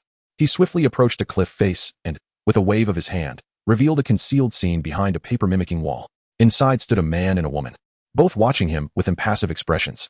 The woman was Xiaonan, who had evidently arrived here after leaving the battlefield. The other individual was a gaunt man with long red hair, half of his body immersed in a towering contraption. This was Nagato, the true leader of the Akatsuki. Currently scrutinizing Chris with a piercing gaze, his purple rinnegan emanating ominous waves in the darkened space. Upon their meeting, neither party rushed to speak, and a heavy silence enveloped the atmosphere. Just then, Nagato's cough shattered the awkwardness. Xiaonan, concerned, inquired, "Nagato, how is your health? Are you all right?" Nagato shook his head, signaling that he was fine, before turning to Chris and stating, "I underestimated you. Your strength is indeed formidable, granting you the right to converse with the divine." Chris nearly chuckled at this remark. Was Nagato feigning humility or genuinely believing in his own grandiosity? It would suffice to deceive others, but to have been swayed himself was absurd. However, he chose not to dwell on it, responding to Nagato, "As I have stated, I am willing to divulge my intelligence to you, but on one condition. I wish to become the leader of the Akatsuki." Nagato hesitated before asking, "Why are you so adamant about becoming the leader of the Akatsuki?" He was genuinely curious about Chris's motivations, having acknowledged his strength. He felt this individual deserved a dialogue regarding his intentions. In his view, such a powerful individual must possess grand aspirations and a clear ideological stance, whether for good or ill. If Chris harbored intentions of peace for the ninja world, appointing him as the leader would not be an issue. After all, Nagato's own health was deteriorating day by day. Even if he managed to fuse with the Ten Tails, his lifespan would not sustain him for long. Having someone like Chris as a successor would be ideal. Chris pondered whether to fabricate a lie to appease Nagato, judging by the tone and his understanding of Nagato. If he professed aspirations for peace in the ninja world, it was likely that Nagato would acquiesce to relinquishing the leadership of the Akatsuki. However, he found such deceit distasteful. He had never intended to champion the cause of peace in the first place. To lie for the sake of a leadership position felt beneath him. As a man of integrity, he believed in speaking plainly. Thus, he stated candidly, "The reason I desire the position of Akatsuki leader is simple, to seize a territory through the organization and secure my own safety." Nagato's brow furrowed immediately, clearly displeased with Chris's response. Among those he knew, the last to entertain such selfish notions was Hanzo of the Salamander, and he harbored a deep disdain for such self-serving behavior. Nevertheless, Chris's strength far surpassed that of Hanzo, and since they bore no deep-seated enmity, he considered it worthwhile to forge an alliance. After a moment of contemplation, Nagato chose his words carefully. "Since you are aware of our identities, you must have investigated Yahiko's and my story, correct? Therefore, I shall not keep you in suspense. The Akatsuki was established to foster peace in the ninja world, aiming to prevent the emergence of orphans of war like us, while also striving to assist the small nations struggling between the machinations of the great powers. We gather tailed beasts to fuse them into the 10 tails, thereby instilling fear in the 5 great nations to achieve peace in the ninja world. I have come to understand the plight of the Uchiha clan. We are all victims of the great nation's persecution, which has led us to this desperate state. Hence, I sincerely invite you to join the Akatsuki and assist me in realizing peace in the ninja world. If you are willing to share this goal, I can promise to grant you the position of Akatsuki leader. Will you accept my invitation?" Chapter 67. The blade sharpened against Obito. Chakra is inherently intertwined with a ninja's spirit and will. During his battle with Chris, he inadvertently connected with the latter's chakra, sensing his mental disposition. Through this chakra, he gleaned insights into Chris's character, noting that he was someone who held a profound disdain for falsehoods and possessed an inner pride. Consequently, he placed considerable trust in Chris, believing that once he made a promise, he would honor it. Meanwhile, Chris rested his chin on his hand, lost in contemplation. In truth, their objectives did not fundamentally conflict. With peace in the ninja world, he could rest assured in retrieving his sister. The only difference lay in the complexity of the approach. Nevertheless, the notion of unifying the ninja world was not without merit. Endless divisions inevitably breed friction, and such disputes could entangle the power he had painstakingly built. Rather than perpetuating this cycle, it would be far more prudent to achieve a lasting unity in the ninja realm, allowing him to live free from the daily machinations of power struggles. However, Nagato's perspective remained overly cautious. From his words, it seemed he intended to threaten the 5 great nations with military force after merging the 10 tails, rather than fully unifying the ninja world and establishing a singular nation. This approach merely addressed symptoms rather than root causes, relegating Nagato to the status of a second Hashirama Senju. With this thought in mind, he responded to Nagato, "I can agree to your plan for peace in the ninja world, but I will pursue my own methodology." "What methodology?" Nagato inquired, perplexed. "After I merge the 10 tails, I will directly use its power to unify the ninja world, annihilating the 5 great nations and the myriad smaller countries, thus creating a new, unified nation." At these words, both Nagato and Konan were rendered speechless, astonished by Chris's radical proposition. They had believed their own approach was sufficiently audacious, only to discover that Chris harbored even more extreme ambitions for unifying the ninja realm. Nagato scrutinized Chris, initially perceiving him as someone lacking grand aspirations, akin to Hanzo the Salamander. Yet here was Chris, who surpassed even his wildest expectations. After a moment of serious reflection, he shook his head and replied, "I do not endorse your approach." Chris raised an eyebrow, puzzled by Nagato's response. "What do you mean by that?" Nagato proceeded to articulate his analysis. The ninja world is vast, with the 5 great nations each possessing distinct environments. The current configuration of these nations and the numerous smaller states has emerged from unique geographical factors and special circumstances. In other words, the land of fire has adapted to its particular way of life, just as the land of lightning has its own traditions. Forcing them into a singular entity would undoubtedly encounter significant resistance. I believe it would be better to utilize the tailed beasts as an external force, allowing the 5 great nations autonomy, which would be a more effective means of maintaining peace. Chris scoffed at this notion. What natural nations are there? Every nation in this world is founded upon the might of the fist. While resorting to violence to unify the ninja world may incite the ire of the 5 great nations and various smaller states, their memories are short. In a few decades, they will forget entirely about the former nations and their own identities. From that point on, the names of the 5 great nations will merely exist in historical texts, and future generations will only remember a unified ninja realm, unconcerned with past grievances, focused solely on a stable existence. He continued, for instance, the Sage of 6 Paths once established an organization known as Ninjutsu Sect a millennium ago, and all ninja ancestors can trace their lineage back to that sect. Yet now, even the 5 great nations no longer mention it, let alone the average ninja devoid of historical knowledge. As long as the new nation we establish brings peace to the world, both ordinary people and ninjas will swiftly forget the former 5 great nations, adopting their identities as members of this new entity. Upon hearing this, Nagato felt as if he had been enlightened, while Konan furrowed her brow, pondering the implications of Chris's words. As orphans of war, their understanding of history was markedly limited, having spent most of their time studying ninjutsu scrolls rather than historical texts. Thus, their efforts to envision peace had been confined to military threats, akin to Hashirama Senju's temporary solutions. After considerable contemplation, Nagato acknowledged the validity of Chris's viewpoint, resolving to collaborate with him in unifying the ninja world and establishing a peaceful nation. He honored their agreement, appointing Chris as the new leader of the Akatsuki organization, marking the moment Chris became the de facto owner of the Akatsuki. However, Chris temporarily set aside matters concerning the Akatsuki, preparing to disclose the events surrounding Obito and Uchiha Madara to Nagato. After nearly an hour of recounting, he revealed the circumstances of Uchiha Madara's faked death, awakening the Rinnegan, and subsequently transplanting it into Nagato. Both Nagato and Konan were left utterly dumbfounded, unable to articulate their astonishment. They could not fathom that Chris would share such a tale. Konan glanced at Nagato, knowing that the Rinnegan resided within his eye sockets. He should have some awareness of its condition. Nagato, maintaining a stoic expression, nodded slightly, addressing Konan. I too have sensed something amiss. This Rinnegan appears to bear an inherent repulsion from my body. Until now, I believed this to be a normal occurrence. As I had seen no other individual possessing these eyes, I had no means to confirm the Rinnegan's state with anyone else. Yet, thanks to Chris's insights, my doubts have been resolved. This eye indeed gives off a sense of estrangement, functioning with a certain sluggishness, as if it were merely a tool. Upon hearing Nagato's words, Konan no longer hesitated. She now trusted Chris's account and harbored intentions of eliminating Uchiha Obito. Previously, she had spared him out of caution regarding his identity as Uchiha Madara and the necessity of his involvement in their plan to collect the tailed beasts. However, now both reasons had become irrelevant. He was no longer Uchiha Madara, and his intention to control Nagato to resurrect Madara was clear. Such an individual was no longer worthy of mercy. It was better to resolve this swiftly. She turned her gaze toward Nagato, who shared her icy resolve, indicating they were in unison in their thoughts. Chris, observing their expressions, could easily surmise their intentions, a slight smile gracing his lips, suggesting another pillar of redemption was soon to be added. Chapter 68. The space-time barrier. 3 days later, on a desolate plain at the outskirts of the Land of Rain. Situated at the border between the Land of Rain and the Land of Stone, lay a barren dirt road devoid of any vegetation.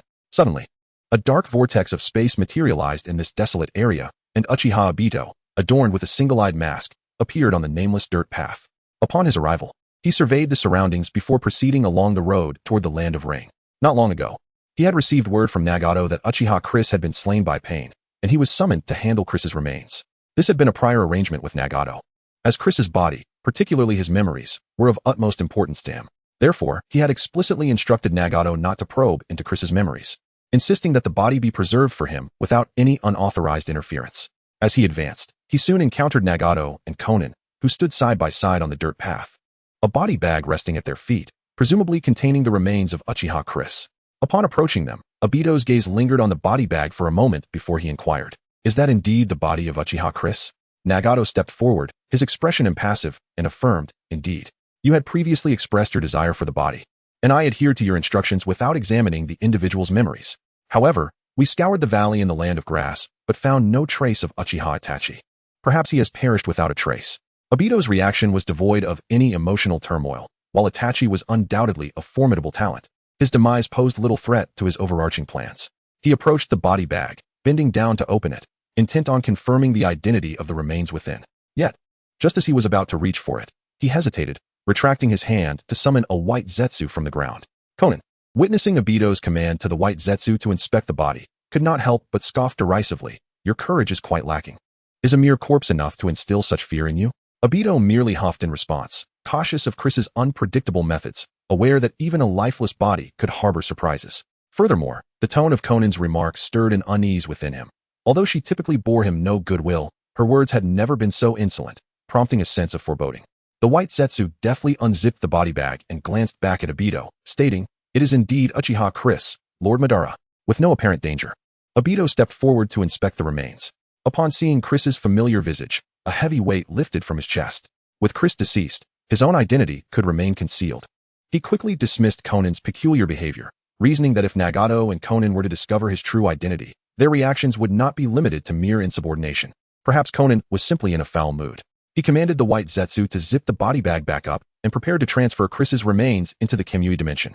However, at the very moment his hand was about to make contact with the bag, A purple flame blade suddenly erupted from within, lunging toward his heart. Obito's pupils constricted in alarm. In his tangible state, being struck would inflict real harm. Realizing this, he attempted to activate his Kimui to evade the assault, cursing Nagato and Konan under his breath. His ominous premonition had proven correct. These two had evidently uncovered his true identity and forged an alliance with Uchiha Chris. The betrayal ignited a fury within him, dispelling any lingering benevolence he had harbored toward Nagato, and he resolved to eliminate him at once. At that moment, the flame blade pierced through his chest. To his astonishment, rather than the anticipated scene of the blade passing through an illusion, he found himself staring in disbelief at his own chest, blood gushing from the wound where the blade had penetrated his heart. His face paled beneath the mask, terror flickering in his eyes, his hands trembling. What had transpired?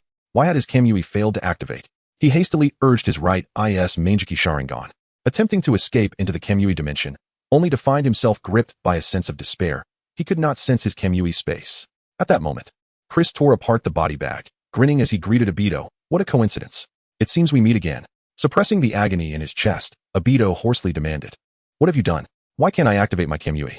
Chris casually removed Obito's mask, explaining, it is merely a spatial barrier. Within this barrier, no space-time ninjutsu can be utilized, not even summoning techniques. Such barriers are complex to establish and have numerous drawbacks, which is why I instructed Nagato and Konan to lure you here for a surprise attack. With his mask removed, Obito's face, half of which was marred, was revealed, and the remaining half, adorned with a Mangeki Sharingan, gradually lost its luster. As Chris observed Obito's form becoming translucent and ultimately vanishing before him, he smiled and shifted his gaze to a nearby empty space, where Obito's silhouette slowly re-emerged. However, he had now tightly shut his blind left eye, having resorted to the forbidden technique Izanagi, which required the sacrifice of one's Sharingan. Upon his reappearance, Obito stood warily, confronting Uchiha Chris, his tone accusatory as he questioned Nagato and Konan. Why have you betrayed me? Aside from deceiving you about my identity as Uchiha Madara, I have never lied to you about anything else. The nine-tailed beast sealed within the Outer Path's golem can be combined to form the Ten Tails, whose power is sufficient to sweep across the entire ninja world. You should be well aware of this, given your Rinnegan. Nagato scoffed. Even now, you remain obstinately blind. If you claim you have never deceived me, then where did my Rinnegan come from? Obito's countenance shifted to one of sheer terror as he turned to Chris in disbelief. Nagato had even uncovered the secret of the Rinnegan. Had Chris divulged this information to him? How was it that this youth possessed such extensive knowledge? Could it be the ability of his Mangeki Sharingan? Chapter 69. Obito severely injured. At this moment, Obito was devoid of any inclination to unravel Chris's secrets. His mind was singularly occupied with the urgent desire to flee. Without the power of Kimui, defeating Nagato was an impossibility, especially with Uchiha Chris at his side. Remaining here meant certain death. With this grim realization, he grasped a nearby white Zetsu clone and, ignoring its struggles, hurled it toward Chris.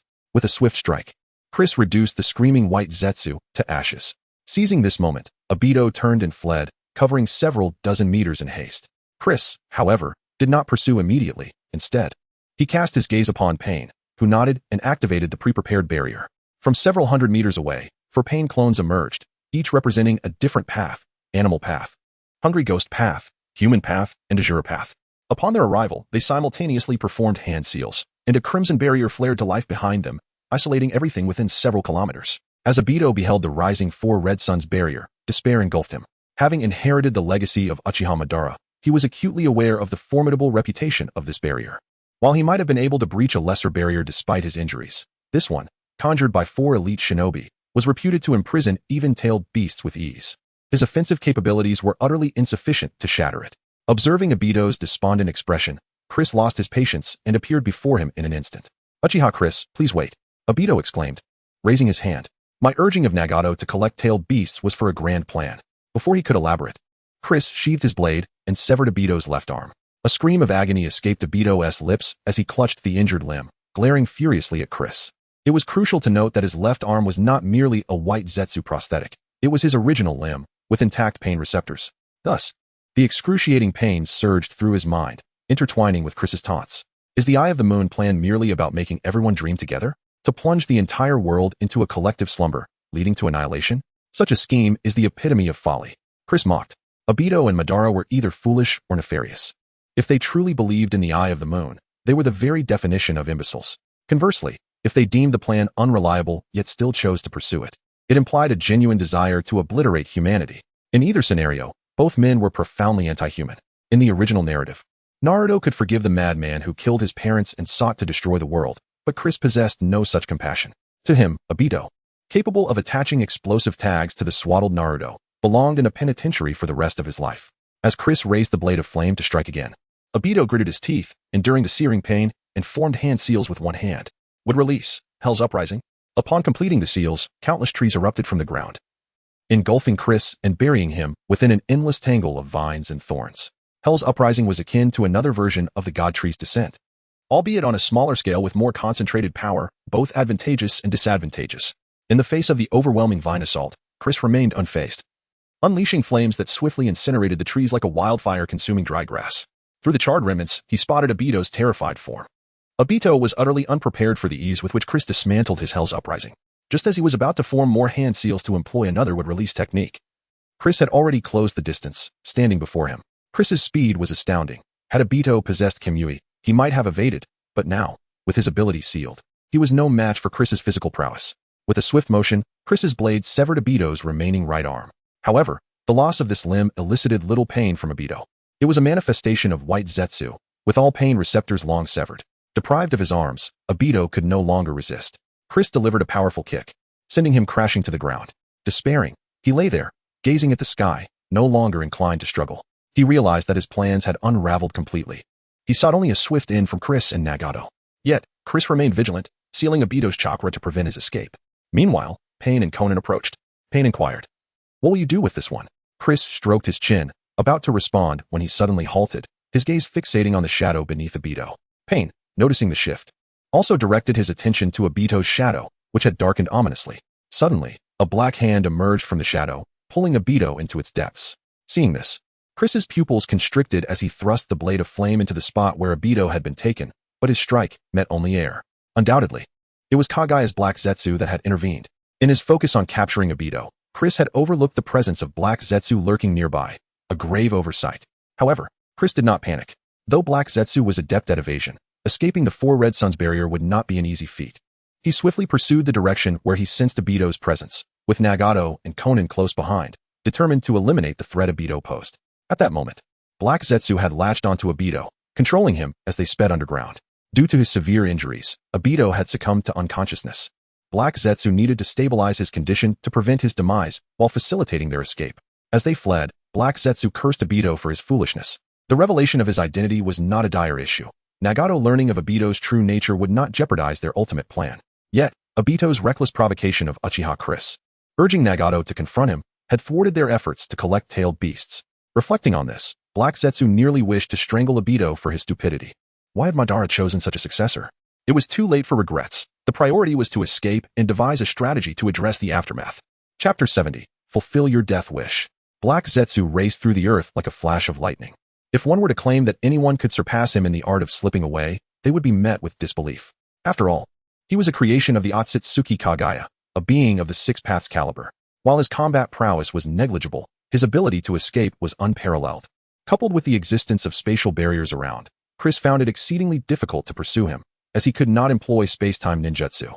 Before long, Black Zetsu reached the edge of the Four Crimson Sun formation. Upon realizing that there was no path ahead, he emerged from the ground and surveyed his surroundings. At that moment, he resembled a figure draped in a tight black suit, clinging to Obito, whose arms had been severed at the shoulders, rendering their appearance oddly grotesque. As he scanned the area, two figures suddenly approached from outside the barrier. Black Zetsu's heart leaped with joy. His earlier signals had indeed borne fruit. Among the newcomers was Kisame Hashigaki, who had been healing after his previous encounter with Chris. He had only recently regained his strength and returned to the Akatsuki. Beside Kisame stood a peculiar creature clad in an oversized black robe, its face resembling a white vortex. This entity was the strongest white Zetsu, named Tobi, created by Uchiha Madara. At that moment, Tobi existed in a shell state, lacking his full form, only capable of unleashing his complete power when attached to a ninja. Just moments ago, he had extended repeated invitations to Kisame to join him, only to be met with cold rejection. As he wallowed in his dejection, he looked up to see Black Zetsu clinging to Obito, sporting a comical appearance. He stood outside the barrier, gesticulating. "Black Zetsu, you've finally returned. What on earth happened to you? You look like a walking black iron rod. It's quite the sight." Black Zetsu had no inclination to engage with this dim-witted individual. Instead, he turned to Kisame and said, "Kisame, surely your sword can easily breach this barrier? Hurry and open it so we can escape." The pursuers will be upon us shortly.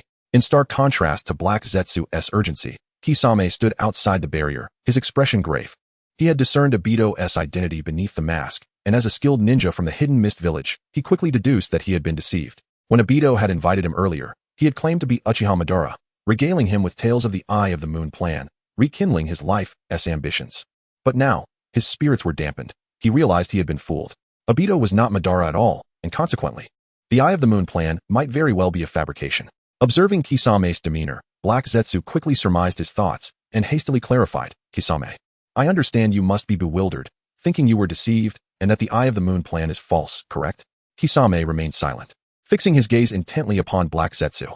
Sensing a reaction, Black Zetsu continued, Obito is indeed not Lord Madara, but he is the inheritor of Madara's dying will.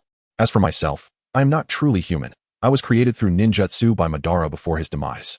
In a certain sense, we both represent Madara's will. Kisame's face revealed a bitter smile as he responded resignedly, You needn't explain. My choice to join you was my own decision, and whatever the consequences, I shall bear them in silence. However, I have but one question that you must answer. Is the Eye of the Moon plan truly real? Does this world of happiness that fulfills everyone's wishes truly exist? Meeting Kisame's earnest gaze, Black Zetsu nodded resolutely, saying, The Eye of the Moon plan is indeed real. Once the tailed beasts are gathered and the 10 tails are resurrected, true peace will be brought to this ninja world. Upon hearing this, Kisame inhaled deeply and without hesitation drew forth his sword, Samahata, cleaving a gap in the barrier. Samahata possessed the ability to consume chakra, and despite the formidable nature of the 4 Crimson Sun formation, it was ultimately a ninjutsu formed from chakra, easily severed by Kisame's eager strike. Much like a hot knife through butter. Seeing the barrier breached, Black Zetsu swiftly slipped through the opening and re-entered the earth, fleeing into the distance. Meanwhile, Pain, who was in pursuit of Black Zetsu behind Chris, narrowed his eyes and said to Chris, A gap suddenly appeared in the barrier. It seems Black Zetsu has escaped. Chris furrowed his brow. He had sensed Kisame's chakra moments ago, indicating that he had assisted Black Zetsu from outside the barrier. Moments later, the 3 of them halted at the edge of the barrier, only to find that Black Zetsu and his companions had vanished, leaving only Kisame alone in the desolate space. Chris instructed Nagato to deactivate the 4 Crimson Sun formation and asked Kisame, his expression stoic, Have you decided to hold them off? Kisame nodded, revealing his sharp shark-like teeth as he smiled. I was invited into the Akatsuki to act as a spy for that masked man. Though he deceived me, I have decided to trust him once more. Chris regarded Kisame's resolute demeanor with a sense of admiration. He was a remarkably resilient ninja, worthy of respect even as an adversary. However, he understood that Kisame would not yield. Rather than waste words, he resolved to honor Kisame's determination to face death. With a thought, Chris summoned the power of the great serpent within him, transforming its attributes into that of the serpent's strength. This force, previously only utilized during training, was now being employed in battle for the first time. The mightiest form of the great serpent's power was, in fact, that of the earth's strength. The power of the earth signified weightiness and boundlessness. As long as he stood upon the ground, he could ceaselessly absorb its energy for his own use. Kisame sensed a tremendous threat emanating from Chris, and with a knowing smile, he hurled Samahata into the distance. He recognized that he was no match for Chris. Even if he fused with Samahata, it would be futile to drag it down with him. He swiftly formed hand seals, extracting his life force and converting it into chakra, then bellowed at Chris, water style, great shark bomb technique. At that moment, Chris had already absorbed an immense amount of Earth's power. He raised his right fist, leaning back as every muscle in his body tensed to its limits. This technique, since its comprehension, had never been utilized. It represented Chris's most formidable move in his standard state, likely rivaling only the sunlight of the Great Serpent mode. Chapter 71, Haiden and Kakuzu. As his power reached a critical threshold, Chris's fist surged forth like a taut bowstring, striking the enormous shark bomb with terrifying force. The impact was thunderous. The immense power pulverized the shark into a fine mist, countless water molecules instantly vaporizing and dispersing into the surrounding air. While the wind pressure obliterated the ghost shark into a cloud of blood mist before it could even register the pain. For kilometers around, the ground bore the scars of this single punch. A massive semicircular dent formed upon it, and even a mountain swept by the force was reduced to mere dust. Yet, the might of this blow was not dulled by the devastation below. The punch's energy arced through the air for several kilometers before finally piercing the clouds above, leaving a gaping hole as it gradually subsided. Nagato and Conan stood in awe, dumbfounded by the spectacle, until Chris's technique echoed in their ears. Volcanic Fist. This was the ultimate technique of the Great Serpent's power, and enhanced by chakra. Its might surpassed even that showcased in KLF.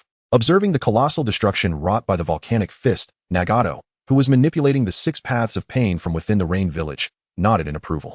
It seemed wise to have relinquished the position of Akatsuki leader. Had they truly clashed to the death, it would have been his defeat regardless. Moreover, the adversary shared the same objectives and was significantly younger and healthier than he, possessing the 10 tails, which could ensure decades of peace in the ninja world. Although the ghost shark had met its demise at Chris's hand, it afforded Black Zetsu considerable time. Subsequently, Chris, along with Nagato and Conan, scoured the vicinity, even turning the neighboring stone country upside down, yet they found no trace of Black Zetsu. Chris berated himself for his carelessness, but with the situation at hand, there was little he could do. Since dealing with Obito and Black Zetsu was beyond his current capacity, he decided to set them aside and focus on his own matters. He returned to the central tower of the Rain Village and, upon encountering Nagato's true form, immediately instructed, summon all Akatsuki members. 3 days later, still atop the central tower of the Rain Country, Chris stood on the terrace, gazing at the clear sky, having dispelled the clouds above with his ninjutsu. Initially, Nagato and Conan had expressed some opposition to Chris's actions, for those clouds aided Nagato in utilizing the Rain Tiger Free technique to monitor the entire Rain Country. If Black Zetsu seized this opportunity to infiltrate, it would spell disaster. However, Chris remained unfazed.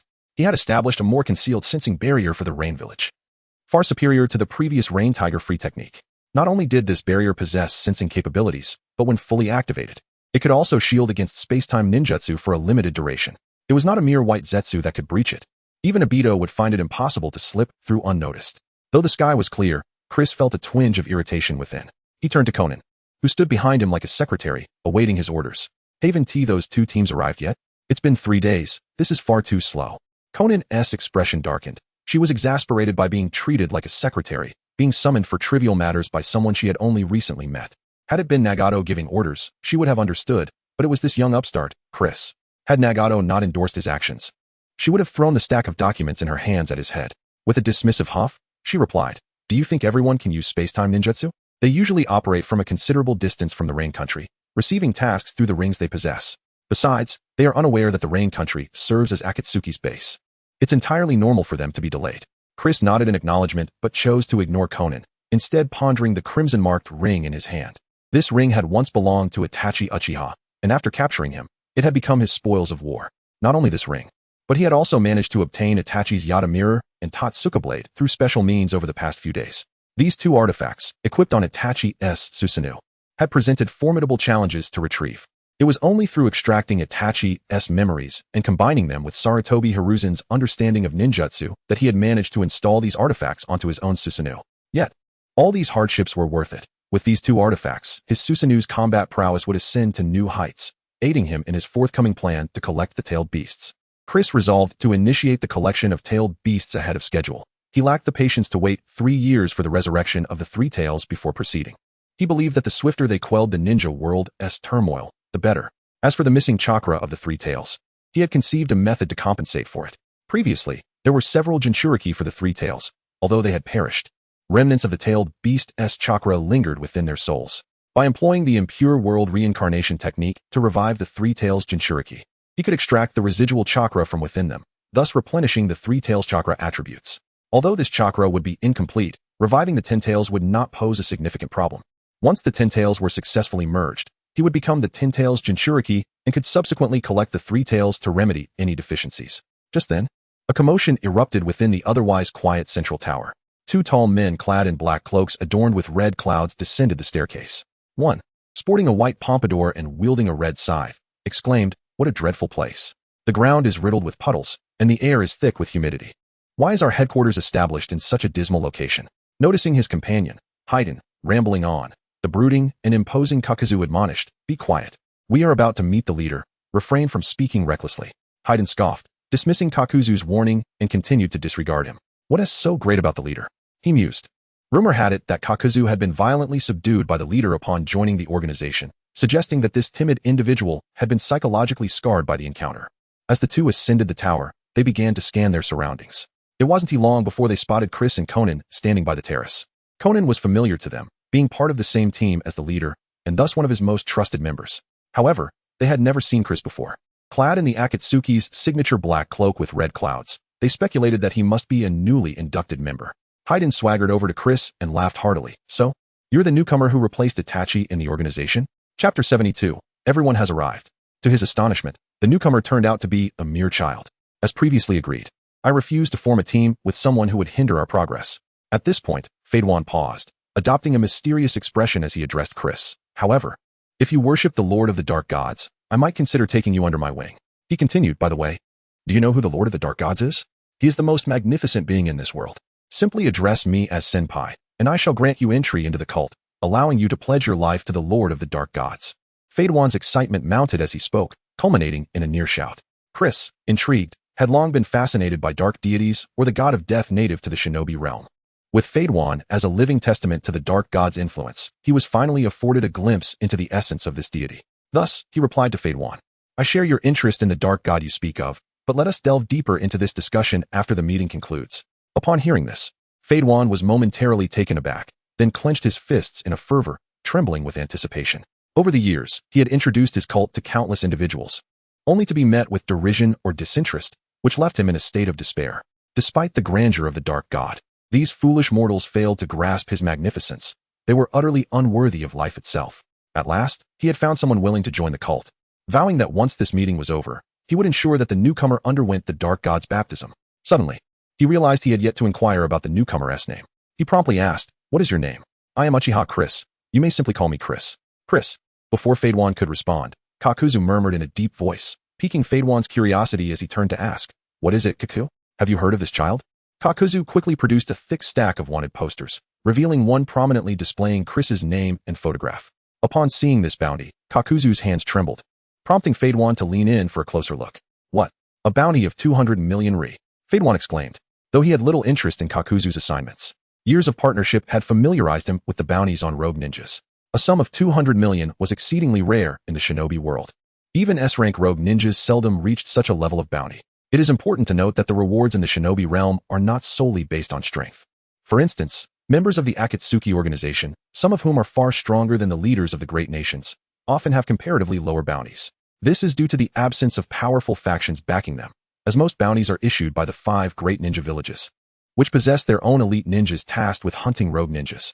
The issuance of bounties in the black market is often approached with a try-your-luck mentality, leading to relatively modest rewards. In contrast, renowned ninjas backed by the 5 great powers, such as Kakashi Hatake and Asuma Sarutobi, typically command much higher bounties than their rogue counterparts of similar strength. This does not necessarily indicate superior abilities, but rather the complications that arise from their elimination, with the additional funds compensating bounty hunters for the increased risk involved. Indeed, Kakuzu, a formidable figure at the pinnacle of bounty hunters, had once encountered misfortune at the hands of a mere monk with a bounty of only 30 million. Therefore, for a rogue ninja like Uchiha Chris, lacking any significant backing, to possess such a high bounty would undoubtedly render him a coveted target among various factions within the shinobi world. However, as this realization washed over Kakuzu, his expression darkened. Now that Chris had joined the Akatsuki, internal conflicts among its members were strictly forbidden, rendering him unable to claim Chris's bounty. With their identities now understood, the central tower fell silent once more until, shortly after, Pain emerged from the shadows. It seemed that Nagato had sustained some injuries from their last battle, and Chris, seeing his condition, worried he might not survive long enough to merge with the Ten Tails.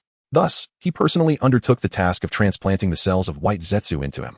After the surgery, Nagato had remained bedridden, and his appearance at the Akatsuki meeting was a reluctant necessity. After all, the other members were unaware of Chris's elevation to the position of Akatsuki leader, were it not for the former leader's own declaration.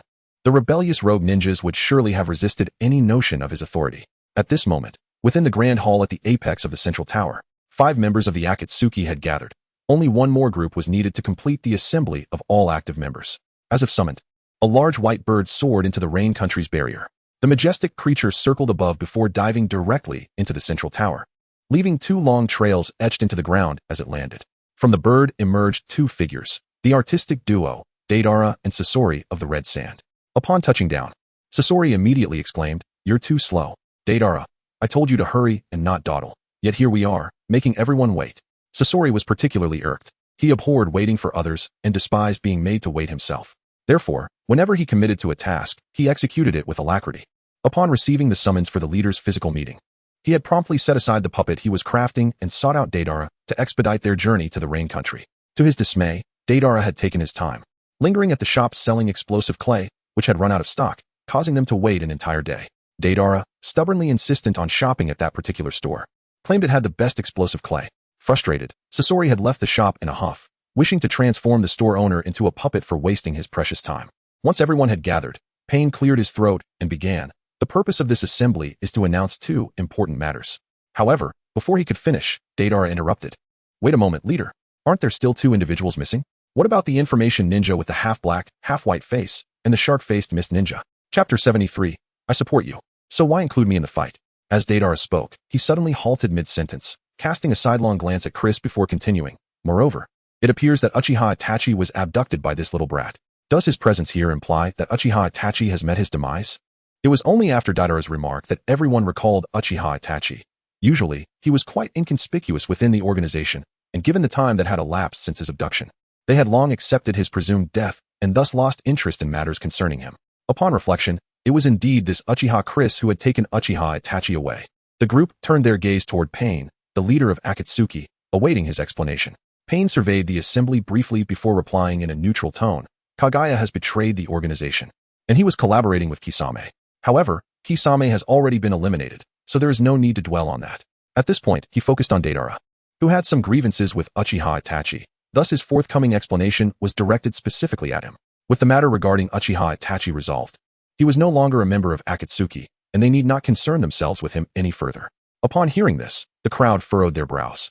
Pain's words suggested that Uchiha Itachi was not dead, but merely had departed from the organization.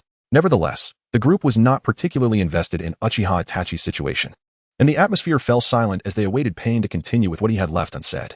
The first order of business is to expedite the plan for collecting tailed beasts. Shortly, I will provide you with information regarding the Jinchuriki. The crowd gasped in surprise, quickly followed by an unmistakable surge of excitement.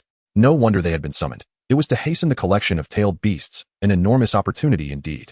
Deidara and Haydn were particularly eager. Their hyperactive personalities had already made them restless at the mere mention of the tailed beasts collection plan during its initial announcement. Sasori, while appearing composed, was in fact impatient to complete the collection of tailed beasts so he could devote himself to the study of his puppetry. Only Kakuzu seemed disinterested. He lacked motivation for tasks that did not promise financial gain. Once the group had processed this news, Pain continued. In addition to the collection of tailed beasts, there is an even more significant matter to address. From this day forth, I will resign from my position as the leader of Akatsuki, and the leadership will be passed to Uchiha Chris. At this pronouncement, the atmosphere abruptly shifted to one of stunned silence. The members blinked in disbelief, glancing from Chris to Pain, their minds momentarily bewildered, even suspecting they had fallen under a jinjutsu, imagining what they had just heard. The leader was transferring his position to that little brat? What madness was this? The most vocal of the four was Kakuzu, typically the most composed, who stepped forward and exclaimed, "Why would the leader be replaced by that little brat?" Kakuzu could not accept the change. He had joined Akatsuki after being defeated by Pain, and in this organization, he had acknowledged no authority but Pain's, making it intolerable for him to accept orders from a mere child. Sasori and Deidara shared similar sentiments. Although they were rogue ninjas, their pride made it difficult for them to accept a leader who had yet to reach adulthood, particularly for Deidara, who had previously considered challenging the one who had defeated Uchiha Itachi. The notion of that person becoming his superior was simply unfathomable. In stark contrast to the reactions of the others, Haydn laughed heartily, clapping his hands in delight. "This is splendid. How amusing."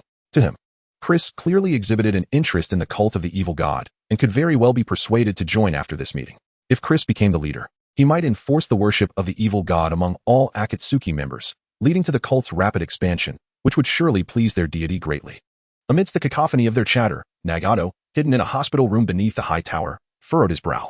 He had just undergone surgery and had yet to fully recover. Controlling even one of the Pain bodies was a strenuous task. Despite the intimidating appearance of Pain, he was incapable of exhibiting any real combat prowess. Yet, he had to maintain a facade of authority to deter these unruly rogue ninjas from causing chaos. As he attempted to assert control over the situation, a wave of formidable chakra suddenly descended from the top of the tower. Feeling this overwhelming energy, Nagato's pupils constricted, and he swiftly redirected his focus back to Pain. The source of this oppressive force was Chris, whose aura radiated an immense chakra intermingled with the power of the serpent, bearing down on the four Akatsuki members. Sasori, Deidara, Kakuzu, and Haydn paled at the sight of Chris. The terrifying chakra he exuded was unparalleled in their experience. They could scarcely fathom that a human's chakra could be so potent. Indeed, it likely surpassed even that of the tailed beasts by a considerable margin. No wonder the leader, who possessed the Rinnegan and deemed himself a god, was willing to relinquish his position to Uchiha Chris. The power he displayed was nothing short of astonishing. Once he sensed that the four had been sufficiently intimidated by his presence, Chris reined in his aura and addressed them, saying, I understand that you may resist my authority, but that is of little consequence. The finest method for ninjas to communicate is through a sparring match. We can step outside for a friendly bout. And I believe that once we finish, you will willingly submit to my leadership. The rules are simple. I will face all four of you. If you manage to inflict any injury upon me, I shall willingly relinquish my position as leader, and you may choose who takes my place, without my interference. However, should I emerge victorious, you will unconditionally obey my commands. Otherwise, do not blame me for my harshness. Kakuzu and Sasori immediately accepted the challenge, having realized Chris was not to be trifled with. Yet, they understood that yielding without a fight was out of the question, so they prepared themselves for a fierce battle.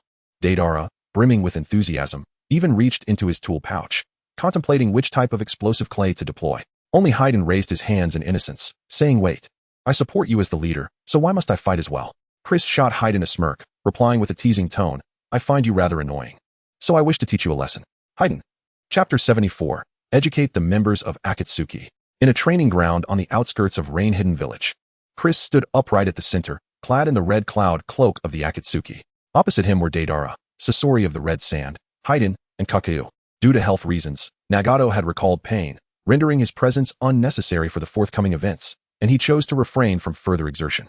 Conan, prioritizing Nagato's well-being over Akatsuki affairs, decided to leave and tend to him, thereby leaving the training ground to Chris and the others. Upon arrival, Deidara expressed his dissatisfaction, exclaiming that the space was far too cramped for an adequate display of his skills. He questioned why they had chosen such a limited area when vast expanses lay beyond the village for their confrontation. Chris, unfazed, replied that there was no need for such inconvenience. They could settle matters here without traveling any further. Deidara, in a mocking tone, retorted, "Hey, are you underestimating this as a mere practice session? To be frank, I will fight with all my might and show no mercy. If you approach this with a casual attitude, you might very well perish at my hands." Deidara was not jesting, although Chris's chakra intensity astonished him. Combat among ninjas transcended mere chakra clashes. Every tailed beast Jinchuriki possessed formidable chakra, yet their abilities were often limited to that of an average Kage level. Few could reach the heights of the third Tsuchikage or the fourth Reikage. Only a select few perfect Jinchuriki could attain such prowess. Chris was taken aback that Deidara, the explosive artist, would offer such a warning. Was this an unprecedented occurrence? Rest assured, I do not require your leniency. Engage me with your full strength, or you shall find yourself defeated, he declared. As soon as he finished speaking, Chris noticed several black threads emerging from the ground, ensnaring his feet. He shook his head helplessly and addressed Kakuzu. "You are quite impatient. I have yet to announce the commencement of the battle, and you are already eager to strike?" The black threads, concealed beneath Kakuzu's voluminous cloak, were firmly tethered to Chris's feet. Kakuzu scoffed disdainfully. "The battle between ninjas begins the moment they detect one another. This is the price of underestimating us." Haydn, witnessing the scene, charged at Chris with a loud shout. "Kakuzu, well done.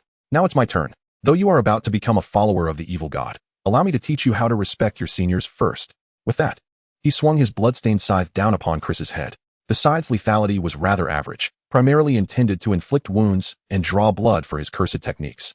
However, the effectiveness of such lethality varied. Against a stationary target, not even Haydn's scythe could compare to the damage a mere stick could inflict. Just as the scythe was about to strike Chris, he finally made his move. Calmly, he extended his right hand and pinched the blades back with his thumb and forefinger, deftly redirecting its trajectory with a flick of his wrist. The force and speed of the reversal surpassed Haydn's expectations. Before he could comprehend what was happening, his body twisted a full 180 degrees from the scythe's momentum. With a resounding thud, Haydn fell backward, his scythe flying from his grasp into the unknown. Bewildered, he lay on the ground, struggling to comprehend that Chris's swift action had resulted in his fall. Just then, he felt a tug at his hair. Looking up, he saw Chris, now free from Haydn's grasp, smiling down at him. "So this is the true form of the evil god. Thank you." In that fleeting moment when he touched Haydn's head, Chris had delved into his memories, thereby uncovering the nature of the so-called evil god. Ultimately, it was merely a group of lesser beings who had once been vanquished by Kagayatsuki, possessing peculiar soul-related abilities but lacking the combat prowess of the Sage of Six Paths, and possibly even weaker than Hashirama Senju or Madara Uchiha. Understanding the true nature of his opponent, Chris deemed it unnecessary to linger on Haydn any longer. He seized Haydn's head and, with a swift motion, flung him aside as if discarding a mere rag doll. Yet, he did not stop there. Chris continued to toss Haydn back and forth like a chicken, leaving him disoriented and dazed. Finally, having incapacitated Haydn, Chris turned his attention to Kakuyu, who had attempted to ambush him. At that moment, a massive white centipede scuttled rapidly toward him along the ground. The creature, entirely white and grotesque in appearance, sent shivers down Chris's spine. He quickly summoned the power of the Great Serpent Lightning and unleashed a thunderous punch towards the centipede's head. Dark Lightning Fist. With a resonating impact, Deidara's C2 centipede was obliterated into fragments, scattering lifelessly across the ground. Deidara, witnessing this, furrowed his brow. It appeared that Chris was aware of the weaknesses of his explosive clay, indicating prior reconnaissance on their part. Nevertheless, Deidara remained undeterred. A sly smile crept across his lips as he thrust his hands into his ninja tool pouch. Even if Chris comprehended the lightning's counter against his explosive clay, it mattered little. If he initiated a large-scale detonation beforehand, Chris would suffer collateral damage regardless of his lightning abilities. Prepare to witness true artistry. C3. Just as he prepared to deploy his most expansive C3 bomb, an ominous crackle of lightning erupted before him. Before he could react, the blinding bolt engulfed him in a dazzling display, transforming him into a charred husk, alongside the clay bird beneath him, both crashing to the ground. Chris retracted his finger aimed at the sky. The power of the Great Serpent Lightning did not require a trajectory to manifest lightning. Thus, it could not be easily evaded like conventional lightning techniques. Only those who anticipated his attack could dodge the Great Serpent Lightning's assault. Witnessing this extraordinary ability to conjure lightning from thin air, Kakuzu and Sasori exchanged concerned glances. They had encountered ninjutsu without hand seals before, but never had they seen lightning techniques manifest without any discernible trajectory. This technique, both potent and difficult to evade, posed a significant challenge. Chapter 75. Increasing Workload. Kakuzu and Sasori exchanged a knowing glance before silently unfastening the buttons of their robes. They understood that it was time to showcase their true abilities. Kakuzu shed his outer garment, revealing his tattered body, stitched together with black threads. Suddenly, the threads on his back unraveled, and 4 pitch-black creatures emerged from within him. These were the full manifestation of his forbidden technique, the Doton, Yomi Numa, with each creature representing one of the 4 chakra elements. As soon as the 4 monsters appeared, 2 of them fused into a pair of towering 2-headed beasts. The wind and fire attributes formed one group, while the water and lightning attributes formed another. They could either fight independently or combine their powers to unleash formidable combination jutsu. The creatures shared a telepathic bond, working in perfect harmony, making Kakuzu a one-man elite ninja squad. Meanwhile, Sasori unveiled his Hiriko puppet, revealing his true form. The speed of Hiriko was insufficient to keep up with Chris's pace. Once he revealed himself, Sasori retrieved a scroll from his sleeve, unrolling it to summon his most powerful puppet, the 3rd Kazekage. Like Kakuzu, Sasori had taken something significant when he defected from Sunagakure. However, it was not a forbidden technique, but rather the 3rd Kazekage himself. Upon summoning the 3rd Kazekage puppet, Sasori admired his creation before commanding it to execute its most potent jutsu, Magnet Release, Iron Sand. An immense quantity of black iron sand spewed forth from the puppet's mouth, enveloping the training ground like ominous storm clouds. The sky darkened as if a black pot lid had been placed over the arena, casting a shadow that dimmed the light. Standing atop the iron sand, Sasori looked down at Chris, declaring, "You are overly confident. In such a confined space, evading my attacks is impossible." Chris merely smiled unfazed, and replied, "Feel free to use whatever techniques you wish. I shall meet them head-on." Hearing this, Sasori ceased his banter. The black iron sand transformed into a massive triangular iron spike, hurtling towards Chris at breakneck speed. Chris, however, stood his ground, extending his hands to intercept the iron spike as it approached. Sasori's expression shifted. He was astonished that Chris could catch the iron sand of the 3rd Kazekage puppet with just his hands. Could this individual also possess the renowned strength of the Leaf Village? At that moment, as Chris caught the iron sand, Kakuzu's 2 Doton, Yomi Numa beasts flanked him from either side. The wind and fire creature opened its maw to unleash a combination jutsu, while the water and lightning creature launched a water wave infused with lightning. Chris, sensing the impending danger, leapt back, narrowly evading the combined assault. He then pointed at the wind and fire creature. Kakuzu gasped, attempting to command the creature to evade, but it was too late. A blinding flash of lightning erupted, and the wind and fire beast was struck, its form shrinking and collapsing lifelessly to the ground. Fortunately, Chris had held back enough not to kill the creature outright. Otherwise, Kakuzu would have lost 2 hearts. With the wind and fire beast dispatched, Chris swiftly advanced towards Sasori. In response, Sasori commanded the 3rd Kazekage puppet to shield him. Yet, faced with Chris's onslaught, even the fully functioning 3rd Kazekage would have struggled to withstand such an attack. Chris effortlessly kicked aside the 3rd Kazekage, and as Sasori attempted to retaliate, Chris gently tapped the regeneration core on his chest. In that moment, Sasori found himself paralyzed, as if struck at a vital point. He had entirely transformed his body into a puppet, with the regeneration core serving as the true vessel of his will. All his thoughts and desires were contained within this core. Should it be shattered, his consciousness would cease to exist. Reluctantly, Sasori clenched his teeth and, like a deflated balloon, conceded, "I surrender. I am no match for you. Upon hearing Sasori's capitulation, Chris nodded in acknowledgement, retracting his finger and turning to Kakuzu, asking, "It's just you left. Do you wish to continue?" Kakuzu, in silence, withdrew his 4 Doton, Yomi Numa creatures and donned his robe once more. His actions spoke volumes, and Chris refrained from pressing further, understanding that the elderly man valued his dignity. After this encounter, the Akatsuki members finally recognized Chris's prowess.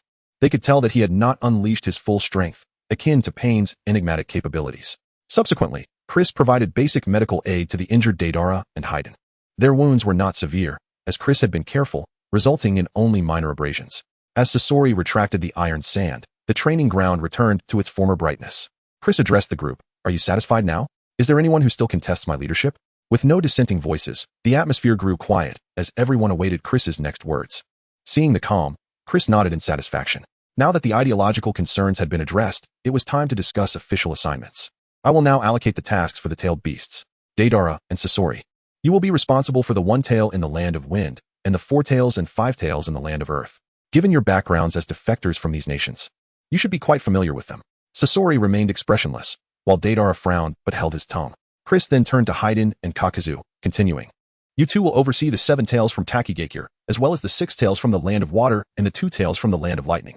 Upon hearing this, Haiden erupted in protest, disregarding Chris's formidable reputation. "Hey, are you kidding? You want us to handle 3-tailed beasts and travel to different countries? Are you trying to work us to death?" The original plan was for each team to collect 2-tailed beasts. Suddenly adding half again the workload is downright outrageous.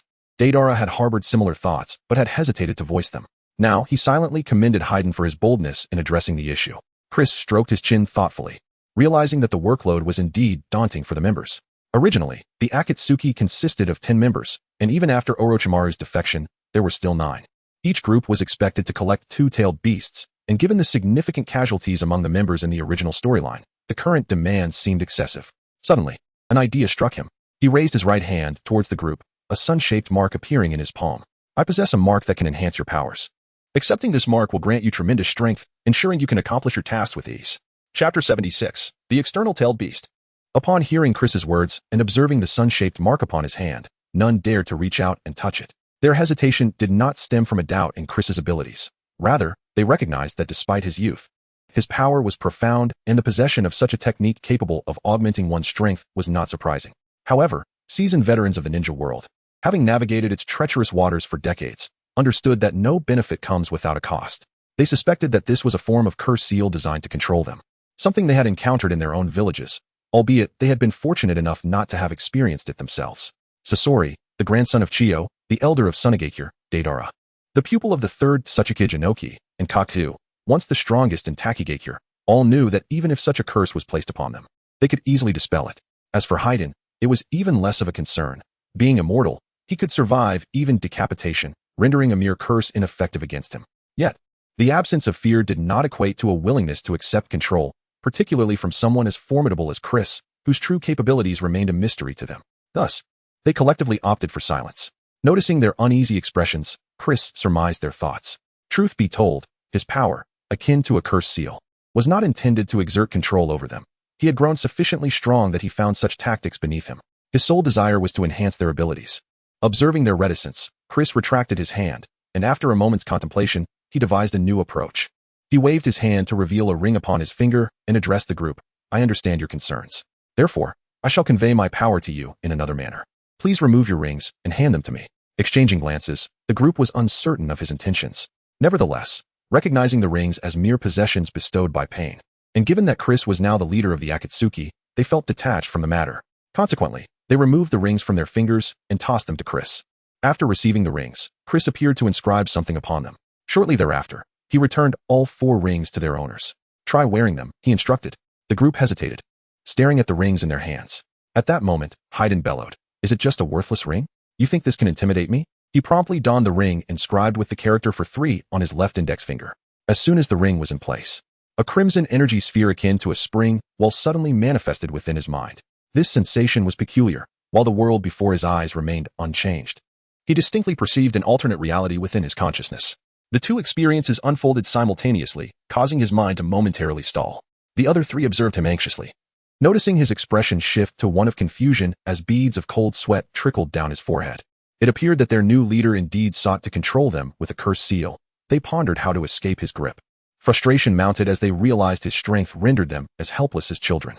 In the midst of their disquiet, Haydn exclaimed, "This power is astonishing." With that proclamation, a torrent of violent chakra erupted from his being. Kakuzu, standing beside him, struggled to maintain his footing against the force of the chakra wave, while Sasori and Deidara stared in shock at Haydn, marveling at the sheer magnitude of his chakra increase. They had anticipated that Chris's curse seal would provide a significant power boost, yet the extent of this enhancement was beyond their expectations, rivaling even that of a perfect Jinchuriki.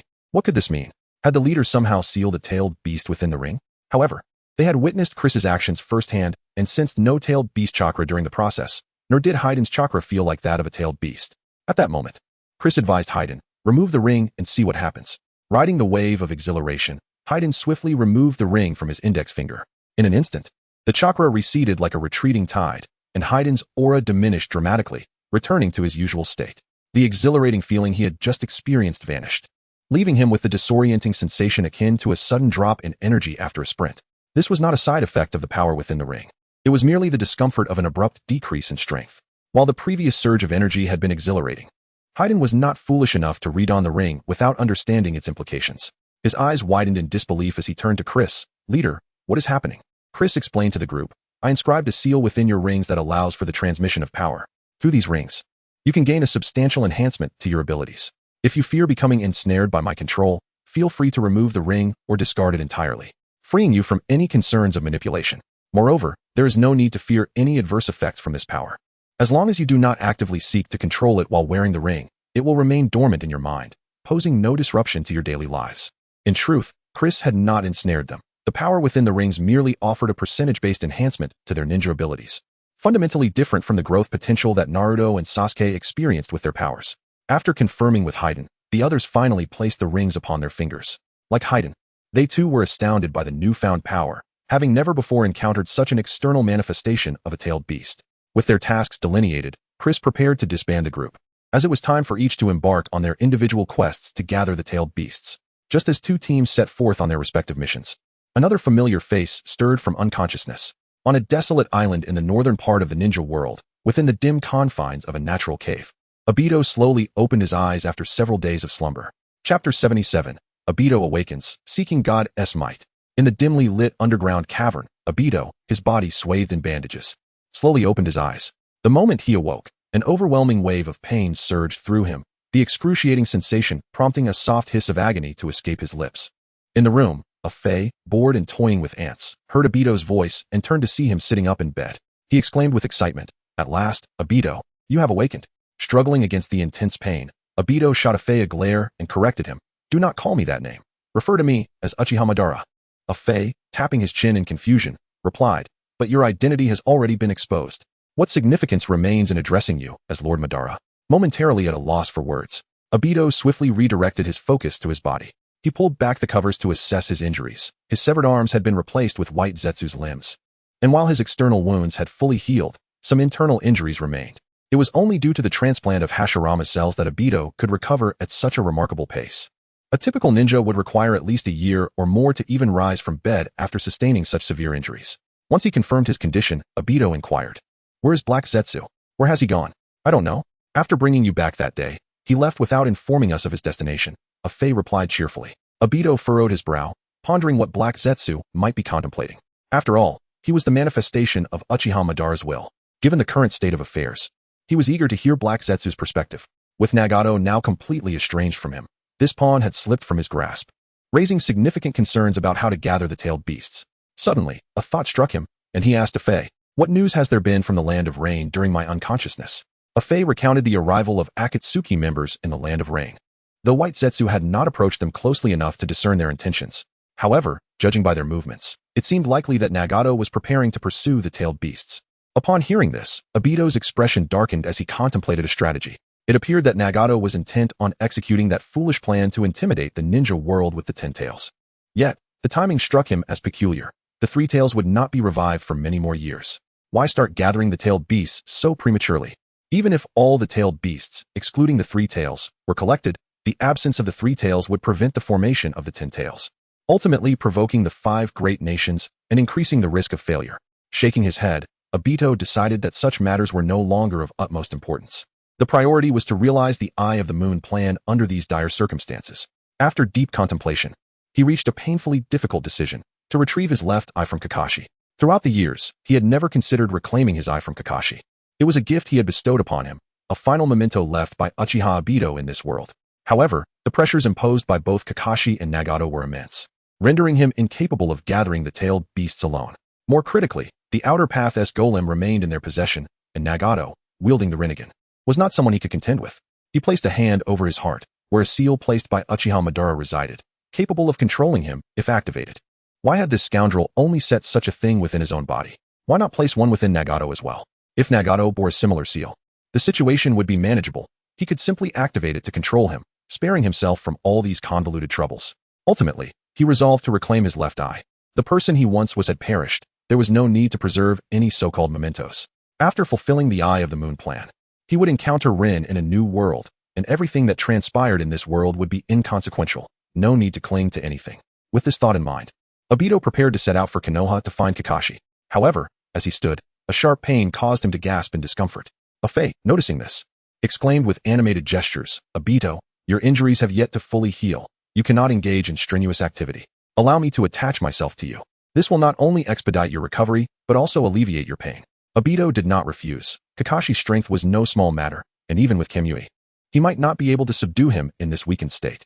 Meanwhile, in a place known as the Valley of the End in the northwest of the Land of Fire, dark clouds loomed over the sky, and a light rain fell upon Sasuke's brow. Before him lay Naruto Uzumaki, unconscious with his eyes closed, clutching the scratched forehead protector of Konoha tightly in his hand. Sasuke gazed down somberly at the comatose Naruto. He had emerged victorious from their recent battle, having finally upheld the dignity of a genius with the power bestowed upon him by Orochimaru, defeating Naruto, who had lagged behind. After a moment of distraction, he resolutely turned to leave the Valley of the End. It was not long after his departure that Kakashi Hatake arrived, discovering Naruto. Kakashi swiftly knelt beside Naruto to assess his condition, sighing in relief upon confirming that he was not gravely injured. Thankfully, that guy Sasuke did not lose his mind and kill Naruto. Otherwise, he would have had no idea how to explain it to his teacher, Minato Namikaze. At this moment, the rain concealed Sasuke's tracks, and since Naruto remained unconscious, he needed to return to Konoha for treatment swiftly, forcing him to abandon the pursuit of Sasuke.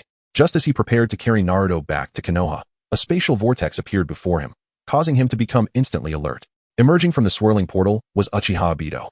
Cloaked in black, his face entangled in a phase spiraling vines, preventing Kakashi from recognizing his true identity. Though Kakashi's abilities were not the pinnacle, his experience far surpassed that of an ordinary ninja. He surmised that this peculiar entrance was likely due to some form of space-time ninjutsu. Ninjas possessing such techniques were notoriously difficult to contend with, prompting him to exercise utmost caution. Summoning his ninja hounds, he handed Naruto over to Obito and inquired warily, "Who are you, and what is your purpose in appearing so suddenly?" As he spoke, he lifted the forehead protector that concealed his left eye, revealing his crimson Sharingan with its 3 tomo. Obito fixed a penetrating gaze on Kakashi, his mind racing with thoughts.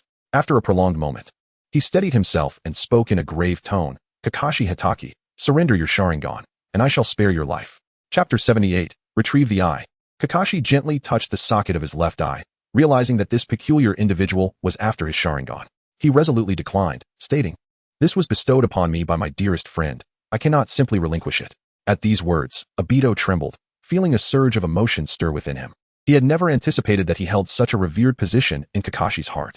Commanding Zetsu to remove the vines from his face, Obito revealed his true visage.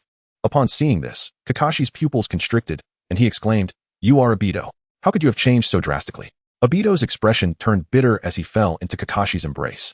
Breathless and vulnerable, his eyes shimmering with untold affection, Kakashi felt a wave of emotions wash over him, his face reddening beneath his mask, averted from Obito's gaze. Obito wrapped his arms around Kakashi's neck, leaning in close, whispering like a fragrant breeze, "It's been so long. Do you miss me?" As he spoke, his warm breath grazed Kakashi's cheek, causing his hands to tremble. Stammering, Kakashi replied, I certainly."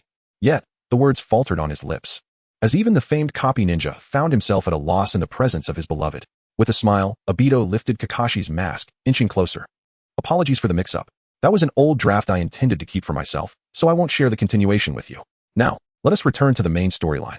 Seeing Kakashi's refusal, Obito wasted no time and lunged toward him, aiming directly for his Sharingan.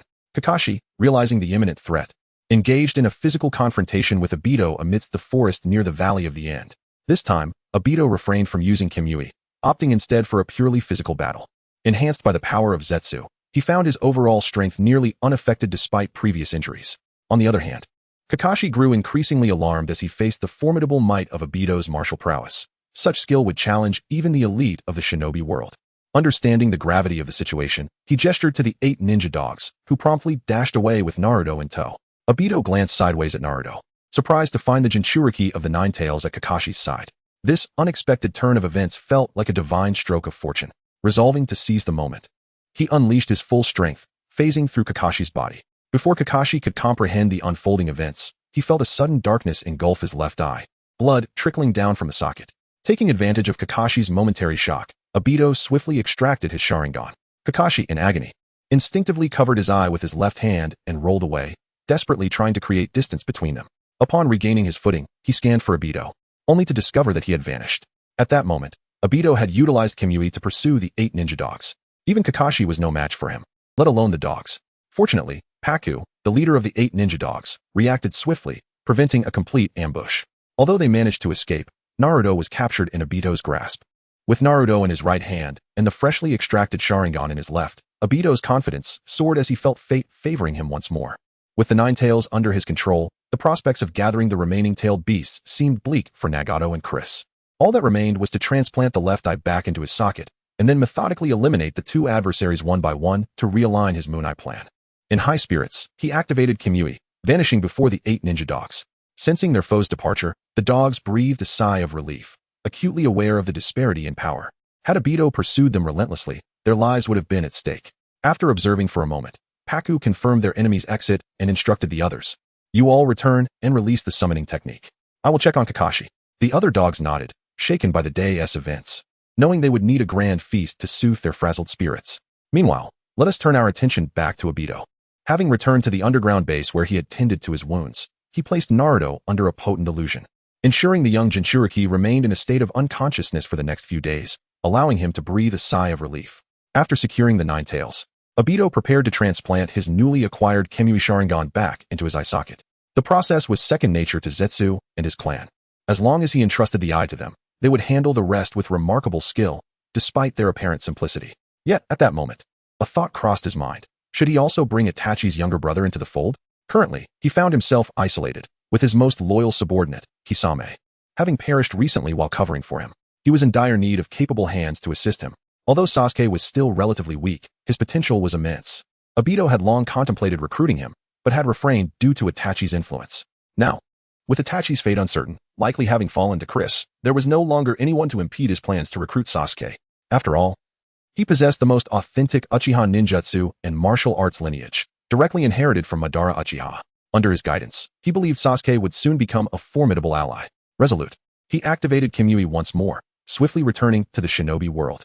With the advantage of his ability, he quickly located Sasuke, who was also gravely injured, his body marred by bruises and exhaustion evident in his weary gaze. Nevertheless, he pressed onward toward Orochimaru's lair, as if there lay the power to surpass Itachi. Watching Sasuke's retreating form, Obito smiled and stealthily approached, reaching out to grasp his shoulder. Just as he drew near, a low, raspy voice echoed through the trees. Is it wise to pounce upon my prey so hastily? Both Sasuke and Obito jolted, instinctively looking toward the source of the voice. Emerging from behind a tree was a pale-faced man with long black hair, Orochimaru, one of the legendary Sannin. Upon his appearance, he cast a chilling glare at Obito, who, to his surprise, felt a flicker of trepidation at the gaze of the seasoned ninja. Then, turning his attention to Sasuke, Orochimaru's eyes gleamed with insatiable greed. Feeling uncomfortable under the scrutiny, Sasuke, realizing he was not alone, quickly distanced himself from Obito. Obito glanced at Sasuke and then at Orochimaru, sensing an unsettling aura emanating from the latter. Though uncertain of the changes that had transpired within him, confronting Orochimaru in the interest of acquiring Sasuke seemed unwise. With this thought in mind, he prepared to withdraw. However, just then, Orochimaru spoke. Isn't it a bit premature to leave? Don't you wish to converse with me, Obito-kun? At these words, Obito's expression shifted dramatically, but he quickly regained his composure. His identity had been exposed. It was hardly surprising that Orochimaru had discovered it through some means. Regaining his composure, he ceased the operation of his technique and disdainfully remarked to Orochimaru, I doubt there is much of substance for us to discuss, you venomous serpent. Orochimaru chuckled softly and replied, Is that so? Yet, I believe you have much to convey to me at this juncture. After all, I am currently your sole potential ally within the ninja realm. Your true identity has been unveiled by Nagato, and you find yourself cornered with no viable escape. Collaborating with me is your only avenue for survival. Upon hearing this, Obito fell into a contemplative silence. Chapter 79. The Shocking Corpse of Obito. Obito was deeply contemplating the pros and cons of collaborating with the other party, while Orochimaru patiently awaited a response, arms crossed. At that moment, Sasuke, who had been watching silently, spoke up with a grim expression. Orochimaru, I do not care who this man is or what your intentions are. Did you not claim you could grant me the power for vengeance? Hurry and bestow that power upon me. Even Obito was taken aback by Sasuke's boldness. He himself would never dare speak to Orochimaru so audaciously. Sasuke, Itachi's younger brother, truly possessed remarkable courage. Moreover, it was quite foolish of him to remain oblivious to the grim fate that had befallen Uchiha Itachi, still yearning to exact revenge on someone who might already be dead. Orochimaru chuckled softly, replying, Do not rush, Sasuke-kun. Once we reach my base, the power you seek will naturally be yours. After soothing Sasuke, he turned to Obito and inquired, So, what is your response, Obito-kun? This time, Obito's tone softened as he calmly responded, I am willing to cooperate, but you must first disclose your intentions. Orochimaru did not answer directly, but instead invited him to his base for a more in-depth discussion. Obito, undaunted, followed Orochimaru to the latter's secret hideout. They arrived at a secluded location on the border between the land of waterfalls and the land of grass, where Orochimaru skillfully led Sasuke and Obito to a hidden underground facility. Upon arrival, Orochimaru instructed Kabuto to arrange accommodations for Sasuke, then brought Obito to a concealed chamber door. Before them stood a pair of stone doors, over 3 meters high, adorned with numerous sealing techniques, with a sealing talisman affixed in the center. Orochimaru tore off the sealing talisman and formed hand seals to open the stone doors. With a resounding boom, the doors creaked open, revealing an inky darkness within the chamber. Orochimaru entered first, lighting a few candles, and as the dim light flickered, Obito discerned the room's contents. It was sparsely furnished, featuring only a coffin in the center and candle holders affixed to each wall, devoid of anything else. Obito scoffed, addressing Orochimaru. What do you intend to do with me here? Orochimaru, maintaining a vigilant demeanor, closed the stone door before explaining, not long ago, someone deliberately leaked clues to lure me to a hidden underground ruin. I attempted to capture the mastermind behind this, but they escaped. Initially, I thought it was merely a prank or distraction, but to my astonishment, I discovered a corpse within that ruin. With that, Orochimaru approached the coffin, his gaze intense as he reached out to touch it. When I first found this body, my blood surged with excitement. In addition to the corpse, I also unearthed vital documentation, primarily concerning the Uchiha clan, including a record of a plan referred to as the Eye of the Moon. As Obito listened, beads of cold sweat began to form on his forehead. Under his panicked gaze, Orochimaru slowly opened the coffin lid. Rushing to inspect the contents, Obito was instantly drenched in a cold sweat. Inside lay the corpse of a middle-aged man clad in crimson armor. The man appeared to be in his 40s, with long hair and distinctly chiseled features, resembling a dashing older gentleman. However, the corpse was peculiar. Despite being deceased, its complexion remained vibrant, devoid of the pallor typically associated with death, appearing instead as if he were merely asleep. Obito recognized the identity immediately. It was Uchiha Madara, the very man who had saved him and revealed the Eye of the Moon plan. Terror gripped him as he turned to Orochimaru, a storm of thoughts racing through his mind. He had concealed Madara's body in an exceedingly secretive location. How could Orochimaru have discovered it? Then he recalled Kaguya, who had vanished since he awakened. Had Kaguya deliberately leaked the location of Madara's corpse to Orochimaru? It was indeed a plausible scenario. Kaguya was the manifestation of Madara's will, and with his identity exposed and Nagato beyond his control, Kaguya would undoubtedly be anxious. Yet, why would Kaguya hand over Madara's body to Orochimaru, unafraid of the latter tampering with it? Seemingly reading Obito's thoughts, Orochimaru explained with a hint of exasperation, Initially, I was astounded to find this corpse. After meticulous study, I discovered that it had perfectly fused with the cells of the first Hokage. Or rather, it is no longer merely a fusion. Madara's body possesses a sage body on par with Hashirama Senju. Upon discovering this body, I conducted comprehensive research and found that, despite being deceased, a potent chakra lingers within, enduring through time. This chakra is not only abundant, but of exceptional quality, so much so that even the chakra of tailed beasts pales in comparison. He gazed at Obito with fervor, exclaiming, "The records refer to this power as the power of all creation. It represents my gateway to immortality, and I must obtain it." Observing Orochimaru's frenzied expression, Obito regained his composure and inquired, "What precisely do you plan to do?" "First and foremost, I require Sasuke-kun's body. Furthermore, I must facilitate the evolution of his Sharingan into the Mangekyou. After that, I need Itachi's eyes to merge into the eternal Mangeki. Once I achieve the eternal Mangeki, I am confident I can combine it with Hashirama's cells to attain this power of immortality. Orochimaru excitedly outlined his plan. Obito pondered deeply. If Orochimaru sought Itachi's Sharingan, he would inevitably have to track down Uchiha Chris. Regardless of Itachi's fate, his Mangeki Sharingan would undoubtedly be in Chris's possession. With this thought in mind, Obito extended his right hand to Orochimaru, stating, "In that case, let us cooperate amicably."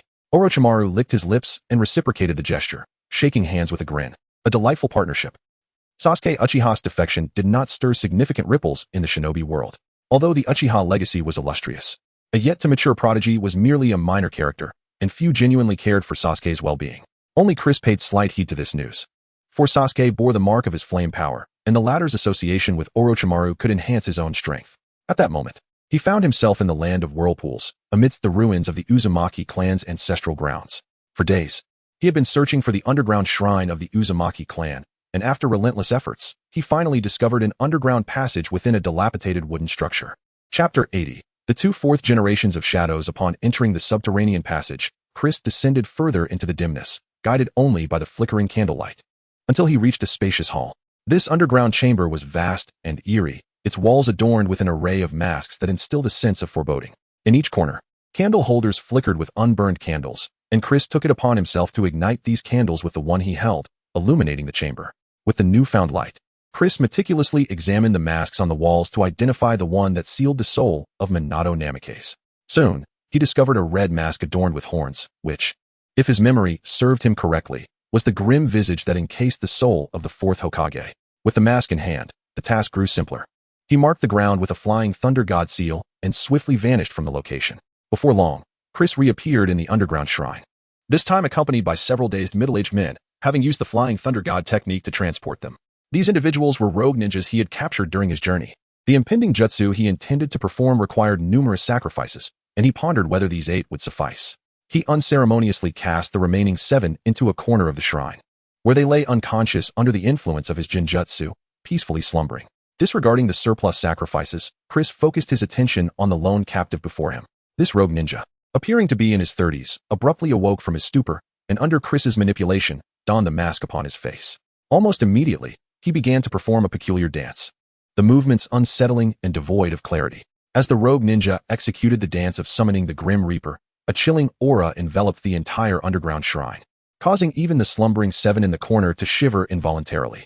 Chris furrowed his brow. Since the ominous winds had begun to stir, he activated his Sharingan to survey the surroundings, especially scrutinizing the area around the controlled rogue ninja, aware that it signaled the Reaper's imminent arrival. However, after a prolonged examination, he found no trace of the Reaper, only a faint, elusive presence lingering behind the rogue ninja. It appeared that the ordinary Sharingan was incapable of detecting the existence of the Reaper, prompting him to attempt the more advanced Mangeki Sharingan. As the 3 tomo within his eyes began to swirl and align, he distinctly perceived the true form of the Reaper upon activating the Mangeki Sharingan. Behind the rogue ninja loomed a towering, 3-meter-tall specter clad in white robes, its visage adorned with a fearsome red face and sharp fangs, a menacing short blade at its waist. Upon witnessing the Reaper's authentic appearance, Chris narrowed his eyes. It was not a complete entity, but merely a manifestation of some biological will. Drawing from Haydn's memories, Chris understood that these ancient deities, much like the Sage of 6 Paths, resided within isolated realms. They relied on the scant faith of their followers within the ninja world to sustain their existence, achieving a state of immortality through this energy. Among these ancient beings, the Sage of 6 Paths thrived the most, with followers scattered throughout the ninja realm, harvesting faith for over a millennium. At this moment, the sage's power likely surpassed that of Kagaya Tsutsuki, for even his disciples, Naruto and Sasuke, had ascended to the level of the sage, revealing the extent of his might. It was with this apprehension that Chris had opted to extract the half of the 9 tails from Minato instead of attempting to draw it from Naruto Uzumaki, who was far too unpredictable and closely monitored by the sage. Once he had become the 10 tails Jinchuriki, merging with the power of the 10 tails and Orochimaru, he believed even the Sage of 6 Paths might not pose a challenge, allowing him to extract the 9 tails from Naruto at a later time. With this thought, Chris hastened his actions, commanding the Reaper to slice open its abdomen. In tandem, the rogue ninja's eyes widened in horror as a scream escaped his lips, the excruciating pain disrupting the Jinjutsu, revealing a gaping wound from which blood gushed freely. What is this? Why am I here? Why does it hurt so much? Chris paid no mind to the rogue ninja and Appo's anguished cries, swiftly approaching the unconscious figures of the other rogue ninjas. He seized two of them from the ground and rapidly formed hand seals. Ninjutsu, impure world reincarnation. The two still slumbering rogue ninjas became enveloped in earth, and a golden soul erupted from the Reaper's abdomen, landing upon one of the newly formed bodies. With the Reaper's task accomplished, Chris released the Shiki F gene, and the rogue ninja adorned with a demonic mask collapsed lifelessly to the ground, devoid of spirit. As the impure world reincarnation succeeded, two long-deceased ninjas materialized before Chris. One was Minato Namikaze, who opened his eyes in bewilderment, scanning his surroundings before scratching his head in confusion. Wasn't I inside the Reaper? How did I end up here? The other resurrected ninja, named Kurigane Yagura, the fourth Mizukage of the Mist Village and former Jinchuriki of the Three Tails, also surveyed his surroundings with uncertainty. Soon locking eyes with Chris, Kurigane Yagura, recognizing Chris's Akatsuki cloak, widened his eyes and glared menacingly. You are one of those rogue ninja? He would never forget that black cloak with red clouds, as it was the same attire worn by the man who had manipulated him through Jinjutsu, Uchiha Itachi. At that moment, Minato exclaimed in surprise, gesturing toward Kurigane Yagura. Aren't you the fourth Mizukage? You seem to have been resurrected by the impure world reincarnation. Does that mean you also perished? Kurigane Yagura smirked slightly at the comment, as if implying that everyone had died. Haven't you also passed away? Disregarding Minato's naivety, Kurigane turned his attention back to Chris.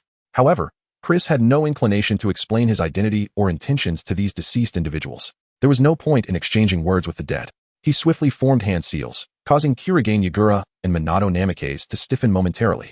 Their wills stripped away as the chakra of the tailed beasts surged outward from within them. Chapter 81. The Acquisition of Three-Tailed Beasts. The expressions of Kurama Yagura and Minato Namikaze became momentarily vacant as a small amount of Three Tails chakra and the In attribute chakra of the Nine Tails were slowly released from their bodies. Witnessing the release of these two forms of chakra, Chris wasted no time in activating his Susanoo. The pitch-black half-formed Susanoo soared into the air. But this time it bore slight modifications.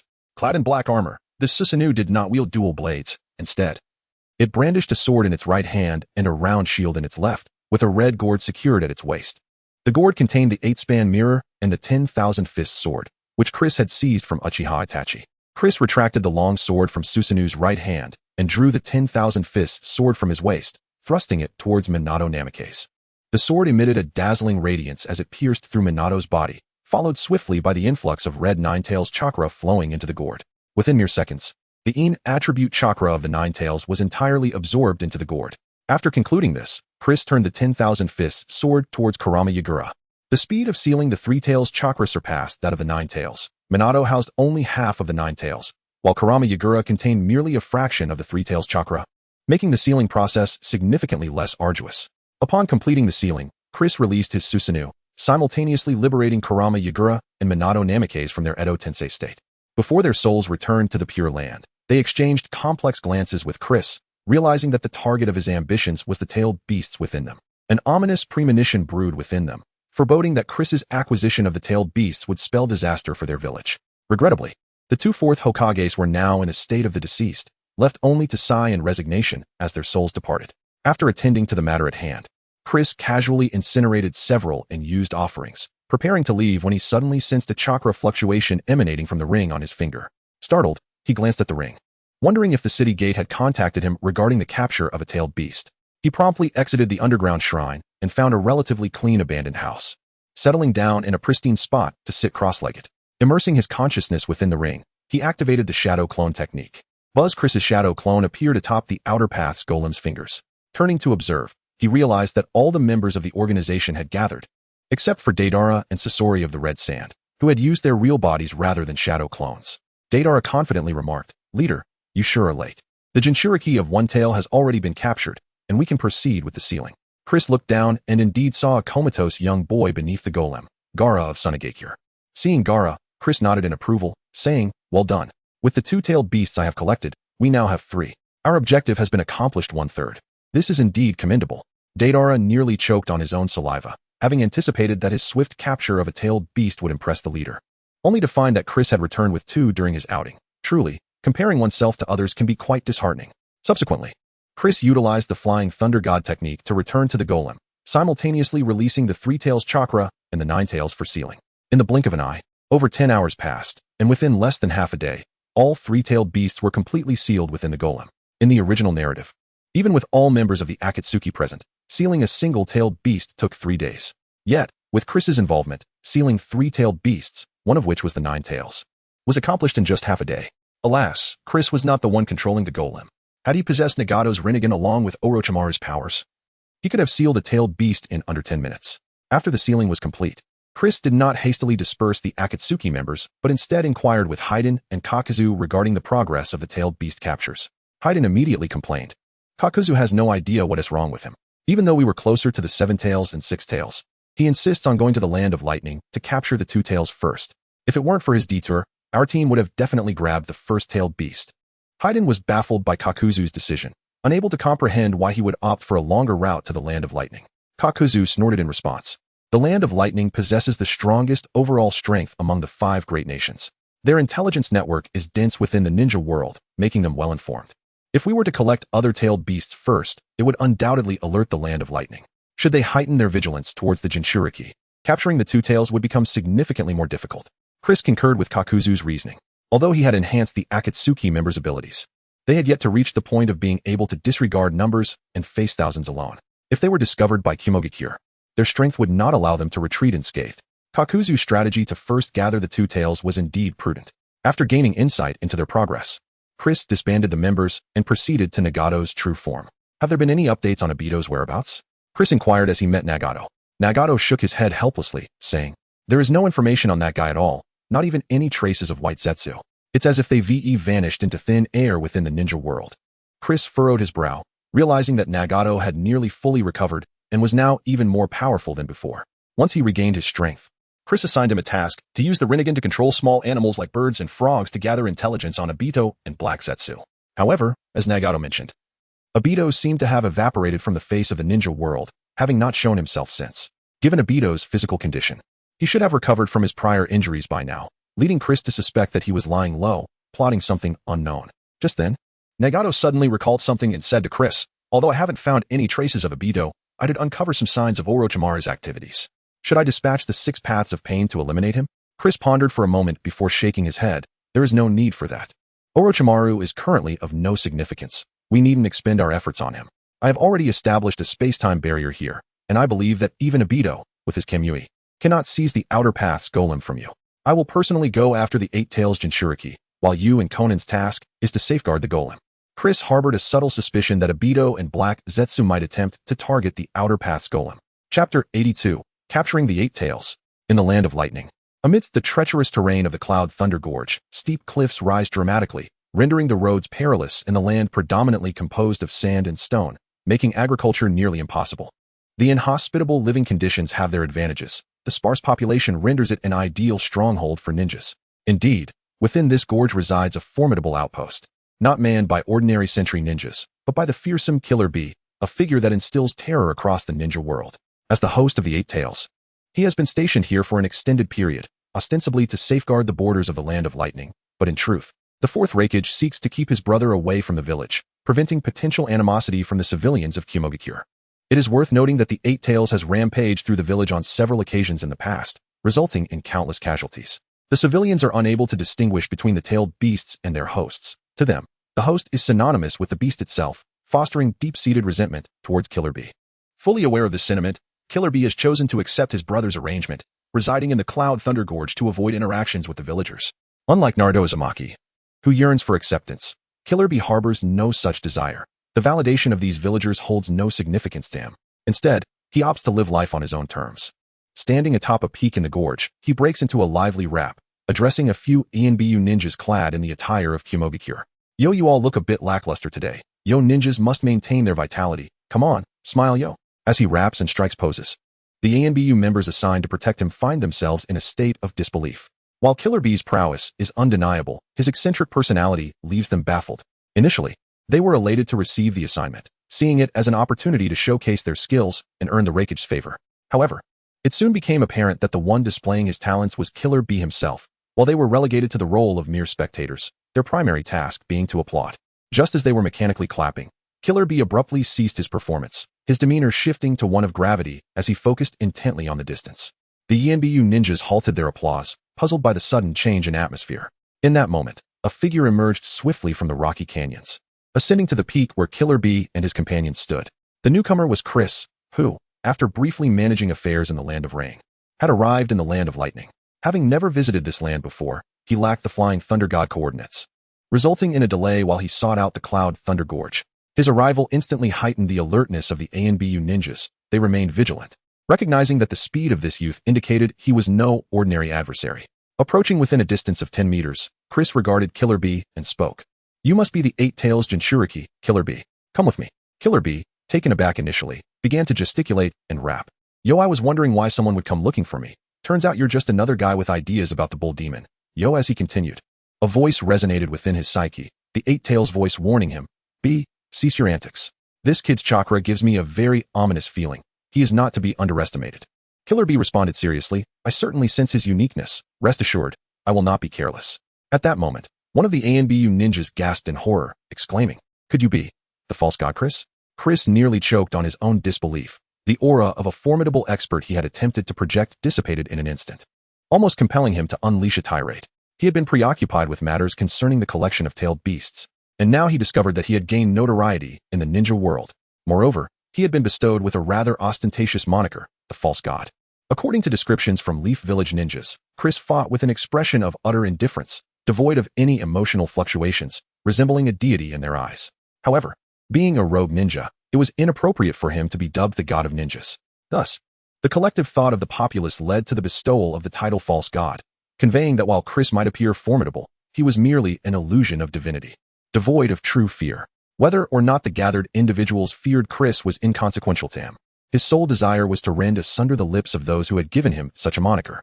This title felt akin to a mockery, as if he were a mere child being labeled inappropriately. Unbeknownst to him, the individual who had coined this nickname was Shikamaru Nara from the Leaf Village, whose father had perished at Chris's hands. The act of bestowing a derogatory name was already a significant concession. With little patience for idle chatter, Chris noticed that Killer Bee had assumed a defensive stance, and without further ado, he formed hand seals. Fire style, Azure Flame Dragon Bullet. A massive fire dragon, stretching 100 meters in length, erupted from Chris's mouth, lunging toward Killer Bee and the 4 Yanbu ninjas. Instinctively, Killer Bee attempted to counter with water style, confident in his ability to thwart the oncoming fire dragon, despite his primary specialties being lightning style and taijutsu. However, just then, the Eight Tails roared within his consciousness, "Dodge, now." Startled, Killer Bee swiftly seized his companions and evaded to the side. The unleashed fire dragon obliterated a significant portion of the peak platform, continuing its trajectory toward the distant sea. With a thunderous crash, the azure flames evaporated the seawater, creating a boiling mist that obscured visibility on the peak where Chris and the others stood. Witnessing the devastating power of the Azure Flame Dragon Bullet, Killer Bee and the ANBU ninjas were left shaken. It was fortuitous that he heeded the Eight Tails warning. Had he confronted the attack head-on, he would have suffered grievous injuries, or worse. Now, the gravity of the situation dawned upon them, and Killer Bee, adopting a serious demeanor, addressed Chris. "You truly are the genius rogue ninja capable of slaying the strongest Hokage. It seems I shall have to employ my genuine abilities against you." Chris cracked his neck nonchalantly and replied, "Do as you wish." Chapter 83. The Emergence of the Fearsome Afei. A crimson chakra erupted from Karabi, enveloping him in a high-quality chakra cloak. The ferocious wind pressure forced the 4 cloud shinobi to squint their eyes, as they finally comprehended the true strength of their opponent. Karabi's transformation into a tailed beast instilled immense confidence in them. With such power, he would undoubtedly triumph over false gods. Chris, observing the scene, smiled wryly before activating his Manjiki Sharingan. However, he refrained from summoning Susanoo, utilizing the Manjiki merely as a means to amplify his foundational strength. A purple flame burst forth from him, and his raging chakra erupted like a volcanic explosion, overwhelming Karabi's partial tailed beast transformation. Both Karabi and the bull-headed monster felt a tremendous pressure, yet neither side could retreat now, and they were destined to clash head-on. The battle was imminent, with lightning flashing above the Yunlei Gorge, occasionally leveling the canyon's peaks with the residual waves of ninjutsu. The sounds of combat echoed relentlessly, and eventually, the Eight Tails fully revealed itself, manifesting above the valley of Yunlei Gorge. However, its transformation was fleeting, and soon tranquility returned to the gorge as dark clouds dispersed, revealing the sunlit sky. Standing amidst the ruins of Yunlei Gorge, Chris found the once mighty peak reduced to rubble, while the 4 cloud village Umbu were trapped beneath the debris. Karabi, slightly stronger than the 4, lay helplessly on the ground, his sunglasses long gone, his eyes shut as he succumbed to unconsciousness. Nearby, a massive bull-headed octopus lay sprawled. But this was not the true form of the Eight Tails. It was merely a tangible false clone created with half a tentacle. Karabi had attempted to escape using this ruse, but his efforts were futile before Chris. Chris approached Kurabi, sealing his chakra before lifting him and teleporting away with the Flying Thunder God technique. Long after his departure, a surviving Cloud Shinobi crawled out from the ruins. Gasping for breath, he had narrowly escaped death, the recent battle between Chris and Kurabi shattering his perceptions of reality. After resting briefly, he gritted his teeth and headed toward the Cloud Village. The capture of the esteemed Kurabi was a grave matter that required swift reporting to the Reikage. Chris had already noticed the surviving Cloud Shinobi beneath the rubble, but he had no interest in wasting time on him, thus leaving no loose ends. He teleported to the outskirts of the Land of Rain, rapidly making his way to the central tower while carrying Kurabi. He opted not to teleport directly to the tower, as the entire Land of Rain was shrouded in his space-time barrier, preventing even his subordinates from using space-time ninjutsu to enter. Upon arriving at the central tower, he immediately sought Nagato, and after confirming that no unexpected incidents had occurred during his absence, he breathed a sigh of relief. Lately, he had been plagued by a foreboding sense, suspecting that Obito was plotting something significant. He feared that during his absence from the Land of Rain, Nagato might fall victim to Obito's schemes. After handing Kurabi over to Nagato, the latter's expression turned grave. There is still no intel on Uchiha Obito. I wonder what he is planning? Chris stroked his chin thoughtfully before shaking his head. For now, we should not focus on him. Just remind the Akatsuki members to be cautious. Our primary objective remains the collection of tailed beasts. Chris's intuition proved accurate. During the days he spent collecting tailed beasts, Obito was indeed concocting a grand scheme. In Orochimaru's secret lair, Obito gazed solemnly at the corpse of Madara lying on the stone bed. Madara's upper body was bare, while he wore black trousers, resting amidst a peculiar white substance resembling petals. This strange white substance was the special white Zetsu, who emitted a disenchanted voice, complaining, "Obito, are you certain you want me to attach myself to Madara's corpse?" Obito glared at him, his tone sharp. "Stop wasting my time and get on with it." With a resigned sigh, White Zetsu acquiesced. It was his first time attaching himself to a corpse, and the experience felt rather ominous. He had attempted this several times, only to be interrupted by Obito, who would replace him with a snake-like entity. Yet, as a mere tool, he had no choice but to follow Obito's orders. His body gradually fused, first his legs, then his waist, until he completely enveloped Madara's corpse. From the outside, only a single closed eye beneath a vine-like visage was visible. Suddenly, the closed eye opened, emanating an eerie red glow. Madara's corpse was animated, sitting upright on the stone bed, and in a despondent tone, it queried, "Is this acceptable?" Obito ignored White Zetsu's peculiar demeanor, his excitement evident as he gazed at him as if he had discovered a rare treasure. "Quickly, channel your chakra and see what happens." Although puzzled, White Zetsu complied, and while his external appearance remained unchanged, Obito sensed an unfathomable darkness within him. Though Orochimaru was a reclusive figure, his scientific prowess astonished Obito. He had not anticipated that Madara's corpse could be modified to be wielded freely by White Zetsu, effectively granting them an additional Uchiha Madara as a combat asset, alleviating their fears of Chris's threat. However, a slight drawback remained. The corpse lacked the Manjiki Sharingan, and Orochimaru, being rather frugal, possessed only a few of the three-tomo Sharingan. Ultimately, Obito affixed the three-tomo that Madara had frequently utilized in his elder years onto the corpse, marking it as the sole flaw of Madara's undead form. As he maneuvered the corpse, White Zetsu fidgeted awkwardly, stretching his neck in a peculiar manner.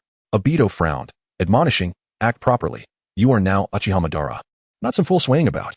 To which White Zetsu retorted, "But when you impersonated Madara, you behaved just like this. Why can you sway while I cannot?" Obito felt a vein throb on his forehead. Had he not been unable to contend with this nuisance, he would have lost his temper long ago. Chapter 84, Fortunately. I collaborated with Obito in advance. Just as Obito was reprimanding Kakashi, a voice suddenly echoed from outside the door. It seemed that the experiment had finally succeeded. Obito turned to see that the newcomer was none other than Sasuke Uchiha, Itachi's younger brother, whom he had encountered previously. However, the aura surrounding him had undergone a dramatic transformation, particularly with the violet eyeshadow at the corners of his eyes and that chilling smile. In an instant, Obito grasped the identity of the visitor. He cast a quick glance at Sasuke and remarked nonchalantly, "From your appearance, it seems the impure world reincarnation technique has been successful?" Orochimaru nodded. Over the past few days, he had not only focused his energy on Kakashi, but had also utilized the impure world reincarnation to acquire Sasuke's body. Feeling the boundless potential of this new vessel, Orochimaru excitedly licked his lips and proudly declared, "Indeed, I have successfully executed the impure world reincarnation technique. Sasuke's soul is currently suppressed by my ninjutsu. Speaking of which, I owe you my gratitude." As Orochimaru spoke, a hint of trepidation crept into his voice. Had it not been for Obito's warning, he might have fallen prey to Sasuke's schemes. The Sharingan of the Uchiha clan possesses formidable mental prowess, and had he carelessly performed the impure world reincarnation without precaution, he could have been mentally dominated by Sasuke. reducing him to mere sustenance for the young Uchiha.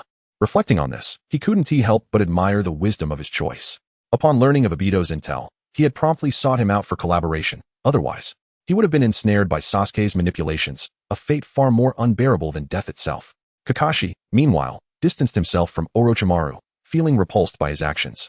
The man was a revolting embodiment of treachery, a true epitome of disgust, while he merely attached himself to others externally, enhancing their abilities. Orochimaru's approach was far more insidious. He invaded others' bodies to control them, a grotesque act that surpassed even his own. Orochimaru, intrigued, scrutinized Kakashi, noticing the explosive power emanating from within him. The vibrant life force was indeed tantalizing. However, soon enough, once he obtained Itachi's eyes, he would awaken the power known as the Universal Force. Just as he stared hungrily at Kakashi, Obito abruptly inquired, "What about the Jinchuriki of the Nine Tails?" Previously, upon learning that the Nine Tails Jinchuriki was with Obito, Orochimaru had expressed his desire to take Naruto, claiming he needed him for an experimental plan. After much hesitation, Obito had ultimately decided to temporarily entrust Naruto to Orochimaru, understanding that Orochimaru was his ally. If he remained overly cautious, the foundation of trust between them would quickly erode. Now, with no other allies in the shinobi world, Orochimaru was his sole partner, and he was unwilling to lose that alliance and fight alone. Orochimaru grinned sinisterly with Sasuke's face, saying, "The experiment with Naruto was remarkably successful. However, the specifics must remain confidential. You will understand when the operation is officially underway." He continued, "By the way, I feel my power growing stronger. Is this the precursor to awakening my Manjikyu Sharingan?" Obito nodded. "You have integrated Hashirama's cells, and your ocular power is continuously increasing. Coupled with the training methods I provided tailored for the Uchiha clan, it won't be long before you can forcibly break through the limitations of the Manjikyu." Orochimaru acknowledged this with a nod, having already formed some hypotheses. He sought out Obito merely to gauge the insights of this seasoned Uchiha. His spies had reported that the Akatsuki had begun collecting tailed beasts at an alarming pace. It would not be long before, aside from the 3 tails and the 9 tails currently in their possession, the remaining tailed beasts would fall into the hands of the Akatsuki. Upon hearing this, Obito displayed no signs of panic. In his opinion, the Akatsuki's early collection of tailed beasts was a foolish endeavor. With the 9 tails Jinchuriki in their grasp and the 3 tails yet to be revived, the premature collection of tailed beasts would undoubtedly render them targets for the 5 great nations. Contemplating this, he glanced at Kakashi, who appeared as foolish as ever. With this secret weapon, no matter how powerful Nagato or Uchiha Chris might be, they would not stand a chance in a direct confrontation. Thus, he advised Orochimaru, "Let the 5 great nations weaken the Akatsuki first. Once both sides have depleted their strength, we shall intervene. At that time, all tailed beasts will belong to me, while Uchiha Chris's corpse and Itachi's Manjikyu Sharingan will be yours." Orochimaru's eyes gleamed with excitement as he licked his lips at the prospect. He then departed, eager to continue his scientific endeavors. Ever since acquiring Sasuke's body, a plethora of new research topics had emerged, plunging him into a whirlwind of productive delight.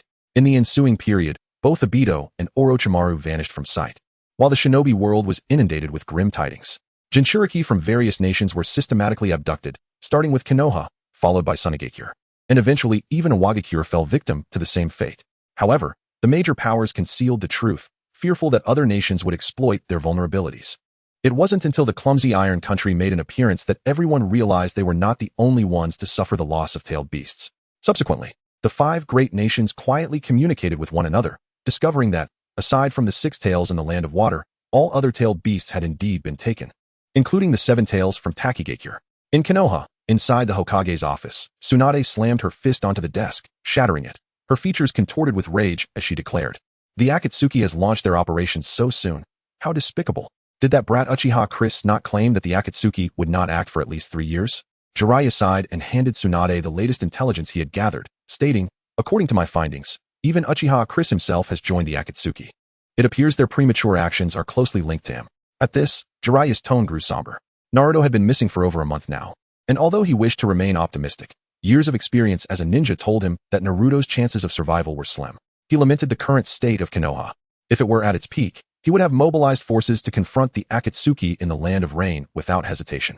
Yet now, Konoha was weakened, and the new generation had yet to mature, leaving them ill-equipped to face the threat posed by the Akatsuki.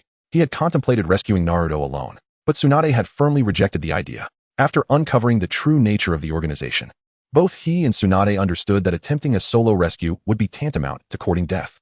With a heavy heart, he sighed, lamenting his failures as a ninja. Chapter 85, The 5 Kage Summit. As Tsunade and Jiraiya wore expressions of deep concern, A ninja from the intelligence unit pushed open the door to the Hokage's office. I bring news for the Hokage. The Hidden Cloud Village has sent an invitation for you to attend the 5 Kage Summit in the Land of Iron. Here are the details for your perusal. Tsunade took the document and, together with Jiraiya, examined it closely. After a moment, they set it down, their expressions fluctuating between hope and dread. Finally, Tsunade declared resolutely, Konoha must participate in this summit. Jiraiya nodded in agreement. Konoha lacked the means to rescue Naruto, who had been abducted, and it seemed that collaboration with the other 4 great nations was their only hope. Moreover, it was time to atone for past actions. Nagato, Konan, since you have made erroneous decisions, it falls upon me, your mentor, to rectify your mistakes personally. On the journey to the Land of Iron, Tsunade chose not to take Jiraiya with her, opting instead to accompany Yamato, who had recently transitioned from the ANBU to a regular ninja, along with Asuma Sarutobi, the son of the 3rd Hokage, as her bodyguards. Initially, she had intended to bring Kakashi, but he was still recovering from injuries sustained during a recent attack, prompting her to leave him in Konoha. As for the rambunctious Might Guy, she had not even considered bringing him, thinking that his presence would be a disgrace to Konoha. A few days later, the 5 Kage Summit officially commenced in the Land of Iron. The Kage, accompanied by their guards, sat in silence around a dimly lit round table. Tsunade of Konoha required no introduction, while the 4th Raikage from the Land of Lightning and the 3rd Tsuchikage Inoki from the Land of Earth were also well-known figures in the ninja world. Notably, the Wind Country did not select a 5th Kazekage, instead sending the retired Chiyo as the acting Kazekage to the conference. Similarly, the Land of Water's new 5th Mizukage, Mei Terumi, was also present in an acting capacity. Though her strength guaranteed her position as the new Mizukage, she merely lacked the tenure. The attendees were acutely aware of the situations in Sunagakure and Kirigakure. One village was bereft of talent, while the other was plagued by infighting, making it exceedingly difficult to appoint even a competent Kage. The 3rd Tsuchikage Inoki stroked his beard and chuckled. Sunagakure and Kirigakure have truly fallen. You've sent a retired old woman and a mere child to represent you at the 5 Kage Summit. Can you not even select a proper Kage? Upon hearing these words, Chiyo and Mei's faces darkened. The guards behind them clenched their fists, some even showing signs of aggression, but were quickly quelled by a stern glance from their respective leaders. Although they managed to suppress their guards, Chiyo was not one to easily swallow her pride. She retorted, Indeed, I am temporarily acting as the Kazekage for Sunagakure, but this is due to the inexperience of the younger generation. Once they have acquired sufficient experience, we older folks shall willingly step aside. We of Sunagakure do not cling to our positions like some others, who, at an advanced age, refuse to make way for the youth, only to lament the lack of capable successors. Inoki raised an eyebrow at her retort. This old woman had not lost her sharp tongue. It was worth noting that Chiyo was actually a few years older than him, and she held a higher status, being the wife of the 1st Kazekage and one of the most senior figures in the ninja world, even outranking the founder of Kirigakure. Turning to Mei, Inoki furrowed his brow and said, By the way, I truly did not expect you to bring the host of the 6 Tails with you. Aren't you concerned about being targeted by the Akatsuki on the way? Mei, with her fingers interlaced under her chin, glanced at the 6 Tails Jinchuriki, and then replied with a practiced smile, We of Kirigakure can manage our own Jinchuriki, thank you. Perhaps you should worry about the 2-tailed beasts in your own village instead. Inoki's expression darkened. He had forgotten that Kirigakure was the only village among the 5 great nations that had not lost their tailed beasts to the Akatsuki. Her taunt struck a nerve, leaving him momentarily speechless. At that moment, the 4th Raikage could no longer contain his frustration. He slammed his fist on the table, exclaiming, What are you all doing bickering at a time like this? The enemy has taken all the tailed beasts except for Kirigakure, and we still have only a vague understanding of their movements. I have summoned you all to address our common enemy, the Akatsuki, not to witness your squabbles. The room fell silent in response to his words. Mei, in particular, felt the most at ease. Regardless of the outcome of the meeting, Kirigakure would not suffer losses. With the 3 Tails still in the process of resurrection and the 6 Tails Jinchuriki under her protection, they were in an exceptionally secure position. Even after the meeting, the responsibility of safeguarding the 6 Tails would be shared by the other 4 great nations, ensuring her village would reap benefits without incurring losses. Chiyo's situation was slightly better, truthfully. Sunagakure did not concern itself overly with the fate of its Jinchuriki. The village had shown little reaction even when its Kage was abducted, let alone a mere Jinchuriki. They aimed to retrieve the tailed beasts if possible, but if they failed, they would seize the opportunity to eliminate Shikaku or the new 1 Tails Jinchuriki later. Knowing that Shikaku would eventually be resurrected in the deserts of the Wind Country, its flesh would rot in the pot, leaving no scraps for others. The only ones truly anxious were Inoki, and Tsunade. These 3 villages represented the mightiest of the 5 nations, and as the tallest among them, they were expected to bear the brunt of the Akatsuki's pressure. Seeing that the situation had calmed, Tsunade turned to Asuma Sarutobi behind her and signaled with her eyes. He understood and produced a sealing scroll, from which he extracted several documents and distributed them to the tables of the other Kage. The others exchanged glances, hesitating to open the documents as their attention turned to Tsunade. She pointed to the papers on their tables and stated, "These contain intelligence on the Akatsuki members. Although the circumstances may have changed since this information was compiled, the core details should remain largely accurate." The attendees were taken aback and quickly began to scrutinize the documents before them. Moments later, the fourth Raikage slammed the table again, exclaiming, "Why has Konoha only just now released such crucial intelligence to the ninja world? Do you have any idea how perilous the situation has become due to this lack of information?" Chapter 86. The Eavesdropper. At this moment, the fourth Raikage was exceptionally furious. After reviewing the intelligence handed over by Tsunade, he had already concluded that the Akatsuki organization had only flourished with the tacit approval of Konoha. The reasoning was quite straightforward. The information Tsunade provided was exceedingly detailed, even documenting the first leader Yahiko, who had long since passed away. It is well known that ninjas take great care to conceal their information. So the extensive knowledge about a deceased Akatsuki leader indicated that this organization had been under Konoha's surveillance for decades. It was quite possible that their current scale was a direct result of Konoha's indulgence. Moreover, the leader of this organization was a disciple of Jiraiya, one of the legendary Sannin of Konoha. It was utterly implausible to claim that there was no connection between this organization and Konoha. After all, the Sannin had taken in 3 orphans in the Land of Rain as disciples without bringing them back to Konoha for training. Who would believe that this was unintentional?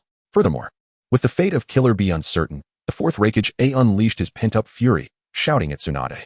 Tsunade, seething with indignation from his inexplicable outburst, was not one to be easily provoked.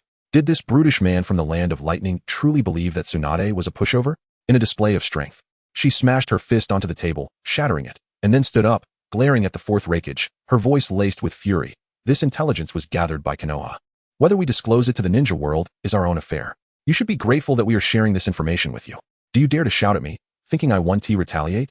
As she spoke, a torrent of chakra surged within her, and the fourth Raikage did not back down. The clash of their chakra resonated through the air with explosive sounds. In response to this escalating tension, everyone in the conference room became alert, including the other 3 Kage and their bodyguards, as an imminent battle seemed unavoidable. At that moment, the general of the Land of Iron, Mifune, who had remained silent thus far, stood up and bellowed, "This meeting of the 5 Kage is to discuss how to deal with the Akatsuki organization. If any of you intend to wage war, please leave my Land of Iron. This is a neutral territory and will not participate in the conflicts of the 5 great nations." Mifune's vehement declaration had a notable effect. Both Tsunade and A, not wanting to escalate the situation further, returned to their seats, though it was clear that their anger had not fully dissipated. The others also resumed their seats, and the guards retreated into the shadows as if nothing had transpired, aside from the wrecked table. Mifune sighed and continued, "The greatest issue in the ninja world today is how to confront the Akatsuki organization. It would be wise for everyone to sit down calmly and discuss matters concerning the Akatsuki." A scoffed, "What is there to discuss? They are merely a rogue ninja organization. I propose that we, the Cloud Village, take the lead in forming a coalition to eradicate the Akatsuki. Those who wish to participate may send ninjas to join the coalition. Those who do not should leave promptly. However, let me make it clear, only those who join the coalition will be eligible to receive any tailed beasts captured during the pursuit. Those who do not join will have no chance of reclaiming their village's tailed beasts." While others contemplated, Tsunade was the first to voice her agreement. "Konoha decides to join the coalition." I was taken aback, having expected this elder would oppose him due to the earlier confrontation. But instead, she acquiesced without hesitation. At this moment, Anoki also spoke up. "I, too, from the Stone Village, have lost 2 Jinchuriki to the Akatsuki. My village will participate in this coalition." Then, Granny Chio expressed on behalf of the Sand Village, indicating their participation as well. She was not particularly concerned for Gaara's well-being, but feared that not joining the coalition might leave them vulnerable to losing their tailed beast to others. When it came time for Terumi May to voice her stance, all eyes turned to her. The Mist Village had not lost any tailed beasts to the Akatsuki, so whether they would join the coalition remained uncertain. After pondering for a moment, Terumi May raised her head and stated, "The Mist Village will also join the coalition. But let it be known that the coalition must deploy sufficient forces to protect Yugao. We do not seek to gain anything in this war. Our only requirement is to ensure that our Jinchuriki do not fall into the hands of the Akatsuki." The other 4 Kage nodded in agreement. This request was reasonable, as it was imperative to protect the last tailed beast among the 5 great nations from falling into the Akatsuki's grasp. As the assembly confirmed the formation of the ninja coalition, a bodyguard named Shi suddenly widened his eyes and shouted towards a corner of the room, "How dare you eavesdrop on the 5 Kage meeting? Such audacity!" With a swift hand sign, he unleashed a technique, lightning release, lightning strike. He hurled 2 spheres of blue lightning towards the corner, which detonated violently upon impact, creating a massive hole in the floor nearly 2 meters wide. It was evident that this hole was not a result of Shi's technique. Someone had previously dug a tunnel nearby and had since retreated. A clenched his fists and stood up, bellowing, "Whoever dared to eavesdrop on the 5 Kage meeting, no matter who they are, must be captured and punished." Shi Darui. And I immediately pursued the intruder. Seeing a leave, the other 4 Kage remained still. As seasoned ninjas, they refrained from rushing in blindly like the brash ninjas of the Land of Lightning. They suspected this might be an enemy ploy to lure them away while attempting to target the Six-Tails Jinchuriki, so they all silently focused their attention on Yugao. Under the scrutiny of all, Yugao felt quite uncomfortable. He was a die-hard introvert and a social anxiety sufferer, and this was the first time he had been the center of attention among such influential figures. Terumi Mei, disregarding Yugao's discomfort, turned her gaze towards Ao, who had just unsealed his eyes and activated his Byakugan to scan the surroundings. "Any signs of enemies?" Ao frowned and replied, "There are currently no traces of enemies nearby. This does not appear to be a ploy to lure us away. It seems merely an act of eavesdropping." Acknowledging his insight, Terumi Mei nodded. Ao possessed the strongest reconnaissance bloodline limit in the ninja world, so his assessment was unlikely to be erroneous. Once assured of the absence of danger, she inquired, "Have A and the others caught up with the enemy?" Ao shook his head initially, then widened his eyes in excitement. "Reikage-sama has caught the enemy, but it seems the intruder is." The others were instantly captivated by Ao's words as he swallowed hard and continued, "The intruder appears to be a black heart." Chapter 87. The Synthesis of the 10 Tails. A pitch-black heart was placed before the 5 Kages. Noki stroked his beard thoughtfully, stating, "If I am not mistaken, this heart belongs to Kakuzu. The information provided by the Hokage corroborates this." Terumi Mei shook her head in exasperation, saying, "So, it appears that our plan to form a united front has already been intercepted by the Akatsuki." The 4th Reikage clenched his fist in anger, lamenting, "It's a pity those 2 escaped. Otherwise, we could have captured one alive to extract more secrets of the Akatsuki." At this moment, Chiyo interjected, "Dwelling on these matters is futile. What is crucial now is to swiftly assemble the alliance and launch an offensive against the Akatsuki to reclaim the tailed beasts from each nation." The others nodded in agreement and began mobilizing forces for the preparation of the united front. Meanwhile, atop a mountain in the southern region of the Land of Iron, Haiden and Kakuzu were panting heavily as they rested. They had just exerted themselves to the fullest, with Kakuzu even using a heart as bait to narrowly evade the pursuit of the 4th Reikage. Once they regained their breath, Haiden expressed his dissatisfaction. "Kaku, why are you so panicked? It's just a Reikage. What is there to fear?"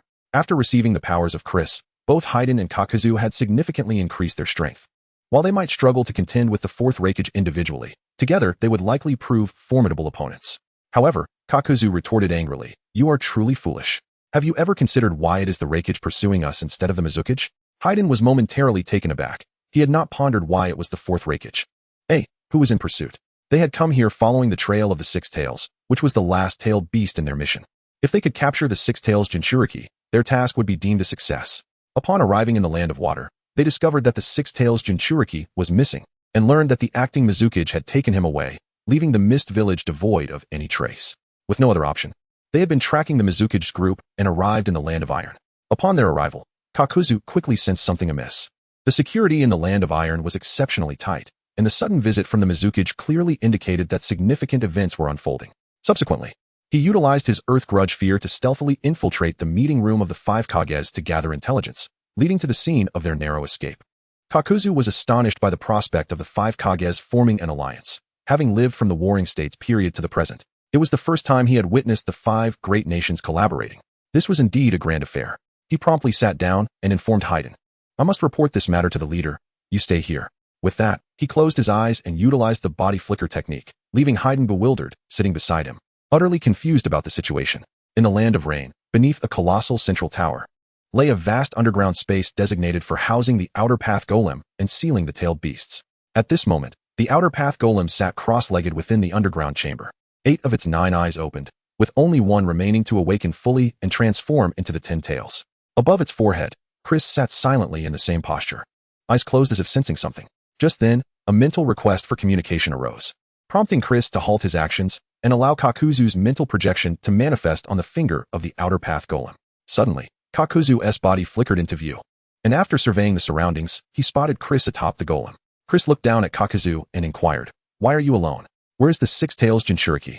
Kakuzu, feeling somewhat helpless, recounted the meeting of the 5 Kages and their intent to form an alliance to confront the Akatsuki. Chris, upon hearing this, did not exhibit much surprise. The collaboration of the 5 great nations had long been within his expectations. In fact, it was the delay in their unification that slightly caught him off guard. The sluggishness of these individuals was remarkable. He had only one tailed beast left to collect, and yet they were just now reacting. Had they delayed any longer, he would have already unleashed the 10 tails upon the 5 great nations. He nodded at Kakuzu, saying, I am already aware of this matter. I will handle the situation regarding the 6 tails Jinchuriki. You all may return to the land of rain. Kakuzu let out a sigh of relief upon hearing this, as he was genuinely concerned that this hot-headed youth would insist on their continued pursuit of the 6 tails Jinchuriki. Currently, the 6 tails Jinchuriki was heavily guarded, and with all 5 Kages focused on him, even if he and Haiden combined their strengths, they could not contend against such overwhelming numbers. If they were to fail, all the efforts he had accumulated over the years would be in vain.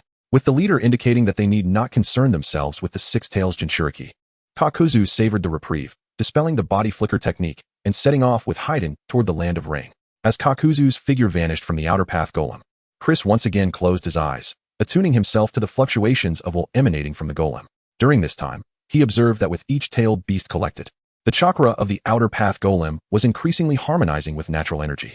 This was understandable, considering that the golem had been created specifically to absorb natural energy, with the 9-tailed beasts having been severed from it. Therefore, the revival of the golem's natural energy upon reuniting the tailed beasts was entirely normal. The current outer path golem was no longer a mere golem. It was more accurately described as an incomplete 10 tails. More importantly, Chris discovered that the natural energy now contained within the 10 tails resonated with his own power of the Great Serpent. One was the natural energy birthed from the shinobi world, while the other was the world's will from another realm. Ecologically, they were akin, differing only in origin. Thus, Chris endeavored to manipulate the 10 tails with the power of the Great Serpent, akin to one world's will consuming that of another, rendering his actions somewhat akin to that of an otherworldly malevolence. As Chris's Great Serpent power delved deeper, the 10 tails suddenly radiated a brilliant white light. The intense luminescence illuminated the dark underground space as if it were day. However, curiously, as the white light intensified, the body of the 10 tails began to shrink. From an initial 100-meter giant, it gradually diminished to 80 meters, then 50, 30, and finally 20. Ultimately, the 10 tails transformed into a white creature the size of 8 palms, which Chris cradled in his hands, observing it closely. The 10 tails had now entirely shed the form of the outer path golem, resembling the 10 tails he had witnessed in the anime during the battle against the Ninja Alliance. Although the exterior appeared the same, it lacked a certain attribute internally, resulting in an unstable state. Had Chris not sustained it with the power of the Great Serpent, it would have collapsed and reverted to its original form. Chris swiftly placed the 10 tails into the tattoo on his chest, and as excruciating pain surged throughout his body, he officially became the Jinchuriki of the 10 tails. Chapter 88. Yahiko's request as the 10 tails was completely sealed within him. Chris grimaced in anguish, experiencing an excruciating pain reverberating through his body. The current form of the 10 tails was far from complete, exhibiting deficiencies both in quantity and quality compared to its full manifestation. Although the chakra of the 6 tails was not the most potent among the tailed beasts, its unique attributes were indispensable. In the absence of this component, Chris was compelled to forcibly supplement it with the power of the Great Snake. The disparity was not as apparent before the sealing of the 10 tails, but now, having truly become the 10 tails Jinchuriki, Chris realized the immense consumption of power required to maintain this state. With no other option, he gritted his teeth and activated the Great Snake mode, intending to suppress the 10 tails through sheer force. Suddenly, Chris's body levitated in midair, his hair transitioning from black to white, and the sun-shaped tattoo on his chest became increasingly prominent. As he entered the Great Snake mode, the agitated 10 tails was gradually subdued by his power, and the internal heat and pain began to subside, restoring a semblance of tranquility. Descending back to the ground, Chris utilized water release to conjure a mirror of water in the air. Gazing into the mirror, he shook his head in resignation. It appeared that he would need to maintain the Great Snake mode for a considerable period to contain the power of the 10 tails. If given a choice, he would prefer not to transform into the Great Snake mode, for this form gradually eroded his consciousness, rendering his thoughts detached from worldly desires. Fortunately, with the 10 tails acting as a tether and having significantly enhanced his strength during this time, he could now sustain a normal mindset even in the Great Snake mode. After tidying up the underground space, Chris returned to his quarters in the central tower, standing by the window to gaze into the distance. The ninja allied forces should have assembled their troops, preparing to march toward the land of rain. Obito Uchiha and Kagaya Otsutsuki would likely seize this opportunity to stir the waters further. If he could eliminate these two factions in one fell swoop, he would be able to bring his sister back and live peacefully in the ninja world. A few days prior, an information relay from a shadow clone in the land of grass confirmed that Itachi Uchiha had died several days ago, clearing his grievances with the enemy. In the blink of an eye, 15 years had passed since he arrived in this world, and he had nearly resolved all his vendettas with only Obito. An individual with indirect grievances remaining unaddressed. As he pondered these thoughts, a sudden knock at his door interrupted his reverie. Chris did not approach the door but instead waved his hand gently, using natural energy to turn the doorknob and open it.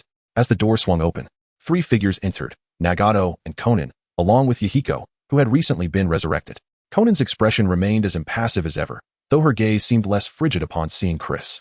Nagato appeared significantly better than when they first met. Most notably, his legs had fully healed, allowing him to walk normally. Yahiko, having been revived by Chris's Mangeki Sharingan abilities, stood among them. After all, Nagato was now his ally, and given their tragic fates, reviving someone was a trivial act. Initially, Chris harbored a poor impression of Nagato and Conan, for in the original narrative, they had slain his beloved mentor. Although he did not consider himself a virtuous individual, he held little regard for such ungrateful beings. However, throughout their collaboration, he had come to realize that in this temporal context, Nagato and Conan had yet to commit any wrongful acts. It would be unjust to condemn them for actions they had not yet taken. Once Nagato and the others entered the room, they quickly spotted Chris. They paused momentarily at the sight of his white hair, but soon accepted this new reality without further attention, as they had already heard rumors about Chris's hair turning white. Nagato approached Chris with a serious demeanor and inquired, "I noticed that the outer path golem suddenly vanished. Was it your doing?" Chris nodded in affirmation. "I have become the Ten Tails Jinchuriki. However, the Ten Tails is incomplete, which has forced my appearance to change." Nagato sighed. "If that is the case, then my Rinnegan is rendered ineffective?" Chris concurred with a nod. The primary function of Nagato's Rinnegan was to control the outer path golem, which had now transformed into the Ten Tails sealed by Chris. Whether or not Nagato possessed his Rinnegan was of little consequence now.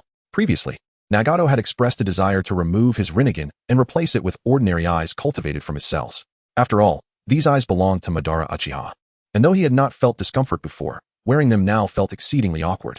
Currently, the medical technology in the village hidden in rain was not advanced enough, and it seemed he would have to wait until after the impending war to utilize the medical resources of the 5 great nations to clone suitable eyes for Nagato. Nagato had previously asked Chris if he wanted his Rinnegan, to which Chris had not declined. However, he did not intend to implant it, but rather to keep it as a backup. After all, the original Rinnegan was preferable, and he planned to attempt to awaken his own Rinnegan in the future, while Madara's could simply be added to his ocular collection. With that matter settled, Nagato shifted the conversation back to pressing issues. "I have heard about the ninja allied forces. Do you intend to take the initiative or remain on the defensive here?" Chris replied, "There is no need to take the initiative. The ninja allied forces will come to us. We shall wait quietly." Just as the two were engaged in conversation, Yahiko, who had remained silent since entering, suddenly clenched his fist and interrupted them. "Chris, I have something to discuss with you." Chris regarded Yahiko with confusion. He was not well acquainted with him, having only exchanged a few words of gratitude upon reviving him a few days prior. What could he possibly wish to communicate? Nagato and Conan instinctively moved to intervene, but after a moment's reflection, they stepped back, recognizing this was the Yahiko they remembered, and decided to allow him to express his thoughts. Yahiko took a deep breath and addressed Chris solemnly. "I understand that no matter what I do, I cannot prevent your actions. However, I implore you to exercise restraint during this war.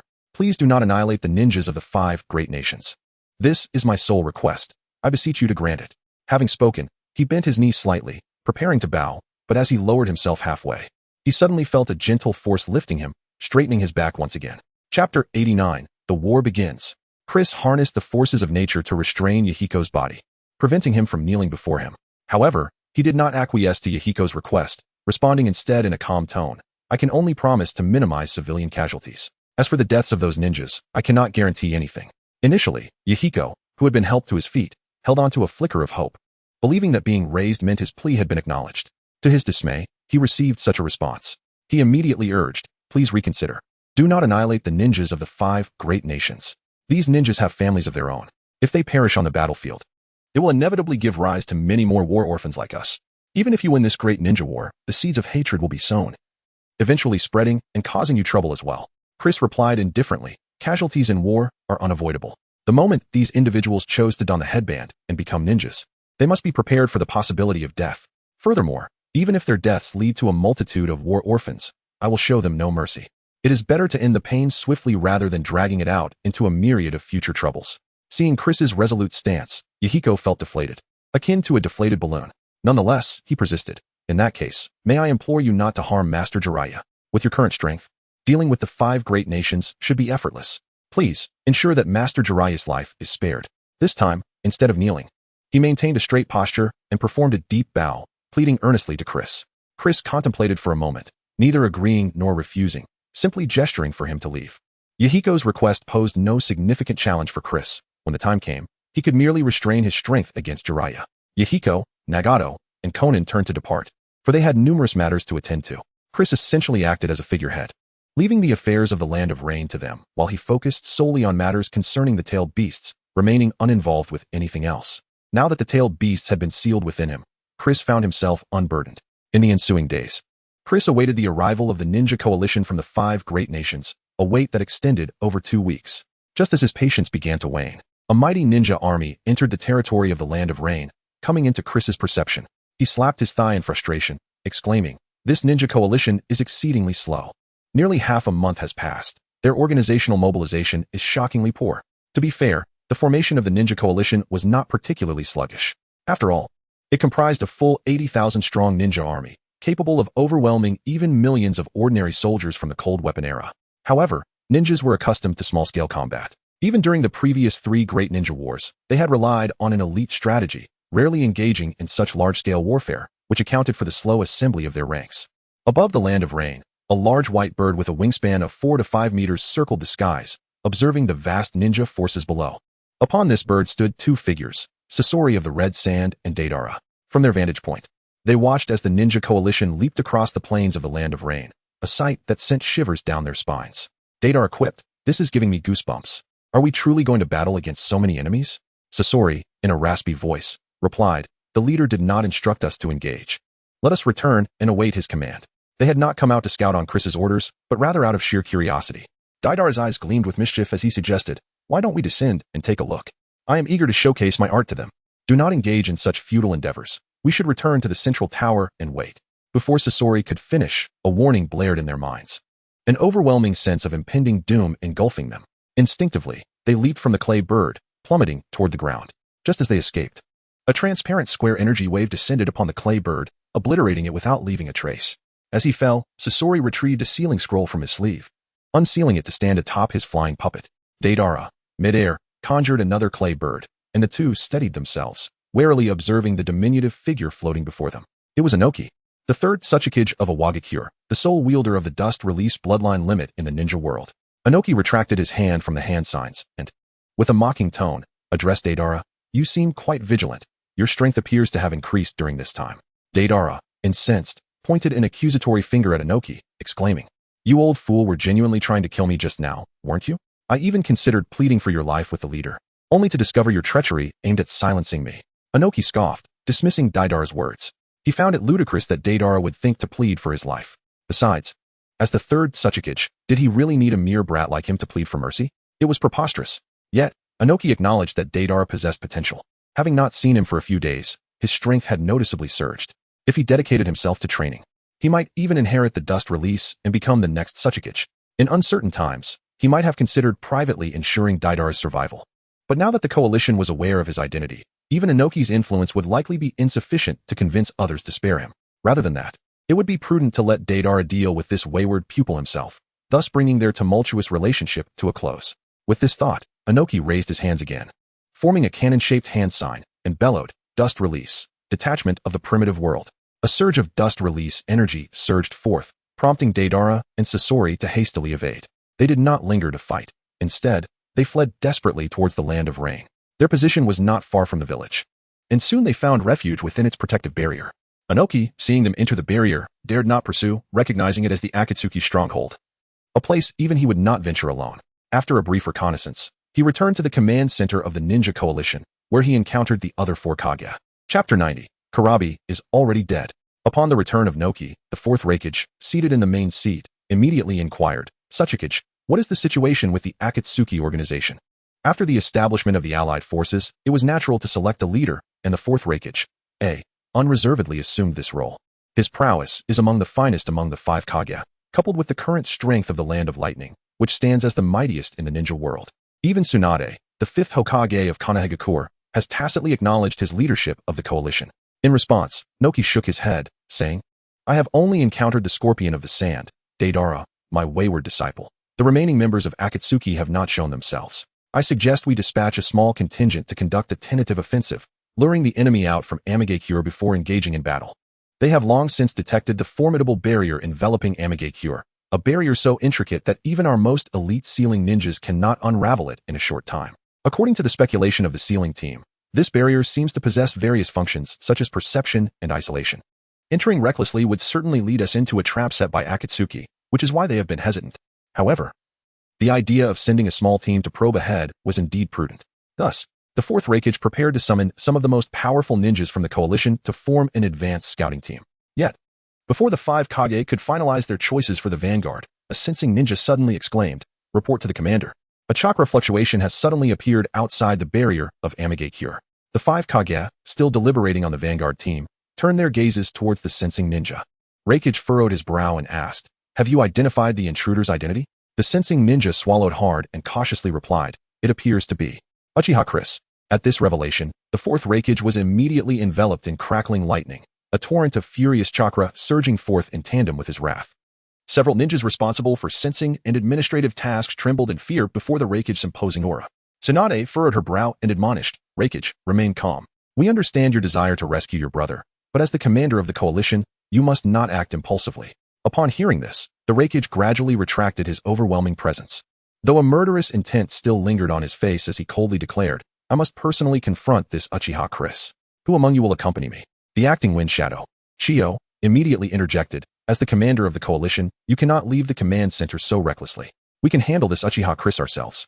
The 4th Reikage, having quelled his rage, calmly shook his head and asserted, "This Uchiha Chris is no ordinary foe. Based on prior intelligence from surviving ninjas, he defeated B with apparent ease, seemingly without exerting his full strength. Even in a full-power confrontation, I could barely triumph over B. The fact that Uchiha Chris could effortlessly best him suggests that his strength far exceeds our previous assessments." Noki pondered for a moment, stroking his beard as he remarked, "If that is the case, I shall accompany you. I, too, wish to ascertain whether this Uchiha prodigy is as formidable as rumored." As thoughts of the Uchiha clan crossed his mind, Noki suddenly recalled a certain figure, hoping that this individual was not another Uchiha Madara, for that would spell trouble for the ninja world. At the front lines of the allied forces, a cadre of elite shinobi from the 5 great nations stood on high alert, confronting Chris. They clenched their fists tightly, some resting their hands on their ninja blades, while others prepared hand seals, ever vigilant against a sudden attack from Chris. Meanwhile, Chris, standing before them, appeared remarkably relaxed. Sporting a confident smile as he addressed the coalition ninjas, "Have the higher-ups of your alliance not yet arrived? They are on their way. By the way, why have you decided to join the Akatsuki organization?" The speaker was Jiraiya, who, as the commander of the frontline troops, stepped forward to engage Chris in dialogue. "Not only have I joined the Akatsuki, but I have also officially become its leader." Jiraiya's eyes widened in disbelief. "You say you have become the leader of the Akatsuki?" Chris nodded affirmatively, and Jiraiya, regaining his composure, responded with a tone of complexity, "I never imagined you would rise to such a position. What of Nagato and Konan?" Just as Chris was about to briefly explain the current situation of Nagato and the others, a flash of lightning suddenly descended between Jiraiya and Chris. As the lightning dissipated, a muscular man with a dark complexion and a light yellow slicked-back hairstyle appeared before Chris. The 4th Reikage, having arrived at the battlefield, wasted no time with pleasantries and directly inquired, "Where's B?" Chris immediately recognized the 4th Reikage and, with a hint of resignation, replied, "Karabi has long since been extracted of his tailed beast and perished. However, I have preserved his remains quite well. Not only his, but the corpses of other Jinchuriki are also intact. If you wish, I can present them to you right now." Before he could finish, the Reikage's right fist clenched tightly and instantly appeared before Chris, enveloped in dazzling lightning as it descended towards him. The Reikage had reached the peak of his fury, tears streaming down his cheeks as he recalled B, his brother with whom he had fought side by side since childhood. Their deep bond, forged through countless battles, ignited his rage upon hearing that B had met his end at Chris and Appo's hands, vowing to tear this detestable imp apart. As the fist hurtled towards him, Chris nonchalantly extended his left index finger, intercepting the Reikage's punch with a speed several times greater than that of the 4th Reikage. The Reikage's furious blow froze midair, the immense force dissipating into nothingness as if that overwhelming aura had never existed. Astunned gazed at the finger halting his fist, which stood immovable like an unyielding mountain, regardless of how much strength he exerted. Disbelieving, he summoned all his power to break through Chris's hand. Yet, even with his lightning-released chakra mode at its zenith, that slender finger remained steadfast, unyielding. Chris shook his head in resigned understanding. "I can empathize with your feelings. But the world is indeed harsh. Karabi possessed what I desired and refused to relinquish it willingly. Hence, I had no choice but to eliminate him and seize it myself. In truth, I offered him a chance, Had he chosen to cooperate, I could have extracted the 8 tails while preserving his life. Unfortunately, he made the wrong choice. You have my condolences, for you shall soon join him.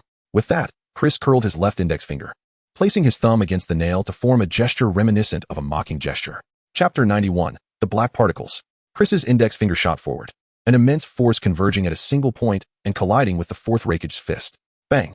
The fourth Raikage's right arm was instantly crushed by the tremendous impact, sending it flying towards the ninja allied forces. Boom! The ninja alliance was caught off guard by the sudden assault. And it wasn't until 5 individuals were pierced through by the powerful air blast that they realized the danger and attempted to evade. As the shock subsided, their eyes widened in disbelief. The upper bodies of the unfortunate ninjas who had been struck were nearly obliterated, leaving their lower halves limply sprawled on the ground, blood pooling around them. Meanwhile, their esteemed commander, the fourth Raikage, had his right arm severed at the shoulder, the remnants of his arm reduced to a gruesome mess.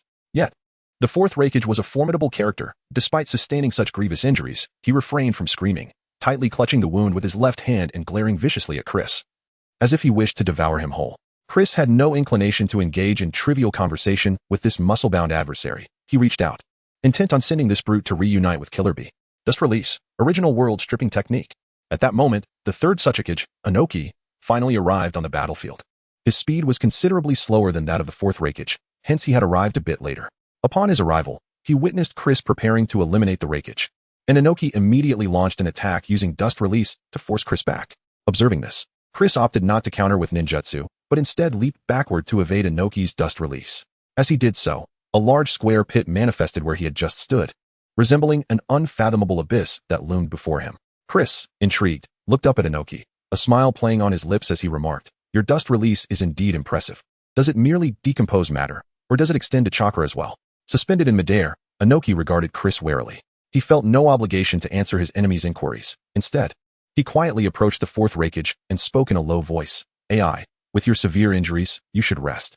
Leave this to me and Jiraiya from Konoha." At that moment, Jiraiya approached, having activated Sage Mode during the earlier skirmish. After rigorous training at Mount Mayaboku, he now had the ability to enter Sage Mode without relying on Fukasaku and Shima, although the preparation time remained lengthy. Seeing Inoki and Jiraiya standing before him, the fourth Raikage tore away the tattered remnants of his robe. His remaining left fist clenched as he gritted his teeth and declared, "I am the commander of the Allied forces. How can I retreat at this moment?" As he spoke, his gaze, filled with animosity, fixated on Chris, and he seethed. Moreover, this fiend has slain Bai. I must make him pay for his blood debt. Just then, 3 figures emerged in the center of the battlefield, Tsunade, Chiyo, and Konan.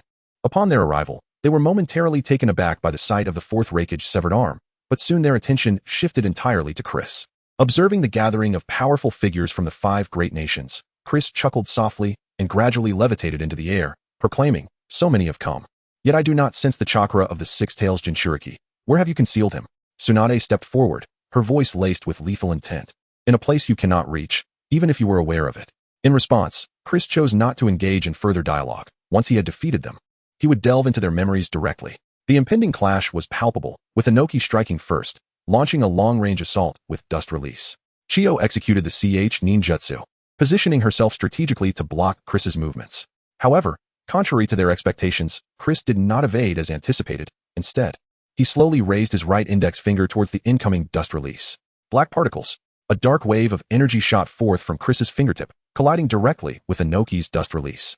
Upon witnessing Chris's audacity to engage in a ninjutsu clash, Inoki scoffed derisively.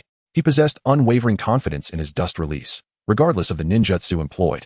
Any attempt to match his technique would ultimately lead to failure. A prime example being Shimura Danzo, who, in a moment of folly, had dared to counter his Dust Release with Wind Release, only to have his arm severed and rendered a cripple. Though Inoki had never seen the ninjutsu Chris was employing, his confidence in his own Dust Release was absolute. Yet, at the moment of collision, an alarming scene unfolded before him. The transparent Dust Release, capable of decomposing all matter, was consumed and vanished upon contact with the black energy wave, which then expanded radiantly, threatening to engulf Inoki, who hovered in midair. Stunned by the potency of the black particles, Inoki momentarily froze in shock, neglecting to evade. Jiraiya, seeing this, had no time to shout a warning. He swiftly extended his hair, ensnaring Inoki's body, and at the last possible moment, pulled him out of the reach of the black particles' attack. Grateful for his escape, Inoki barely had time to thank Jiraiya before he looked up in terror at the soaring wave of black energy.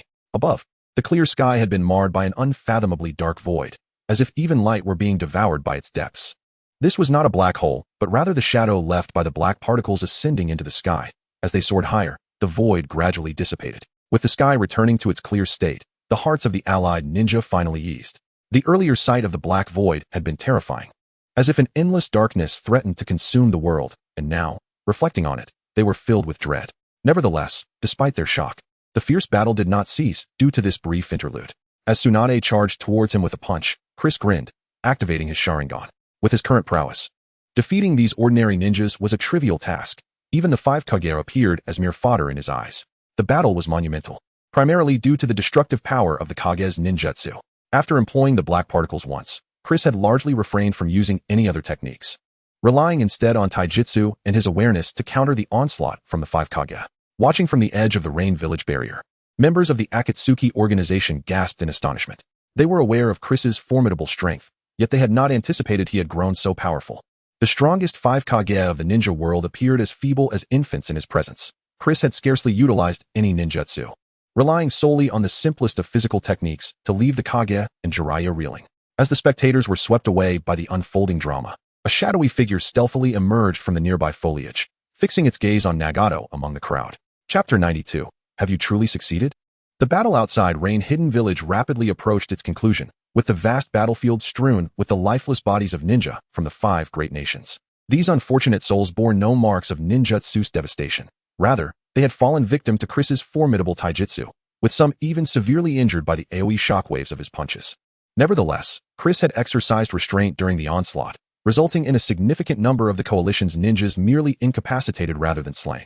At the heart of the battlefield lay the 5 Kage and several elite shinobi from the 5 great nations, sprawled in disarray. Chris surveyed his surroundings, his gaze settling on the fallen Might Guy, whom he had incapacitated with a Jinjutsu the moment he entered the fray. The unpredictability of Guy's 8 Gates technique posed a potential threat. Should he unleash the 8th gate, Chris would need to summon considerable effort to contend with him. Thus, it was prudent to eliminate him before he could unleash his full power. Turning his attention to the 4th Raikage, Chris noted the blood-soaked figure lying feebly on the ground, eyes closed and breathing shallow, a mere shadow of his former self. With his consciousness fading, the Raikage appeared gravely weakened. Chris approached him, bending down to place his right hand upon the Raikage's forehead, intending to extract information regarding the location of the 6 Tails Jinchuriki. Just as Chris's hand was about to make contact, the seemingly incapacitated Raikage abruptly opened his eyes. In a swift motion, he thrust his index finger towards Chris's throat, executing a lethal technique, Hellspike, a single strike. He had feigned death, biding his time for this very opportunity, channeling all his chakra into this decisive strike, hoping to catch Chris off guard. The force behind the attack was immense. Even the 3rd Raikage at his peak would struggle to match such ferocity. Yet, as the Raikage's finger, akin to a spear, aimed for Chris's throat, it met an impenetrable barrier, failing to breach even a fraction of an inch. Witnessing this, despair washed over the 4th Raikage. He had sensed Chris's overwhelming power during their encounter, but he had never anticipated it would be to such a staggering degree. The ambush he had meticulously orchestrated, fueled by his very life force and expended chakra, proved utterly ineffective. How could one possibly triumph over such an adversary? In his moment of despair, Chris nonchalantly rubbed his neck and placed his hand atop the Raikage's head.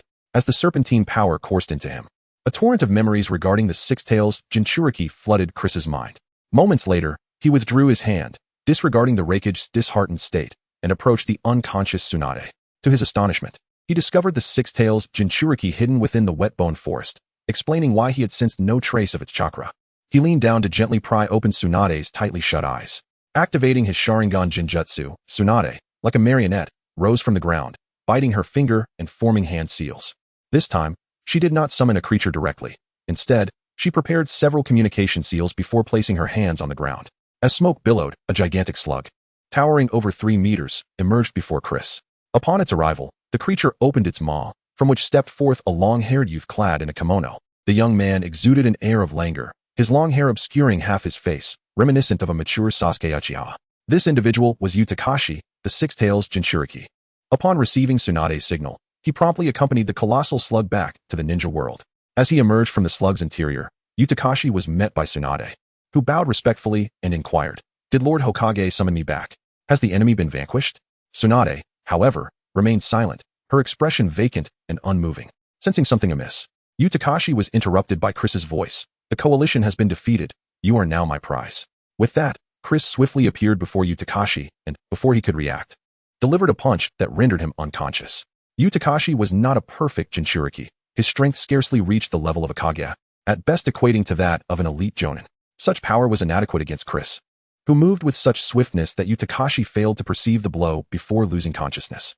After incapacitating Yu Takashi, Chris seized his wrist, absorbing the Six Tails chakra along with his physical form into his own body. Stripped of the Six Tails, Yu Takashi's eyes rolled back as he collapsed, departing this world in a state of confusion. Ignoring the lifeless Yu Takashi, Chris focused on the changes within himself, feeling the transformation of the 10 Tails. Having acquired the 6 Tails, the 10 Tails finally completed its final piece of the puzzle. The instability that had plagued it due to incomplete attributes rapidly dissipated, resulting in a fully stable and harmonious structure. With the attributes now complete, Chris no longer needed to exert tremendous effort to suppress the 10 Tails with the power of the serpent, significantly enhancing his overall strength. Elated, Chris tightened his fists, reveling in the peak of his power, now possessing both the 10 Tails and the serpent's might. Just as he was immersed in his exhilaration, a sound of applause echoed in the distance. Chris furrowed his brow and turned towards the source of the sound. There stood Orochimaru, gently clapping, as he strode over the fallen coalition ninjas, halting approximately 30 meters away from Chris. Truly impressive, Chris-kun. Have you now become the genuine host of the 10 Tails? Orochimaru remarked with a sly smile. Chris was taken aback by Orochimaru's sudden appearance. He had not anticipated this cunning serpent would dare to confront him again. The last time he sought to eliminate Danzo, Orochimaru had the audacity to intervene. Had he not been preoccupied with other matters, Chris would have incinerated him with his flames long ago. Now, having become the 10 Tails host, Orochimaru's audacity to appear was a clear sign of his recklessness. A smirk curled on Chris's lips as he replied, I never expected you would dare to show your face before me again. You truly have a penchant for courting danger. Much like Danzo. Orochimaru chuckled softly, refraining from further conversation, instead casting a furtive glance at Tsunade and Jiraiya in the distance. Who would have thought that after all these years, our reunion would unfold in such a manner? After a brief moment of reflection, Orochimaru turned his attention back to Chris, his smile fading as he began to explore his own face with his hands. In the midst of Chris's astonishment, Orochimaru tore away the human skin mask he had used for disguise, revealing the visage of Sasuke Uchiha beneath. Chris gasped in disbelief. You have taken on Sasuke Uchiha's body? You truly succeeded in your soul transfer? Chapter 93. Orochimaru, you truly are a man. Chris gazed at Orochimaru in astonishment. This time he was genuinely taken aback. He had not anticipated that Orochimaru could successfully seize control of another's body, leaving Chris somewhat blindsided. It is important to note that Uchiha Sasuke was the reincarnation of the chakra of the Sage of Six Paths Sun, with the chakra of Otsutsuki Indra lurking deep within his soul. If Orochimaru were to utilize the impure world reincarnation on him, it would inevitably trigger Indra's chakra, which would then consume Orochimaru instead. Furthermore, Chris suspected that the Sage of Six Paths was closely monitoring the reincarnations of Naruto and Sasuke at all times. In the original narrative, there was a moment when Naruto's heart was shattered by Kabuto Yakushi, and even Tsunade, the legendary healer of the ninja world, was powerless to intervene. The Nine Tails resigned itself, prepared to wait years for resurrection. Yet, miraculously, Naruto Uzumaki returned to life. When Chris first watched this scene, he found it somewhat contrived. However, when factoring in the Sage of Six Paths, it suddenly made sense. Thus, Chris was astonished that Orochimaru could seize Sasuke without any interference from the Sage of Six Paths. What scheme was this old man concocting? Observing Chris's incredulous expression, Orochimaru felt an immense sense of satisfaction. Ever since their acquaintance, this young boy had maintained an air of calmness, and now he was finally taken aback by Orochimaru's actions. Fearing to don his facial mask again, Orochimaru coldly smiled and said, I have come to seek something from you, Chris-kun. I believe you possess Uchiha Itachi's Mangekyou Sharingan. Hand it over to me, and I shall depart immediately without disturbing your time. At this, Chris, jolted from his astonishment regarding Sasuke's possession, chuckled wryly. He had thought this man risked his life for something significant, only to find out it was merely for Uchiha Itachi's Mangekyou Sharingan. He could easily surmise Orochimaru's intentions, which were simply to gather a pair of blood-related Mangekyou to synthesize the eternal Mangekyou Sharingan. It appeared that Orochimaru was already aware of the process to upgrade the Sharingan to its eternal form. To be frank, Uchiha Itachi's Mangekyou Sharingan held little value for Chris at this point. Even Shirsue's pair of Kotoame Tsukumi was rather inconsequential to him. However, he was not in the habit of giving away items for free, especially since Chris had always been the one demanding things from others. No one had ever dared to ask him for anything, and Orochimaru's behavior was particularly distasteful to him. Chris's smile faded, and with a frigid glare, he stated, Indeed, Uchiha Itachi's Mangekyou Sharingan is in my possession, but I have no intention of parting with it, least of all to you. Moreover, you need not waste your efforts contemplating the eternal Mangekyou, for you shall not see the sun rise tomorrow. As he spoke, the three tomo in Chris's eyes began to spin, ultimately merging into the intricate pattern of the Mangekyou Sharingan. However, the form of the Mangeki was not the end. The crimson hue gradually dulled. The patterns became finer, ultimately forming concentric ripples, with the entire scara shifting from red to purple. Having become the perfect Ten Tails Jinchuriki, Chris officially awakened the power of Samsara. Under the catalysis of this power, he successfully evolved his eyes into the Rinnegan. Regrettably, Chris's eyes had merely been ordinary Mangeki before the evolution, and their low base level resulted in a rather mundane form post-evolution, unlike Sasuke's 6 Tomo from the outset. Upon witnessing the transformation of Chris's eyes, the astonishment now shifted to Orochimaru. His jaw dropped in disbelief, and after a moment, he licked his lips, his eyes reflecting a powerful desire. Indeed, Uchiha Chris was the most suitable vessel for him. The boy's talent far surpassed that of Uchiha Sasuke, and his potential was undoubtedly greater than either Sasuke or Uchiha Itachi. Unfortunately, this individual was far too powerful for Orochimaru, and his techniques were extraordinarily enigmatic, leaving Orochimaru at a loss. As Chris activated his Rinnegan, he levitated into the air, scrutinizing Orochimaru with a piercing gaze. I grant you the opportunity to deliver your last words. This is the final sentence of your life, so choose your words carefully. Orochimaru chuckled wryly at this, then bit his finger to perform the summoning technique. A black, ash-colored coffin slowly emerged from the earth, and as it fully surfaced, the lid crashed open to reveal a figure stepping forth, the first Hokage, Senju Hashirama, resurrected through impure world reincarnation. Orochimaru laughed. Chris-kun, your confidence in your strength is remarkable.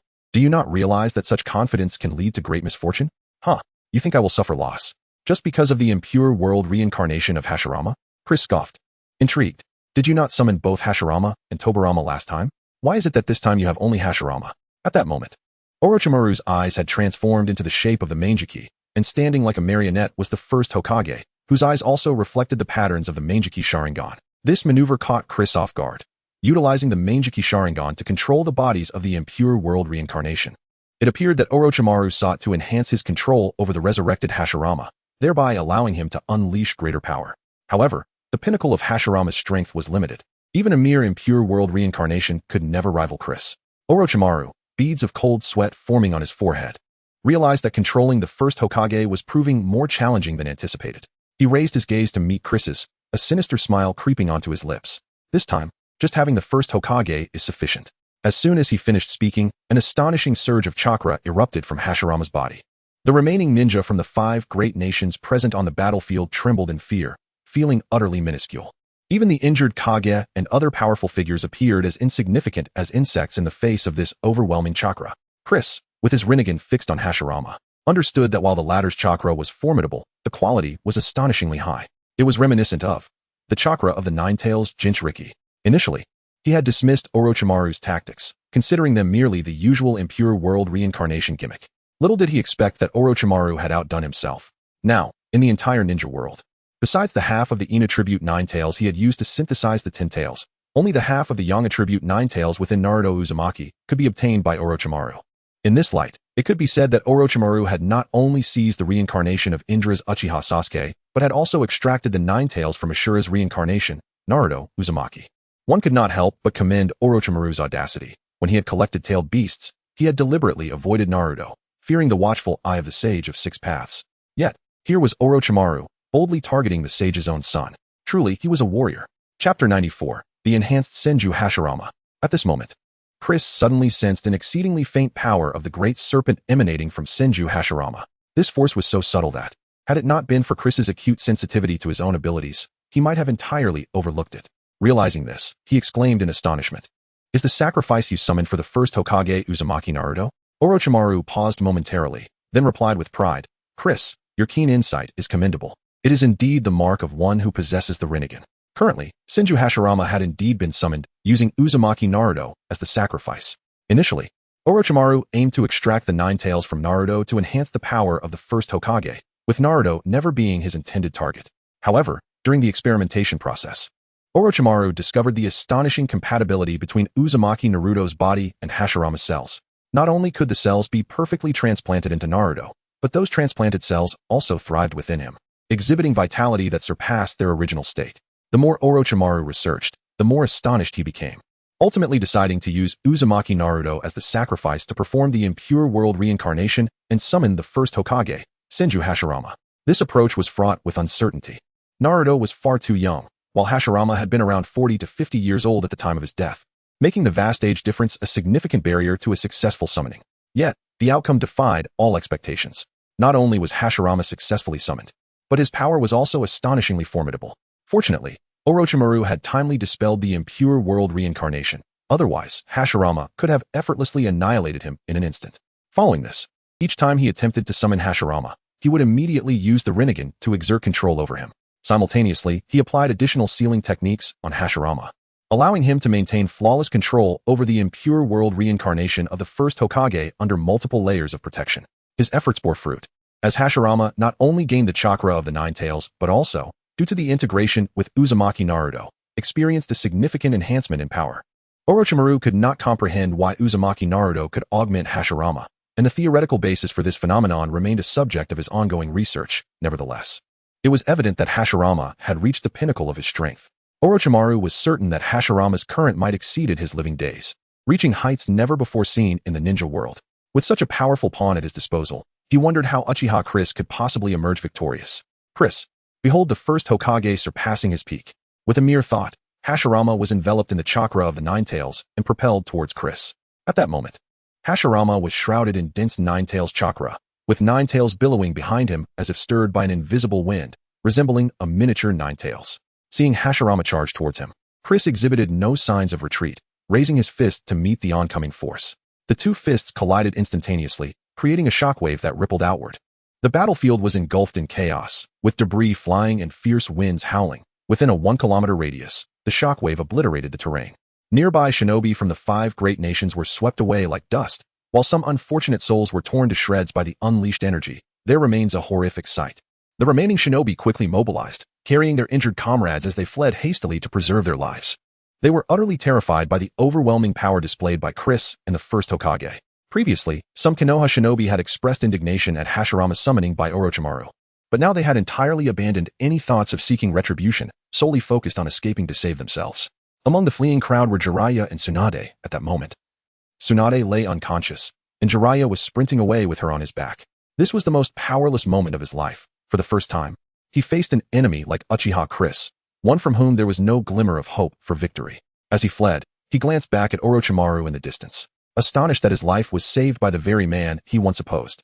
Although Orochimaru might not have intended to spare him and Tsunade, he had inadvertently saved Jiraiya's life once more. In this timeline, the relationships among Orochimaru, Tsunade, and Jiraiya had not spiraled into enmity. The third Hokage, Hiruzen Sarutobi, had been slain by Uchiha Chris, leaving Orochimaru uninvolved in that tragedy. While there was evidence to suggest that the plan to destroy Konoha was instigated by Orochimaru, he had never directly clashed with Konoha shinobi, as his full attention had been on Uchiha Chris, never appearing before the Konoha forces. Furthermore, the later rift among the three had not yet occurred, so their relationships remained intact, devoid of deep-seated animosity. At that moment, Orochimaru was unaware of Jiraiya's gratitude. Even if he did know, it would not have mattered, as all his focus was directed towards Chris. Before them, Chris and Hashirama clashed in midair, engaging in a relentless exchange of martial arts, each blow accompanied by a terrifying pressure. Even Orochimaru, the summoner of Hashirama, felt a sense of trepidation. Observing their battle from a distance was perilous. A misstep could lead to being stealthily attacked by Uchiha Chris. Nevertheless, Orochimaru paid little heed to such risks, having prepared contingencies with his main body concealed in a very discreet location. The entity remaining on the battlefield was merely a clone. Chris was also aware of this and thus refrained from targeting the clone, focusing instead on the formidable Senju Hashirama. Hashirama's power exceeded Chris's expectations in terms of martial prowess. He could contend with a being of the Sage of Six Paths caliber. Hashirama's strength had already been on the brink of entering the realm of Six Paths, and with the infusion of the Nine Tails and Uzumaki Naruto's energy, his power had undoubtedly ascended to that level. The two exchanged blows for over 2 hours, and through this contest of martial skill, Chris gleaned insights into his own strength. He deduced that his foundational attributes were no less than those of the peak Otsutsuki Kagaya. Yet his lack of martial technique and experience had led to a stalemate with Hashirama. However, after more than 2 hours of combat, his martial prowess had significantly improved, and Hashirama no longer posed any threat, relegated to a position of passive defense, unable to counterattack as he had previously. Seemingly recognizing his disadvantage in the martial contest, Hashirama leaped back, creating distance between himself and Chris, and began forming hand seals to execute a jutsu. Wood style, True Thousand's Hands. Chapter 95, The Colossal Thousand-Handed Buddha. The earth trembled as a gigantic Buddha statue rose majestically from the ground. First, its head emerged, followed by its body, and finally, countless stout and enormous arms unfurled from its back. This colossal wooden figure stood nearly 1,000 meters tall, dwarfing even the nine tails, the largest of the tailed beasts. Jiraiya and the others, who had taken refuge at a considerable distance to observe the battle, gasped in awe upon witnessing the true magnitude of the thousand-handed Buddha. In this era, most ninjas were middle-aged, typically between 30 and 40 years old, making the likes of Inoki and Shio, who were over 70, exceedingly rare. Consequently, their understanding of the first Hokage's power was merely hearsay, often exaggerated, and they dismissed the tales as mere boasting by the older generation of ninjas. Today, however, they were confronted with the reality of the first Hokage's formidable strength, comprehending that the legendary figures of the past were not embellishing. Indeed, the god of ninjas, Hashirama Senju, possessed the capability to single-handedly topple a hidden village. Their emotions were complex. While the Akatsuki organization was not benevolent, Orochimaru was equally a perilous entity. They pondered the implications of Orochimaru achieving victory. The thousand-handed Buddha wasted no time, as thousands of arms clenched into fists and surged toward Chris like a tempest. The overwhelming barrage of fists blotted out the sun, encircling Chris from all angles, ensnaring him within a web of impending doom. Chris, gazing upwards at the swarm of fists, stood his ground, slowly raising his right hand to extend his index and middle fingers towards the sky, bellowing, "Sunlight shines." Boom. Just as the multitude of fists was about to descend upon him, Chris erupted in a blinding flash of white light, the searing heat and force obliterating the nearest fist into countless fragments. The radiant brilliance swept away the surrounding arms of the thousand-handed Buddha, even pushing the statue back a few steps due to the sheer magnitude of the impact. Orochimaru, observing through the first Hokage's perspective, was momentarily stunned into silence. The strength of Uchiha Chris surpassed his wildest imagination. He had anticipated a formidable opponent, yet never to this extent. Nevertheless, he refused to concede. With the destruction of the arms, he would resort to alternative means of assault. The thousand-handed Buddha retracted all its arms and lifted a hand, causing a robust tree to sprout from the ground. The tree grew rapidly, thickening until it transformed into a colossal sword several hundred meters long. The first Hokage was renowned for his prowess with large swords, prompting Orochimaru to grant him autonomy in battle, allowing him to rely on instinct against Chris. He realized that the greater his control, the more difficult it became for the first Hokage to unleash his true potential. It was akin to a novice attempting to wield the full power of a maxed-out character. As the thousand-handed Buddha grasped the massive sword, Hashirama melded into the statue, which then opened its eyes, its enormous form seemingly animated, vanishing in the blink of an eye. Chris, taken aback, had assumed the gigantic figure would be slow, only to discover its remarkable speed. However, Chris was not sluggish either. His immense black Susanoo materialized instantaneously, and with a gentle lift of his left hand's 8-span mirror, he blocked the swing of the Buddha's colossal sword. Having ascended to a 6-pads level strength, Chris's Susanoo had undergone an epic enhancement, and now, in its fully activated state, he possessed a form that could rival the thousand-handed Buddha. He drew the 10-fist sword from his waist, intending to seal the Buddha. Yet, at that moment, a crimson chakra surged from the statue, enabling it to swiftly evade the stabbing thrust of the 10-fist sword. With the infusion of Nine Tails chakra, the thousand-handed Buddha's speed escalated further, as the two titanic figures danced through the air, the clashing of steel echoing throughout the ninja world, instilling terror in the hearts of countless onlookers. They gazed in disbelief at the aerial spectacle of two giants, realizing that this was not merely a clash of ninjas, but a confrontation between divine beings. As the battle progressed, Chris finally grasped the rhythm of combat, yet overcoming Hashirama would still require time. Suddenly, he recalled the faint trace of Orochimaru's power within Hashirama, a power that, though feeble, could disrupt a strong opponent's focus at a critical moment. With Orochimaru granting Hashirama considerable autonomy, Chris found it significantly easier to interfere with Hashirama's concentration without external meddling. Seizing the moment, Chris executed a sweeping strike with his sword, an overt attack that Hashirama easily evaded with a mere sidestep, narrowly avoiding the 10-fist sword's slash. In this fortuitous moment, Hashirama instinctively lunged the massive sword towards Chris's Susanoo's vulnerable rear. Had he possessed more awareness, he might have been more cautious, but in his current state, he was driven solely by instinct, unable to discern if Chris's actions were a trap. As the colossal sword neared Susanoo's rear, the thousand-handed Buddha let out a sudden, anguished cry, freezing in place. Orochimaru was taken aback. Hashirama's chakra had inexplicably spiraled into chaos, nearly causing the Buddha to disintegrate. Fortunately, Orochimaru reacted swiftly, stabilizing Hashirama's tumultuous energy before it could lead to catastrophe. Seizing this rare opportunity, Chris dispelled his Susanoo and pointed his index finger at the thousand-handed Buddha, shouting, "Black particle." A resonating hum emanated from the black light wave, radiating outward toward the statue. As the black particle beam enveloped the Buddha, Orochimaru abandoned his control over Hashirama, retreating swiftly. Just as he exited the attack's range, the towering thousand-handed Buddha was completely consumed by the black particles. The dark energy spread like a black hole, devoid of explosions or sound, quietly engulfing the thousand-handed Buddha, leaving no wood residue behind. Orochimaru, who had been controlling Hashirama, exhaled a sigh of relief, grateful for his quick reflexes. Otherwise, he would have lost his greatest trump card. At that moment, he sensed something amiss. Looking up, he saw ominous storm clouds swirling above. And from within the pitch-black mass, a massive bolt of lightning descended, striking Hashirama. Orochimaru's consciousness was abruptly severed. Returning to his original form as Hashirama's body was obliterated by the thunderous strike, scattering into countless fragments of impure earth. Chapter 96. Are you my father? Chris gradually descended from the sky, landing softly on the ground, his body unscathed save for some minor tears in his clothing. Even the enhanced Hashirama Senju posed no threat to him. Upon reaching the ground, he cast a sweeping glance around, observing the battlefield marred by craters and fissures, remnants of the fierce clash between himself and Hashirama. Yet, his focus was drawn to a spot several hundred meters away, where the remnants of the Edo Tensei were slowly coalescing, Hashirama's form already recovering significantly. This was the inherent trait of the Edo Tensei, the resurrected deceased, summoned by this technique, possessed boundless chakra and a body that continuously regenerated, unless one employed methods capable of attacking the soul or manipulated the caster to dispel the jutsu. This technique would perpetually remain in effect. However, Chris was undeterred. Had it not been for his concern over the nine tails residing within the other, he would have ended the battle and sent Hashirama's soul to the afterlife long ago. Raising his right hand, a pitch-black truth-seeking orb materialized in his palm. Chris transformed the orb into a spear and hurled it toward Hashirama. With Hashirama's body still in the midst of recovery, the spear struck him, impaling him to the ground like a hunted prey, rendering him immobile. Chris approached the incapacitated Hashirama, preparing to extract the nine tails from within him.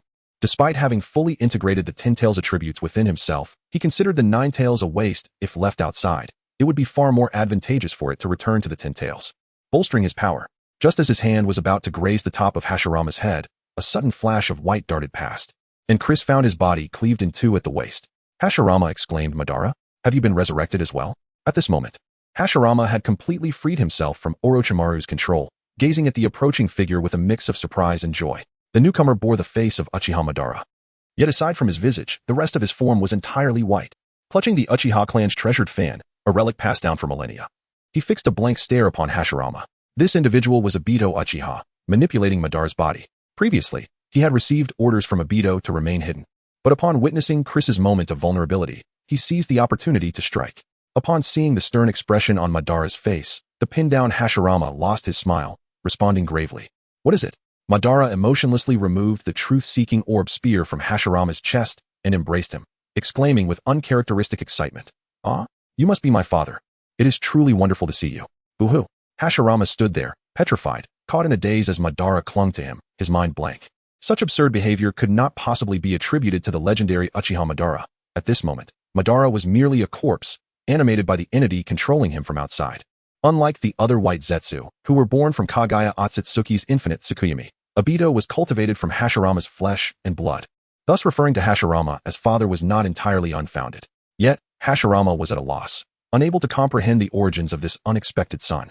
Moreover, why did this son resemble Madara so closely? Was this not his and Madara's child? But he recalled that he and Madara had never engaged in such acts. And Madara lacked the ability to reproduce. Where could this son have come from? Hidden in the shadows of the ninja world, Obito slapped his forehead in exasperation. Why did this fool, donning Madara's face, dare call Hashirama father? How could someone as serious as Madara have created such a simpleton? As he contemplated how to remind Obito to maintain composure, Orochimaru suddenly appeared beside him, frowning and stating, Obito, Uchiha Chris's power has surpassed our expectations. Even if Obito joins the fray, victory seems unlikely. It would be prudent to retreat and conserve our strength. Orochimaru was genuinely fearful. Hashirama Senju was the strongest ninja in his understanding, and after being enhanced by himself, his might far exceeded his peak. Despite this, he had inflicted no harm upon Uchiha Chris, indicating a clear disparity in their power levels. Though he craved Uchiha Itachi's Mangekyou Sharingan, he was not yet at the point of losing his reason. In his eyes, the chances of victory had become bleak.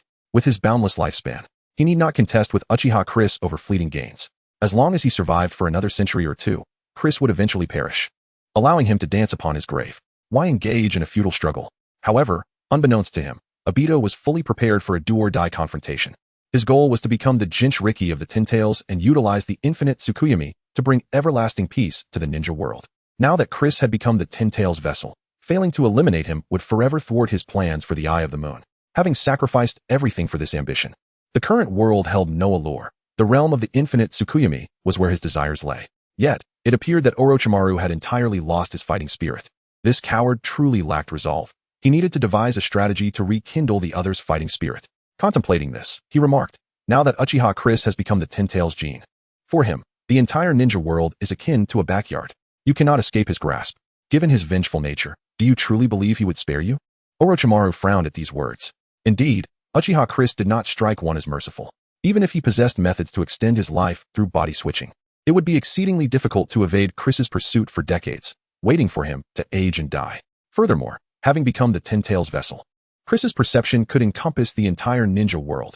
Even if he hid within the lair of dragons, Chris could find a way in to hunt him down. Based on his understanding of the sage residing in the dragon's lair, they would never turn against him for Obito's sake, and even if they did, they would be unable to contend with Chris.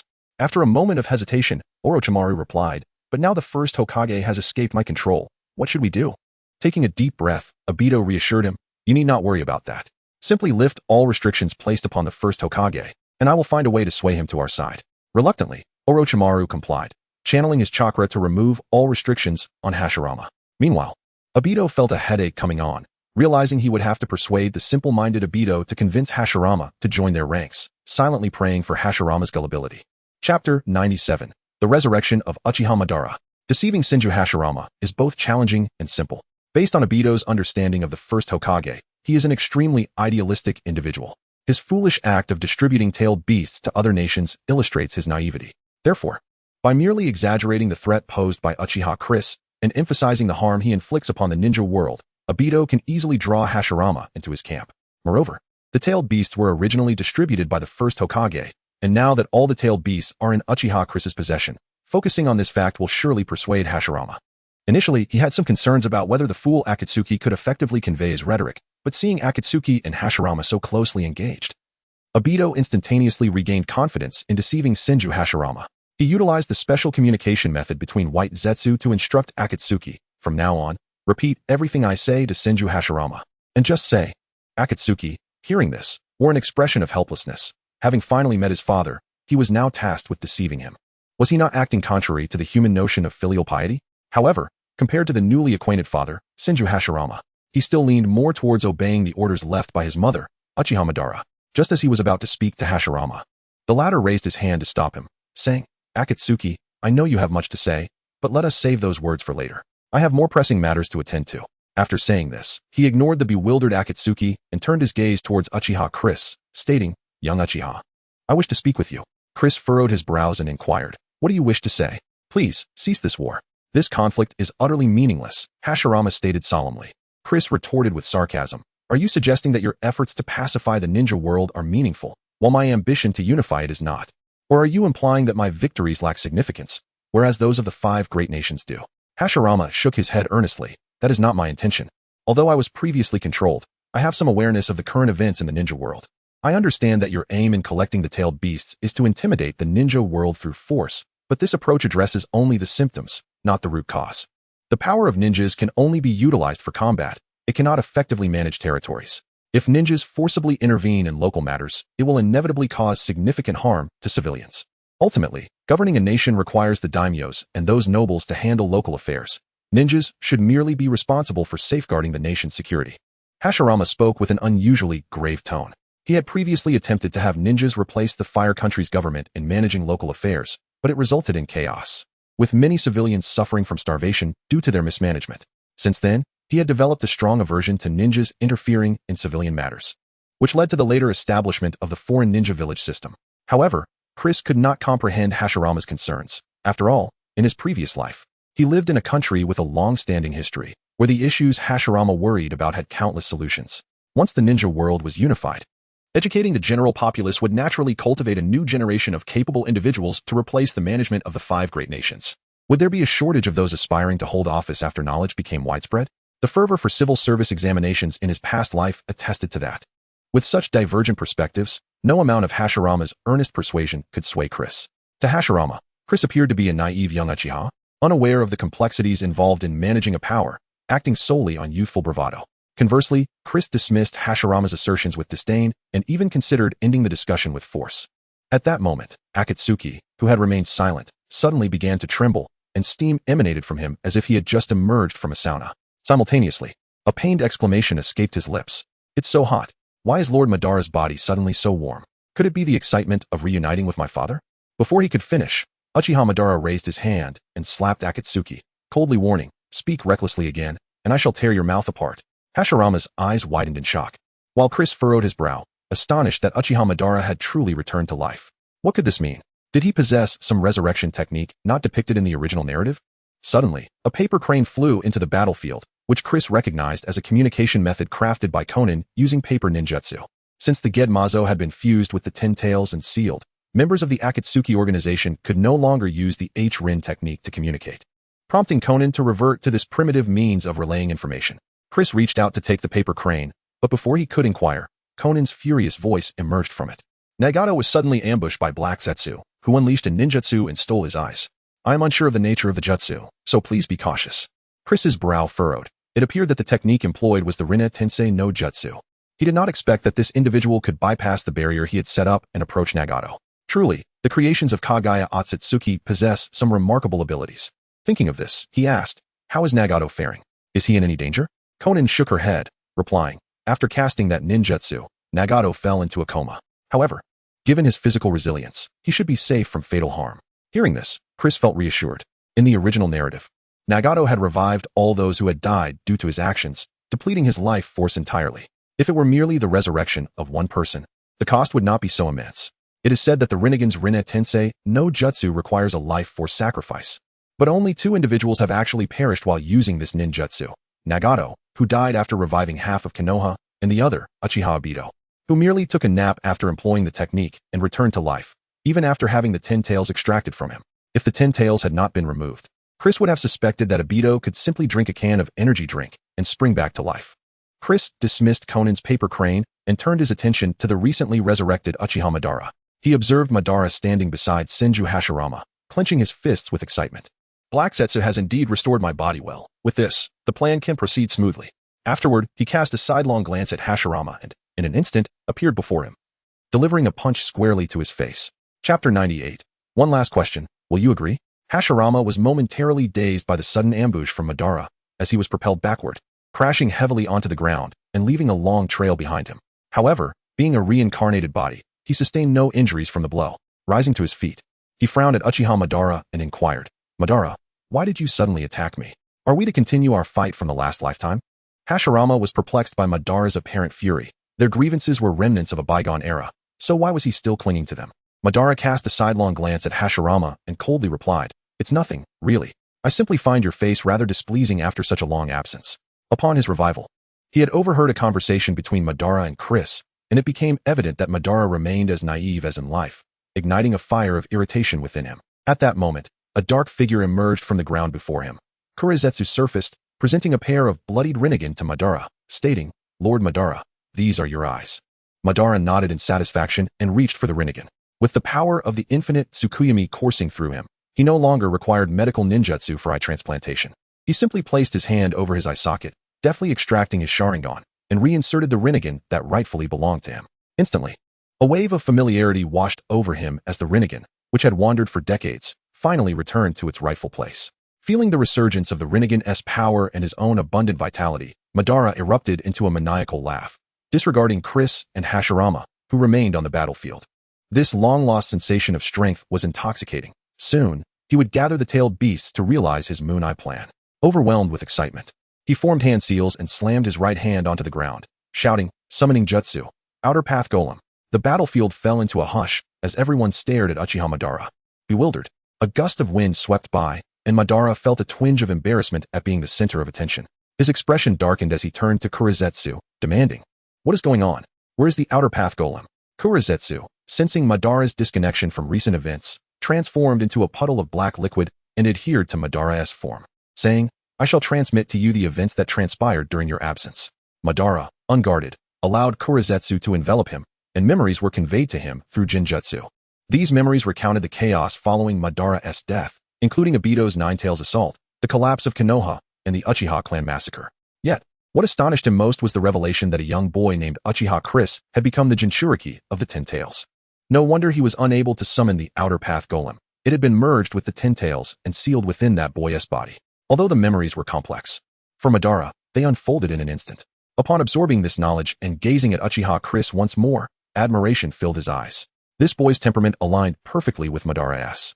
He swiftly eliminated those he found disagreeable and tackled problems head-on. Most importantly, he had never fallen for the hollow promises of Konoha's higher-ups, displaying clarity of thought and unwavering determination. Unfortunately, it seemed Chris held little interest in the Moon Eye plan, instead favoring Nagato's approach of using force to compel peace within the ninja world. It appeared that Chris still harbored some naive hopes of transforming the corrupt and decaying ninja realm, an indication of his youth. Turning to Chris, Madara softened his tone. "Young one, you must be aware of my Moon Eye plan.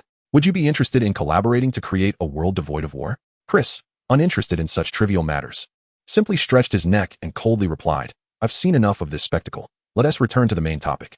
Madara chuckled derisively. Chris was precisely as he had anticipated. However, considering the Uchiha clan's nature, such a response was to be expected. Hashirama sighed, genuinely wishing to avoid conflict with either Chris or Madara, but the situation had escalated to a point where fighting became inevitable. Simultaneously, the three of them engaged in battle, their figures darting across the battlefield like lightning, leaving cracked earth and swirling dust in their wake. Each fought independently, with no signs of alliances forming, establishing a delicate balance where none could overpower the others. Chris noticed a stark transformation in Hashirama. Previously, he had relied solely on instinct, and while formidable, his predictable patterns made him easy to anticipate. Now, however, Hashirama had shed all restraints, unleashing his full potential, significantly enhancing his combat prowess. Madara was no exception. His combat experience and foundational strength had reached the level of the Sage of Six Paths. Fighting against these two felt akin to battling Naruto and Sasuke from the Boruto era. Fortunately, Chris was no ordinary contender. The power of the Ten Tails, combined with the strength of Orochimaru, allowed him to overpower them. Recognizing that he could not best them in skill, he resolved to dominate through sheer strength. With this thought in mind, Chris's aura surged once more, unleashing azure flames, lightning, white light, and dark particles that relentlessly bombarded Madara and Hashirama, forcing them to retreat. They had not anticipated such strength from Chris, feeling a pressure reminiscent of their early days as novice ninjas facing elite opponents. Hashirama exchanged glances with Madara, both realizing they were outmatched in raw power. Furthermore, Hashirama sensed Chris' battle experience was growing, his strength steadily enhancing through combat. If they continued this way, defeat was inevitable. Thus, he sought a temporary alliance with Madara, believing they could settle their grievances after defeating Chris. Madara instantly grasped Hashirama's intention, chuckling coldly without replying, and leaped back, retreating from the battlefield. Hashirama nearly stumbled from surprise, quickly following suit and asking, "Madara, what are you doing?" Chris, equally puzzled, looked at Madara, who he had assumed was a warmonger. Why had he suddenly halted mid-battle, akin to a teacher calling a ceasefire? Madara, with a mocking glint in his eyes, addressed Chris. "Uchiha Chris, I offer you one final opportunity. Will you join me or not?" Chapter 99, Uchiha Madara's Demise. Chris furrowed his brow, perplexed by the sudden turn in Uchiha Madara's demeanor. He knew Madara to be an obstinate individual, but their recent clash should have demonstrated Chris's superior power. Any further bravado would only appear foolish. Uchiha Madara, without further ado, perceived Chris's intransigence and relinquished his last vestige of interest. With a mere thought, the purple luminescence of his Rinnegan flashed momentarily. Instantly, the Ten Tails within Chris erupted, unleashing an overwhelming torrent of negative emotions that flooded his mind. Caught off guard, Chris was unprepared for this maneuver. He had not anticipated Madara planting such a contingency within the Ten Tails. His mind blank, he plummeted to the earth, collapsing into unconsciousness. Observing the unconscious Chris, Uchiha Madara smirked and approached him. Decades prior, Madara had meticulously considered methods to constrain Nagato, the possessor of the Rinnegan. He could not employ the same sealing techniques used on Obito. His solution was to preemptively embed a safeguard within the demonic statue of the Outer Path. Whether it was Obito or Nagato who became the Ten Tails Jinchuriki, a single thought from him would bring them to their knees. Ironically, this safeguard was now being used on Chris, a twist of fate he had not foreseen. Reaching Chris, he wordlessly bent down, hoisting him up. Chris, completely unconscious, was unable to resist.